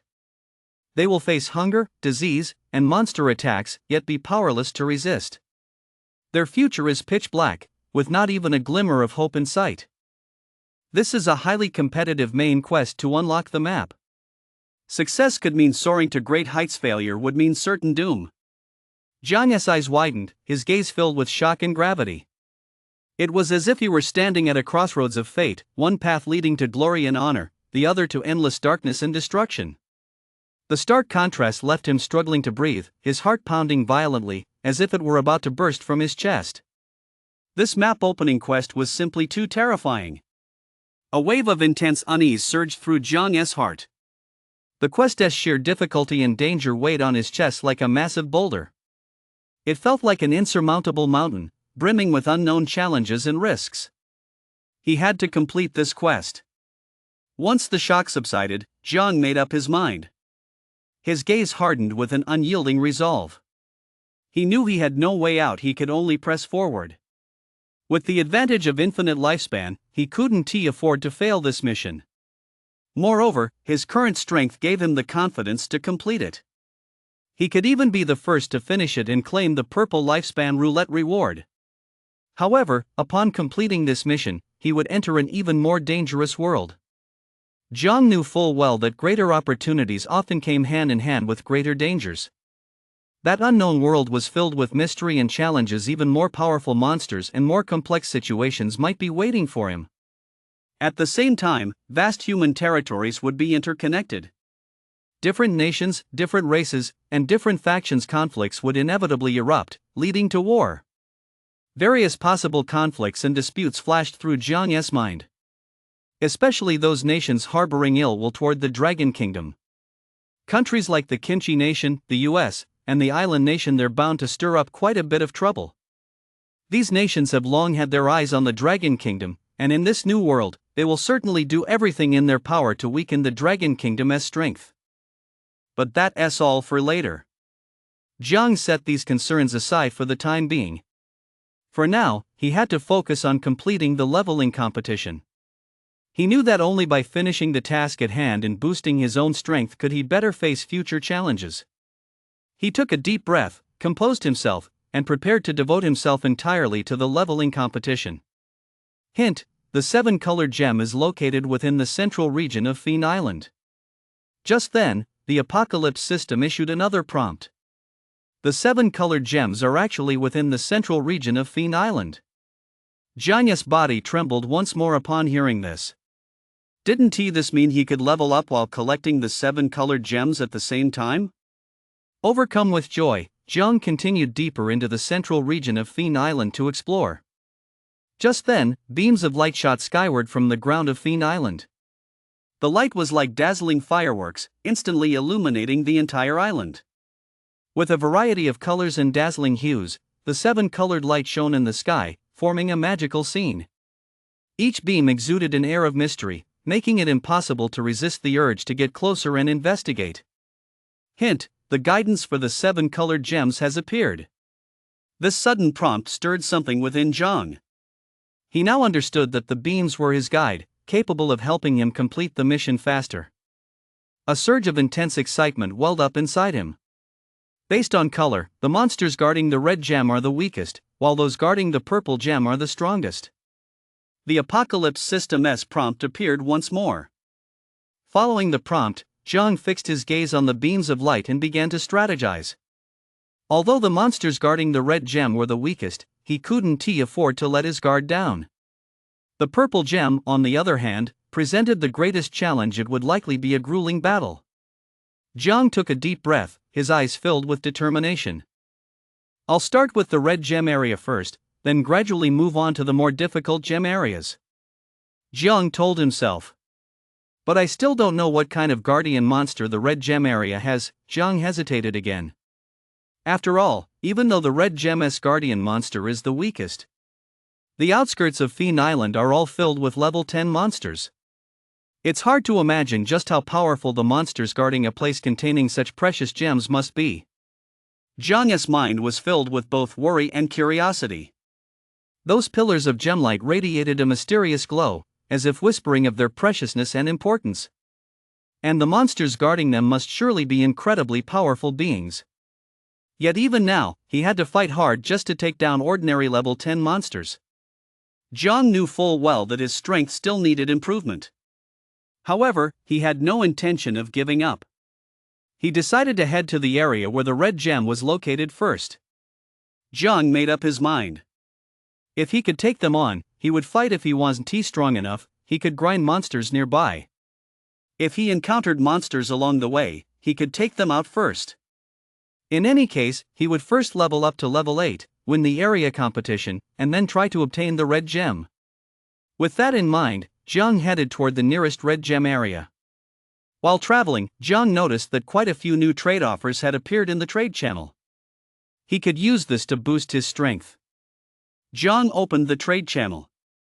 His eyes sparkled with anticipation, hoping to find some items or lifespan roulette that would help him. But as soon as he opened the trade channel, Jiang was surprised to find that players from Dragon Nation region A1102 had traded him a large number of white 5th tier lifespan roulette. "Big brother Jiang, our region is counting on you." Trade messages kept pouring in. "We're doing our best to get you lifespan roulette. It's not just the leveling competition, there are main quests too. Our hopes rest on you." As a steady stream of trade messages poured in, a warm wave of emotion welled up in Jiang's heart. He felt the trust and support of everyone, and was deeply moved. He knew he wasn't fighting alone. Behind him stood the entire Dragon Nation region, backing him up. As he continued to check the trade channel, he found not only some white 5th tier lifespan roulette, but even Li and the others were now able to provide Jiang with white 6th tier lifespan roulette. It seemed that due to the regional competition, resources were abundant, and the strength of all Dragon Nation players in the region had skyrocketed. Furthermore, with the threat of external enemies, they had united, greatly improving their monster farming and leveling efficiency. This was a good thing. The stronger the people in the region became, the higher the tier and the greater the quantity of items they could offer him. Jiang nodded silently, accepting everyone's kindness. There's even green gear. Jiang continued scanning the trade channel when his eyes suddenly widened, filled with delight. In that instant, it felt as though the whole world had lit up. "This is a godsend!" Jiang exclaimed excitedly. Green gear could fuse with his body, drastically boosting his combat power. For Jiang, who was currently in the midst of a challenge, this was undoubtedly a massive boost. Jiang was overjoyed. However, he couldn't expect to get rich overnight. He would tackle these items one by one, starting with the lifespan roulette. He drew 30 white 5th tier lifespan roulette tickets, each consuming 5 years of lifespan, totaling 150 years of lifespan. The ability drawn from it upgraded all remaining white 5th tier abilities to white 6th tier. Among them, by consuming 10 years of lifespan, basic tenacity was upgraded and synthesized into white 6th tier, intermediate tenacity. Tenacity reduces the stun duration after being attacked, with the reduction rate increasing from 14% to 15%. Although this improvement is slight, it could play a crucial role in combat. Not bad, not bad. Eagle Eye Lock-On was upgraded to white tier 6. Attack accuracy was increased from 6x to 7x. Within 100 meters, there is a 2% chance to directly lock onto the opponent, guaranteeing a hit. This probability was increased to 3%. The remaining white tier 5 abilities have also been boosted from 6x to 7x. After the upgrades were complete, Jiang could clearly feel his strength growing steadily. Next, he drew 10 white tier 6 lifespan roulette cards. Among them, 2 abilities were upgraded. Ultimate Agility was upgraded to white tier 7, and all-around defense was upgraded to white tier 7. Both agility and defense boosts were increased from 7x to 8x. His power has risen once again. At this moment, Jiang's combined ability boost across all 6 attributes already surpassed that of a level 10 ordinary monster. Jiang felt the surging, powerful strength within him with great confidence. He took a deep breath to calm his excitement, then checked his equipment. He hoped the green equipment would bring him even greater surprises, increasing his chances of success in the challenges ahead. Pectoral plate, level, green level 1, function 1, protection doubles heart defense. Can be multiplied with ability. Function 2. Shield generates a defense shield on the heart that absorbs 2000 points of damage. Damage is first absorbed by the shield upon attack. Function 3. Damage reduction, reduces damage to the head by 31%. Cost, consumes 10 years of lifespan in a single use, lasts for 1 year. It's actually an item that protects the heart. Jiang rejoiced. He already had the golden mask to protect his head, and now his heart was protected as well. These are the two most vital parts of the human body, and now both are protected. Combined with his adventurer trait 2, survival, which prevents one-hit kills, Jiang's survival abilities have now reached an extremely powerful level.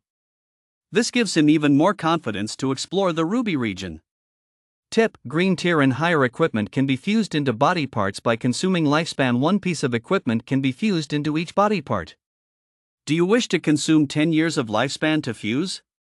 Once fused, the item cannot be dropped, but you can consume lifespan again to unfuse it. Fuse. Jiang said. Your heart has successfully fused with the heart guard. Hint: your lifespan, infinite 10 equals infinite. The moment the fusion occurred, Jiang distinctly felt his heart's defense significantly boosted. By now, Jiang had also arrived at the area where the ruby was located. However, to Jiang's astonishment, there were actually buildings in this area. A gloomy, ancient castle stood abruptly before him. Towering castle walls loomed like an insurmountable barrier. A moat encircled the area, its murky waters exuded an air of mystery. Upon the ramparts, numerous dog-headed men were patrolling. They were short in stature but agile in movement, wielding various weapons, their eyes betraying both vigilance and ferocity. Hint: you have arrived at the Ruby Zone, the dog-headed menace fortress. This hint made Jiang's heart skip a beat. He knew he was nearing his goal, but he also faced a massive challenge. The ruby is located at the very center of the ancient fortress. The prompt appeared again, and Jiang's gaze fixed intently on the center of the fortress.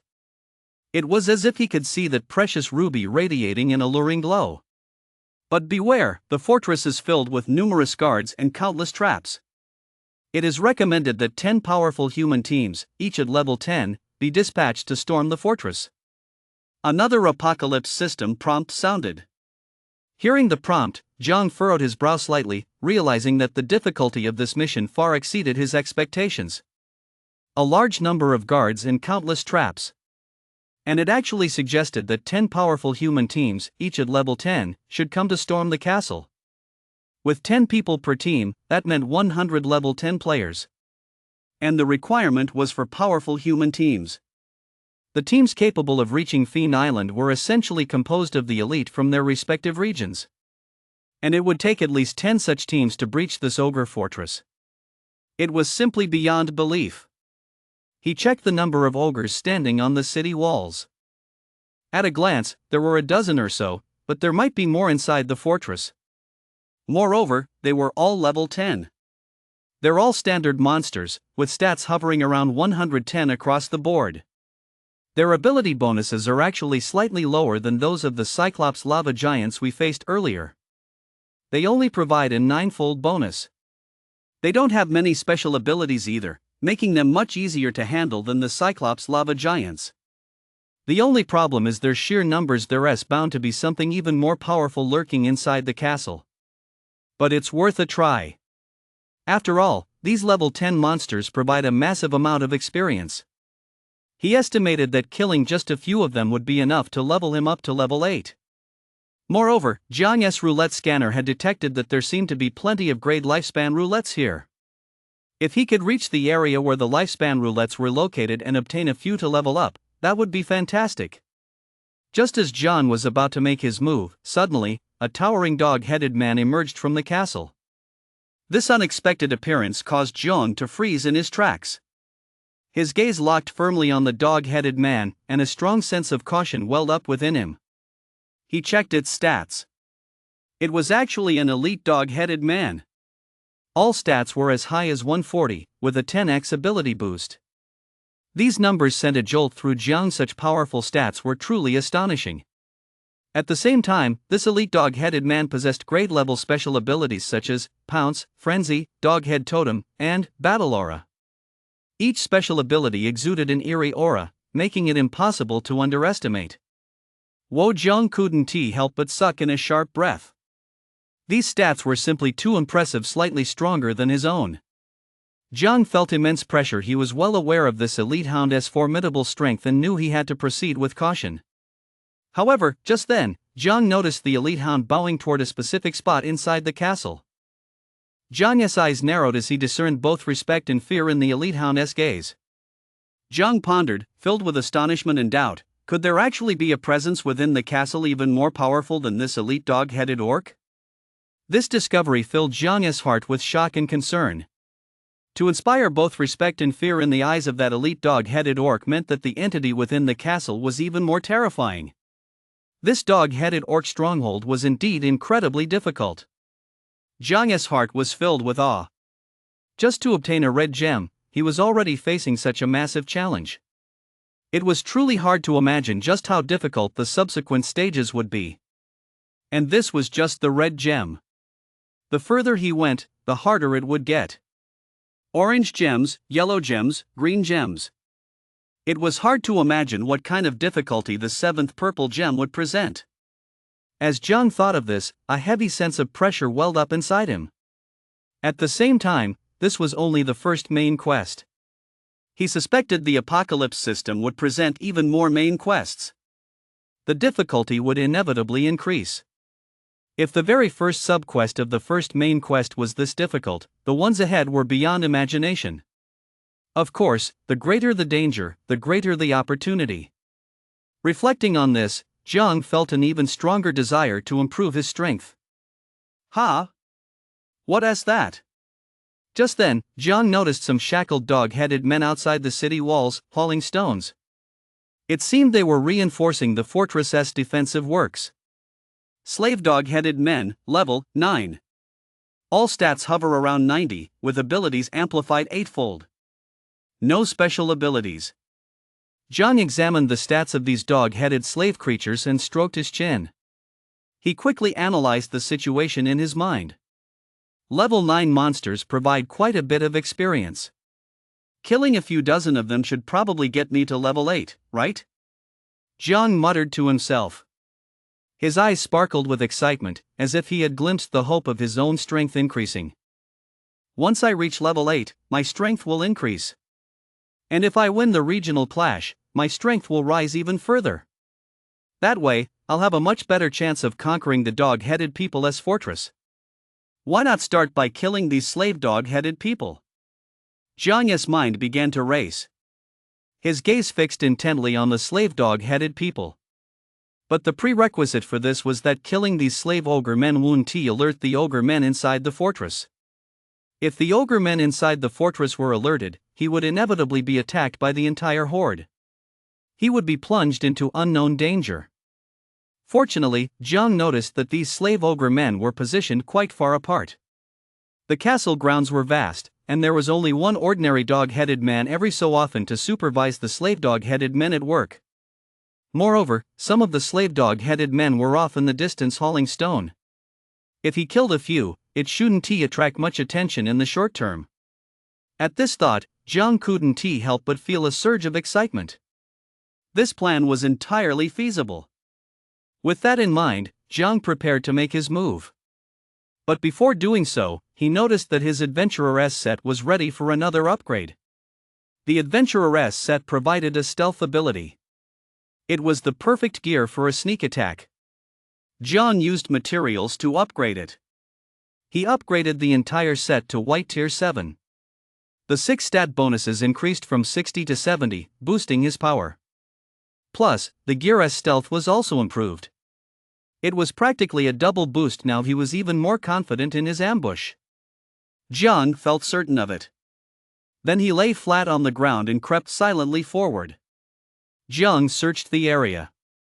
He cautiously prowled around the fortress, secretly plotting how to take down those slave dog-headed men. To be honest, these slave dog heads were really tough to kill. The area around the castle was far too open, a flat, open plain with no obstacles to hide behind.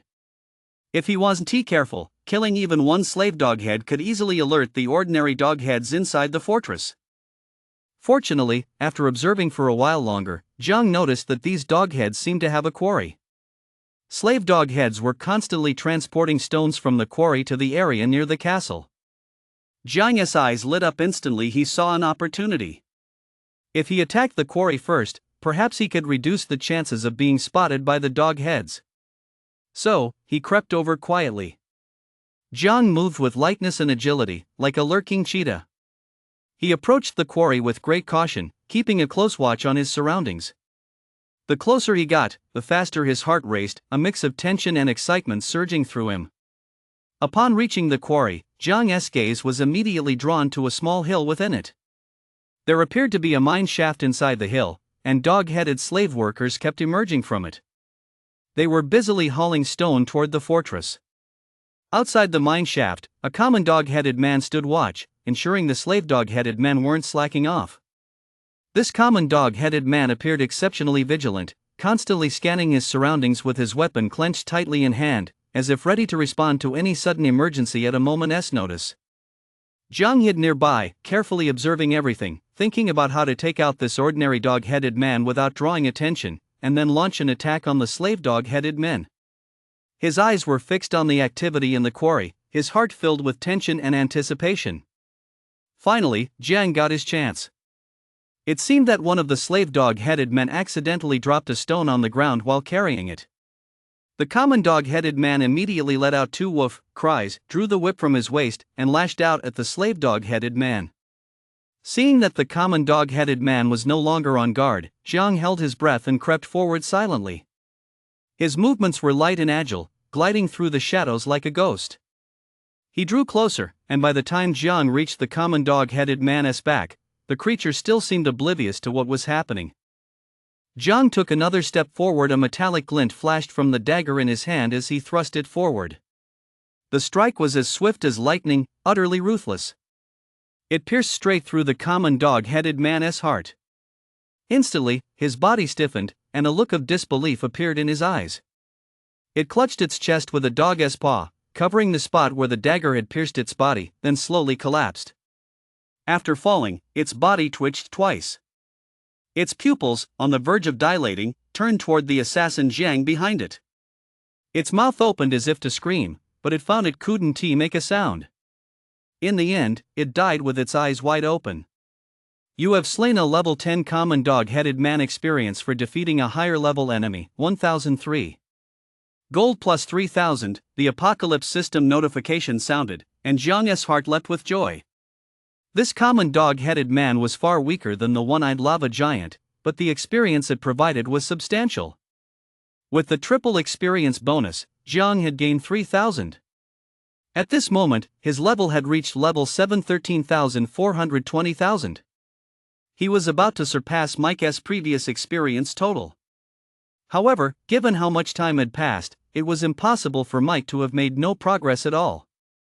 He estimated that Mike's experience was still higher than his own. After all, Mike had already reached level 7, 13,220,000 before. A sense of urgency welled up inside Jiang. He knew he couldn't let his guard down for even a moment. Therefore, Jiang didn't completely relax. He quickly scanned his surroundings to make sure he hadn't drawn the attention of the other dog-headed men. The dog-headed man who had just been whipped still seemed to be lying on the ground, shielding his face with his hands to prevent further lashes.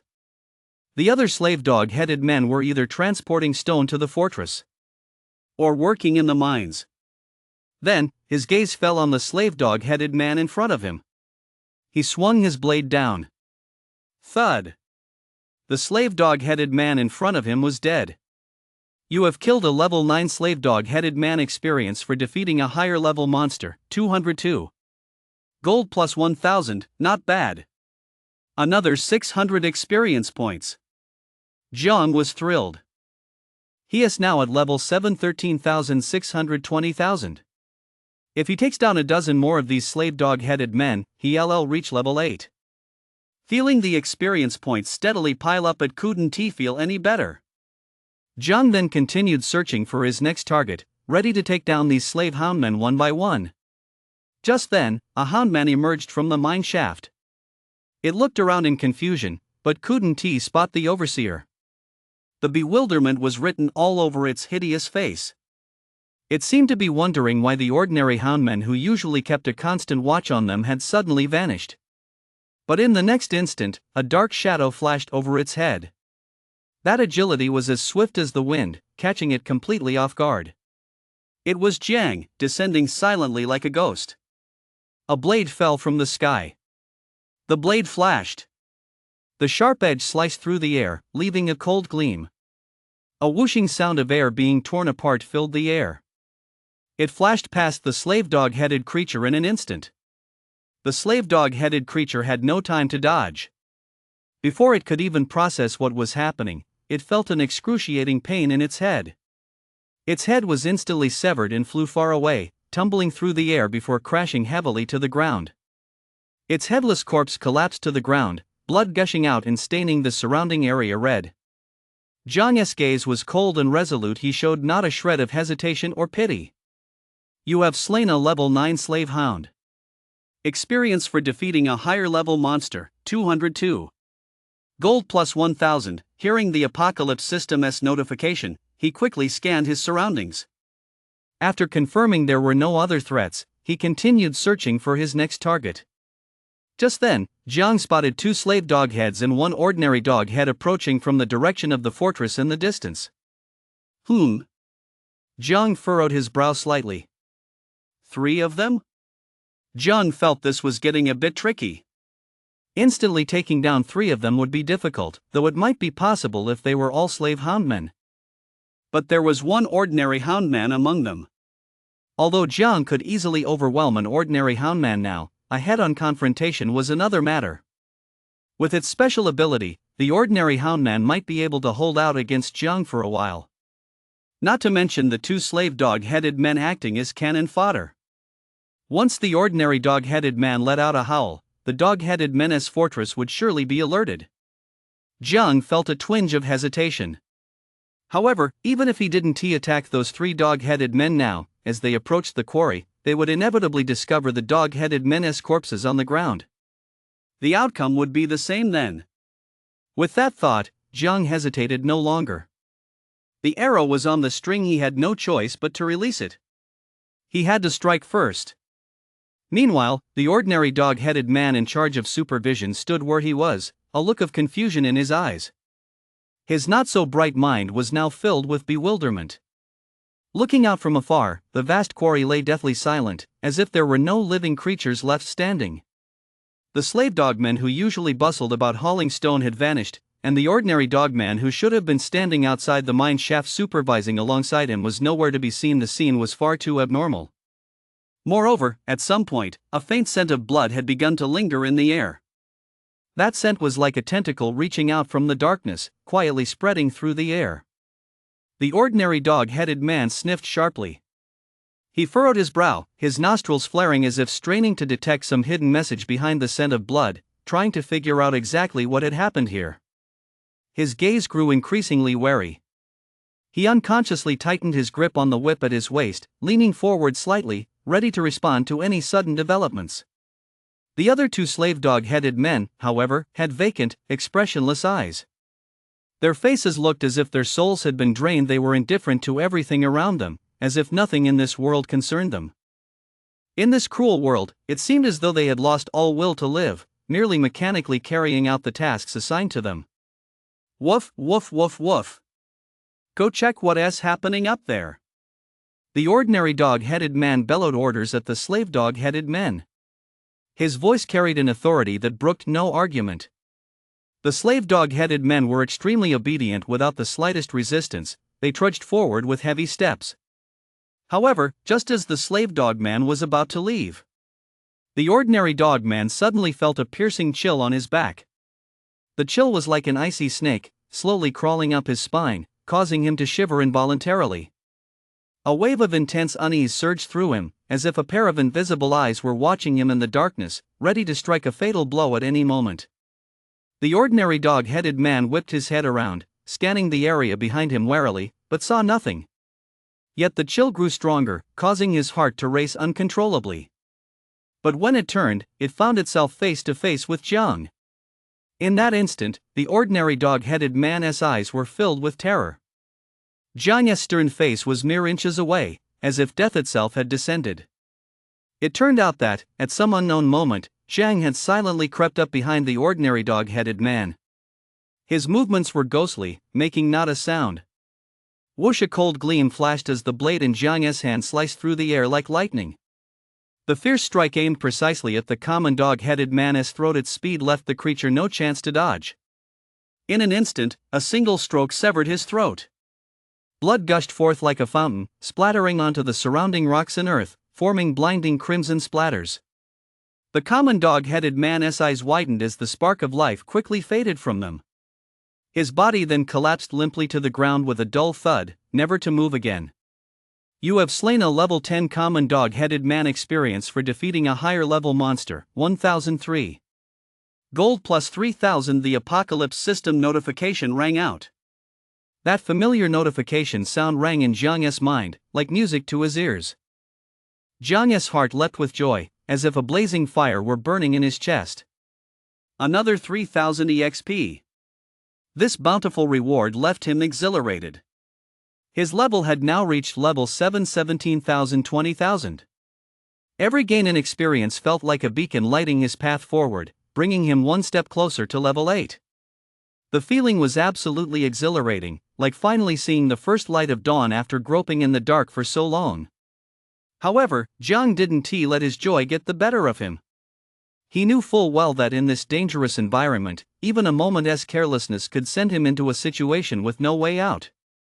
If the dog-headed men of the dog-headed menace fortress discovered him, it would be a disaster. So, after dispatching the ordinary dog-headed men, he spun around like a cheetah, using his maximum agility to deal with the slave dog-headed men behind him. He intended to eliminate these two potential threats. The slave dog heads, hearing the commotion behind them, let a hint of confusion flicker across their otherwise expressionless faces. They too turned around, wanting to see what was happening. They wondered to themselves, surely that overseer we killed the other day couldn't have been killed again, could he? Their sluggish minds couldn't yet grasp the potential upheaval unfolding before them. They merely stopped in their tracks instinctively, gazing toward the source of the sound.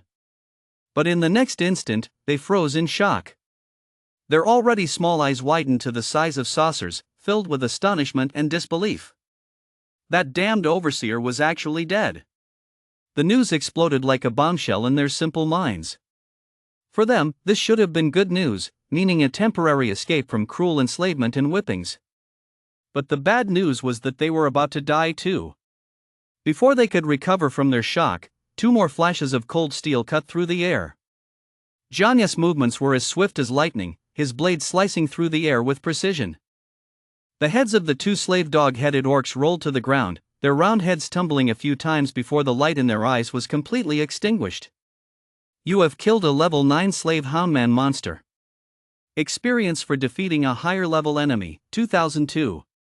Gold plus 1000, you have killed a level 9 slave houndman monster. Experience for defeating a higher level enemy, 2002. Gold plus 1000. As the notification sounds rang out one after another in his mind, Jiang's level reached 17,800, 20,000.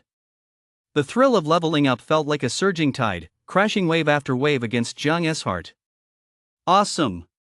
Absolutely awesome! Jiang was bursting with exhilaration. He felt his entire body brimming with strength, every cell rejoicing. What's more, he had killed all 3 slave houndmen without alerting the houndman fortress. It was like a perfect ambush. Jiang's actions hadn't triggered a single alarm. For now, he wouldn't be discovered by the dog-headed men of the fortress, granting him a precious moment to catch his breath. Just then, another slave dog-headed man appeared in the mine shaft. Without a moment's hesitation, Jiang closed in like a ghost and struck with his blade. You have killed a level 9 slave hound. Experience for killing a higher level monster, 202. Gold plus 1000, that feels great. Jiang's face flushed with joy at the agility boost from this level up. His eyes sparkled with excitement, like a child who had discovered a treasure. He couldn't wait to continue hunting and rush to level 8. However, just as Jiang was reveling in his triumph, the Doghead Fortress had already detected something amiss.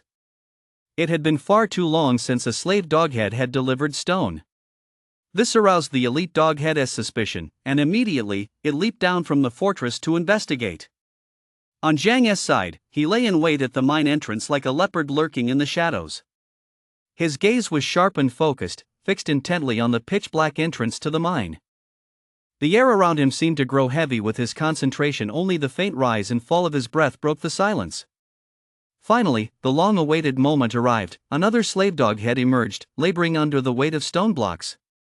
Its heavy footsteps and weary figure evoked not a shred of pity. A cold gleam flashed in Jiang's eyes as he swung his blade with lightning speed. The blade sliced through the air with a cold glint, striking the slave dog-headed man with unerring precision. You have slain a level 9 monster, the slave dog-headed man. Experience for defeating a higher level enemy, 202. Gold plus 1000, the familiar notification sound of the apocalypse system rang out. His level had reached 718,220,000. A faint, excited smile tugged at the corners of Jiang's mouth. More experience gained.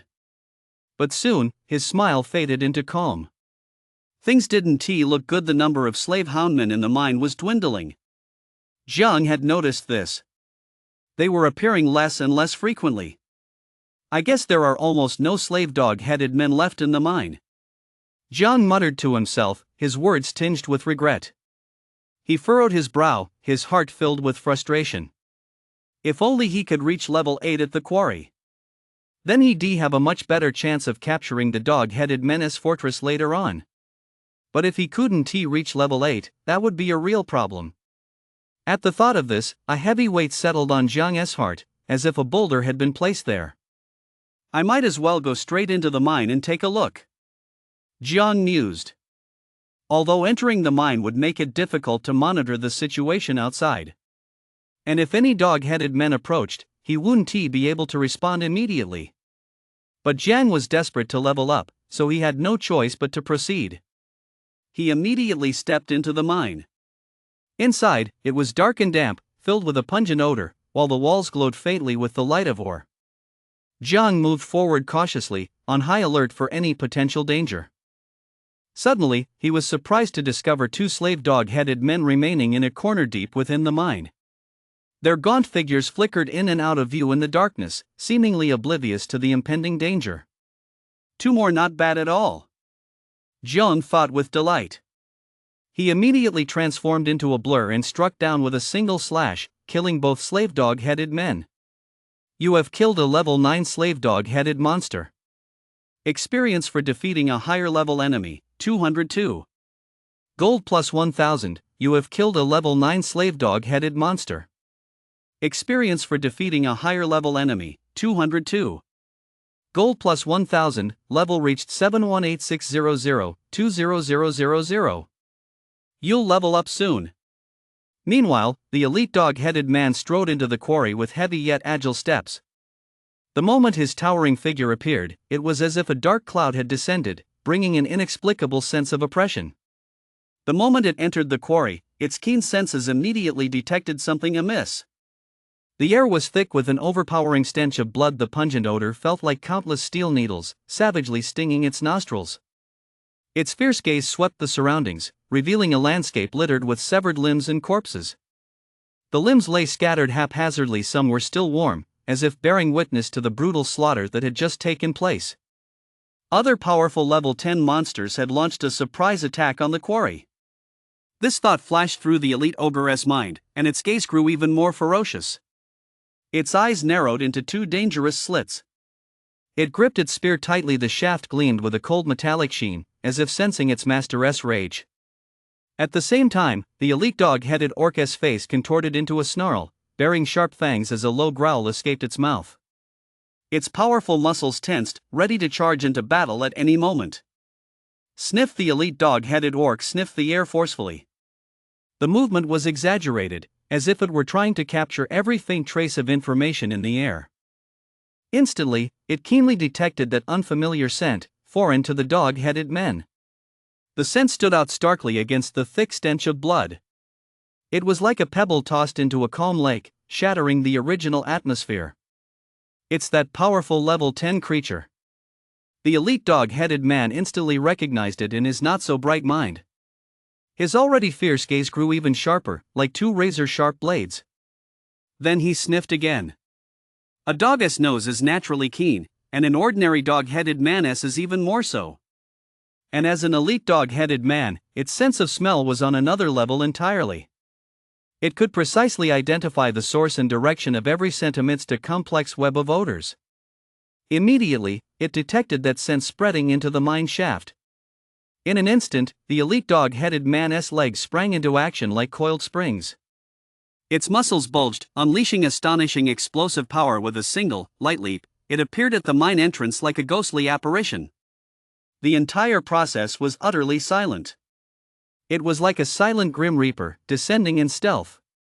In the deep, dark confines of the mine, its eerie eyes glowed like two ghostly flames in the darkness, emitting two menacing green beams of light. That light carried boundless murderous intent, fixed intently on the figure inside the mine shaft, who had its back turned to it. In an instant, the spear in its hand darted forward like a serpent emerging from its lair. The spear carried a fierce momentum, its speed so astonishing it took one's breath away. A glint of cold steel appeared first, as if it were about to pierce the target before it in an instant. Jiang was fully focused on the situation inside the mine shaft when suddenly, a chill ran down his spine. A bone-chilling intent to kill pierced his back like a dagger. Alarm bells rang in his mind, and his body instinctively reacted. He spun around, his hidden blade instinctively slashing toward the source of danger behind him. Clang! A crisp, piercing sound of metal clashing erupted. In the silent mine, the sound was deafening, like a clap of thunder. It was accompanied by a blinding flash of light and a thunderous roar. The sparks that flew in that instant illuminated a small patch of the surrounding darkness. Only then did Jiang see clearly that the elite goblin had, at some point, crept up behind him like a ghost. He couldn't help but furrow his brows, a chill rising in his heart. The Doghead Fortress must have sensed something amiss and sent someone to investigate. Jiang knew he would be exposed, but he hadn't expected it to happen so quickly. Moreover, this elite doghead's six-dimensional attributes were slightly stronger than his own. It also had equipment bonuses, making its overall strength on par with his own, and their abilities were entirely different. Extremely troublesome. A flicker of surprise also flashed in the elite dog-headed man's eyes. It had assumed it was facing a powerful level 10 monster after all. That unfamiliar aura it had sensed earlier had felt so overwhelmingly strong and dangerous. However, to its utter astonishment, the figure before it turned out to be a level 7 human. This human looked so frail, and his level wasn't the 10th it had anticipated, but merely 7th. This stark contrast left it momentarily incredulous, frozen in place. However, soon enough, the flicker of surprise in its eyes was replaced by an even more intense killing intent. Frenzy! Instantly, a layer of purplish-black aura emerged from the elite hound's body. It was as if it had donned a layer of armor. This was the outward transformation the elite dog-headed orc underwent upon activating its demonic transformation. A faint, ethereal aura shrouded its body, as if mysterious energy were coursing through its skin. Every inch of its skin seemed covered in tough battle armor, exuding a chilling sense of oppression.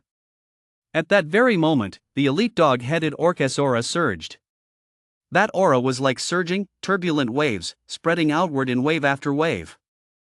The atmosphere, already thick with murderous intent, grew even more oppressive. The air itself seemed to thin under the pressure of this overwhelming aura. But it didn't end there. The elite dog-headed orc let out another roar. The sound was like a celestial dog howling at the moon, high-pitched and piercing. It echoed endlessly through the mine, causing the surrounding air to tremble slightly. This roar contained a mysterious strength, and a dog-headed totem appeared behind him. The dog-headed totem was lifelike, its enormous eyes flashing with an eerie light, its gaping maw wide open as if ready to devour everything. As the dog-headed totem appeared, a spectral image of a dog-headed warrior materialized behind it. The specter stood as tall as the heavens, resembling a divine manifestation spanning the cosmos. Though smaller in scale, it still exuded a soul-stirring aura. The specter held a long spear, its muscles bulging with raw strength. Echoing the elite dog-headed warrior's own form, it elevated his presence to an entirely new level. It was terrifying. Jiang's eyes widened in shock, filled with disbelief.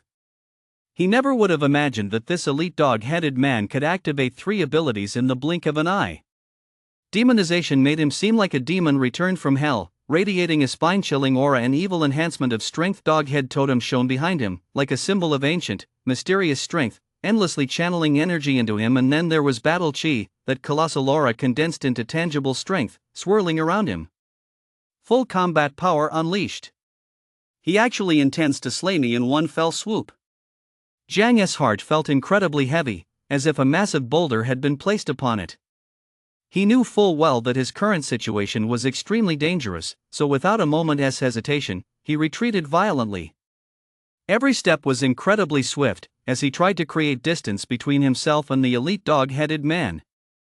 The elite dog-headed man's strength was simply too overwhelming. It was all direct combat power enhancement. His own abilities, however, leaned more toward evasion. He excelled at finding openings through agile maneuvering. With a fighting style like his, a head-on clash was simply out of the question.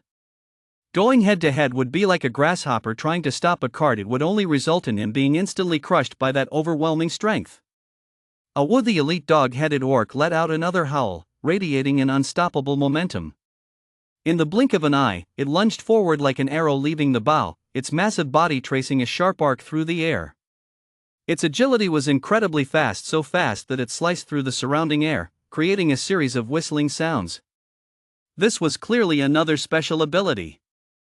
Jiang was startled. In this critical moment, he had no choice but to activate invisibility. In an instant, his figure became ethereal and transparent, as if merging with the surrounding environment. Immediately afterward, Jiang activated Gale Step, his form darting backward as swiftly as a gust of wind. The elite dog-headed man lunged at thin air, crashing heavily to the ground and kicking up a cloud of dust. But it didn't give up. Its keen nose sniffed the air again, as if searching for the scent of its prey. Soon, it caught Jiang's scent, and a savage glint flashed in its eyes. Danger loomed once more as the dog-headed man lunged forward again. This pounce ability, it could actually be used twice. Jiang's heart skipped a beat. He knew full well that abilities usually went on cooldown after a single use, but he never expected this pounce to be usable twice. This lunge was incredibly swift, carrying an even more intense killing intent. It was impossible to dodge. Jiang acted without hesitation, drawing his greatsword to block the attack. The greatsword could also unleash a blade aura, doubling its inherent power. Combined with an elemental ability, it was exceptionally formidable. Jiang gripped the greatsword tightly with both hands, holding it horizontally before him. Gritting his teeth, he channeled all his strength into the weapon and swung it fiercely at the oncoming elite dog-headed man. A piercing blade aura, infused with 9 elements, roared forth. As he attempted to fend off the dog-headed man's fierce onslaught, the blade energy frictioned against the air, emitting a piercing screech. The elite dog-headed man swung his spear. It surged forward like a dragon emerging from the sea, carrying immense force, its tip flashing with a cold gleam as if intent on piercing Jiang through. The two collided violently. This time, Jiang gained the upper hand. At the moment of impact, a powerful surge of strength surged from the greatsword into the elite ogre, sending him flying backward. The ogre's massive body traced an arc through the air before crashing heavily into the mine's stone wall, causing surrounding or to rattle and fall. However, Jiang knew deep down that the situation was far from optimistic. Although the greatsword was immensely powerful, its attack agility was have the massive disadvantage in combat. It was passable for defense, barely managing to withstand the elite dog-headed orc's fierce attacks. But against the spear's lightning-fast attack agility, Jiang felt like he had strength but nowhere to channel it. The barrage of attacks left him struggling to keep up, and every clash was an arduous struggle. He drew the dark blade once more. His right hand fired an arrow from the armor-piercing bow. The elite dog-headed orc leapt aside to dodge again. The two plunged into another fierce battle. However, the elite dog-headed orc's combat prowess was simply too overwhelming. Jiang gradually found himself at a disadvantage. And his flash ability was still on cooldown. Damn it, at this rate I'll be dead soon. Jiang's heart sank. The elite Houndkin's attacks were simply too relentless. As he mulled over the situation, a sudden flash of inspiration struck Jiang. The Houndkin relied on offense as its defense. He was no match for its attacks.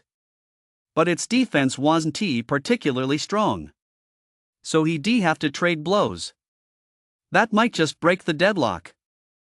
My vital areas are protected by defense gear, and I have the doll absorbing damage, plus adventurer trait to a single hit can't kill me.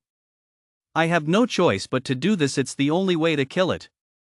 Deciding to act, Jiang immediately feigned a weakness. The elite Houndman stabbed his spear straight into Jiang's heart. Instantly, the white doll in Jiang's spatial ring entered cooldown. The shield on his chestplate completely dissipated, and even developed a slight crack. Jiang winced in pain, but he gritted his teeth and swung his blade.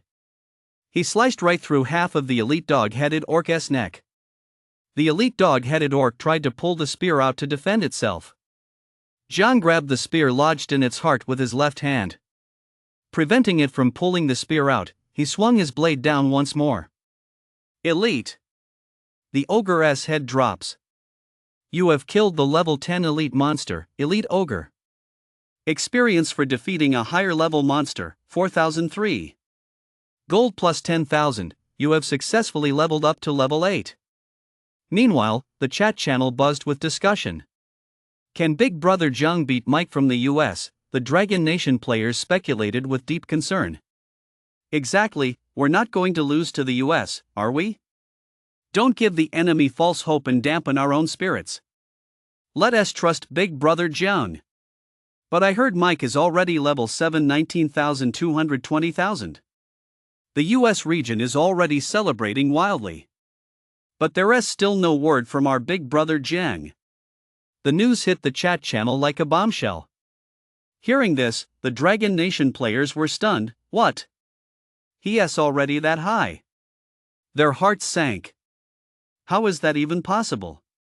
Mike actually managed to get there that fast. We're screwed, we're definitely going to lose. We absolutely can't let our resources go to the US. I don't want my stats and stat caps to be capped. We just added them not long ago, we can't just lose them like this. And what about those resources we got from Korea? If we have to transfer them to the US, we'll be left with nothing. Pessimism spread among the Dragon Nation people, their faces edged with anxiety and worry. And the US is already celebrating. Is it really all over? Imagining the festive scene over in the US made the Dragon Nation people feel even worse. Over in the US, there was indeed jubilant cheering and a lively atmosphere. The whole scene was as festive as a New Year's celebration. People's faces beamed with smug smiles, their excitement plain for all to see. Ha, we got this in the bag. Someone burst into a wild laugh, as if victory were already firmly in their grasp. You sickly fools of Dragon Nation. Accept the sanctions of our great United States. Some spoke with arrogance and provocation, shamelessly belittling Dragon Nation. We're coming for your abundant resources. Dragon Nation's resources are amazing. They're simply better than any other country's in the world. The Americans were drooling over Dragon Nation's resources, eagerly anticipating the moment they could claim them as their own. Mike, too, wore an expression of confidence at that moment. He stood tall, head held high, his eyes betraying a mix of pride and arrogance. He was certain his team would soon level him up to level 8, as if he could already see the dawn of victory shining ahead. The corners of his mouth turned up slightly, revealing a smug smile, as if he had already become the ultimate victor of this competition. If we reach level 8, we might just qualify to explore the central region of Fiend Island. Mike placed his hands on his hips, his face brimming with anticipation and confidence. He tilted his chin slightly upward, gazing into the distance as if he could already see that mysterious central region beckoning to him. Winning the zone upgrade competition is just the first step, we must also be pioneers in completing the main quests. Mike continued. His voice was firm and powerful, brimming with determination. He knew full well the importance of this competition. It wasn't just about honor and resources. It was about gaining the upper hand in this post-apocalyptic world. That's right, Captain Mike. Our team will definitely be among the first to reach the central region. Vice Captain Pushkin eagerly chimed in. His eyes, too, sparkled with excitement. He had complete faith in Mike, believing that under his leadership, they would surely emerge victorious in this competition. Jiang is nothing more than a stepping stone for us. Mike's tone was laced with contempt. He didn't take Jiang seriously at all. In his view, Jiang was nothing more than an insignificant opponent, utterly incapable of halting their advance. Even the entire Dragon Kingdom is. It's all to boost our strength, pave the way for us to complete the main quest, and claim the rewards. That's the Millennium Longevity Fruit. Greed shone in Pushkin's eyes. He was practically drooling. A lifespan extension of at least 1,000 years was a massive temptation for anyone. Mike, too, was drooling over the prospect. However, he knew full well that the central region of Fiend Island wasn't so easy to explore. It would even require joining forces with other regions, multiple teams working together to enter and search for the so-called seven-colored gem. A single team was nowhere near enough. More teams would be needed later on, and they would need help to boost their strength. How to boost their strength? Naturally, he could have them take on the Dragon Kingdom's territories.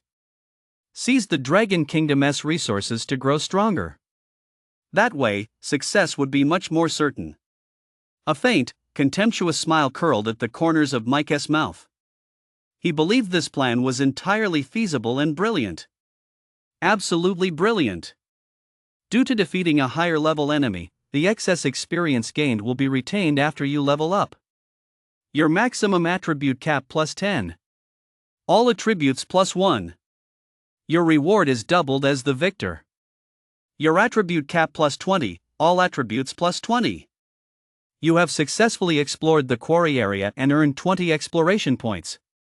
I finally leveled up. Jiang's face lit up with joy, his smile as bright as sunlight breaking through dark clouds. The joy of leveling up rippled through his heart, filling him with a sense of accomplishment. And the rewards are doubled. Jiang's eyes sparkled with excitement. He felt the immense strength granted by the doubled rewards, his heart brimming with anticipation for the future. Moreover, his body felt incredibly refreshed at that moment. Every cell was rejoicing. Because after the level up, all his injuries had healed. He could continue allocating skill points and boosting his strength. This string of good news had Jiang thrilled beyond measure. It was pure bliss. He could almost see himself rising steadily in this post-apocalyptic world, eventually becoming an unbeatable powerhouse. Just then, the Apocalypse System notification appeared once more. Regional General Channel Announcement. Regional General Channel Announcement. Regional General Channel Announcement. Survivor Jiang has successfully reached level 8 in Dragon Nation SA 1102 region and secured victory in the regional clash. United States, all personnel in S3323 region attribute caps reduced by 10, all attributes reduced by 10. This change is irreversible. All personnel in US region S3323 will have one ability randomly removed. All mental resources and celestial terrestrial spiritual resources in this region will be removed. All personnel in US region S3323 will see a reduction in low-level monsters and an increase in high-level monsters. US National Fortune 1. Once national fortune drops to 0, all residents in every US region will become vassals of other nations. All Dragon Nation players in region A1102, attribute caps plus 10, all attributes plus 10. All metal resources and celestial treasures in the US region S3323 are transferred to Dragon Nation region A1102. Dragon Nation S National Fortune plus 1. Meanwhile, US and Dragon Nation players in the shared channel were all stunned. Their eyes widened, their faces filled with disbelief. Their expressions of shock made it seem as though time had frozen in that moment. Everyone was dumbfounded. Their minds went blank, unable to believe what was happening before their eyes. Mike, who had been about to continue grinding monsters, was now frozen in shock. His previously confident expression vanished instantly, replaced by utter astonishment. The weapon in his hand slipped from his grasp involuntarily, making a sharp clang that sounded jarringly out of place in the silent atmosphere. Mike stood there dumbfounded, a wave of intense unease and disbelief surging through him. He simply couldn't accept this sudden turn of events. It was as if his entire worldview had been completely overturned in that moment. How is this possible? Jiang actually reached level 8 first. Mike's voice trembled, filled with utter astonishment and panic. His body began to shudder involuntarily, as if struck by an invisible force. The look on his face was one of utter disbelief. His previously confident expression was now filled with shock and confusion. This is absolutely impossible. Pushkin was also utterly stunned. His eyes widened so much they seemed ready to pop out of their sockets. In his view, their team was so powerful. Not only did they possess 6 blue Tier 1 lifespan roulette cards, which were symbols of immense strength and precious resources, but they also had the aid of hot weapons. Such power should have made them invincible in this competition. Yet they had lost to Jiang alone. This was simply too mind-boggling. They couldn't fathom how a single person could possess such overwhelming strength and upgraded agility. Just moments ago, they were ecstatic and brimming with confidence, as if victory were already in their grasp, but now they'd been slapped in the face. That stark contrast filled their hearts with frustration and despair. Due to your team's failure, the failure penalty is doubled. This cold, harsh notification struck Mike and the others like a sledgehammer. All attribute caps 20, all attributes 20. Streaks of black light appeared on Mike, Pushkin, and the other 8 team members. That light seemed like a curse from hell, bringing endless pain and despair. No! Mike and the others screamed frantically, their voices filled with fear and resentment. Not only did the removal process cause excruciating physical pain, a pain like countless ants gnawing at their bodies, making them wish they were dead, but it also meant they had taken a massive step backward in the Apocalypse system, their strength plummeting. They had once been a top-tier squad, boasting enviable strength and resources, yet now they suffered such a crushing blow due to their failure. They might have been reduced to a second-rate squad in an instant, never to rise again. This was simply too agonizing. Pain upon pain. Oh my God. Oh my God. Fuck. Mike and the others were furious and helpless. They shook their fists and roared at the sky, but nothing could change the situation. Suddenly, one team member screamed, "No! My blue Tier 1 ability." It turned out his blue Tier 1 ability had been removed. That was the ability he took the most pride in, yet now it had been ruthlessly stripped away. It had instantly turned him into a useless waste. Shit! Your blue Tier 1 ability was removed? Mike was shocked by the sight, his face turning ashen. The team member completely broke down. "Yes, Captain Mike, what should I do?" "It's all those damn Dragonlanders' fault. Damn them!" Mike stamped his foot, his eyes burning with rage. "Damn Jiang! Damn him!" he cursed through gritted teeth, his heart brimming with hatred. Yet no matter how furious they were or how much they cursed, they couldn't change what had already happened. All they could do was endure the consequences of their failure in pain and despair. 1 minute earlier. The global chat channel was as chaotic as a pot of boiling water, with taunts flying like poison arrows toward Dragon Nation. "You Dragon Nation are bound to lose." The Americans' words were brimming with certainty, every syllable dripping with their arrogant swagger. They seemed to have already witnessed Dragon Nation's crushing defeat, as if victory were already firmly clenched in their hands. "A puny, sickly nation, how dare you compare yourselves to us, the United States? Ha ha ha. Yeah, Daddy America is right." The people from the island nation chimed in from the sidelines, their sycophantic laughter echoing through the channel. In their eagerness to curry favor with the US and provoke Dragon Nation, their ugly true colors were laid bare. "Lord Mike, avenge us, Kimchi Nation," the Kimchi Nation people cried out with urgency. They had pinned all their resentment toward Dragon Nation on Mike, hoping the US would help them vent their so-called frustration, completely oblivious to how despicable their own behavior was. "That's right, Dragon Nation is bound to lose." People from other nations joined in the jeering. Deceived by America's facade of power, or perhaps out of jealousy for Dragon Nation's former glory, they all lined up to mock. The region where Mike is from is simply too powerful. They've defeated so many of Dragon Nation's regions and seized so many rich resources. Every word spoken by these people felt like salt rubbed into Dragon Nation's wounds. Through repeated plundering, the US had appropriated Dragon Nation's resources, thereby strengthening its own power. The wealth that once belonged to Dragon Nation had become the very weapons they used to attack it. With such resources at their disposal, Mike's team is incredibly formidable. And they even have hot weapons. The mere mention of hot weapons made everyone feel that Mike's team was unstoppable. In this brutal environment, hot weapons were like a trump card, making the USS advantage even more evident. Dragon Nation, just wait to die. The foreigners continued their taunts, their voices like surging waves, crashing wave after wave against the psychological defenses of the Dragon Nation people. Damn it! Damn the US, the Dragon Nation people cursed silently in their hearts. Their fists were clenched so tightly that their fingernails dug deep into their palms, yet they dared not speak out. Having so many resources stolen by the US was already an unbearable wound, but what was even more infuriating was that the US used those very resources to train a powerful squad, which then continued to plunder the Dragon Nation's resources. This vicious cycle had plunged Dragon Nation into an even deeper predicament. It was all too sickening, too humiliating. The people of Dragon Nation were filled with bitterness, a profound sense of helplessness. They watched helplessly as their country was bullied, seemingly powerless to do anything about it. However, the foreigners were right, this Mike squad was simply too powerful.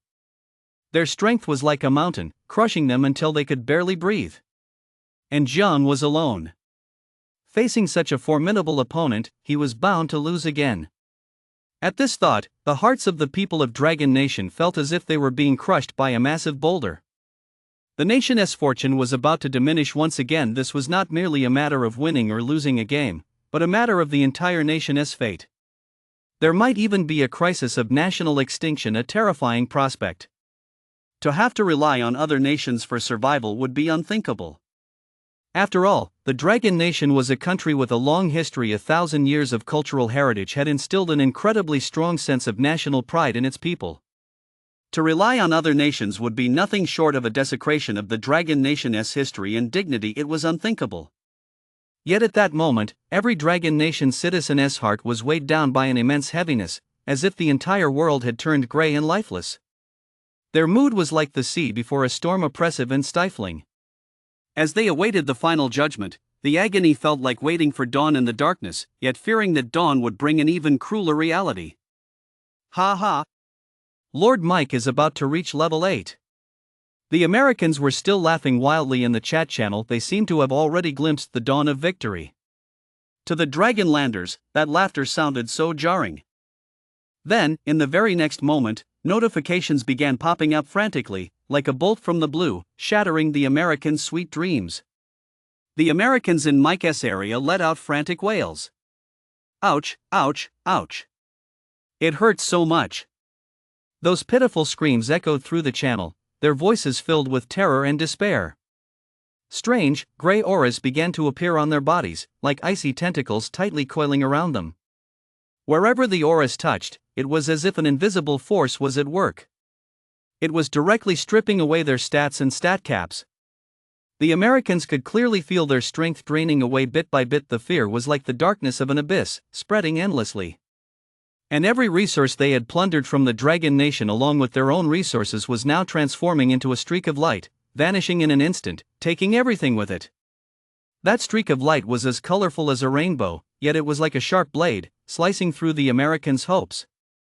The stream of light streaked across the sky like a meteor, heading toward the Dragon Nation region where Jian was located.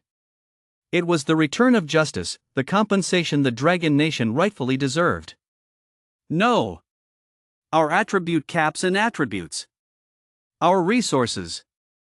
The Americans' terrified voices trembled in the air, as if the end of the world had arrived. Their eyes widened in disbelief as they watched helplessly, their strength attributes and hard stolen resources vanishing like water. No! Don't let this happen. Mike and the other Americans knelt on the ground, pounding the earth with their fists and weeping bitterly. Their tears and snot mingled, leaving them in a pitiful state. Their expressions of despair were like those of children who had lost everything they held dear, yet their suffering failed to evoke even a shred of sympathy from onlookers. Why? Why did we lose? They asked themselves over and over, unable to accept this cruel reality. They had been certain of victory, believing they could continue to enjoy the fruits of their triumph, yet they never expected fate to play such a cruel trick on them. It must be a trick by the Dragon Nation. Some began to speculate wildly, trying to find an excuse for their failure. Their narrow-mindedness prevented them from facing their own defeat head-on, leaving them no choice but to shift the blame onto others. Impossible, this is absolutely impossible. Others shook their heads incessantly, muttering words of denial. They refused to believe they could lose, as if simply by denying it, none of this had ever happened. Oh! My God! Even our own resources have been stolen. Someone watched the resources turn into streaks of light and fly away, letting out a cry of despair. Those resources were their guarantee of survival and growth in this cruel world. Damn Dragon Nation bandits! How could they do this? They began hurling insults, branding the Dragon Nation as thieves. Yet they showed not a shred of self-reproach for their own despicable behavior when they plundered the Dragon Nation's resources. Back then, they were like greedy jackals, plundering the Dragon Kingdom's wealth without a shred of mercy. Now, they've turned around and are accusing the Dragon Kingdom. This double standard is utterly repulsive. It's okay for them to steal from others, but it's not okay for others to steal from them. How shameless and absurd.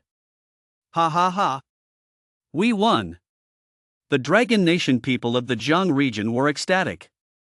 Their faces beamed with joy, their smiles were like brilliant sunshine, dispelling the gloom that had previously weighed on their hearts.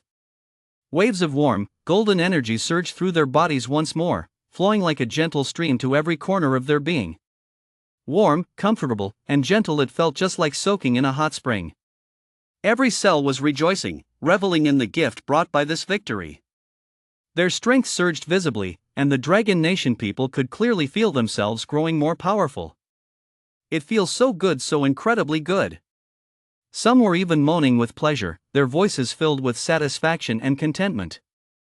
Big Brother Jiang is amazing, the people exclaimed in unison. They were filled with admiration for Jiang. It was he who had brought them this victory, allowing Dragon Nation to stand out in this brutal competition. He has truly done Dragon Nation proud. Everyone felt a deep sense of pride in Jiang. In this contest concerning the nation's dignity and fate, Jiang emerged victorious, defending the honor of Dragon Nation. Big Brother Jiang is truly the pride of our region, the pride of Dragon Nation. The people's praise for Jiang was endless. Jiang had become a hero in their hearts, a beacon of hope for Dragon Nation in these difficult times. Talk is cheap. From now on, we must work even harder to secure the resources Big Brother Jiang needs, someone suggested. They deeply understood the strength of unity and knew that only by working together could they make Dragon Nation stronger. Right, you're absolutely right, the crowd responded in unison, their eyes brimming with determination and resolve. While the crowd was still buzzing with discussion, countless beams of light suddenly rained down from the sky. The beams were dazzling, like the brightest stars in the night sky. Resources, vast quantities of resources. They fell like raindrops, crashing down onto Area A1102. The mountain of resources left the people of Dragon Nation speechless. Too much, absolutely too much. We've reclaimed it all, every last bit. Fellow countrymen, all the resources belonging to our Dragon Nation have been reclaimed. Ha ha. We've even won back the United States' own share. Awesome. This is amazing. Witnessing this scene, everyone was overjoyed and full of energy. They were nearly beside themselves with excitement.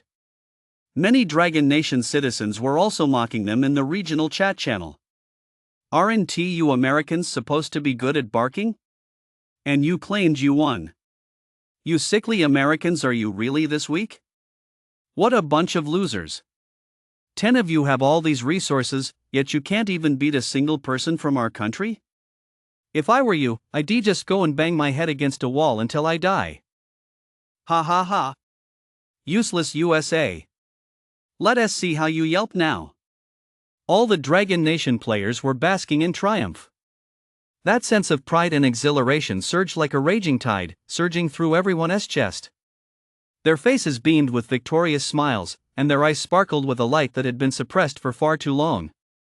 Previously, Dragon Nation had been defeated by the US through underhanded tactics in the regional clash, and the people of those Dragon Nation regions had been harboring a deep-seated anger and sense of injustice. They had watched helplessly as their hard work was trampled upon by others using unfair means, and that sense of powerlessness had hung over their hearts like a dark cloud.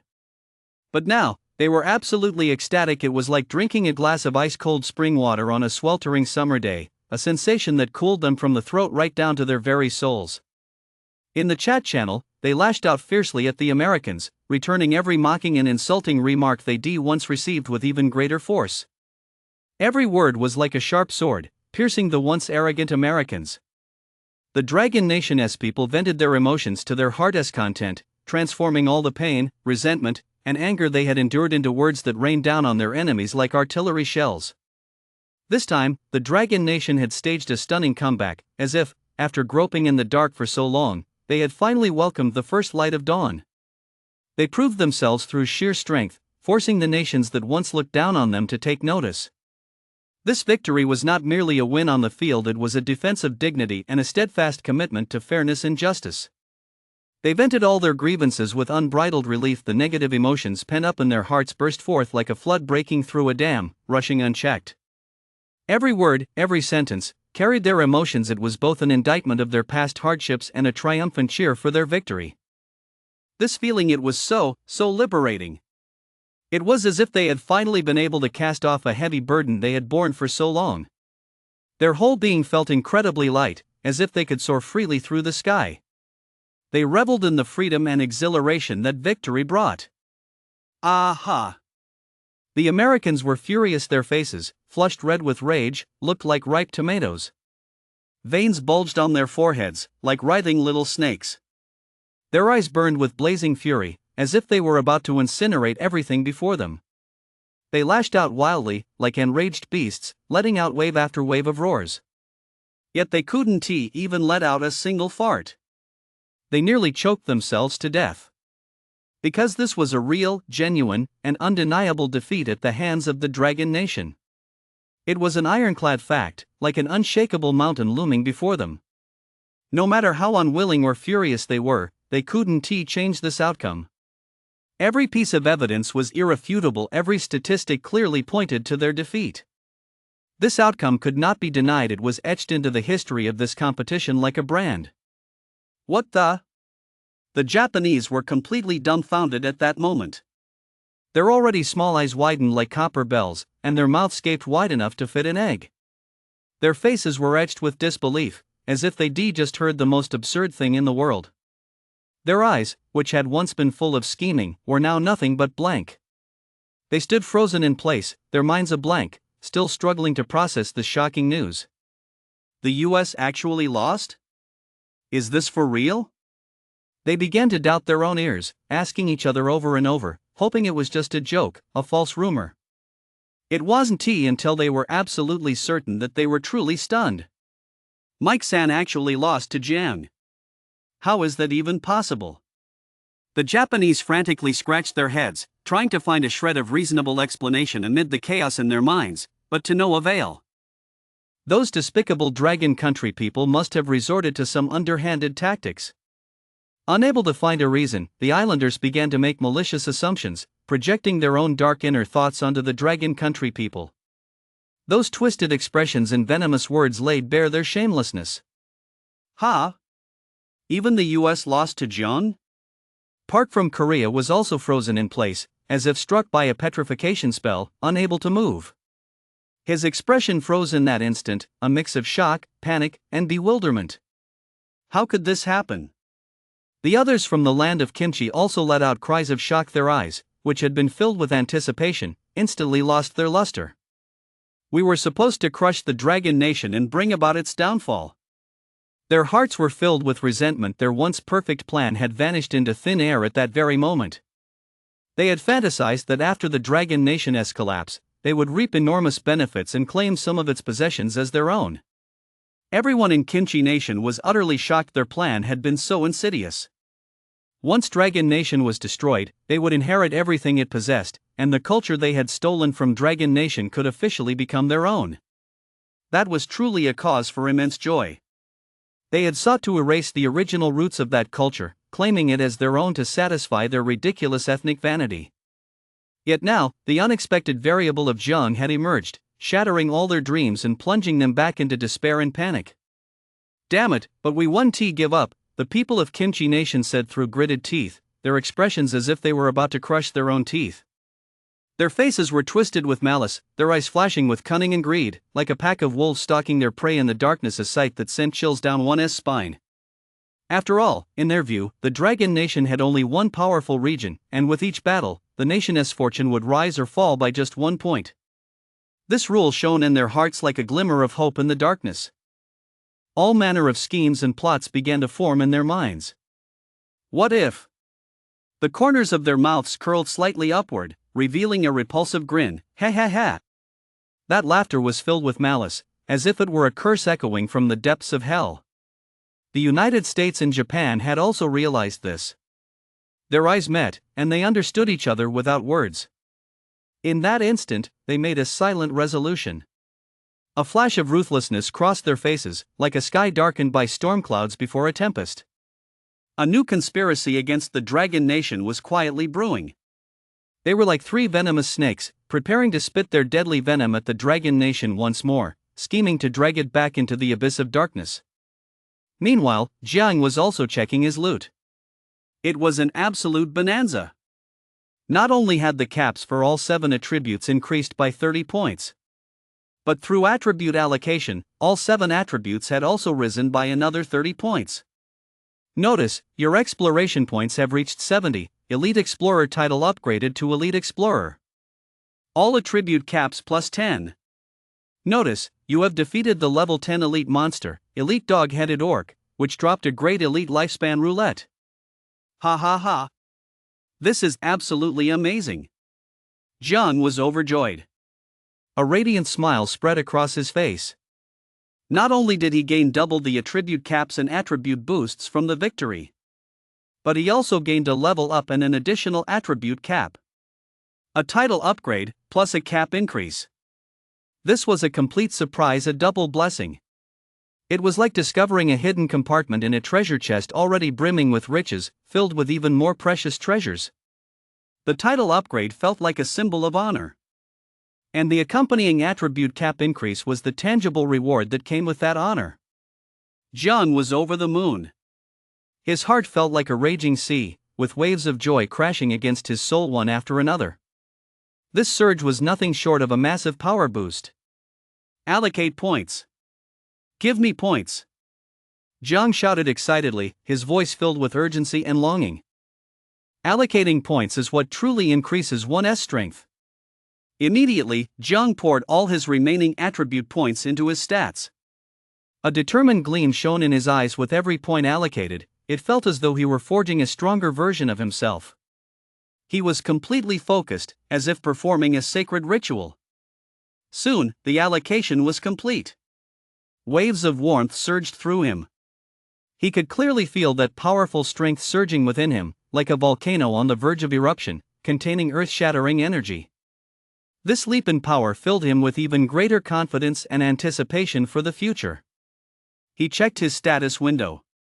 Name, Jiang level, 7 1420,000 Class 1, Adventurer 22200 Exploration Points, 73 Title, Elite Explorer Bloodline Demon God Bloodline 0.01% Strength, 210 plus 70 Agility, 210 plus 70 Vitality, 210 plus 70 Defense, 210 plus 70 Reflex, 210 plus 70 Skill, 210 plus 70 Soul, 210 Abilities, Roulette Scanner Grade, Colossal Vitality Grade, Enhanced 9-Dimensional Elements White 7th Tier, Ultimate Agility White 7th Tier, All-Around Defense White 7th Tier, Mighty Force White 7th Tier, Eagle Eye Lock on White 6th Tier.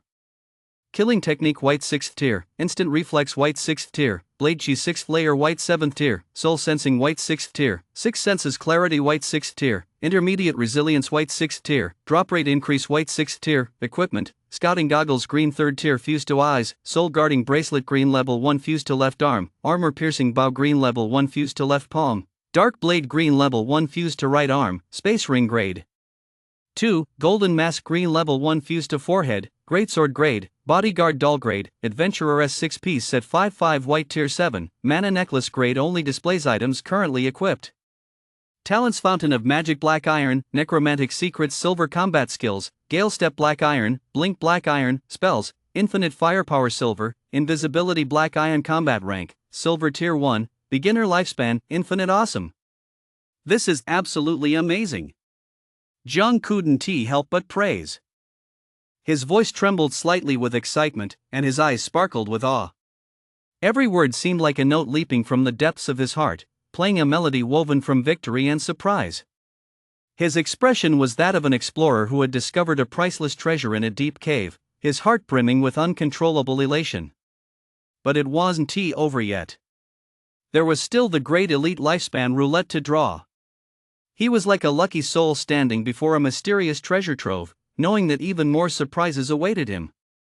Jiang's heartbeat quickened with anticipation, his blood surging through his veins like a raging river. In his eyes, the Lifespan roulette was like the wheel of fate. Every spin could bring unexpected rewards. Consuming 18 years of lifespan to draw. He drew Colossal Vitality grade. Combining the two abilities by consuming 18 years of lifespan, it became Superior Vitality Green Tier 1. The vitality boost increased from 10x to 20x.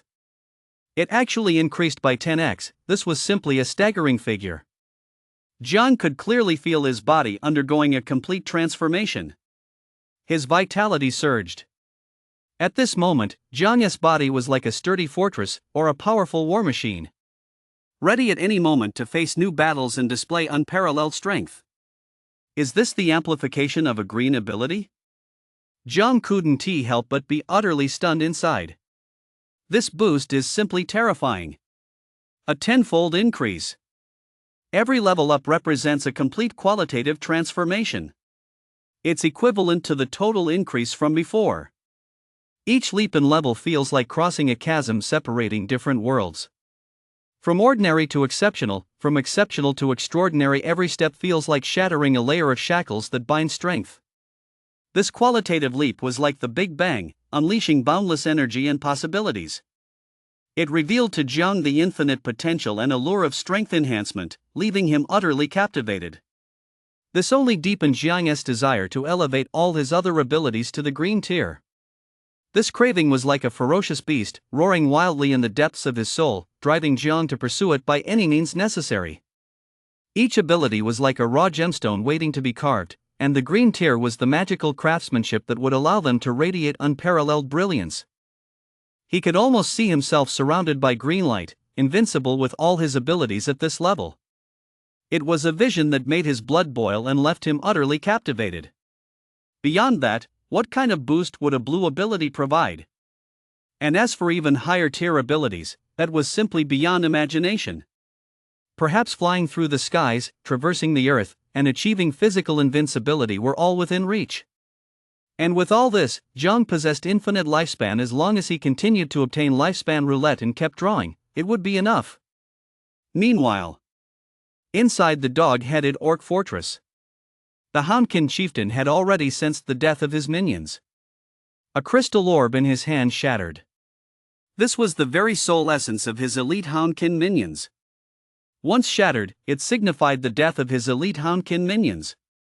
Immediately, Wu, the Houndkin chieftain, let out a furious howl. The death of his minions filled him with unbearable rage. How dare other powerful level 10 monsters lay a hand on his minions? The Houndkin chieftain immediately led his army of Houndkin toward the quarry. The vast Houndkin procession surged forward like a black torrent. The Houndkin banners they held aloft fluttered fiercely in the wind. Filled with rage, they marched to punish Jiang. Their steps were in perfect unison, each one sounded like a beat on a war drum, producing a deep, powerful thud that made the earth tremble slightly. Hate flashed in their eyes, as if Jiang were their sworn enemy, and they would not rest until he was destroyed. Yet at this moment, though the dog-headed chieftain was furious, his expression was grim. Veins bulged across his broad forehead like writhing little snakes. His eyes were like two burning flames leaping within their sockets, the rage within them seeming capable of incinerating everything in its path. Yet his expression was as dark as the storm clouds before a tempest, oppressive and heavy. He knew this enemy was not to be underestimated. Any creature capable of slaying his elite dog-headed warriors must be at least a level 10 monster. He pondered this silently, his brows knitted tightly together into a deep river character. The elite dog-headed men were the backbone of their fortress. Each possessed extraordinary combat prowess, warriors who had risen to prominence after being tested in countless battles. Now, however, they had been slain by a powerful group of monsters. This was undoubtedly a heavy blow to their tribe. And any enemy capable of such a feat must possess immense strength. Yet, no matter how powerful they were, they would certainly not be a match for it. It must be slain, for the sake of the dog-headed fortress's reputation. A level 10 boss that's a force of unimaginable power. John was still buzzing with excitement. Just then, more good news came through the trade channel. It turned out that players in the area were now able to provide white tier 6 lifespan roulette. These white tier 6 lifespan roulette were like precious treasures, each containing unknown strength and possibilities. They were like keys to unlocking a mysterious treasure trove, giving Jiang even more hope for boosting his power.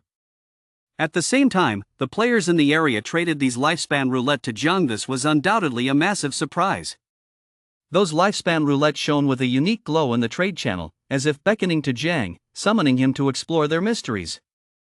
Jiang was overjoyed. His heartbeat suddenly quickened, as if a joyful drumbeat were resonating within his chest.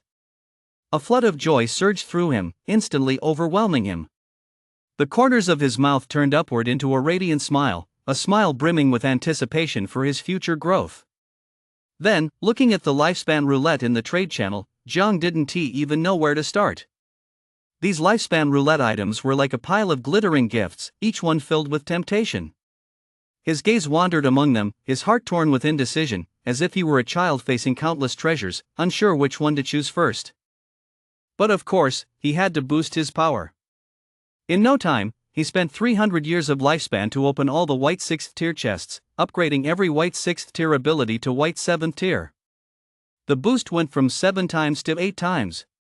All his abilities saw a massive increase. Ha ha! Awesome!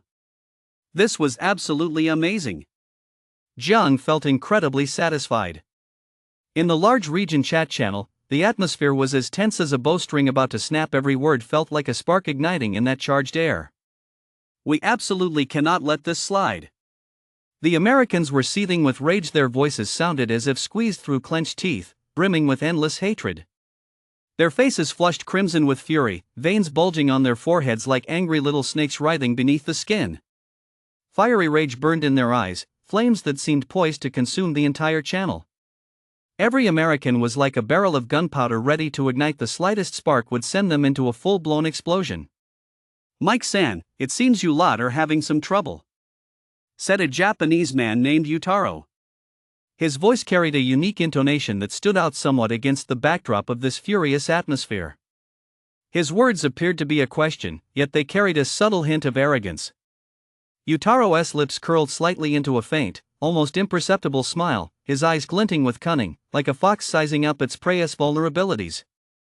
The safe zone where Yutaro resided was one of the most powerful entities in this vast region. It was a place that commanded the awe of all, like an indestructible steel fortress standing tall on this land rife with danger and competition. It exuded an intangible majesty that struck fear into the hearts of those from other zones. For their zone boasted 2 squads possessing a total of 10 blue tier 1 lifespan roulettes. This is a strength powerful enough to leave anyone speechless. Blue tier 1 lifespan roulette, a symbol of strength and glory, where each one represents a terrifying level of power. These 2 squads are like 2 razor-sharp swords under Yutaro's command. They have become the foundation of his dominance in this region. Their presence is like the blazing sun in the sky, leaving other factions trembling in its glow. How immense is their power! Such might transcends ordinary imagination, as if celestial warriors from myth had descended to the mortal realm. Wherever they go, they seem to carry a powerful aura that makes the surrounding air grow heavy. Whenever people from other regions spoke of Yutaro's team, their expressions invariably betrayed a mix of envy and fear. So it's Mr. Yutaro. Mike's usual arrogance had vanished. He lowered his once proud head slightly, his tone tinged with reverence. The once invincible Mike, in Utaro's presence, was like a tiger that had retracted its claws. He knew full well how formidable Utaro was, a strength capable of easily crushing him, leaving him no room for the slightest underestimation. Utaro's overwhelming power was plain for all to see. In every battle or competition, Utaro's team was like an unstoppable torrent, sweeping away all enemies with devastating force. Each of their victories was like the beating of war drums across this vast region, shaking everyone to the core. In the face of such absolute power, no one dared to act recklessly. Everyone carefully maintained a delicate balance with Utaro, fearing that provoking this formidable figure would bring about their own utter ruin. "Mr. Utaro, please avenge us for the United States," Mike pleaded. "Those despicable Dragonlanders won by underhanded means. If you can handle this, I'm sure the other powerful regions of the United States will hold you in even higher regard. Your Sakura nation is a more reliable ally to our United States." "Yes, sir." Utaro smiled faintly. "Leave this matter to me." "Yes, yes, yes." The crowd was elated. Their shouts were like surging waves, one after another, reverberating violently through the air. Their faces were radiant with excitement, their eyes gleaming with fervor, as if they could already see victory beckoning to them. Each of them seemed to have been injected with a shot of adrenaline. Their bodies trembled slightly, their spirits soaring to the highest point, eager to begin the battle. "John, just you wait." Park couldn't contain his joy. His already small eyes were now narrowed to slits, and the corners of his mouth stretched all the way to his ears, revealing a row of crooked teeth. His face was brimming with smugness, as if he already considered Jiang a sure thing. Every word burst from his lips, which trembled with excitement, carrying an uncontrollable ecstasy, a twisted thrill of impending revenge. "With Lord Utaro here, victory is a sure thing." The voices of the people from other nations were filled with blind adoration and absolute trust in Utaro. In their eyes, Utaro was an omnipotent savior. As long as he stepped in, whether it was Jiang or the Dragon Kingdom, they would be no match for him. This blind confidence plunged them into a frenzy, as if victory were already a foregone conclusion. Utaro smiled calmly. "Rest assured, everyone, I am the one you've all been waiting for." His smile carried a sense of composure, the confidence unique to the strong. He tilted his chin slightly upward, his gaze betraying a condescending arrogance. He relished the adulation of the crowd, like a monarch standing center stage receiving the worship of his subjects. Every movement and every word exuded an authority that brooked no question. "And as for the Dragon Kingdom's resources, we in the Sakura Kingdom covet them greatly." A flash of greed gleamed in Utaro's eyes, a glint as fierce and urgent as that of a starving wolf spotting its prey. To him, Dragon Nation's abundant resources were like a massive, succulent cut of meat, making his mouth water.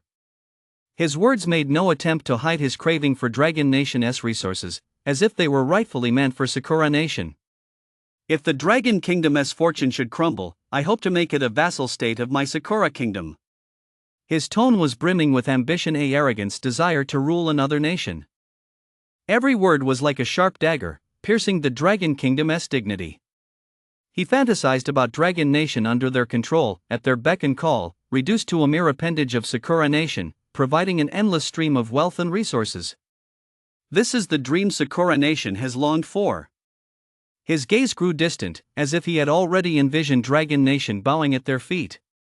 It was a vision steeped in hegemony and aggression, the evil desire the land of cherry blossoms had long concealed in its heart.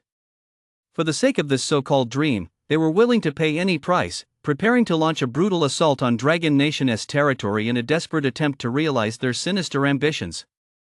Unfortunately, Dragon Nation's A1102 region has now entered a cooldown period. Mike spoke with a tone of regret, his voice seeming to hold deep disappointment, much like a hunter watching helplessly as his prey retreats into an untouchable safe zone. "We can't challenge them in the regional upgrade competition."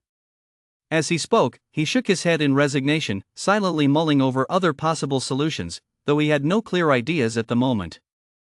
The man from Kimchi Nation sneered, "Exactly. I can't wait to see Dragon Nation's zone get its attribute caps, stats, and resources ruthlessly stripped away." A malicious grin curled at the corners of their mouths, their eyes betraying a twisted sense of anticipation. Their expressions seemed to be imagining the agonized, desperate faces of the Dragon Nation players after losing their resources, using that vision to satisfy their dark psyches. Their words were brimming with malice, every syllable felt like a cold blade, poised to strike Dragon Nation with ruthless force. Damn those from other nations. Only the people of Dragon Nation were seething with rage. Fury burned in their eyes, a flame that seemed ready to reduce all enemies to ashes. Their faces flushed crimson with rage, their fists clenched so tightly that their knuckles turned white. Every Dragon Nation citizen was like an enraged lion, ready to defend their nation's dignity. What have we ever done to you? Why are you targeting us? Their roars echoed through the air, filled with endless grievance and fury. These voices were filled with accusations of injustice and condemnation of the malicious attackers. They couldn't understand why their country was always the target of other nations' attacks. This unwarranted hostility filled their hearts with hatred. Damn it, hurry up and send word to Big Brother Jiang, tell him to get ready. Someone shouted anxiously, a hint of panic in their voice. They knew full well that Jiang was their hope, the key to protecting Dragon Nation. In this moment of crisis, they placed all their trust in Jiang, hoping he could lead Dragon Nation through this ordeal. Tell Big Brother Jiang that Yutaro from Sakura Nation is coming to challenge us. Struggling is useless. Park scoffed upon hearing this. His arrogant laughter rang particularly jarring in the air. His eyes were filled with disdain, as if Dragon Nation were already a loser in his eyes. He tilted his head back, revealing that repulsive expression, reveling in mocking the Dragon Nation people's panic. Lord Yutaro's territory ranks among the top 10 out of the 10,000 major territories here. He proudly proclaimed Yutaro's might, his tone brimming with the arrogance of one boasting of his own glory. He sought to use Yutaro's reputation to crush the Dragon Nation's morale and plunge them into despair. A tiny Dragon Nation, a mere Jiang, simply can't be a match. Park's words were dripping with contempt, belittling the Dragon Nation and Jiang to the point of worthlessness. It was as if he could already see the Dragon Nation's defeat. That smug expression only fueled the other's anger. It's no use telling him. He continued his taunts, attempting to completely break the Dragon Nation's spirit. Malice flashed in his eyes, every word was like a sharp arrow piercing the Dragon Nation's confidence. Damn it! There is still time, let Big Brother Jiang prepare a little more. The Dragon Nation people were filled with righteous indignation. They had not been defeated by Park's mockery. Though the enemy was powerful, they remained convinced that Jiang had the ability to handle it. Their anger transformed into a thirst for victory and an unwavering resolve to protect Dragon Nation. Facing the invasion of a powerful foe and the start of the match, they stood united as one. The hearts of every Dragon Nation member were tightly bound together. They encouraged and supported one another, prepared to fight the enemy to the bitter end. That united strength was like a great wall of steel, indestructible. There is no need for that. I have a cooldown card. Yutaro sneered at the Dragon Nation people, his smile brimming with malice and arrogance. His expression was that of a demon looking down from on high, toying with his prey. He pulled out the cooldown card and waved it in his hand, the gesture seeming like a display of his trump card to the Dragon Nation people. It can instantly eliminate the cooldown. Let the match begin. Yutaro explained smugly, his voice echoing through the air, every syllable carrying the air of a victor. A gleam of absolute control shone in his eyes, a light like a ghostly flame in the darkness, eerie and terrifying. That glow held his absolute confidence in the situation, as if everything were within his calculations. He was the master of this cruel game. At that moment, Yutaro seemed to already see the Dragon Nation man's terrified expression. The scene unfolded in his mind like a vivid painting. He could almost see their eyes widen in fear, their trembling lips, and their panicked expressions. This vision filled his heart with a twisted sense of pleasure, a feeling as addictive as poison, drawing him in so deeply he could not escape, yet he relished it immensely. At the same time, he could hardly wait to begin the match. His body trembled slightly, a sign of his extreme excitement. Yutaro yearned to trample Dragon Nation underfoot. This desire burned like a raging fire in his chest, growing ever fiercer. He intended to fulfill his evil ambitions by crushing Dragon Nation, ambitions that echoed like a demoness whisper in his ears, driving him to sow destruction and disaster. Ha ha! Yes, a big yes. It's actually a cooldown card. Fantastic. The people of Sakura Nation cheered, their voices sharp and piercing like the hoots of night owls. Their faces were radiant with ecstasy, their eyes gleaming with greed and excitement, just like a band of pirates who had spotted a treasure. Take advantage of the fact that Jiang has just been through a battle and is exhausted. Deal with him immediately. The words of the people of Sakura Nation were equally filled with malice and cunning. Every syllable was like a poison-tipped dagger, ready to strike the weary Jiang. They intended to exploit Jiang's weakened state to launch a cowardly attack and achieve their hidden agenda. Seize all of Dragon Nation's resources. The people of Sakura Nation continued to bark, their eyes betraying naked greed and endless craving for wealth and resources. In their eyes, Dragon Nation's resources were like a giant cake. They couldn't wait to claim it for themselves, utterly indifferent to the vileness and cruelty of their actions. This is awesome. Ha ha ha ha. The people of Sakura Nation cheered wildly, their movements frenzied and unrestrained. They were lost in the fantasy of their impending plunder, completely disregarding morality and justice. Blinded by desire, they had become a mob of madmen driven by evil. Wow! Lord Yutaro actually had this ace up his sleeve. Dragon Nation is doomed. Park was also extremely excited. Good. Mike nodded, a look of fervor on his face. It seemed as though Dragon Nation's defeat was inevitable. No. You have no honor. The Dragon Nation soldiers cursed furiously.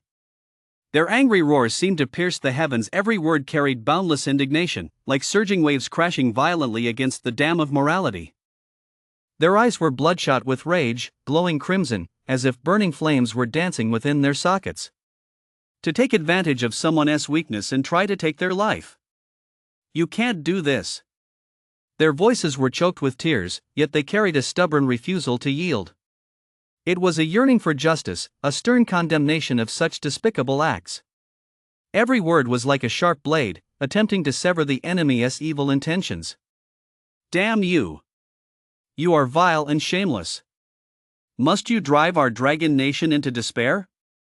Their faces were contorted with rage and anguish, their lips trembled, and their teeth chattered.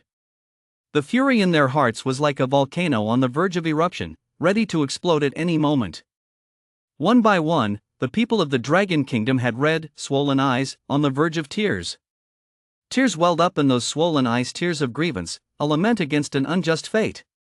They were like a flock of wounded lambs, facing the onslaught of vicious wolves, their hearts filled with helplessness and sorrow.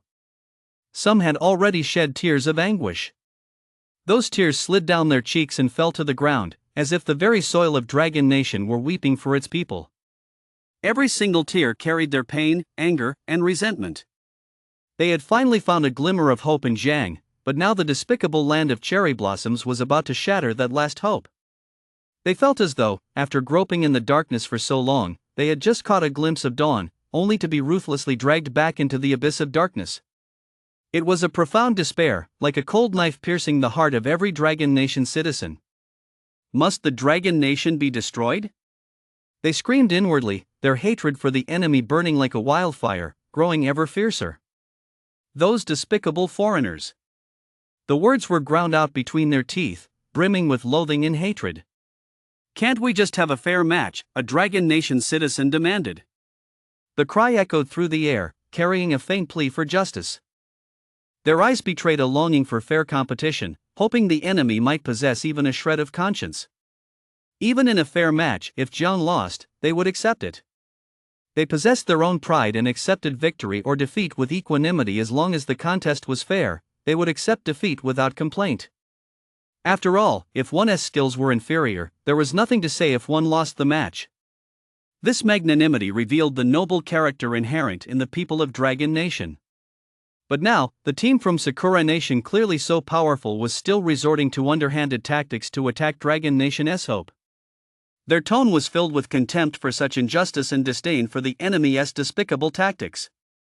This was simply too much. Too disgusting. Their expressions were as if they had seen the filthiest thing in the world, their faces twisted with revulsion. Of course not. Yutaro gave a cold smile. That smile was like frost in the dead of winter, ruthless and merciless, devoid of any warmth. His eyes were filled with malice, and the corners of his mouth turned up slightly, revealing a cruel curve. You lot, actually bullying the Koreans, bullying the territory of my American big brother. This absolutely cannot be tolerated. His words were full of slander, a distortion of the facts. His attempt to justify his own misdeeds, turning black into white and twisting the truth, was sickening. The Dragon Nation people retorted, "Bullshit. They were the ones who started the competition. They're trying to steal our Dragon Nation's resources."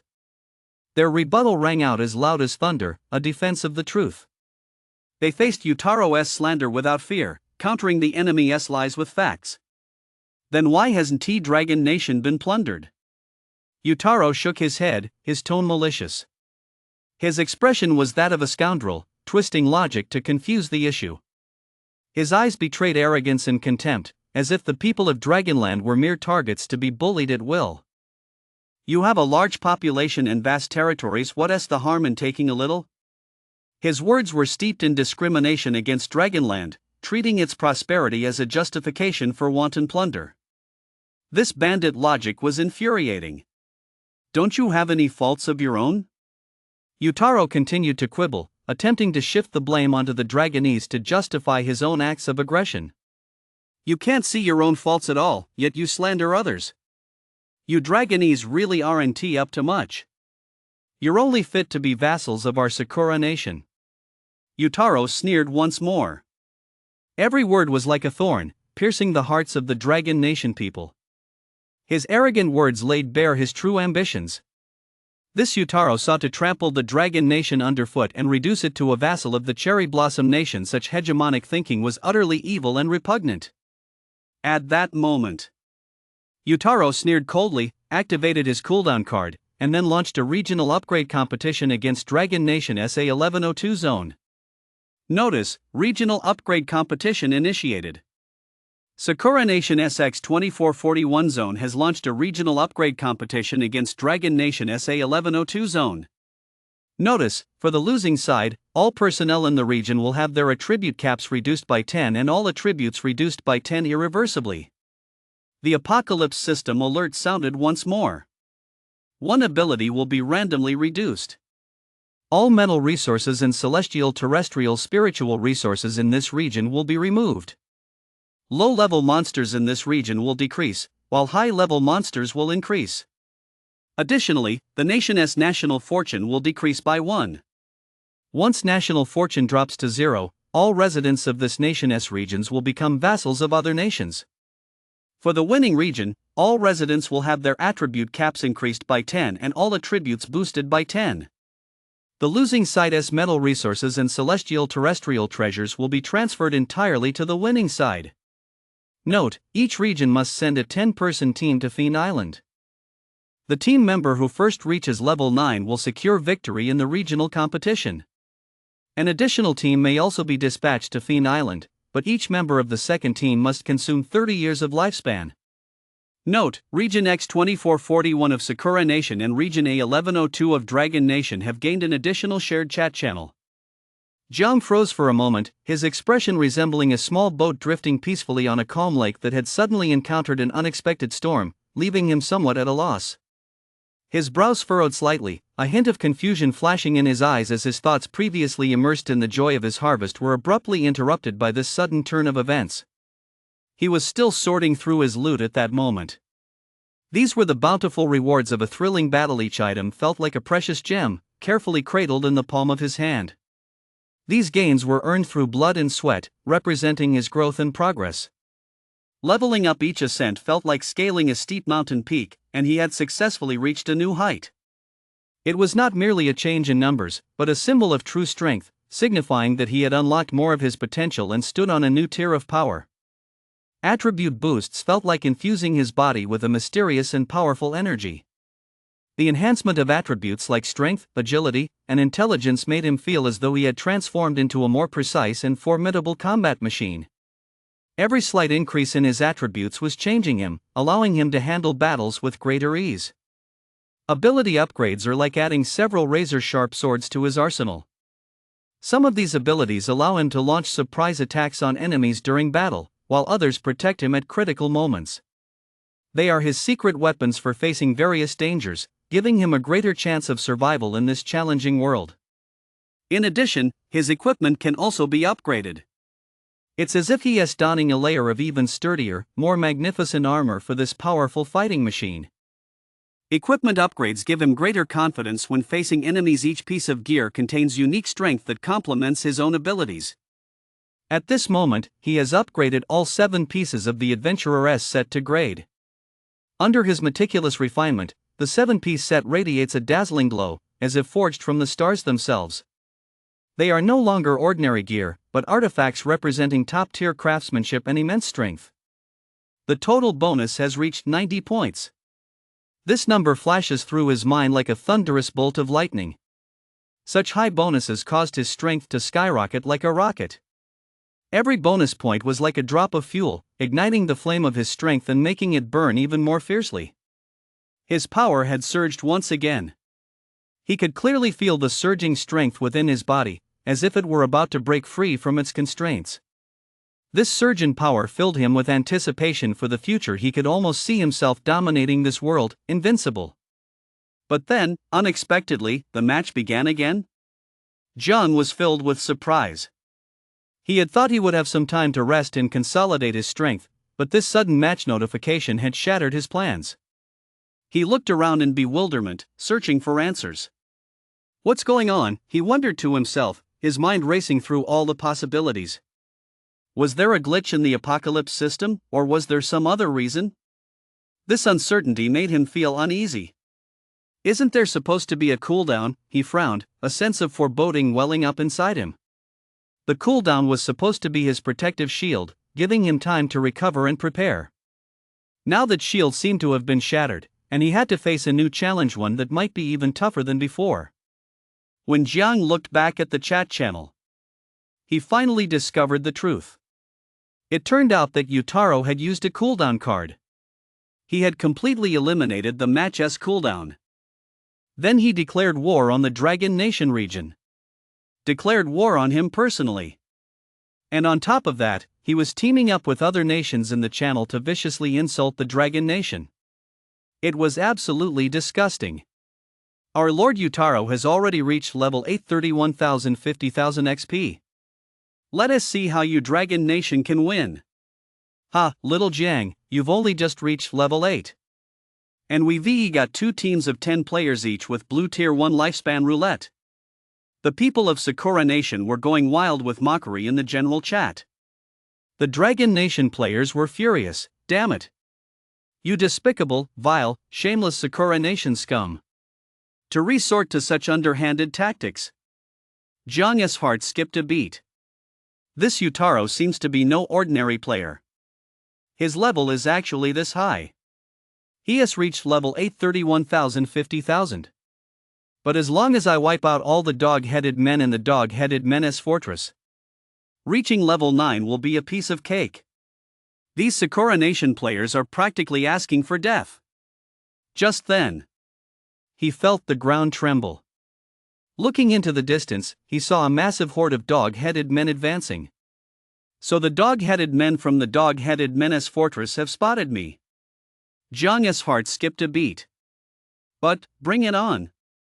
No sooner had the words left his mouth than Jiang charged forward, sword in hand. The vanguard of the dog-headed men's army was led by an elite dog-headed man. They advanced with fierce momentum. But Jiang showed no fear. He soared past them, raised his blade, and whoosh! A cold gleam flashed. The elite dog-headed man was dead. You have slain the level 10 elite monster, elite dog-headed man experience for defeating a higher level enemy, 4002.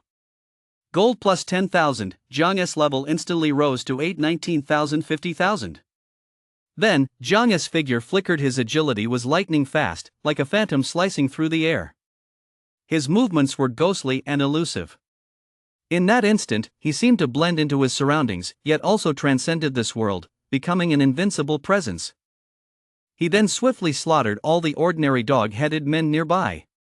His movements were clean and decisive, without the slightest hesitation. Every strike carried lethal strength, like the scythe of death, mercilessly reaping the lives of his enemies. Those ordinary dog-headed men were as insignificant as ants before him, utterly powerless to resist.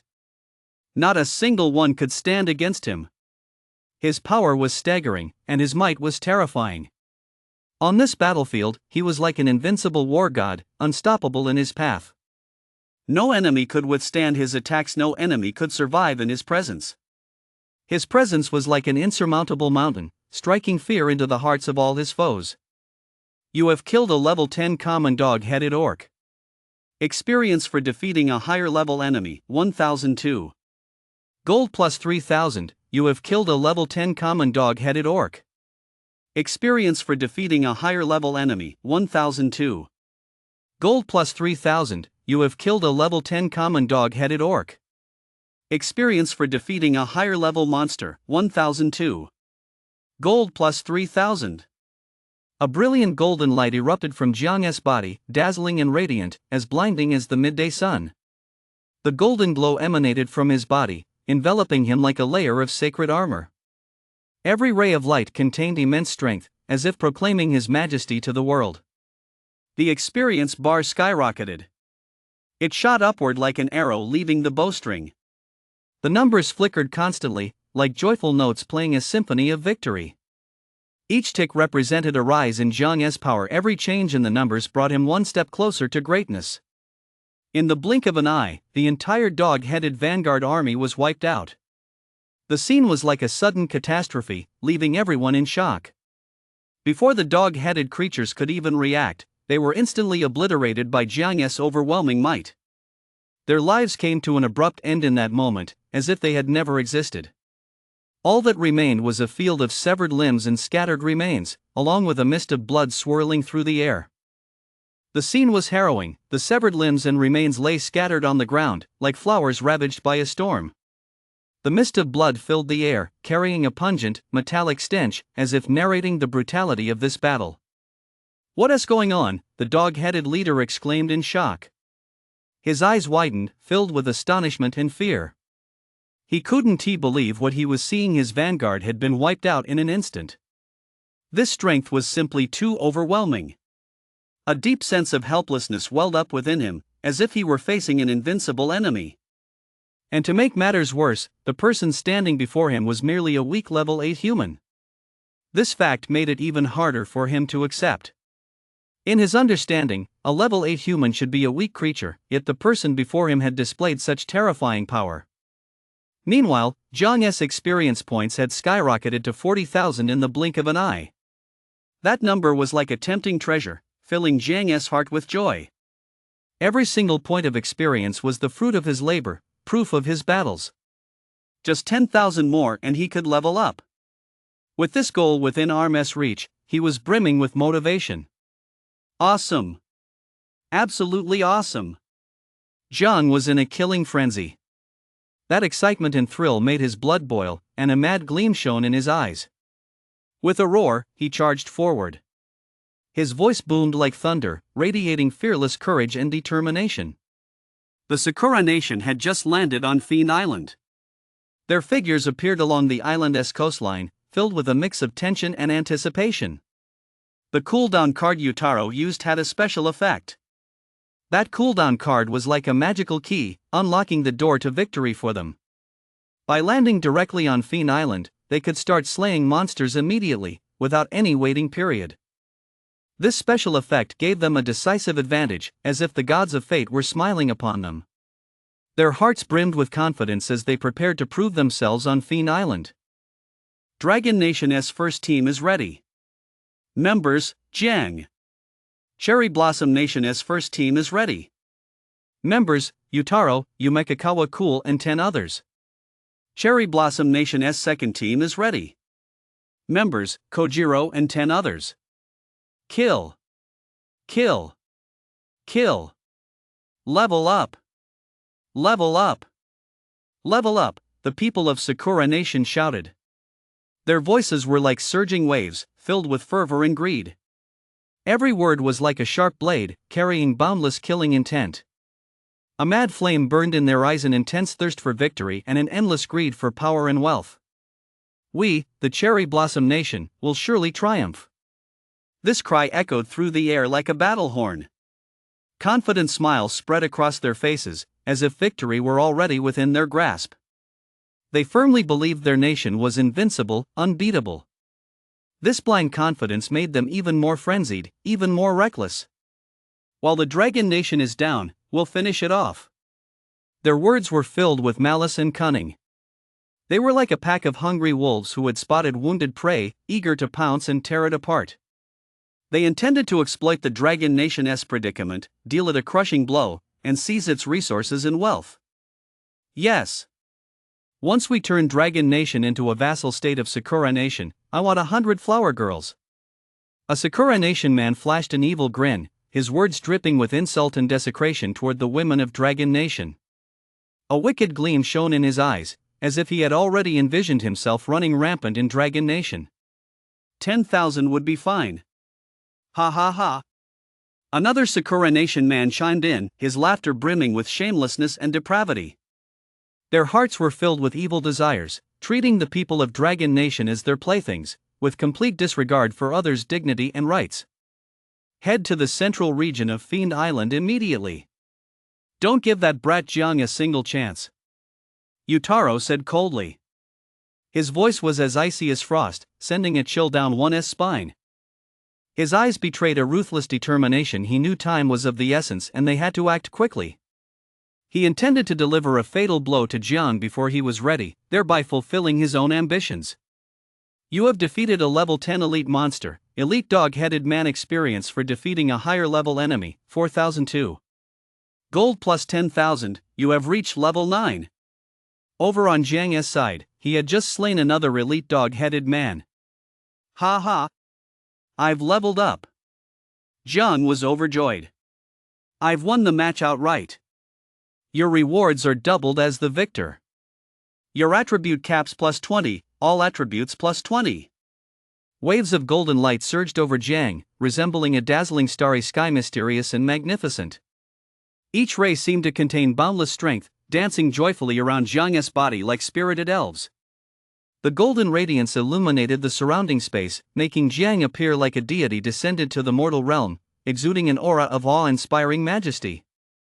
A warm current surged through his entire body. The sensation was like spring sunshine, gently caressing every inch of Jiang's skin. This warm current felt like the very source of life, flowing through his body and bringing boundless vitality and vigor. Jiang could clearly feel the comfort and joy brought by this warm current. It relaxed his body, as if all fatigue and pain were healed in that very moment. All his attributes were skyrocketing. This change filled Jiang with delight. Attributes such as strength, agility, and defense soared like rockets ignited. With every attribute boost, Jiang felt himself growing stronger and more invincible. He could almost hear a rumbling sound coming from within his body, the sound of his strength awakening. Allocate points again. Jiang made his decision without hesitation. He poured his strength points into further enhancing his attributes, eager to become even more powerful. Each point allocated felt like sharpening the blade of his battle sword, making it sharper and more lethal. A 20-point boost to all attributes. This number was like a massive surprise, filling Jiang's heart with joy and excitement. The 20-point increase in all attributes propelled his strength to a whole new level. He could feel his body brimming with immense strength, as if he could effortlessly destroy any enemy. Golden light flashed once more, even more dazzling and blinding than before. It swirled wildly around Jiang's body like a golden storm. This golden tempest carried an unmatched aura, striking fear into the hearts of all who witnessed it. Standing within this golden glow, Jiang resembled an invincible war god, ready to face any challenge. A frenzied aura surged violently from Jiang's body. It was like surging ocean waves, crashing wave after wave against the surrounding space. Then Jiang continued to charge into the heart of the dog-headed army. Woof woof, the dog-headed creatures roared furiously. The blade in Jiang's hand flashed fiercely. Swish, swish, swish. Splatter, splatter, splatter, blades danced, blood spattered. You have killed a level 10 common hound man. Experience for defeating a higher level monster, 1002. Gold plus 3000, you have defeated a level 10 common dog-headed man. 2x EXP for defeating a higher level enemy, plus 3000 gold. You have defeated a level 10 elite dog-headed man. 2x EXP for defeating a higher level enemy, plus 10,000 gold. At the same time, a notification from the Apocalypse system echoed out. Regional General Channel Announcement. Regional General Channel Announcement. Regional General Channel Announcement. Survivor Jiang has successfully reached level 9 in Dragon Nation Region A1102 and secured victory in the regional clash. All players in Sakura Nation Region X2441 will have their attribute caps reduced by 10 and all attributes reduced by 10. This change is irreversible. Residents of Sakura Nation SX2441 region will randomly lose one ability. All metal resources and celestial, terrestrial, spiritual resources in that region will be removed. Once Sakura Nation SX2441 region is reduced to 0, all residents of the United States regions will become vassals of other nations. All residents of Dragon Nation SA1102 region, attribute cap plus 10, all attributes plus 10. All metal resources and celestial treasures from Sakura Nation SX2441 region are transferred to Dragon Nation SA1102 region. Dragon Nation S National Fortune plus 1. The news caused an immediate sensation. Ha! We actually won? That fast? Everyone in Dragon Nation was stunned. We won the moment the competition began? That's way too fast. It was simply too sudden for anyone to process. At the same time, golden beams of light appeared on every Dragon Nation citizen in the Jiang region. Endless warmth and a surge in power. The strength of the Dragon Nation citizens in the Jiang region skyrocketed. Everyone was swept up in a frenzy of celebration.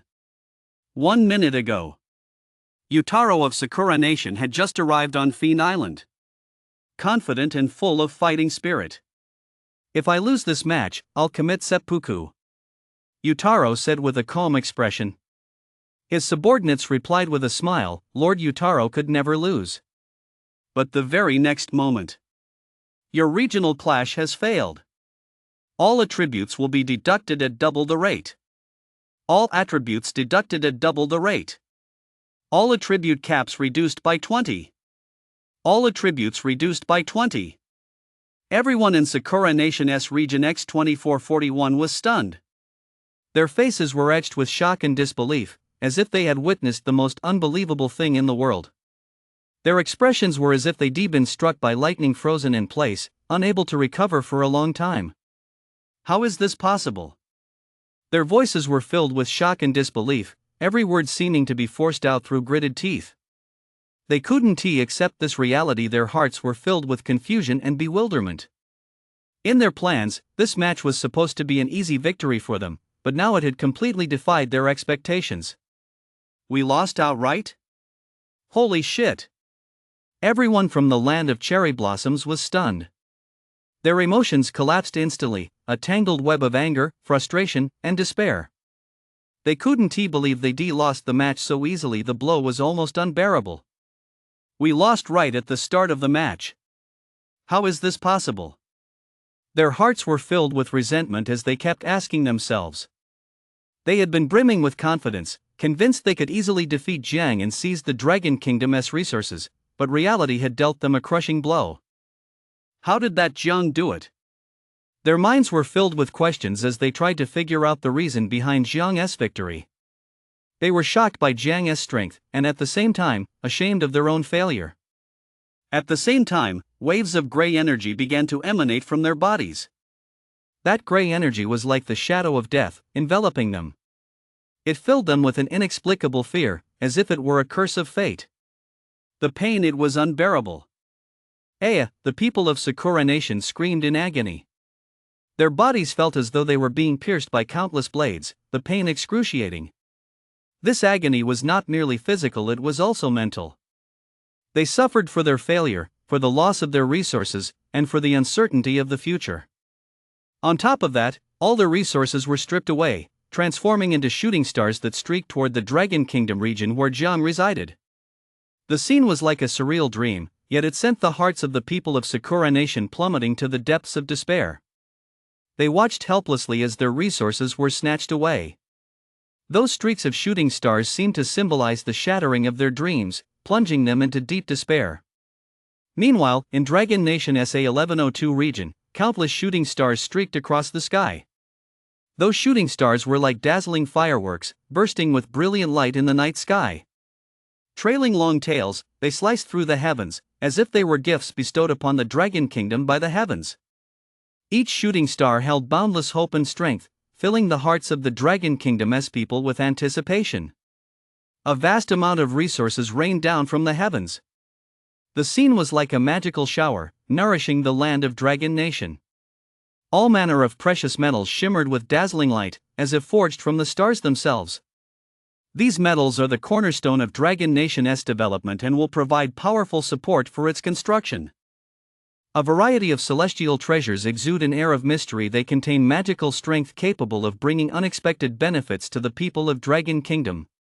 Exotic flowers and plants bloom with beautiful blossoms, their fragrance filling the air and lifting the spirits. These are indeed resources from the land of cherry blossoms. These resources are the fruits of Dragon Kingdom's victory and the reward for Jiang's hard work. They represent the glory and dignity of the Dragon Kingdom and stand as a testament to the unity and struggle of its people. The people of the Dragon Kingdom gaze upon these resources falling from the sky, their hearts filled with joy and pride. The people of the Dragon Kingdom cheer wildly in the regional chat channel. And at this moment, Jiang is like a lion charging into a flock of sheep, unleashing a frenzied slaughter. His figure flickered in and out of view on the battlefield, moving with ghostly agility wherever he passed. He left only the scent of death in his wake. Each attack was like the scythe of the Grim Reaper, precise, lethal, and mercilessly reaping the lives of his enemies. A fiery passion for battle burned in his cold, stern eyes. His sole obsession was to utterly annihilate every enemy before him. Look, 3 or 4 elite dog-headed men are charging forward with fierce momentum. Each of these dog-headed men is massive and muscular, as sturdy as a small mountain, exuding a powerful aura that strikes fear into the heart. Their bell-like eyes glinted with savage ferocity, like beasts ready to pounce and devour their prey. They gripped gleaming, razor-sharp weapons in their hands. The blades reflected a chilling light in the sun, as if taunting Jiang. Their movements were perfectly synchronized, like a well-drilled, iron-willed legion, advancing with a force capable of moving mountains, a sight that sent shivers down one's spine. Yet Jiang showed no fear. He simply swung his sword in a sudden, sweeping strike. The motion was crisp and decisive, as natural as flowing clouds in water, without the slightest hesitation or delay. The long sword in his hand was like a bolt of lightning cleaving the sky, leaving a brilliant and deadly arc in the air. The blade's glow was as blinding as the midday sun, radiating such intense light that it was impossible to look directly at it, as if it could dispel all darkness in the world. This single stroke contained the immense power of Jiang, possessing the might to split heaven and earth, and carrying an unstoppable momentum. In an instant, the cold light surged and flashed like a raging tide. That cold light was like icy snowflakes swirling through the sky in the depths of winter. Each one carried the chill of death as they weaved through the air. Each flash of cold light was like a summons from the Grim Reaper, causing the surrounding temperature to plummet sharply and sending a chill down the spine. Jiang's blade blazed like raging waves in a stormy sea, raging as fiercely as a violent tempest. Under this barrage of blades and swords, the enemy had nowhere to flee, nowhere to hide. 3 sharp swish. Swish. Swish, sounds rang out, echoing across the battlefield like the death knell tolled by the Grim Reaper. 3 severed heads flew through the air, tracing brief arcs before crashing heavily to the ground, kicking up a cloud of dust. The scene was bloody and shocking, as terrifying as a nightmare, sending a chill down one's spine. Jiang's strength was jaw-dropping. The long sword in his hand had become a symbol of death, mercilessly reaping the lives of his enemies and sending them to their doom and despair. Incredibly, Jiang now possessed the terrifying power to instantly kill elite dog heads. You have killed the level 10 elite monster, elite dog head. Experience for defeating a higher level enemy, 4002. Gold plus 10,000, you have killed the level 10 elite monster, elite houndman. Experience for defeating a higher level enemy, 4002. Gold plus 10,000, you have killed the level 10 elite monster, elite houndman. Experience for defeating a higher level enemy, 4002. Gold plus 10,000, you have killed the level 10 elite monster, elite houndman. Experience for defeating a higher level enemy, 4002. Gold plus 10,000. Ha ha ha ha. Jiang laughed maniacally. Awesome, absolutely awesome. This is the power he possesses now. He was moving through the horde of dog-headed men as if they weren't even there. He could instantly kill elite dog-headed men with a single strike. On top of that, these dog-headed men dropped 2 great elite lifespan roulette items. He could draw powerful abilities again. It just kept getting better and better. Jiang was bursting with excitement. He continued his slaughter. You have killed a level 10 elite monster. Elite dog-headed man experience for defeating a higher level enemy, 4002. Gold plus 10,000. You have killed a level 10 elite monster. Elite dog-headed man experience for defeating a higher level enemy, 4002. Gold plus 10,000. You have killed a level 10 common dog-headed orc. Experience for defeating a higher level monster, 1002. Gold plus 3,000. You have killed a level 10 common dog-headed orc. Experience for defeating a higher level monster, 1002. Gold plus 3,000. In the blink of an eye, Jiang had slaughtered every last one of the elite dog-headed orcs present. The scene was as brutal as autumn winds sweeping away fallen leaves. Jiang was like a merciless killing machine wherever he passed. Elite dog-headed men fell one after another. His figure darted across the blood-soaked battlefield. Every swing of his blade sent a spray of blood flying. Not a single elite dog-headed man survived his attacks. A full 8 of these formidable and terrifying elite dog-headed men met their end, their bodies severed from their heads. Their once muscular bodies had now become cold corpses, their severed heads rolling on the ground, their eyes still frozen in the terror of their final moments. The spattered blood dyed the ground a blinding red, as if bearing witness to the brutality of this massacre. The rank-and-file dog-headed men also suffered heavy casualties, too numerous to count. The battlefield was littered with their severed limbs, and their agonized screams still echoed through the air. The once massive horde of dog-headed men now resembled crops ravaged by a storm, toppled and scattered in utter chaos. Their deaths filled the entire battlefield with an aura of death. Every remaining dog-headed man present was filled with dread. They trembled uncontrollably, their eyes brimming with fear. Jiang's power had surpassed their wildest imaginings, planting an indelible seed of terror deep within their hearts. The way they looked at Jiang was like that of a weak animal facing a ferocious predator. Their bodies recoiled involuntarily. Even the dog-headed chieftain was stunned. Its eyes widened, its face etched with disbelief. It never could have imagined that Jiang would be so powerful, capable of inflicting such massive destruction on its forces in such a short time. The confident expression that had once graced its face was now completely gone, replaced by deep shock. But immediately, a bloodthirsty gleam appeared in its eyes. That glint was like 2 cold stars in the darkness, flickering with ferocity and brutality. Enraged by Jiang's power, a fierce desire to fight ignited within it. It sought to avenge its fallen subordinates and defend its own dignity. In the next instant, it lunged at Jiang with savage fury. Jiang sensed that violent aura and felt a sudden tightening in his heart.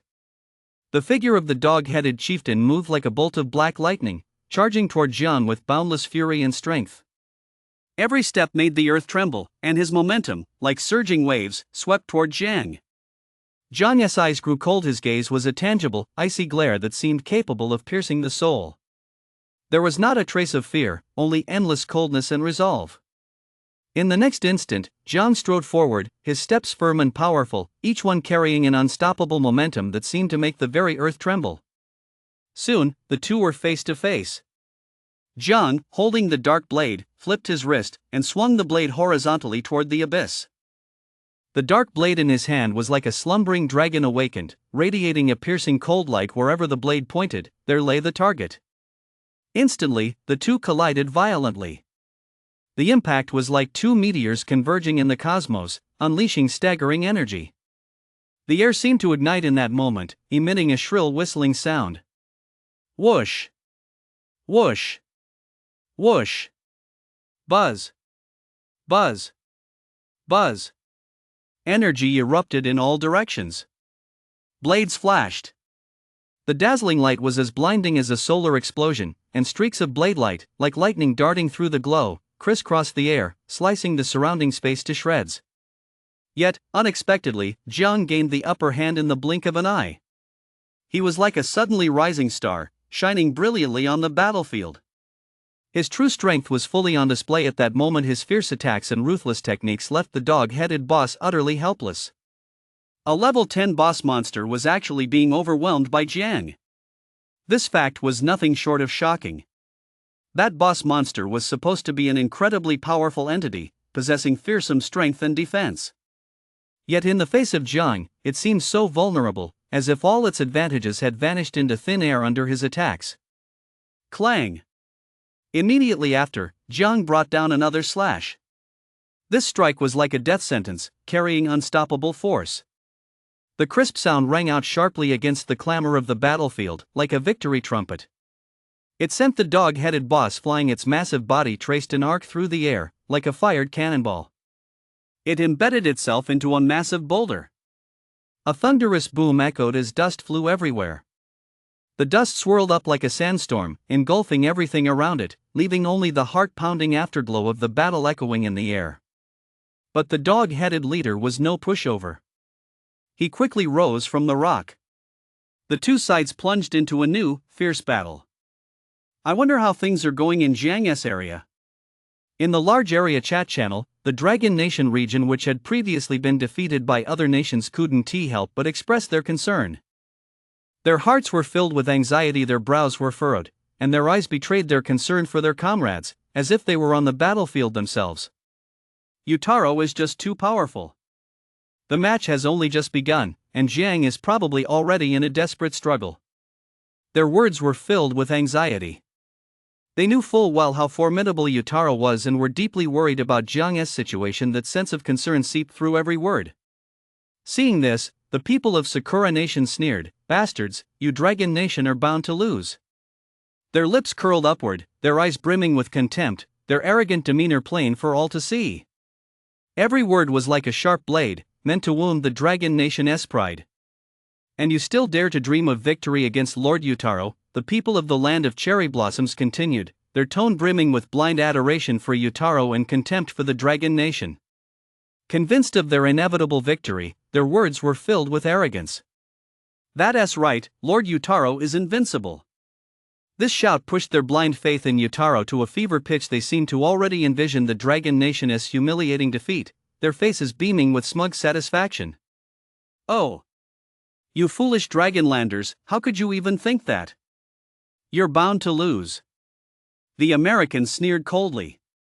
His smile carried indifference and mockery, his eyes glinting with schadenfreude as he stood by, watching the Dragonlanders make fools of themselves. "Oh no, Lord Yutaro has committed seppuku." Suddenly, a man from Sakura Nation screamed. That scream pierced through the atmosphere of mockery like a bolt from the blue, instantly silencing the crowd. "What? That's impossible. You can't just say things like that." The other Sakura Nation citizens frowned in unison. Their eyes widened in disbelief, their brows furrowed into deep furrows as they refused to accept the news. "It's true. Our region lost, we lost to Jiang." The voice carried despair and shock. Every word felt like a heavy stone crashing down on the Sakura Nation citizens' hearts. "Right at the start of the match, that Jiang, I don't know what happened, but he was already at level 9, the Sakura Nation player from earlier continued. His words were filled with astonishment. They never could have imagined Jiang would be so powerful that he shattered all their illusions in an instant. Now all the resources from our Sakura Nation region X2441 have been seized by Dragon Nation." The Sakura Nation player's tone was sorrowful, tinged with a deep sense of defeat. Watching their resources being taken away helplessly, their hearts were filled with pain and regret. And then Lord Yutaro, overcome with guilt, committed seppuku right there on the spot. This sentence rang out like a death knell, plunging all the people of Sakura Nation into endless grief and panic. "Bastard, what's going on?" Everyone from Sakura Nation was utterly stunned. Their faces were etched with shock, bewilderment, and helplessness, as if the entire world had collapsed in that very moment. "Ha ha ha ha! Serves you right." The Dragon Nation people burst into laughter upon hearing this. "Good riddance. And now all the resources belong to us, the Dragon Nation. Our national fortune is all ours." "Awesome. This is absolutely awesome. Big Brother Jiang really brought honor to our Dragon Nation. Cherry Blossom Nation, weren't you acting pretty cocky just a moment ago? Bastards! The people of the Cherry Blossom Nation were furious. How could this happen? That despicable Jiang. He must have used some underhanded, shameless tricks. No way. How could Lord Utaro lose? How could he commit seppuku? No. I can't accept this outcome. Dragon Nation, don't get too cocky. Utaro may be strong, but he is not the strongest among us. Mike said, his eyes bulging with rage. This isn't over yet. Oh. Getting worked up, ha ha ha. The Dragon Country men sneered at the sight. Damn you, Sim Ida. The Kimchi Country men joined the fray. A verbal brawl continued to unfold. Over on Jiang's side. Whoosh! A blade slashed down. Gale Step, plus, Blink, plus, infinite firepower, the dog-headed boss couldn't dodge in time. Woofed could only let out a mournful howl. A massive dog-headed man flew through the air. The boss dog-headed man is dead. You have killed the level 10 boss monster, the dog-headed man. You gain 10,002 bonus experience for defeating a higher level enemy. Gold plus 20,000, you have looted the great boss item lifespan roulette. Ha ha. Awesome. Jiang felt an overwhelming sense of exhilaration. His laughter rang out like the tolling of great bells, reverberating through the air, every note brimming with excitement and joy. It was a feeling of exhilaration welling up from the depths of his soul, like a flood breaking through a dam, unstoppable. The experience from the dog-headed boss was truly immense. And then there's the great boss lifespan roulette. That lifespan roulette is like a mysterious gift box handed to you by the god of fate, brimming with endless temptation. Every spin could bring an unexpected surprise, as if you were holding the key to destiny, unlocking the door to a mysterious world. It's truly thrilling. It's pure bliss on top of pure bliss. It's just too good to be true. This ultimate joy was like surging waves, crashing over Jiang's mind and body one after another. Jiang couldn't help but immerse himself in this bliss, feeling as if he were standing atop the world. All his worries and fatigue were cast far away, leaving only pure excitement and exhilaration. Consumes 27 years of lifespan to draw. Battle Chi, rank, silver effect, consumes 1 year of lifespan.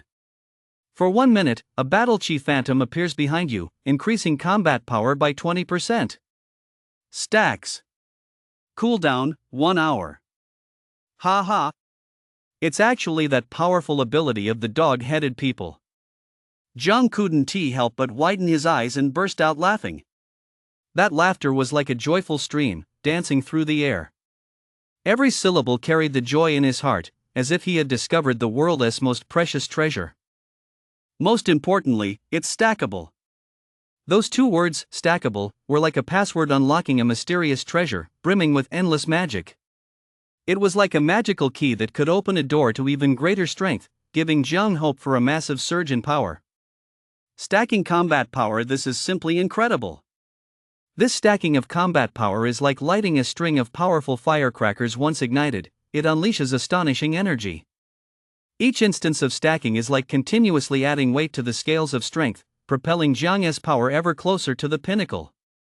Though it's only 20%, when multiplied, it becomes far more than 20%. That 20% may seem small, but it's like a spark that can ignite a prairie fire. When they converge through multiplication, they form a surging torrent of strength, far exceeding original expectations and revealing a power that leaves one speechless. Unparalleled power. Jiang could feel that immense strength surging through his body, as if he had become an invincible war god on the battlefield, with any enemy crumbling before him. Furthermore, his combat techniques finally included a silver tier ability.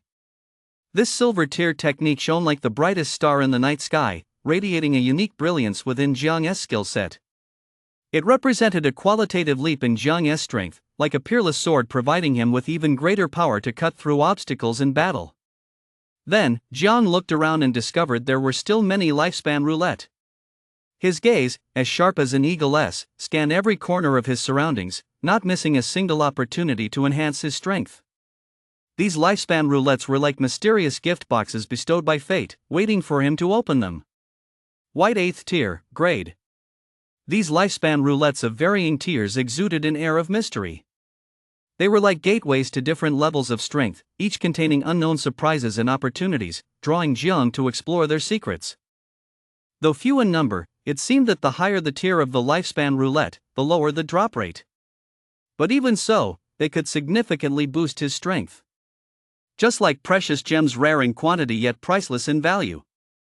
Every high-tier lifespan roulette was a crucial asset for enhancing his power, allowing Jiang to take another step forward on the path of the strong. On top of that, there is the ruby. One of the 7 colored gems required for the main quest. It is the core of this adventure and the key path to ultimate victory. Once the dog-headed man boss is defeated, that item will be his for the taking. Jiang was certain of it. That feels good. He must be the first person to obtain the ruby, right? Next, Jiang stowed away the lifespan roulette and headed into the dog-headed orc fortress. His movements were crisp and methodical. Along the way, he noticed the trade channel was flooded with Dragon Nation players offering him white, 7th tier lifespan roulette. Seeing this heartwarming scene, a wave of warmth washed over him. The support of his fellow countrymen felt like a solid backbone, allowing Jiang to feel the strength of unity. It seemed that as the strength of the people in his region increased, the lifespan roulette they could provide him with became increasingly high level. Jiang couldn't help but think to himself. Even the quantity was growing. Piled together, these lifespan roulette were like a treasure trove of strength, waiting for Jiang to mine and utilize. There were also countless metal ores, as well as innumerable magical fabrics and more. Those metal ores were like gifts from the earth, hard and rich in texture. They were the basic materials for forging powerful equipment, possessing limitless potential. The magical fabrics resembled dreamlike scrolls, exuding a mysterious magical aura, capable of helping Jiang create even more wondrous items. However, Jiang decided to set them aside for now and focus on securing the most important ruby first. Arriving at the dog-headed people's fortress, Jiang leaped in and landed atop the city walls. He made his way into the fortress. He immediately collected the ruby. You have obtained one of the 7 colored gems, the ruby. Collect 6 more colored gems to break the regional blockade. Please note, the number of gems is limited.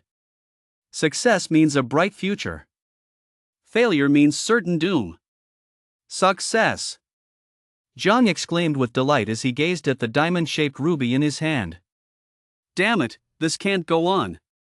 Mike from the US grumbled, looking at the devastated island nation.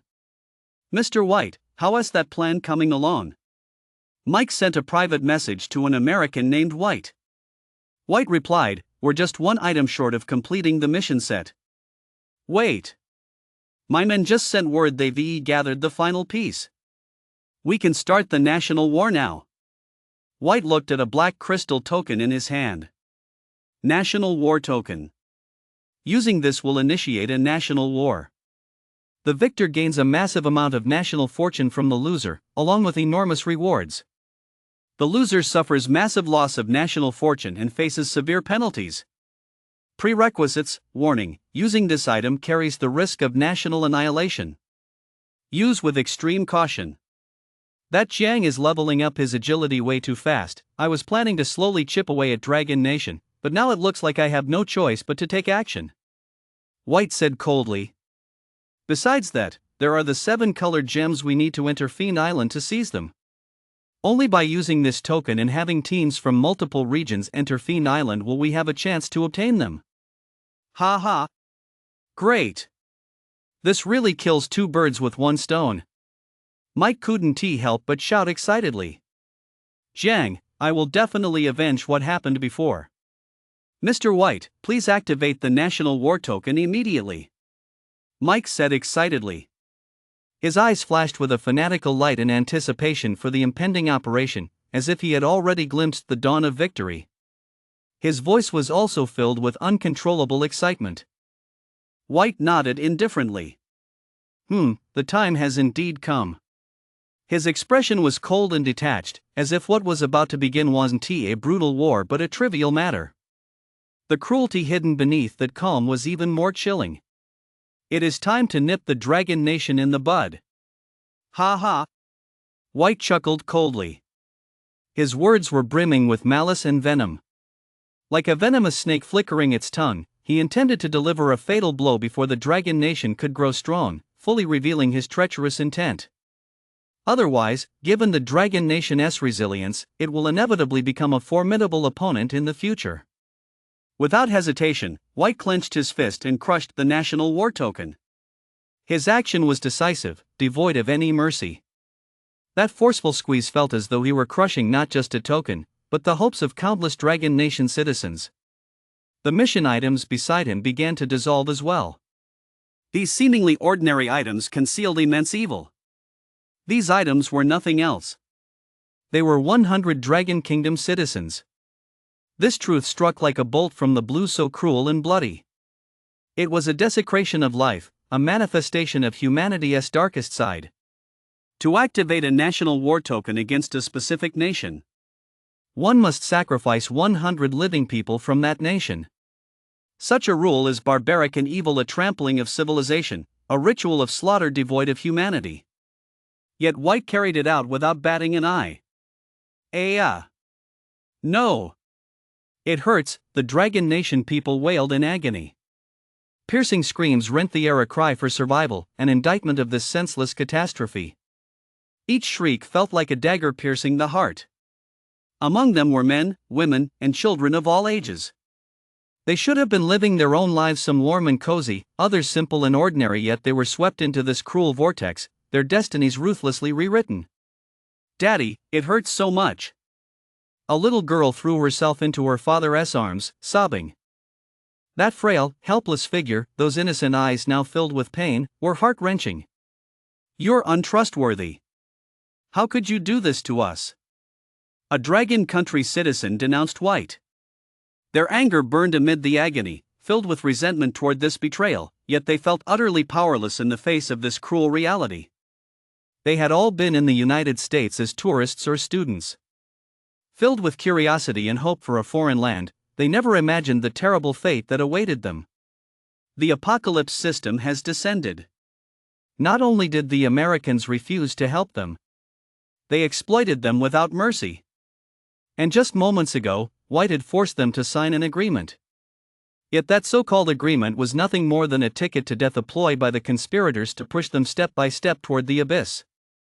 And then this agonizing ordeal began. The gears of fate turned mercilessly, dragging them into endless darkness and suffering. Streams of blood gushed from the bodies of the Dragon Nation people. That crimson blood flowed like a burst dam, gushing forth. Every drop seemed to speak of their pain and despair. The shocking red spread through the air, like a harrowing painting. The people of the Dragon Kingdom, drained of their blood, gradually died. Some reached out a hand toward the sky, only to fall limply to the ground. That hand reaching toward the sky represented their last shred of hope for life and their reluctant struggle against fate. Yet, in the face of this cruel reality, their strength was so insignificant. That hand, falling limply, symbolized the fading of life like a withering flower, a sight that broke one's heart. Then, the blood pooled into a massive black contract. The black contract, like a demon's mark, exuded a sinister aura. It was a witness to this tragedy, a symbol of evil strength. Should we declare war on Dragon Nation? Declare it. White smiled coldly. Notice, war declaration successful. You may select 2 allied nations.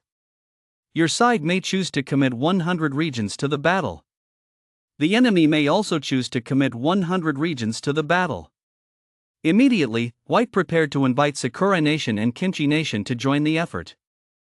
A calculating look flashed across White's face. He seemed to envision Dragon Nation's dire plight under the combined assault of the 3 nations, his heart brimming with smug satisfaction. Sakura Nation and Kimchi Nation readily agreed. Like sharks sensing blood, they couldn't wait to join the hunt against Dragon Nation. Their eyes glinted with greed, their hearts burning with a thirst for Dragon Nation's resources and national fortune. Awesome, what a stroke of luck. Let us crush Dragon Nation. The Cherry Blossom Nation's words were brimming with arrogance and hubris. They seemed to already see Dragon Nation's defeat, their faces twisted into savage grins. Their hatred and jealousy toward Dragon Nation erupted completely at that moment, ready to be vented to the fullest in this national war. Seize all of Dragon Nation's resources and national fortune, the people of Sakura Nation screamed wildly. Their greed was like a bottomless pit, never to be satisfied. My goodness, it's actually Lord White SSI. Park beamed at the sight. His face was lit up with a fawning smile, as if he had glimpsed the hope of his nation's rise. His awe and adoration for White were on full display at that moment, completely forgetting his nation's dignity and independence. And there's even something as wonderful as a national war? Ha, Kimchi Nation is willing to join. The rest of the Kimchi Nation citizens echoed his words. The laughter of the Kimchi Nation people was filled with excitement and madness. It was as if they had already envisioned the immense benefits their nation would gain from this war. Their blindness and impulsiveness led them to leap into this dangerous trap without hesitation, unaware of the disaster that awaited them. Meanwhile, within the Dragon Nation's territory, a notification also appeared. U.S. White, sacrifice 100 Dragon Nation players to initiate national war, sacrifice list. Kong Myon 1, Zhongyang Jiang. The Dragon Nation currently has 10 regions in the Grand Region Channel. All 10 regions will automatically become combat zones. The victor will obtain all resources from the opposing faction. Additionally, the resources obtained will be doubled. Additionally, attribute caps and attributes will be increased by plus 40, and faction national fortune will be boosted by plus 200. The loser will lose all resources within the region. Attribute caps and attributes will be reduced by 40. Faction national fortune will be reduced by 200. Upon hearing this, the Dragon Nation was thrown into an uproar. They're sacrificing 100 Dragon Nation citizens to declare a national war against us. What? Zhang Mingyuan isn't that my son who is studying in the US? Damn Americans, they actually sacrificed my son. The voice was filled with endless grief and fury, like a sharp sword slicing through the air. Every word trembled. It was a father's heartbroken cry, as well as a blood-soaked indictment of the Americans' atrocities. Some Dragon Country citizens wept bitterly. Their tears flowed like a burst dam, streaming freely down their faces. It was the agony of losing loved ones, the helplessness and sorrow in the face of a cruel reality. Every tear carried the weight of a shattered family. For they had seen their own family members on the list. That list was like a death sentence from the Grim Reaper, cold and merciless. Every name was a deep wound piercing their hearts, plunging them into the abyss of despair. Their loved ones had been casually sacrificed by the United States. This was an utterly unforgivable crime, a trampling of the dignity of life. Let the flames of hatred burn fiercely in the hearts of the people of the Dragon Nation. Originally, they had clung to a sliver of hope that they might find their families after the apocalypse system descended. That sliver of hope had been their beacon in the darkness, sustaining them through the hard times, yet now, that hope has been ruthlessly crushed. Now they can only sink into endless despair. That despair, like a dark tide, completely engulfs them, making them feel as though the world is collapsing, and life seems to have lost all meaning. Arg! Damn Americans, the Dragon Nation members roared in fury. The pent-up rage in their hearts erupted. Their hatred for the Americans had reached its peak, unstoppable like a volcanic eruption. Don't be afraid, everyone, we have Big Brother Jiang. He was able to level up from level 8 to level 9 right at the start of the match. One Dragon Nation player spoke, his words brimming with awe and pride at Jiang's prowess, a reverence for a true powerhouse. Jiang's growth and agility was nothing short of mythical, giving them hope for victory. His team must be incredibly strong. With him here, we, the Dragon Nation, will never lose, another Dragon Nation player shouted, boosting morale. It was a steadfast conviction. They believed Jiang's strength could turn the tide and safeguard Dragon Nation's dignity and destiny. That's right. These Americans are practically asking for it. The Dragon Nation fans' tone shifted, brimming with anger and contempt. Their initial fear had been replaced by trust in Jiang. Their fighting spirit reignited, and they no longer feared the Americans' provocation. I'll avenge my son.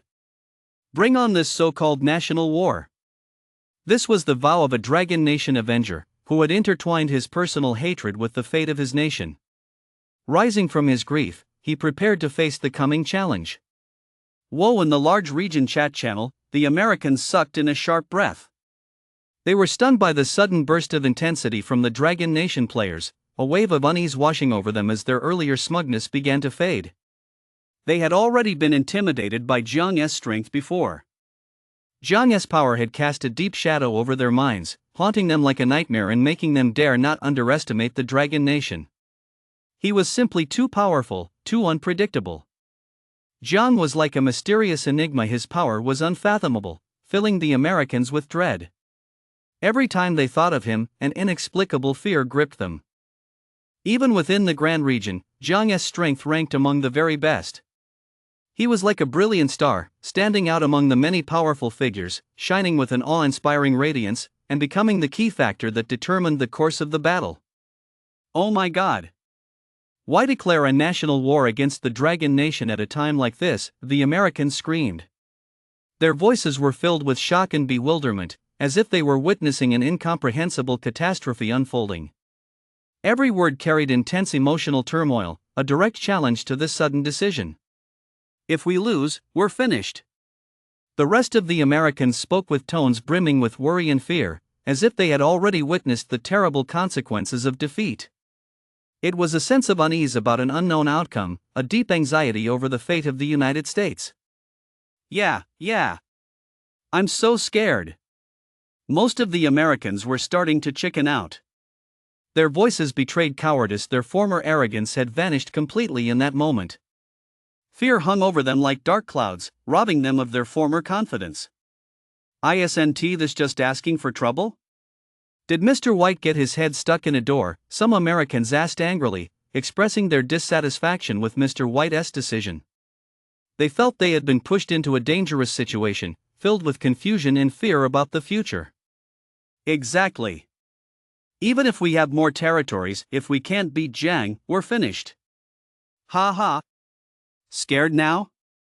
The Dragon Nation people, however, were elated. Their laughter was filled with mockery and pride. Seeing the once arrogant Americans now showing fear, a strong sense of pride surged within the Dragon Nation people, and their fighting spirit was ignited. America, you are bound to lose. The Dragon Nation people declared with unwavering conviction, brimming with confidence in their country and delivering a forceful response to America's provocation. They believed that under Jiang's leadership, the Dragon Nation would surely emerge victorious. Those who dare to offend the Dragon Nation will be punished, no matter how far they are. You have committed such evil deeds. You will not get off lightly, another Dragon Nation person roared. These words were filled with dominance and authority, serving as a warning from the Dragon Nation to the aggressors. They would use their strength to defend their nation's dignity and make the enemy pay a heavy price for their evil deeds. Notice, Sakura Nation and Kimchi Nation have joined the U.S. camp. Current camps, U.S., Sakura Nation, Kimchi Nation, totaling 100 regions. Dragon Nation, 10 regions total. The apocalypse system notification sounded once more. That voice, like the tolling of a bell of fate, echoed in everyone's hearts. It brought not only information, but also a challenge and a test. And this notification left everyone utterly stunned. The shock swept through everyone's minds like a storm. People could not imagine just how brutal and arduous this battle would be. 100 against 10? The disparity in numbers was so staggering it made people gasp. That vast gap loomed before the Dragon Nation like an insurmountable chasm. Doesn't this give us the upper hand? The Americans were elated. Smug grins spread across their faces, as if they had already glimpsed the dawn of victory. That excitement burned like a raging fire within their hearts.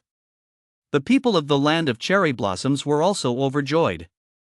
They took pride in joining the battle to crush the Dragon Nation, as if they had become the protagonists of this war. And the disparity in combat strength was enormous. This massive advantage filled them with confidence, as if victory were already in their grasp. Ha ha!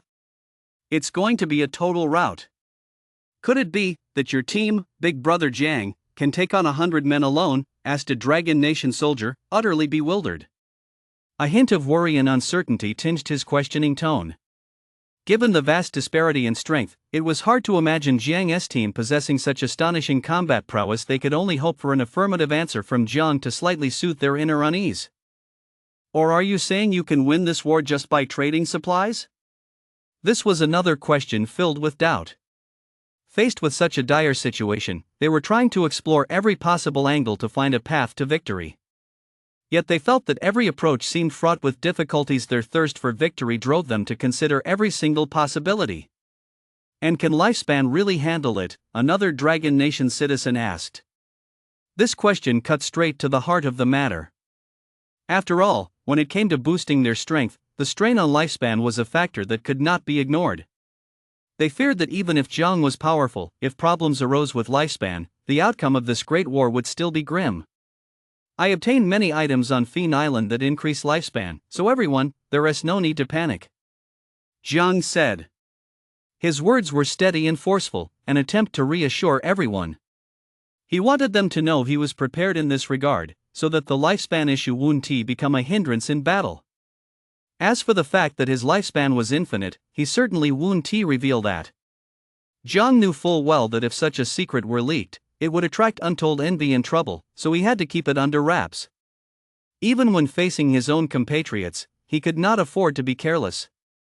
However, he still needed to reassure the people of Dragon Nation. He understood that their current morale and confidence were crucial to this great war. Only by putting everyone at ease could they better unite their strength and face the impending challenges together. After all, he still needed help from others in the Dragon Nation regional trade channel to boost his power. He knew full well that relying solely on his current strength might leave him vulnerable to unforeseen variables. To secure victory in this national war, he must harness the strength of the entire Dragon Nation and acquire more resources through the trade channels to further strengthen himself. Moreover, regarding my strength, I've just gone from level 8 to level 9. Jiang continued. I don't suppose anyone has any objections? He posed the question, but in reality, he was reinforcing everyone's perception of his strength, making them more certain that he possessed the ability to handle this great war. Although we're not sure what the national war entails. At the same time, Jiang candidly voiced the shared confusion of the group. After all, this national war was shrouded in uncertainty, and no one knew exactly what challenges they would face. But it's undoubtedly related to leveling up or killing monsters. When it comes to my monster killing and leveling up agility, even if players from the US, Japan, or Korea level up their agility faster, they struggle to surpass me, Jiang said with full confidence.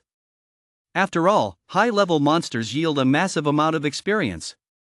Jiang knew this well, and it was precisely by constantly challenging high-level monsters that he was able to level up so rapidly, thereby accumulating formidable strength.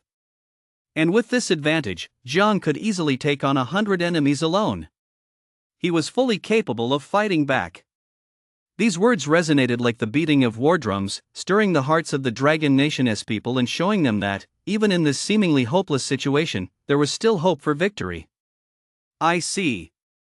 Though the people of the Dragon Nation still harbored doubts, they had no choice but to trust Jiang. In this desperate situation with no support from other nations, Jiang had become their sole beacon of hope. They had no other option but to place their trust in him. This harsh reality brought the people of Dragon Nation even closer together. They understood that at this moment, they could only rely on themselves and their nation's strength to fight for a glimmer of hope. Brother Jiang, we will definitely support you. This was a cry from the bottom of the people's hearts. They were willing to support Jiang with all their might. For the fate of their nation and to secure victory in this national war, they would contribute their strength without reservation. That's right. Whatever supplies you need, we'll provide them to you for free. The Dragon Nation's words were filled with passion and generosity. Their sole focus was on supporting Jiang with all their might. Without hesitation, they contributed all the supplies they possessed, solely to help Jiang secure victory in the impending national war. Their resolute tone demonstrated their unwavering trust in Jiang. Seeing this, Jiang nodded in satisfaction. He knew full well how crucial these supplies were to enhancing his strength, and the Dragonlander's proactive support warmed his heart and filled him with motivation. This nod was both a response to their enthusiasm and an expression of his anticipation for acquiring the supplies to bolster his power. Lifespan roulette of white 7th tier or higher, the more, the better. Various metal supplies and magical fabrics. Black iron grade is fine, but silver grade would be even better. Jiang clearly and explicitly stated the supplies he needed. Each type of supply played a crucial role in enhancing his strength. And I will never shortchange you all. I will exchange them for items of equal value. There is no need to give them to me for free. Jiang adhered to the principles of fairness and justice. He was unwilling to accept their gifts for nothing. He hoped to acquire these supplies through an exchange of equal value, ensuring that the people of Dragon Nation would not suffer losses for supporting him. Brother Jiang, it's fine, just take them, the people of Dragon Nation urged. Their sole wish was for Jiang to accept these supplies without hesitation. In their eyes, the fate of the nation now rested entirely on Jiang. To ensure Jiang could devote his full strength to the coming war, the sacrifice of these supplies was entirely worthwhile. They didn't care whether they received an equivalent return. They only hoped that Jiang would grow stronger with these resources. From now on, it's all up to you, Brother Jiang. The Dragon Nation citizens expressed their deep hopes for Jiang. They placed all their hopes on Jiang, believing that with his formidable strength and the supplies he was about to receive, he would surely turn the tide in the national war. Lead Dragon Nation to victory. Defend the nation's dignity and destiny. Just then, the Apocalypse System notification appeared once more. The time for Dragon Nation to form alliances has ended. National War Countdown begins. 10 o'clock, notice, each faction may dispatch one team from every region to Fiend Island. This battle will be conducted under a points system. Kill a level 5 monster, 1 point. Level 6 monster, 5 points, level 7 monster, 10 points, and so on for every level increase, monster points plus 5. Killing elite monsters doubles the points. Killing boss monsters triples the points. Killing boss monsters quadruples the points. Killing monsters of a higher tier doubles the points and adds an additional bonus for each tier. Oh? So it's a points system? Jiang was slightly taken aback. And each region can send in one team. In that case, I just need to take on 100 teams. Still, Jiang didn't let his guard down. After all, the enemy had 100 teams. He had 10 minutes left to prepare. Naturally, he had to focus on boosting his strength. He had to get ready for the coming battle. I have to make every second count to get stronger. Jiang's words were filled with urgency and a sense of urgency, as if every passing second could affect the final outcome of the battle. He had to seize every opportunity to improve his strength. There was no room for even the slightest slackness. He couldn't afford to be careless in the slightest. Any oversight could put him at a disadvantage when facing powerful opponents, so he had to give it his all and not let his guard down for a moment. After all, taking on 100 teams is a daunting challenge. Going up against such a massive number of teams is naturally no easy feat. Though Jiang was confident, he wasn't arrogant enough to underestimate the situation. Big Brother Jiang, we'll send our team too. Across the 10 regional channels of Dragon Nation, players responded en masse upon seeing the in-game announcement. Their voices radiated determination and unity at this critical moment. They chose without hesitation to fight side by side with Jiang, demonstrating the Dragon Nation's unwavering solidarity. You're not fighting alone, the Dragon Nation members declared. These words were not merely meant to offer Jiang moral support. They also made it clear to Jiang that he was backed by the strength of the Dragon Nation. He was far from being alone. This bolstered Jiang's confidence in facing the challenge. And Big Brother Jiang, please check the trade channel, another Dragon Nation player said. We've already traded you all the supplies we can. We've already traded you all the supplies we can, another Dragon Nation player said. They supported Jiang with concrete actions, offering him all their available supplies without reservation through the trade channel, providing the material foundation needed to boost his strength. Although many of their regions had suffered defeats. Defeated by the US, Japan, or South Korea. They still traded over the only remaining lifespan roulette from their regions. While resources would vanish, the lifespan roulette would not. This was a massive opportunity to boost strength, yet they traded it over anyway, placing all their hopes on Jiang. Upon hearing this, Jiang was overjoyed. His joy was evident. He knew full well how crucial this support was to him. Whether in terms of manpower or resources, it gave him greater confidence to face the daunting challenges ahead. He immediately replied, "Thank you all. I will not let you down." Jiang's response was sincere and resolute, expressing deep gratitude for the Dragon Nation's support. At the same time, he vowed to give it his all, to live up to everyone's expectations, and to use the strength bestowed upon him by the community to face the impending battle and strive for victory for Dragon Nation. Immediately, Jiang checked the trade channel. His movements were swift and tinged with urgency. He knew that every single item was crucial to boosting his strength at this moment, so he couldn't wait to see what kind of support the other Dragon Nation members had prepared for him. Sure enough, he discovered a vast amount of supplies. When he saw the dazzling array of items appear on the trade channel interface, a look of delight flashed across Jiang's eyes. The sheer volume and variety of these supplies far exceeded his expectations, undoubtedly providing him with a powerful boost as he prepared to face the challenges ahead. Among them were countless white 7th tier lifespan roulettes, and there were even white 8th tier lifespan roulettes. White 7th tier lifespan roulettes were already extremely rare, and the sheer volume of them now represented an incredibly substantial resource. Even more surprising was the presence of the even more precious white 8th tier lifespan roulette.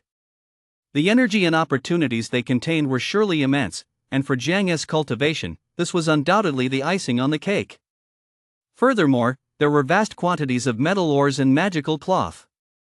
This would allow Jiang to significantly upgrade his equipment. It was simply too good to be true. This is the combined might of the 10 regions. It represents the people of Dragon Nation's 10 regions setting aside their regional differences, uniting as one, and pooling their resources without reservation, all to provide Jiang with the greatest possible support. Such unwavering solidarity is truly moving. All these resources have been poured into the trade channel, an incredibly bountiful offering. The sheer abundance feels like a solid backbone, allowing Jiang to arm himself with these resources when facing powerful opponents. He now has the confidence to take on that daunting challenge and fight for Dragon Nation's hope of victory in this great war. Immediately, Jiang drew a white 7th tier lifespan roulette. Combined with the one he already held, he finally upgraded all his white 7th tier abilities to white 8th tier. The boost multiplier increased from 8-fold to 9-fold across the board. He then activated the white 8th tier lifespan roulette. He upgraded a portion of his white 8th tier abilities to grade. He then activated the remaining few grade lifespan roulettes. He upgraded one ability to green 1st tier. He enhanced his equipment. All equipment was upgraded to grade. Among them was even a silver grade magic cloth, which directly upgraded his bodyguard doll to green 1st tier. Shield values skyrocketed. At this moment, Jiang's power surged dramatically. It was like riding a rocket. Checking stats.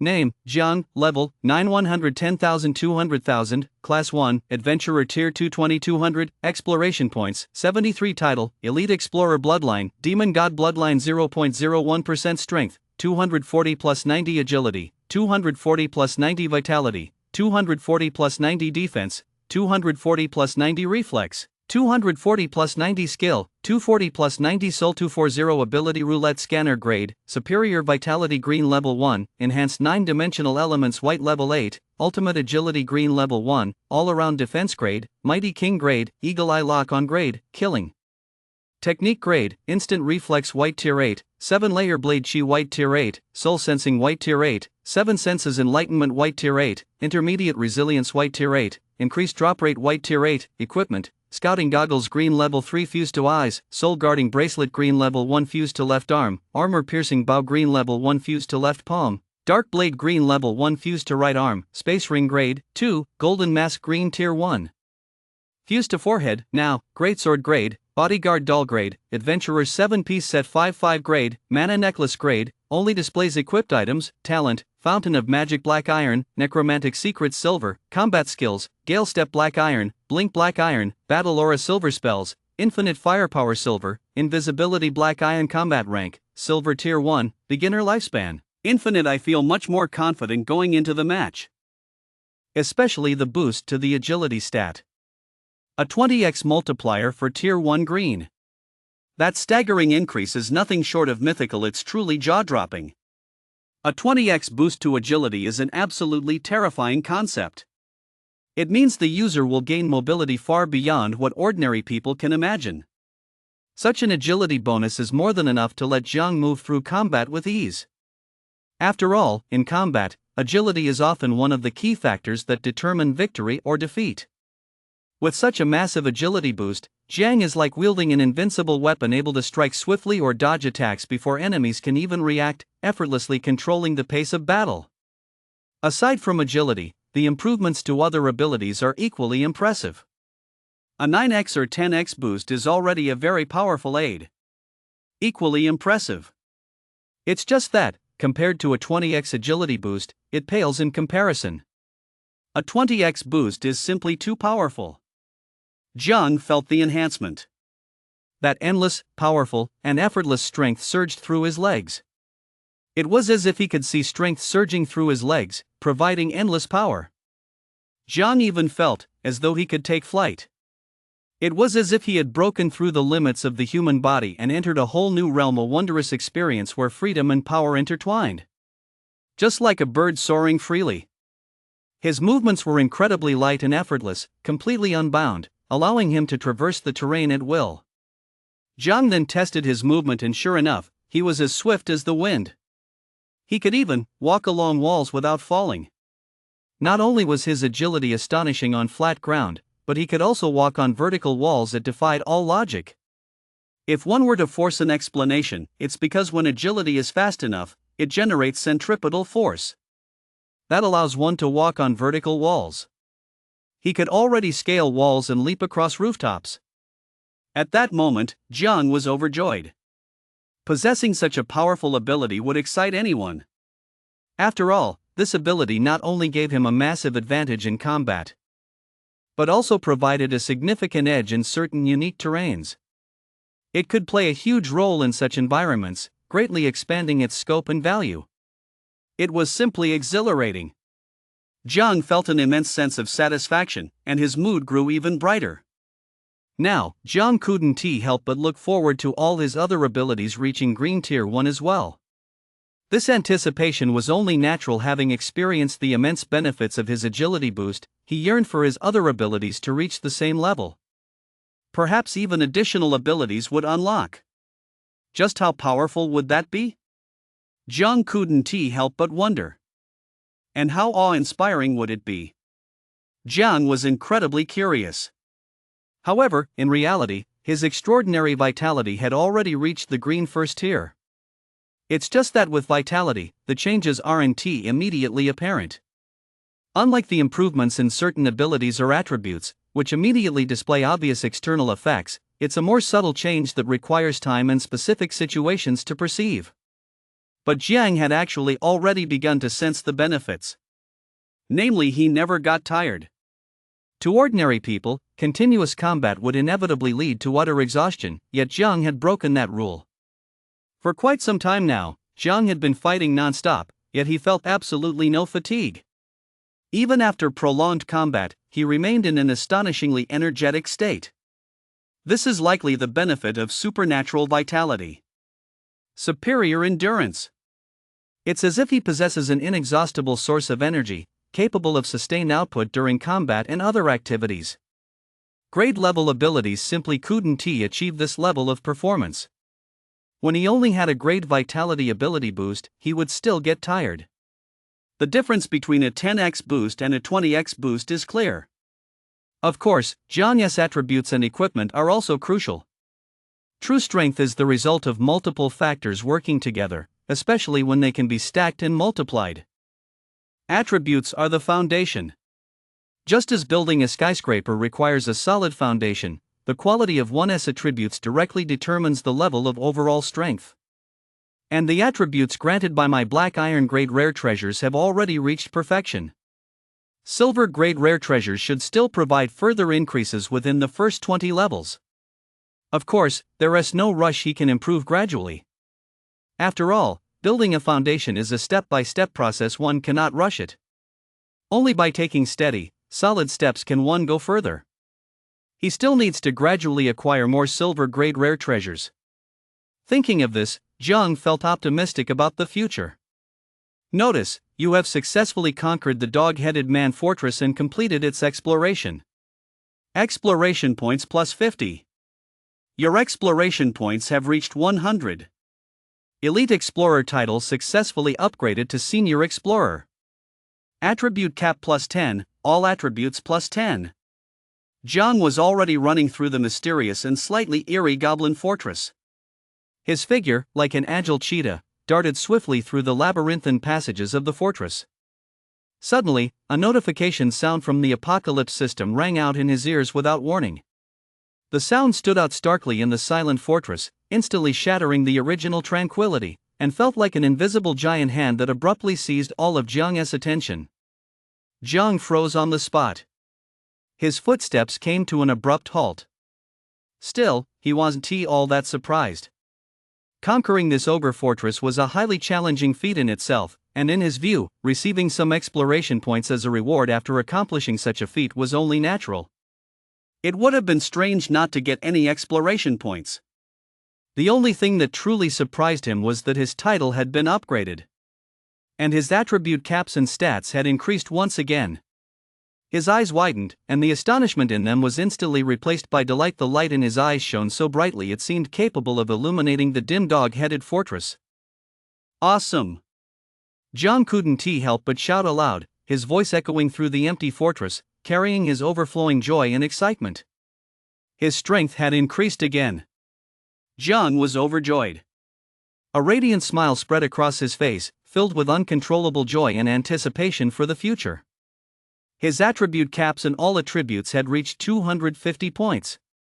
His combat rank had also risen to Silver Tier 1, Intermediate. This news made Jiang so excited he clenched his fists. With this kind of strength, surely no one in the entire human race could compare to him? Jiang thought excitedly. Tournament countdown 003, tournament countdown 002, tournament countdown 001, match countdown midnight. Notice, national war has officially begun. Teams from all factions, please enter Fiend Island. Teams from the US, Japan, and South Korea factions, Team 1, Mike, and 9 others, Team 2, Park, and 9 others, Team 3, Yutaro, and 9 others, huh? Didn't Yutaro die by seppuku? A Dragon Nation player voiced this question. The query carried a hint of surprise and disdain. They seemed to have discovered something unbelievable. Like a pebble tossed into already turbulent waters, this question stirred up fresh ripples. Bastards! Seppuku doesn't mean you have to die, the Sakura countrymen shouted angrily. Their furious words were filled with resentment toward the dragon countrymen's questioning. They tried to use this outburst to mask a certain sense of guilt, but the outburst came across more like an irrational excuse, making their true nature all the more apparent. That's right. That's right. Other Cherry Blossom Country nationals chimed in, their chorus sounding like a cawing flock of crows utterly devoid of reason, blindly defending their so-called dignity, unaware that to outsiders, it was nothing more than a ridiculous spectacle. The Dragon Countryman could no longer hold back. Wow! You people from Cherry Blossom Country are shameless. They were utterly shocked and disgusted by the Sakura Nation's shameless behavior. This simple statement was the most direct and powerful condemnation of their actions. They had assumed that Yutaro was already dead. That he had failed and then taken his own life. At least that would have shown some dignity. At least he would have retained a shred of his final dignity, but what followed was a complete surprise. Yutaro wasn't dead at all. This sudden twist gave the Dragon Nation people a new perspective on the shamelessness of the Cherry Blossom Nation people. Such backtracking and behavior that defied common sense was simply unacceptable. It was truly shameless. Do they not even care about dignity or face? Is this the true face of the Cherry Blossom Nation people? It was nothing short of a laughingstock. At this moment, the Sakura Nation's behavior looked like a farce in the eyes of the Dragon Nation people, becoming a laughingstock for everyone. Their self-deceptive tactics not only failed to salvage the situation but only made them look even more ridiculous. Even more outrageous is that this group of Sakura Nation people is actually covering for him. This phenomenon of people from the land of cherry blossoms covering for one another and making excuses for wrongdoing is utterly incomprehensible. Such collective shamelessness is infuriating. They take in shamelessness to the extreme. Yutaro-san. Redeem yourself for the sake of our island nation, said the people from the land of cherry blossoms. They tried to repackage Yutaro's actions as a patriotic act, but to outsiders, this far-fetched justification seemed utterly absurd. The verbal brawl raged on in the large region channel.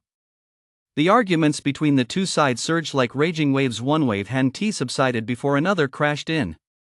Angry outbursts and condemnations collided constantly within the channel, making the atmosphere increasingly tense and intense.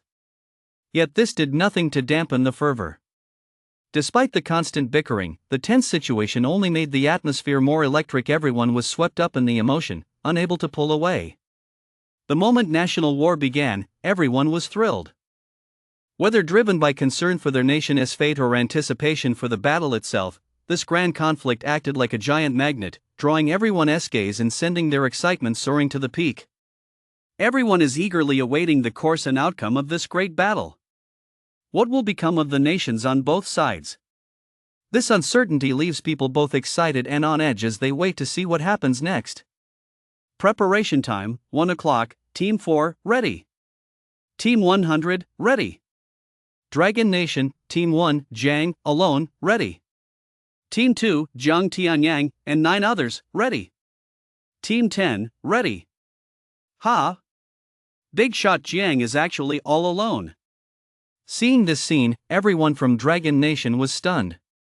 That look of shock spread across every Dragon Nation member's face, their eyes filled with disbelief, as if they were witnessing the most unbelievable thing in the world. Jiang's solitary figure stood out so starkly. No way? Where are his teammates? They kept asking themselves this question in their minds, their heads filled with confusion. They simply couldn't understand why Jiang was alone. Their original assumptions about the battle lineup were completely shattered in that moment. Has he always been alone? This speculation made them increasingly uneasy. They worried about Jiang's situation while also being deeply surprised by his decision to fight alone. That's right, he has been fighting alone all along. Wang declared in the Dragon Nation's shared channel. Wang's words exploded like a bombshell across the channel, sending shockwaves through the hearts of every Dragon Nation member who heard them. What? All the Dragon Nation members were stunned. Cries of astonishment rose one after another. They might have clung to a sliver of hope before, but now they were struck by the harsh reality, their hearts filled with admiration and sympathy for Jiang. Some were moved, others were stunned. Moved by Jiang's silent dedication all along, shouldering the pressure of battle alone. Awed by his extraordinary courage and strength, daring to face countless hardships all by himself. I'm about to cry.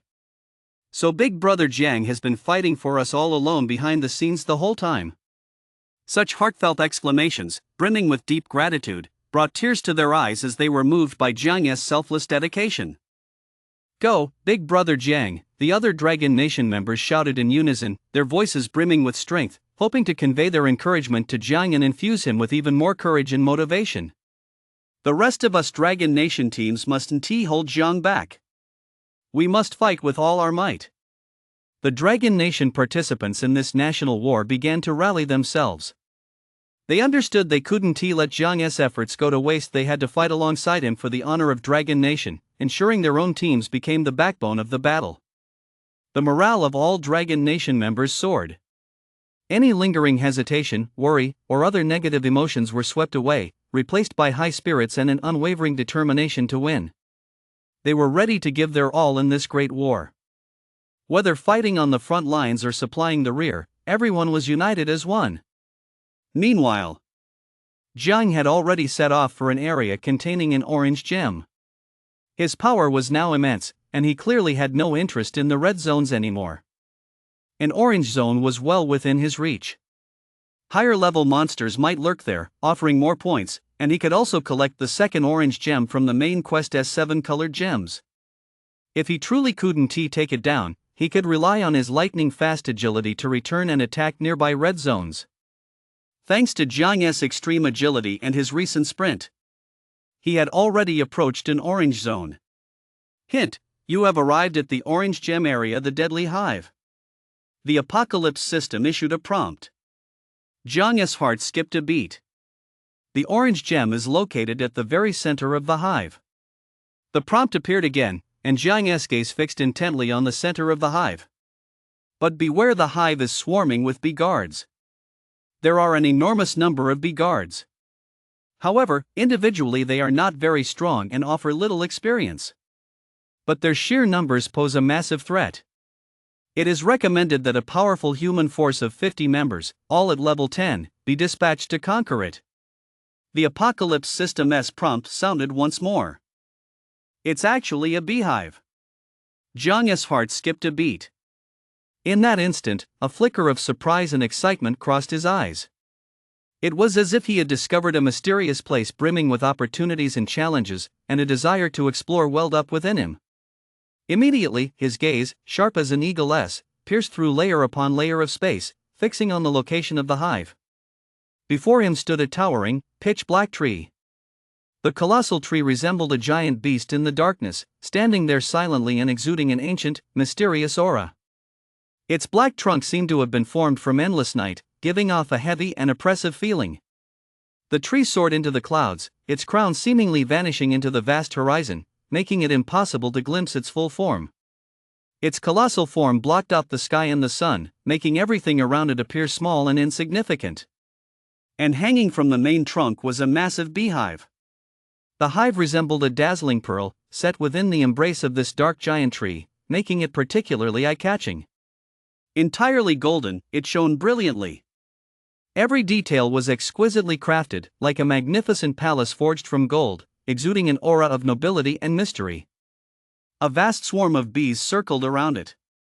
Like well-trained guards, they darted swiftly around the hive. Their dense mass resembled a black cloud, and the buzzing of their wings seemed to serve as a warning to any intruder. The sheer number of them was enough to strike fear into anyone's heart at a single glance. They packed the space around the hive so densely that it seemed the slightest disturbance would send them surging forward like a tidal wave. Anyone with trypophobia who saw this would likely faint on the spot. This looks like it's going to be tough, Jiang thought, his heart sinking. His brow furrowed slightly, a hint of worry flashing in his eyes. The excitement he felt was significantly dampened by the pressure from this massive swarm. He didn't possess any area of effect abilities. He quickly assessed his own strength and the situation at hand, realizing that against such a vast number of enemies, his current offensive capabilities might prove insufficient. Consequently, facing so many monsters, he was bound to be surrounded. And this was merely the outer perimeter of the hive. He knew full well that this was just the tip of the iceberg. Even tougher challenges awaited him inside the hive. Inside, there were surely more and far more powerful bosses and even boss monsters. On the bright side, the sheer numbers meant he could farm points quickly. Plus, his strength had surged once again. It was incomparable to before. Immediately, a spark of confidence reignited within Jiang. The enhanced strength surged through his body, making him feel that he wasn't without a chance of victory. Even facing such a vast horde of monsters, he might be able to handle it with ease. Moreover, the apocalypse system's prompt had stated, there are an enormous number of bee guards. However, individually, they aren't very strong, and they yield little experience. But this doesn't affect Jiang's ability to earn points. In fact, in Jiang's view, this was an advantage. After all, it meant more opportunities to earn points. He could go on a scoring spree. A look of delight spread across Jiang's face, and a sense of anticipation welled up within him. It was as if he could already see the scene of his points skyrocketing. However, Jiang did not act immediately. He knew full well that the time wasn't right yet. He needed to gain a more comprehensive understanding of the hive's situation and make thorough preparations before he could tackle this challenge with confidence. Besides, the national fortune competition hadn't started yet. He still had 30 seconds to prepare. Any points earned during this time won't count. Immediately, Jiang focused his gaze on the bees circling around the hive and used his scanning goggles to examine their specific characteristics. He discovered that these bees actually belonged to different species, each potentially possessing unique attributes and abilities. Drones, worker bees. These two types of bees were the main groups currently within his field of vision. They served as the hive's first line of defense, guarding the secrets within. Their bodies were half the size of a human's, with a yellow and black pattern covering their entire bodies. They were covered in sharp spines, which gave them a highly aggressive appearance. It seemed as though anyone who got too close would be stung painfully, sending a chill down one's spine. However, they only look formidable. In reality, most of these bees circling the hive's perimeter are relatively weak, like a group of foot soldiers. Though numerous, their individual strength is limited. Their level is roughly 10, and they are all common monsters. Compared to the ordinary dog-headed men Jiang had encountered before, these bees pale in comparison. Agility, 140 points, agility boost, 10x. Among their various stats, agility is their most notable attribute, though it's merely on par with that of the dog-headed men, nothing particularly outstanding. Aside from agility, their other stats are even weaker, falling far short of those of ordinary dog-headed men, which makes their overall strength appear even more feeble. Their stats are only 100 points or even less than 100. Some are as low as 50 or 60 points. Not only are their base stats low, but their stat multipliers are also low, ranging from just 7 to 8 times, and some are even as low as 4 to 5 times. They really are quite weak. After thoroughly examining these bees' attributes, John became even more certain of his initial assessment. These bees are indeed relatively weak in terms of individual strength. However, Jiang also clearly realized that although they aren't strong, their ability to fly makes them somewhat tricky, introducing a certain degree of unpredictability into combat. Apart from their flight ability, their sheer numbers remained a characteristic that could not be ignored. When tens of thousands of bees gathered together, even with weak individual strength, they could form a force not to be underestimated. There were at least several thousand of these monsters outside. And they could also fire their stings from their tails. This was a shared ability among them. Jiang couldn't help but furrow his brow slightly. Even if they were easy to deal with individually, such a massive swarm, once it launched an attack, or worse, attacked in unison and fired their stingers together, would cause him no small amount of trouble. Furthermore, within this group of seemingly weak minions, Jiang keenly sensed several monsters with an unusual aura. Combat B elite level, 11 average stats, 200 points, all stats boosted by 10x. Special abilities, swift flight, battle formation, mutual destruction, level 11 monsters. Jiang was startled. Although their stats were far inferior to his own, they were still terrifying. Moreover, their stat boosts were higher than his in certain areas. Spiked Battle B elite level, 12 average stats, 220, ability boost, 10x, agility ability boost, 20x. There's actually a level 12 monster. Jiang whistled in astonishment. This was the strongest monster outside the entire hive. However, Jiang still didn't take this monster seriously. He could completely overwhelm it in every attribute. Even a level 12 elite monster didn't faze him in the slightest. As he continued scouting, the countdown had already ended. National war begins. The Apocalypse system immediately issued a notification. This national war is limited to 2 hours. Faction points leaderboards are now active. A general announcement will be made to all factions every hour. Announcements will be made region by region. The points leaderboard of the challenging faction will be announced first. It's finally begun. Jiang smiled. His smile brimmed with confidence and excitement, as if the moment he had long awaited had finally arrived. In the next instant, his figure transformed into a streak of light. His agility was jaw-dropping, like a bolt of lightning splitting the sky. He raced toward the hive ahead. His fierce momentum was like a surging tide, unstoppable. At the same time, the armor-piercing bow in his left hand activated. The bowstring tightened, and with a soft click, the arrow shot out like a meteor. The arrow carried a fierce momentum, as if possessed of a will of its own, screeching toward its target. Whoosh whoosh whoosh, the sound of the arrow slicing through the air intertwined, forming a unique symphony of battle. Each whoosh signaled the arrival of death. Before the three worker bees could even react, the arrows pierced their heads with pinpoint accuracy. The scene resembled the scythe of death swinging through the air, mercilessly reaping lives.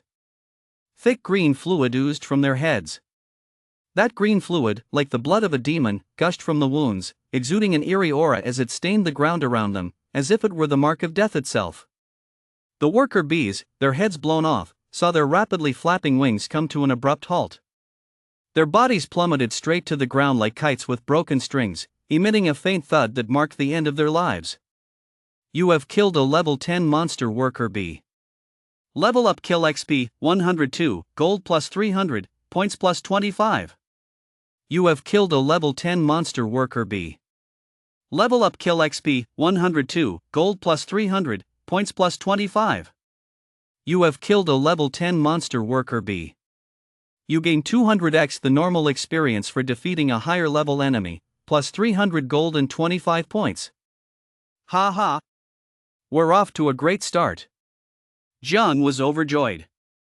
His hearty laughter echoed through the air, brimming with joy, as if he had embarked on a journey of good fortune that left him exhilarated. And one of the worker bees actually dropped a great lifespan roulette. This unexpected windfall was like a brilliant star suddenly lighting up the darkness, bringing Jiang an unforeseen surprise and causing a fiery gleam to flash in his eyes. Consuming 9 years of lifespan to extract it. He actually obtained Strength King grade. His luck was off the charts. An even brighter smile spread across Jiang's face. He knew exactly what this great ability meant. It was the key to further boosting his strength.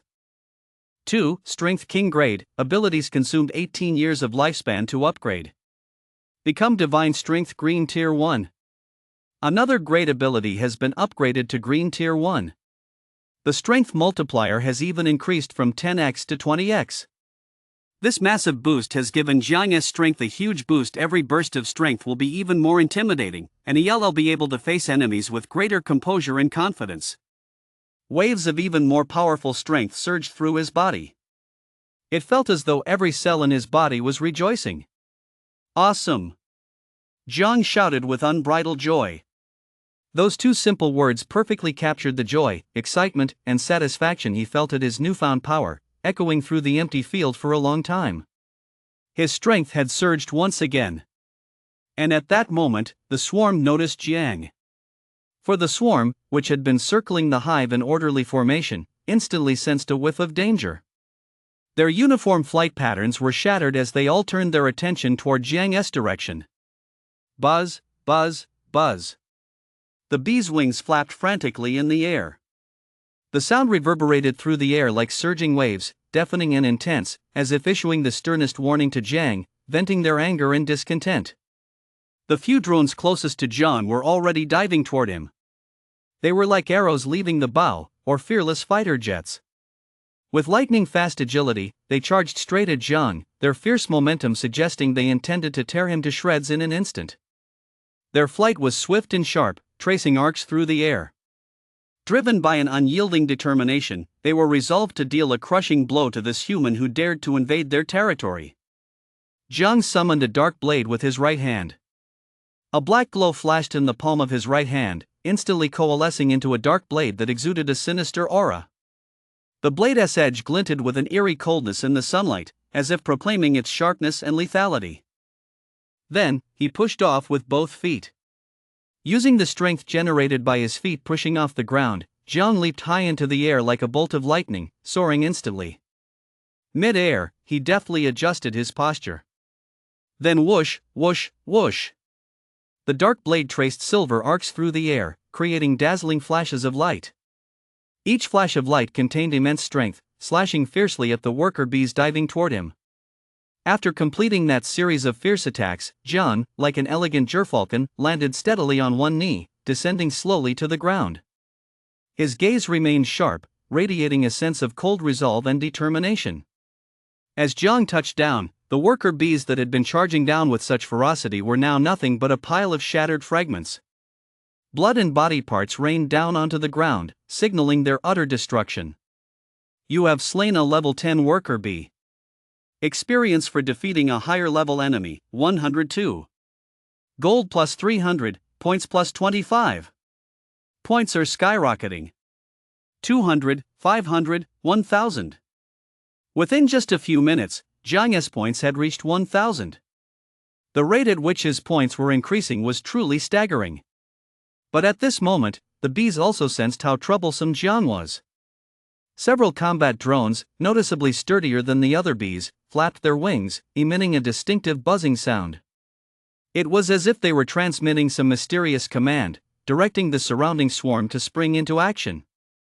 In the next instant, the bees which had been flying in chaotic disarray rapidly adjusted their positions. Like well-trained soldiers, they arranged themselves in orderly formations, quickly forming neat battle lines. The scene was quite spectacular.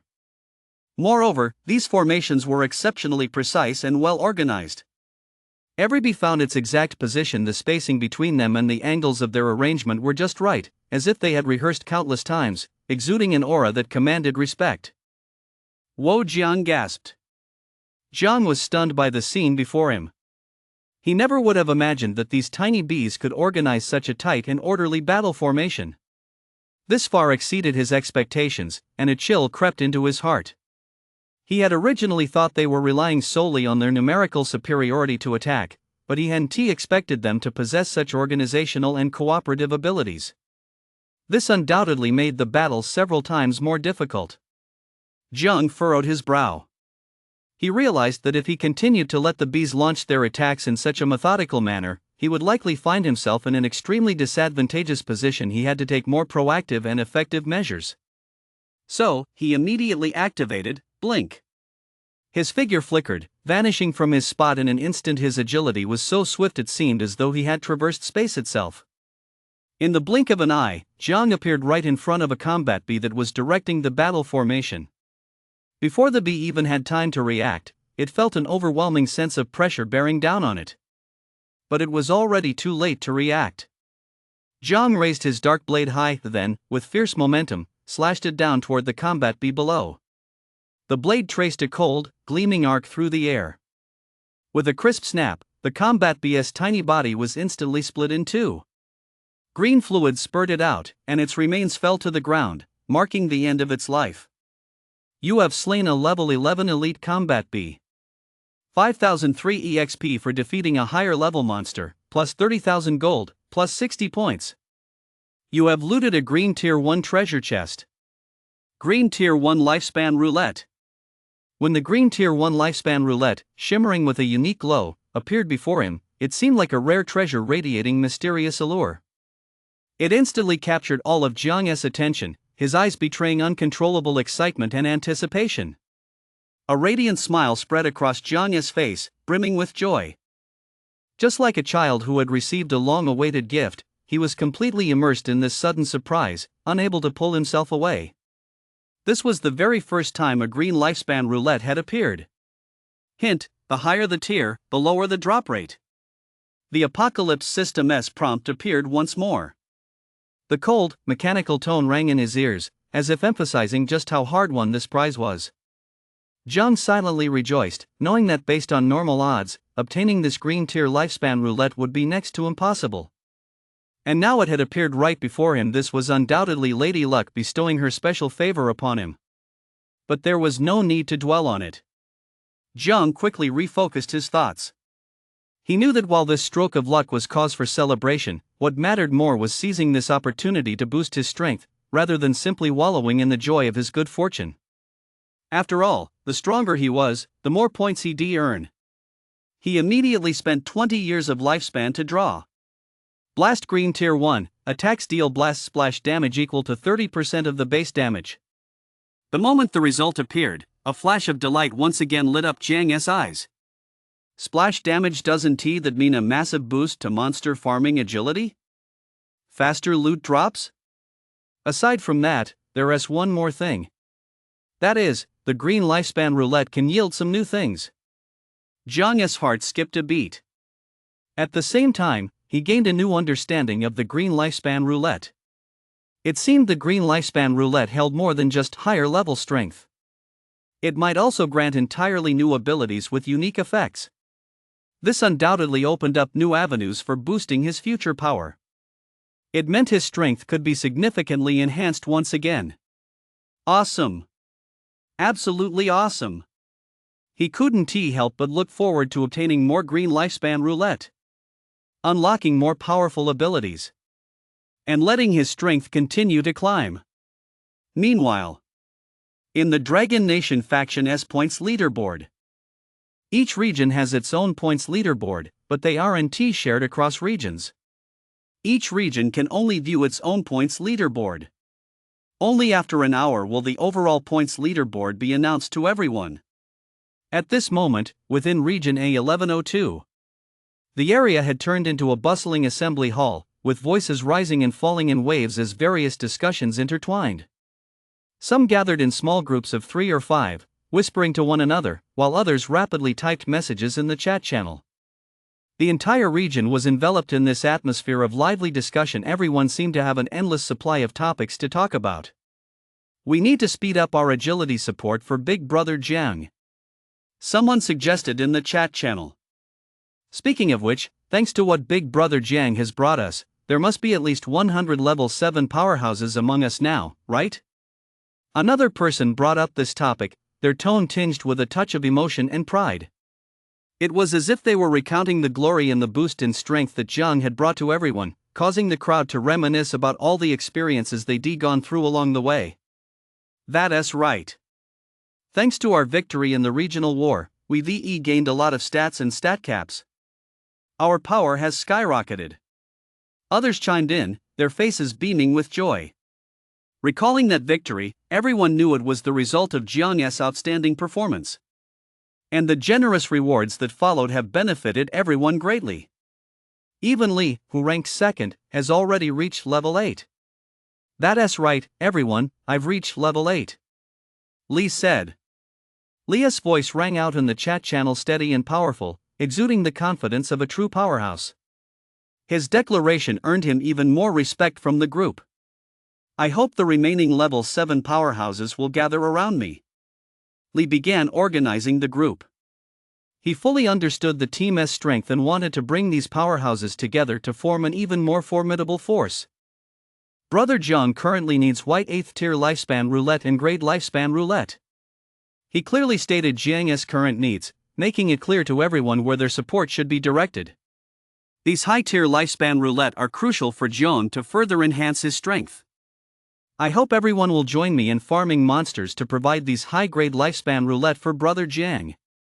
Alright, Brotherly, just tell us the location, and we'll all head there. The Dragon Nation members agreed without hesitation. This atmosphere of unity was deeply heartwarming. I'm only level 6, is that okay? Someone asked hesitantly. Although his level was relatively low, he was eager to contribute. His desire to participate, coupled with concerns about his own strength, was evident. Me. I'm only level 5, but my scouting ability is top-notch. Another person eagerly highlighted their strengths. Even with a low level, they wanted to contribute to the team using their unique abilities. Everyone signed up in the chat channel, either expressing their willingness to join or showcasing their specialties. The entire channel was bustling with excitement and vitality, as everyone was filled with enthusiasm to support Jiang. Alright, everyone gather here. I'm just south of the safe zone. Li specified the meeting point, so they could launch their operation more quickly. The stronger Brother Jiang gets, the better our chances of winning this national war. Have you guys noticed the points leaderboard? A Dragon Nation player suddenly asked. This unexpected question instantly grabbed everyone's attention, shifting their focus from the previous discussion to the points leaderboard, as if they were about to uncover a shocking secret. What's going on? Isn't Big Brother Jiang's points rising way too fast? Someone was the first to spot the issue, their tone filled with surprise and confusion. It was simply because the rapid rise in Jiang's points had exceeded their wildest imaginations. Let me check. Me too. Everyone sprang into action, eagerly opening the points leaderboard to see what was going on. Curiosity and anticipation filled everyone's hearts. Holy shit! The first person to see Jiang's points on the leaderboard couldn't help but blurt out a curse. Clearly, they were stunned by the numbers before them. Holy shit! Holy shit! As more people saw it, exclamations like these rang out one after another. Everyone was stunned by Jiang's absurdly high points. They stared at the points leaderboard in disbelief, as if they couldn't believe their eyes. Their faces were etched with shock and disbelief. The previously lively chatter vanished instantly, replaced by complete silence. Everyone was immersed in this shock, their minds seemingly frozen. As if under a petrification spell, they stood there dumbfounded, their eyes fixed on the points leaderboard. Completely stunned by Jiang's points tally. Jiang already has over 1,000 points. It's only been a few minutes. Someone couldn't help but exclaim. How many points did the neighboring zone have again? The strongest team from the neighboring zone hasn't even started yet, has it? Indeed, monsters weren't that easy to kill. Plus, the Dragon Nation team from the neighboring zone had only just landed on Fiend Island, yet Big Brother Jiang had already racked up an insane number of points. Awesome, absolutely awesome, the Dragon Nation players praised in unison. Those exclamations, filled with sincere admiration and awe for Jiang, echoed throughout Zone A1102. Excitement and pride shone in everyone's eyes. But the very next moment, Jiang's points continued to skyrocket. It was as if he embarked on a frenzied points scoring spree, with the numbers soaring like a rocket. In no time at all, they had skyrocketed to over 2,000 points. This staggering figure appeared before everyone's eyes like a bombshell, instantly sending the crowd into a frenzy. Everyone was left speechless by this unimaginable surge in points and agility. It was all because Jiang had just acquired Blast Green Tier 1, which drastically improved his monster killing efficiency. This gave Jiang a massive boost when facing hordes of monsters, allowing him to defeat them more swiftly and efficiently, thereby earning a massive haul of points. It was like adding fuel to the fire. So, just as everyone was still reeling from the shock of Jiang's earlier points surge and hadn't had time to catch their breath, his points surged like a tidal wave, gaining over 1,000 more while everyone was still discussing it. This left everyone in a state of deep shock. Ha ha ha ha. That's amazing, absolutely amazing. The hearty laughter of a Dragon Nation player echoed throughout the region, filled with admiration and joy for Jiang. The other Dragon Nation players beamed with delight, as if they could already envision the glorious scene of Dragon Nation marching toward victory in this national war thanks to Jiang's extraordinary strength. Great! With Big Brother Jiang on our side, Dragon Nation will never lose. We're definitely going to win. Dragon Nation is definitely going to win. At that moment, the Dragon Nation players were filled with unwavering certainty and anticipation of victory. Jiang's astonishing performance made them feel as though they had already touched the fruits of victory, and that joy and confidence spread even further throughout the crowd. Thanks to Big Brother Jiang, everyone exclaimed in unison. Without Jiang's extraordinary performance, it would have been unimaginable for Dragon Nation to achieve such a dazzling result. Jiang was undoubtedly the backbone of Dragon Nation. I'm absolutely in awe. Let us take down the US, Japan, and South Korea. Amidst their praise for Jiang, the people of Dragon Nation were also filled with intense fighting spirit. They turned their gaze toward their other rivals, their hearts surging with a bold determination to crush these nations. Trample them into the ground. Seize all their resources. Strip them of their attributes and turn them into a bunch of useless trash. The Dragon Nation people exclaimed excitedly. They hoped that through this great war, the nations opposing the Dragon Nation would suffer massive losses in strength. They would be rendered incapable of ever threatening the Dragon Nation again, thereby establishing the Dragon Nation's absolute dominance after the war. And we, the people of the Dragon Nation, will see our stats skyrocket. How magnificent! Our great Dragon Nation! This bold cry brought the Dragon Nation's patriotic fervor and hopeful vision for the nation's future to a fever pitch. They were proud to be Dragon Nation citizens, firmly believing that the Dragon Nation would achieve a glorious victory in this national war and write a magnificent chapter in its history. Meanwhile, in other Dragon Nation regional channels, The atmosphere here seemed shrouded in gloom and despair. People's words were filled with despair and anxiety, forming a stark contrast to the lively and confident atmosphere of Region A1102. A oppressive atmosphere permeated the entire channel. The Dragon Nation's citizens here were sighing in despair. Those sighs, like heavy lead weights, fell heavily upon everyone's hearts. One could sense the helplessness and despair deep within their hearts. Why hasn't the points leaderboard changed yet? The Dragon Nation members were deeply worried and extremely tense. They stared intently at the points leaderboard, clinging to a sliver of hope with every refresh. But those unchanging numbers were like a sharp blade, constantly piercing their hearts. Their anxiety and tension only grew more intense. How are 5 or 10 points supposed to win this match? Looking at those pitiful few points, their voices were filled with resignation and self-mockery. In this brutal competition, such a meager increase in points stood in stark contrast to the gap required for victory, leaving them unable to see even a glimmer of hope for winning. Are we really going to lose? They dared not imagine the grim aftermath of defeat. Yet the situation before them ruthlessly thrust this cruel possibility into their faces.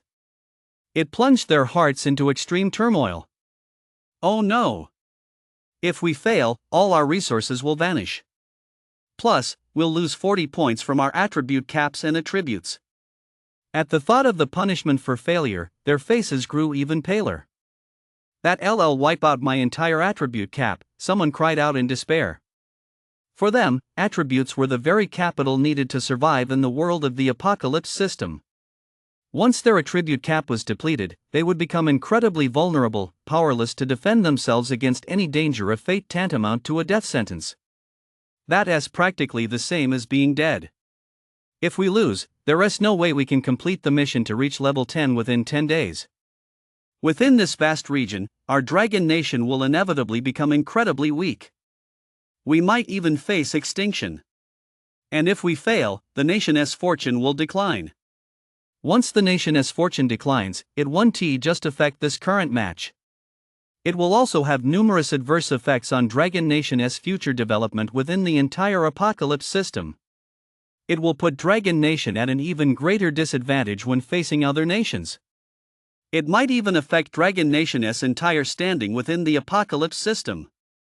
Ugh! What on earth should we do? They cried out helplessly in the chat channel. They longed for someone to offer a solution, or even just a glimmer of hope. But at this moment, they were plunged into deep confusion, unsure of which way to turn. No, please. I'd rather die. I certainly don't want Dragon Nation to weaken. I just wonder how the other regions of Dragon Nation are faring. In this moment of despair, they still couldn't help but pin a sliver of hope on the other regions of Dragon Nation. Meanwhile, in the United States, Sakura Nation, and Kinchi Nation, every region was filled with laughter and joy. Sakura Nation. Ha ha! Lord Utaro's team has already reached 20 points. Amid the crowd, a man dressed in a samurai outfit shouted excitedly. His voice trembled slightly with excitement, and his eyes shone with a fiery intensity, as if these 20 points were the ultimate glory of Sakura Nation. Sugue! The people around him echoed in unison. The cheers rose and fell in waves, and every face was radiant with pride and joy. It was as if Utaro were the savior of the land of cherry blossoms, about to lead them to a glorious victory. It seems things are going quite smoothly. The elderly man from the land of cherry blossoms stroked his beard, nodding slightly, his eyes filled with satisfaction. In his view, this score of 20 points was already quite impressive, filling him with confidence in this competition. It was as if he could already envision Sakura Nation emerging victorious from this contest. As expected of Lord Utaro, even if it means committing seppuku, you'll give your all for our island nation, said a young man dressed as a samurai, his face filled with reverence. Utaro, too, wore a look of pride. If we lose this time, I'll truly commit seppuku. He crossed his arms over his chest, thrusting his chest out proudly, his chin slightly raised. His demeanor was the very picture of arrogance. Let everyone bear witness. Utaro spoke with absolute confidence. His gaze seemed to say, just wait and see as I lead the land of cherry blossoms to victory. I will never let you down. Lord Utaro, under your leadership, the land of cherry blossoms is certain to win.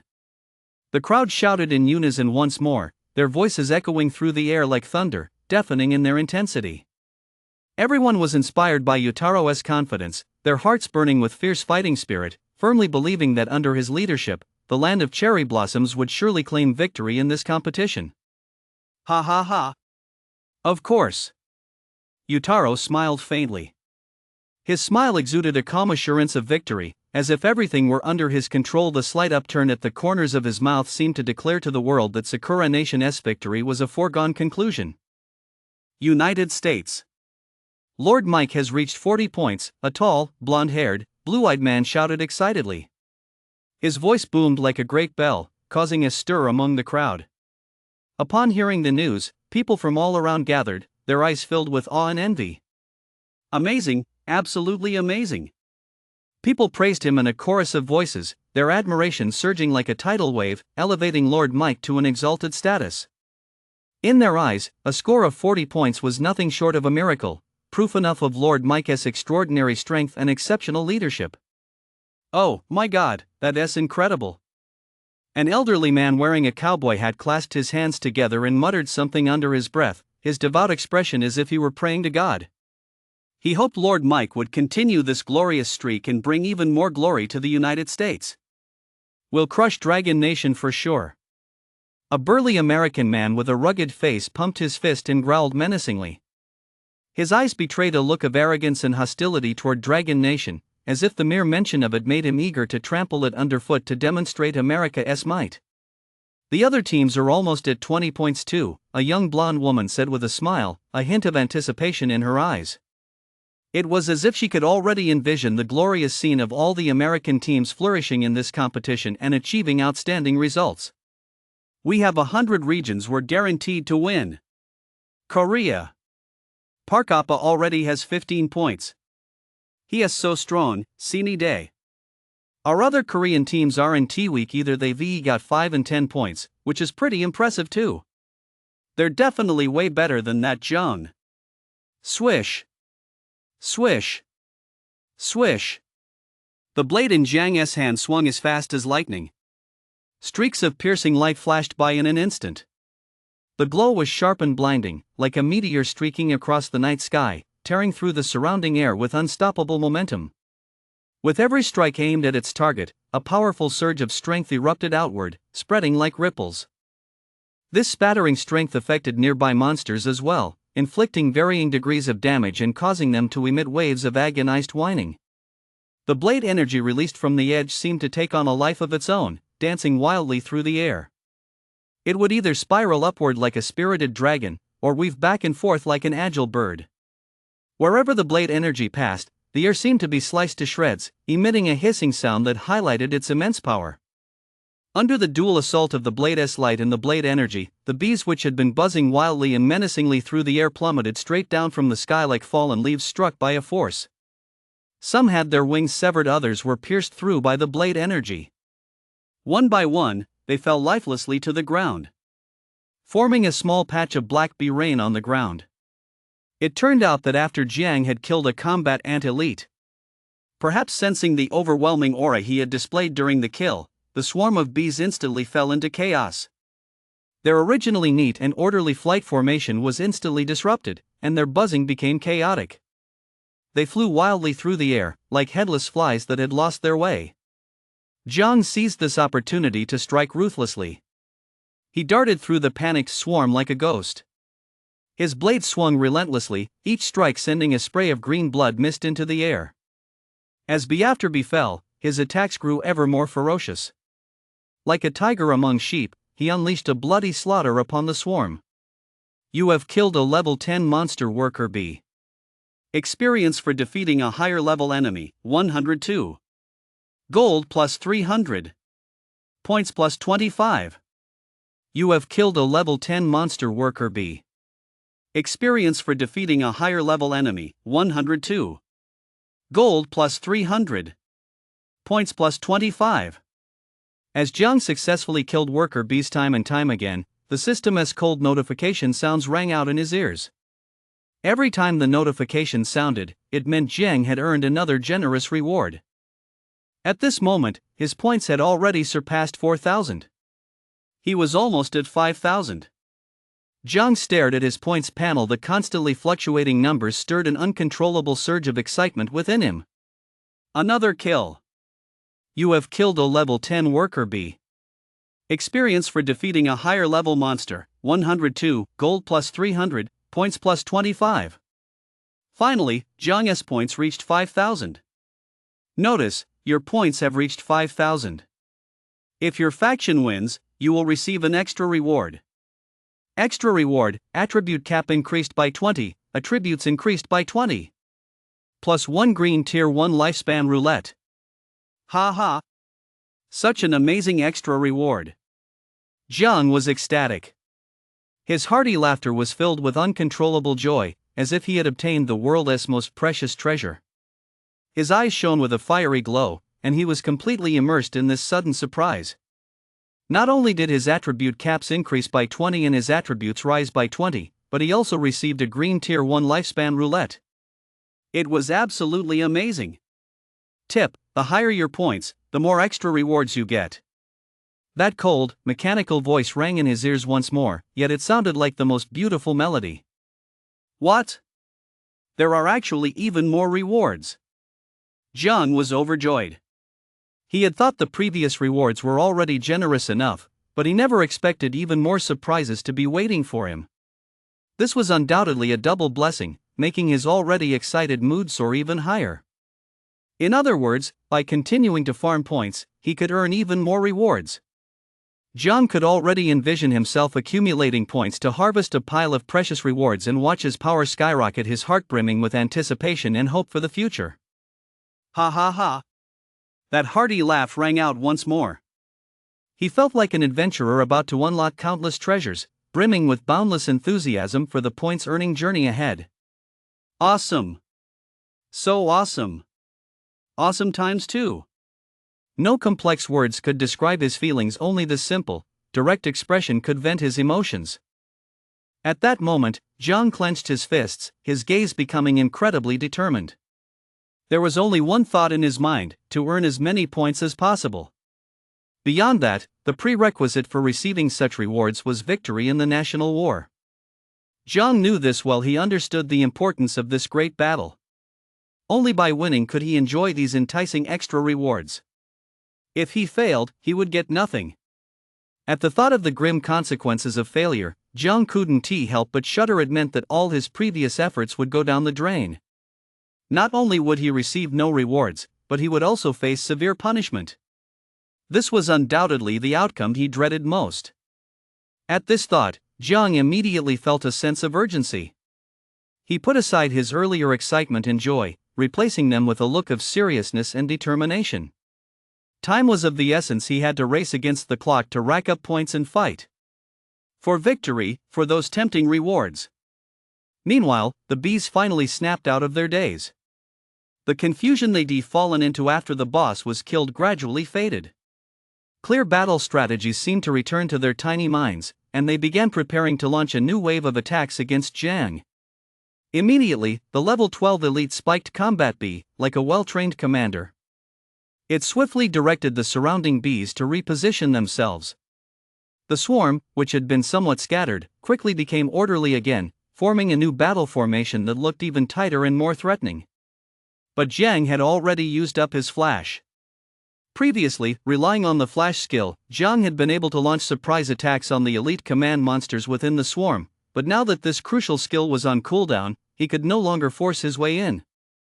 Just as Jiang was pondering his next move, under the command of the spiked combat bees, the swarm of bees shifted their positions, aligning their sharp stingers at Jiang's location. They resembled countless miniature arrows poised to strike, ready to unleash a barrage of arrow rain upon Jiang. In the next instant, countless spikes swept toward Jiang like a black storm, howling as they came. The scene was both spectacular and perilous. Whoosh! Whoosh! Whoosh! The sound of the spikes slicing through the air buzzed in his ears, like the call of the Grim Reaper. Faced with such a dense and ferocious barrage of spikes, Jiang knew that trying to block them head-on was not a wise move. He darted to the side, swiftly dodging the rain of spikes. He conserved his strength to find a better opportunity to counterattack. Although he did his best to evade them, there were simply too many spikes, and their speed was incredible. Some of them still struck his body. Clink, clink, clink. The moment the spikes hit Jiang's body, a scene that should have shown them piercing flesh, a strange metallic clanging sound rang out instead. It was as if Jiang's body were forged from hard metal, and the spikes simply couldn't penetrate it. They didn't break through his defense at all. Seeing this, Jiang was slightly taken aback. He had originally assumed that even if these spikes wouldn't cause him much harm, they would at least be somewhat painful. But he never expected them to be completely unable to breach his defenses. This was far beyond his expectations. These spikes aren't causing me any harm at all. Jiang couldn't help but feel a surge of delight. The tension he felt while dodging the spikes instantly melted away. He realized that these seemingly ferocious spike attacks posed no real threat to him. What the hell was there to be afraid of? A faint smile tugged at Jiang's lips, and a flash of disdain crossed his eyes. All his worries had vanished, replaced by a bold, fearless spirit. Instantly, Jiang laughed and charged straight toward the spines.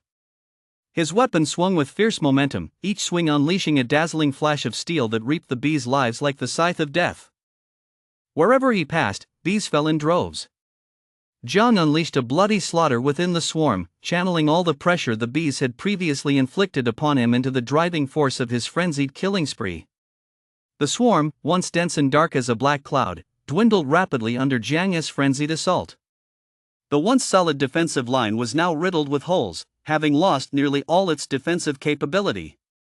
Realizing the gravity of the situation, the bees, as if having lost their will to fight, scattered in panic toward the interior of the hive. Their frantic flight revealed the terror in their hearts. They wanted nothing more than to escape this dangerous place as quickly as possible. Only a single spiked warrior bee remained standing in place, shrieking. The sound seemed to vent its anger and resentment, yet it also felt like a final provocation directed at Jiang. No matter how it called out to its subordinates, they continued to flee. However, it soon seemed to realize the danger of facing Jiang alone. After a brief pause and a final shriek, it ultimately chose to follow its companion's lead and flee deeper into the hive. Its fleeing figure quickly vanished at the edge of the hive. You have successfully conquered the outer perimeter of the deadly hive. Exploration points plus 50. Your exploration points have reached 173, exceeding 150. Title upgraded. The Senior Explorer title has been upgraded to King of Explorers. Maximum cap for all attributes plus 20, all attributes plus 20. Just then, a notification came from the Apocalypse system. A warm golden light surged over Jiang's body. His title had actually been upgraded again. Jiang was overjoyed. Awesome! It was absolutely amazing. Furthermore, in Jiang's memory, every time he had previously received a title upgrade, the resulting stat bonuses, while decent, had been relatively standard. Back then, each title upgrade would typically grant an increase of about 10 points to his stat caps. This had already allowed him to improve his strength, but compared to now, it seemed rather meager. Because right now, he was thrilled to discover that the increase in his attribute caps had reached a staggering 20 points. This far exceeded his previous expectations, meaning he had even more room for growth across all attributes. The scale of his power increase would be greater than ever before. A doubling of the boost. The feeling was simply exquisite, making his excitement over his growing strength burn even more intensely. Jiang could clearly feel the powerful strength surging through his body. It was as if every cell was brimming with vitality, ready to erupt at any moment in battle. In the past, he might have hesitated when facing dangerous situations. But now, with this massive boost in strength backing him up, he felt he could let loose and bravely take on any challenge. Even the interior of the hive was worth exploring. Immediately, Jiang bent his knees slightly, then pushed off with all his might, his entire body soaring high into the air like an arrow leaving the bow. In midair, he moved with the grace of a soaring eagle, flying precisely toward one of the hive's entrances. The movement was seamless and fluid. In the blink of an eye, he had successfully bridged the distance to the hive's entrance and smoothly entered the hive.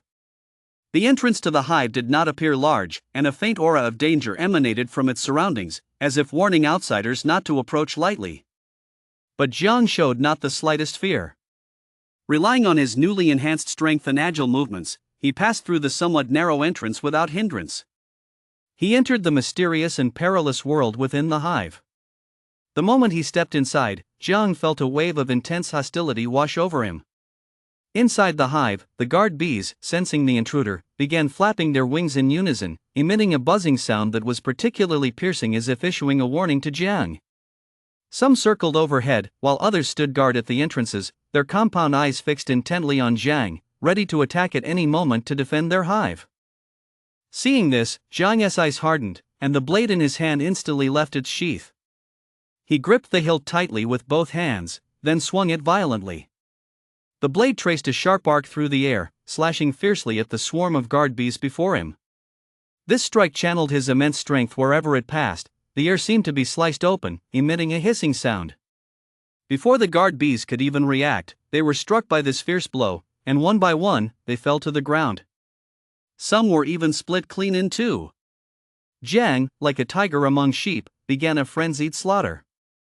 You have killed a level 10 monster worker bee. Experience for defeating a higher level enemy, 102, gold plus 300, points plus 25. You have killed a level 10 monster worker bee. Experience for defeating a higher level enemy, 102, gold plus 300, points plus 25. Frenzied slaughter. Non-stop frenzied slaughter. Points finally hit 6,000. Tip: your points have reached 6,000. If your faction wins, you'll receive an extra reward. If you lose, you get nothing. The extra reward is double that of the 5,000 point mark. Current extra reward: attribute cap increased by 40, attributes increased by 40. Plus 2 green tier 1 lifespan roulette items. Another notification from the apocalypse system. Ha ha ha ha. Jiang was overjoyed at the sight. Laughter echoed through the hive, the sound filled with uncontrollable excitement and madness. It was as if he were venting the joy in his heart to the utmost through this laughter. The rewards have gone crazy again. Awesome! Awesome! Awesome! He kept shouting the word awesome over and over, savoring the exhilaration. With every shout, it felt as though a new surge of strength was coursing through him, making his attacks on the monsters even more ferocious. The blade in his hand swung relentlessly, each strike sending a spray of blood into the air. Amidst the monster's screams, he descended upon the hive like the Grim Reaper. Wherever he went, monsters fell one after another, utterly powerless to resist his frenzied assault. At this moment, Jiang had entered a state of madness. The jaw-droppingly generous rewards hung before him like a massive temptation, constantly stimulating his nerves. His mind was consumed solely by the desire to kill more monsters to earn more rewards. Everything else was cast aside as he became completely immersed in the thrill of this frenzied pursuit. And the crazier he went, the more points he earned. The easier it would be to win the national war. It was a perfect virtuous cycle. However, gradually, the bees inside the hive began to hide from Jiang. Moreover, since the passages inside the hive were quite crowded, there were relatively few bees. Jiang's efficiency in killing bees gradually declined. But he had still accumulated a lot of points. His points had reached 6,900. And by this time, an hour had already passed. Points leaderboard announcement. USA, White Team 60 points. USA, Team Mike 30 points. Japan, Team Utaro 50 points. Japan, Team Kojiro 20 points. South Korea, Team Park 25 points. Total points for USA, Japan, and South Korea 3,270 points. Ha ha ha. Lord White and Lord Mike are so awesome. The Americans went wild with praise at the sight. Excited shouts echoed throughout the US section, their eyes brimming with admiration and awe for Lords White and Mike. It was as if Mike had already become an invincible hero in their hearts. Every word revealed their extreme satisfaction with Mike's performance. Yes, over 3,000 points. I wonder how Dragon Nation is going to catch up to us? Right? The islanders wore grim expressions. Beneath those grim expressions lay their contempt and hostility toward Dragon Nation, and their words were filled with provocation. They believed that a score of over 3,000 points had left Dragon Nation far behind, leaving them in the dust. Ha ha! Dragon Nation probably can't even touch a fraction of our score, right? The Koreans also screamed, "Park Appa is so awesome." Their shrill cries were filled with love and adoration for Park. They viewed him as an idol. They cheered wildly for his achievement, as if Park's performance were the pride of the entire nation. We got this, Sinida. We're definitely winning. Dragon Nation, just you wait. Ha ha ha. The people of Sakura Nation laughed maniacally. Their shrill laughter echoed through the area like the hooting of night owls, each laugh like salt rubbed into the wounds of the Dragon Nation. It fully exposed their arrogance and contempt for the Dragon Nation. "We're just too powerful," the members of the Three-Nation Alliance boasted, basking in what they perceived as their own strength, unaware that behind this arrogance lay short-sightedness and ignorance. As for the people of Dragon Nation, they were all stunned at that moment. Their eyes widened in disbelief, and the faint glimmer of hope they had clung to was instantly doused by the sight of the other nation's astronomical points, leaving only endless shock and confusion. How is this possible? How did they do this? The people of Dragon Nation were utterly deflated. The despair in their voices revealed the collapse within their hearts. The sudden blow instantly drained them of all vitality. This points total is simply terrifying.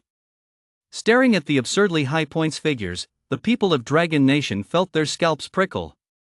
It far exceeded their wildest imaginings, like an insurmountable mountain looming before them, leaving them unable to see even a glimmer of hope for victory.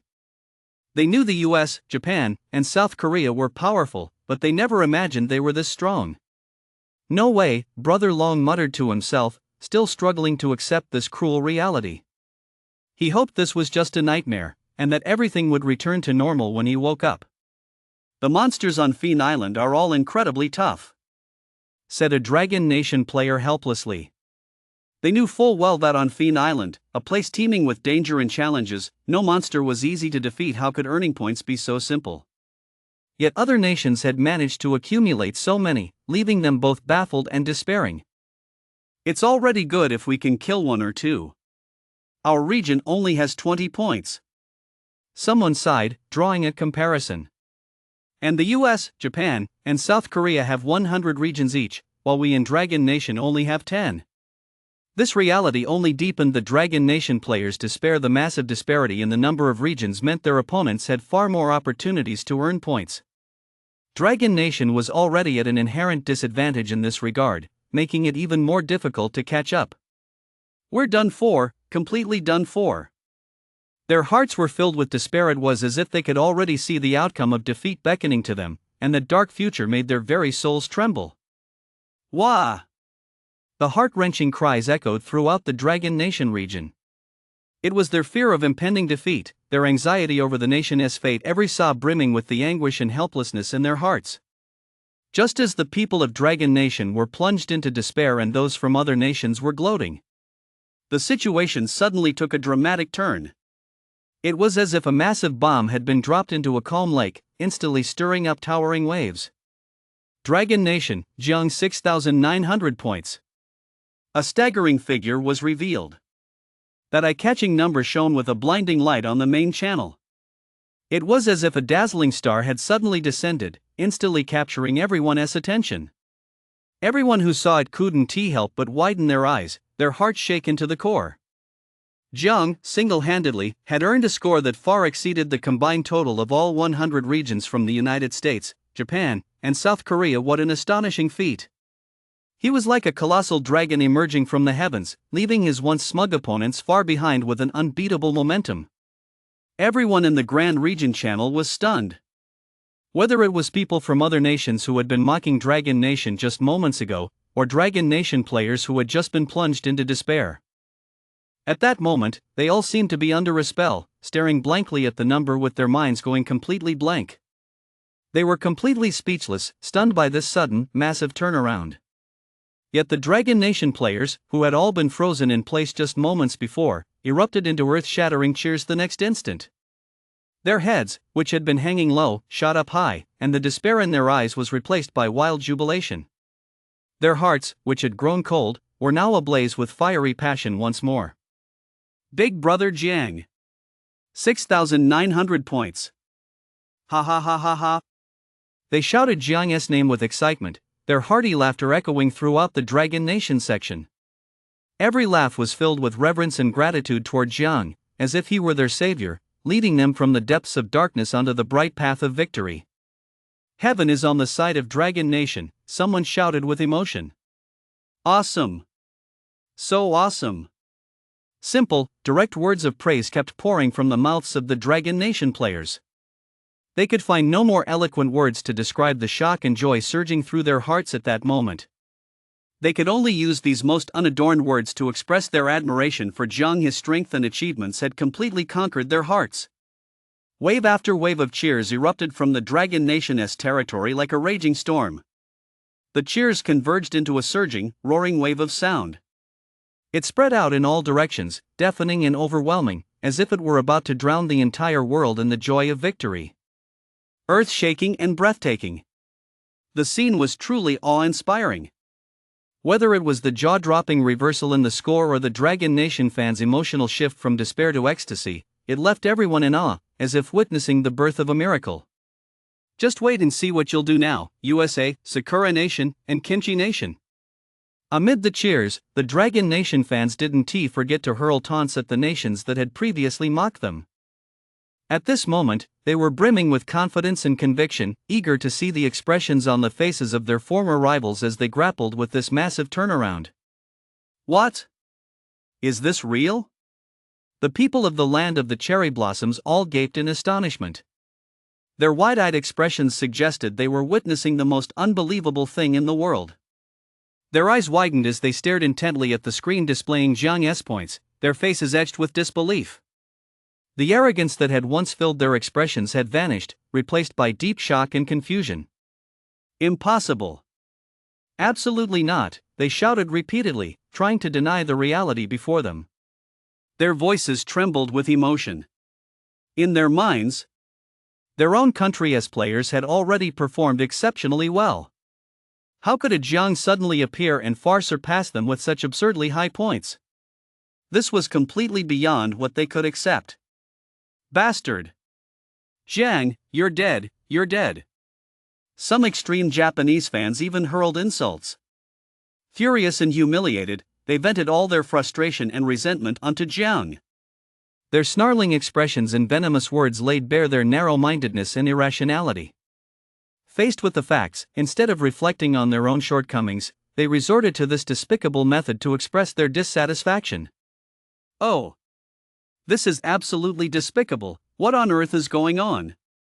The Americans were also furious. They, too, were stunned by this sudden reversal.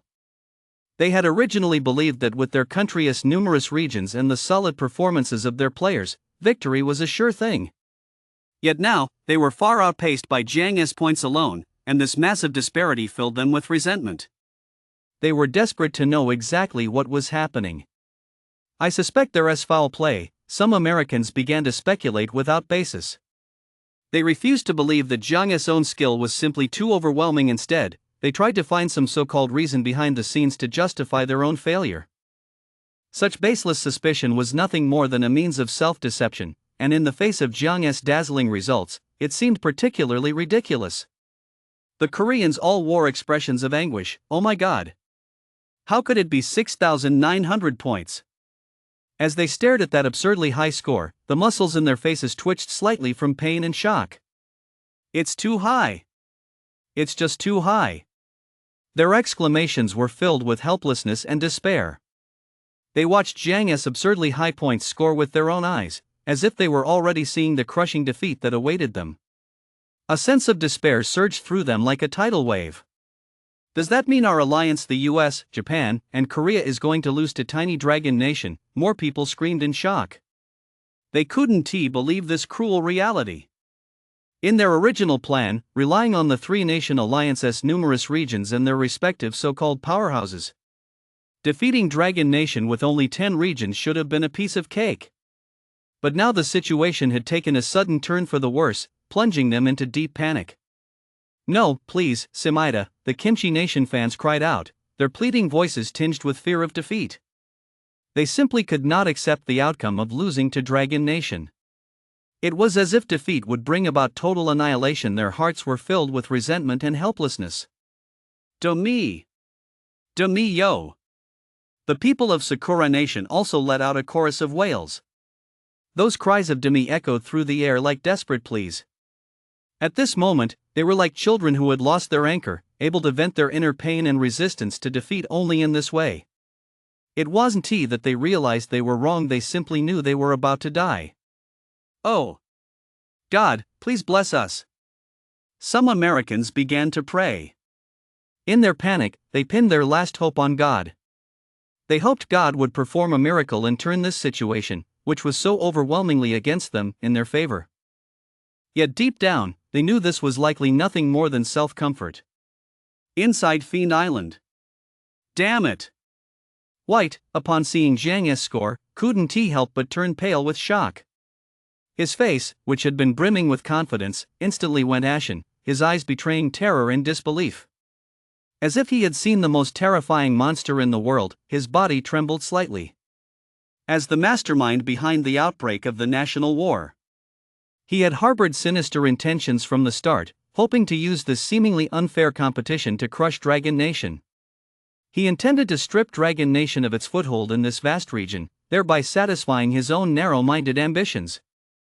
In his mind, the outcome of this match was already a foregone conclusion. A contest pitting 100 regions against 10 was a sure victory.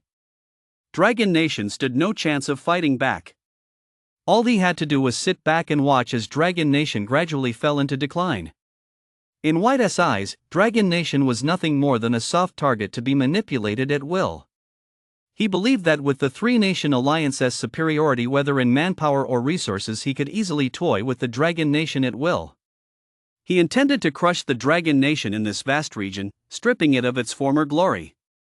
From then on, it would become a laughingstock to other nations, never again posing a threat to them. But he never anticipated the wild card that was Zhang. Like a dark horse emerging out of nowhere, Zhang shattered all of White's assumptions with his overwhelming strength, reducing his meticulously planned schemes to nothing. Single-handedly, he stood against the Alliance's 100 regions. And he did so in a crushing fashion. This feeling of being utterly crushed dealt a severe blow to their pride. It also made White feel a fear he had never experienced before. Zhang's emergence and performance were like a nightmare, plunging them into extreme panic. That sense of helplessness of being unable to control the situation made them feel as if the end of the world were imminent. White's very soul trembled. His heart was now filled with fear and regret, fear of Zhang's unimaginably powerful strength. And regret that he had underestimated the Dragon Nation, launching this national war that he had assumed would be a sure victory but ultimately ended in a crushing defeat. Bastards! Are you Americans eating shit? Why did you start this war? The people of the land of cherry blossoms were the first to rebel. Their angry roars were filled with resentment and blame. They now attributed all responsibility for the defeat to the United States.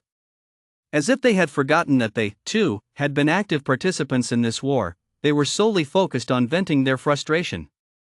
Internal divisions began to emerge. They started blaming and arguing with one another. The harmony and cooperation of the past were long gone. In their place was a scene of chaos and disunity.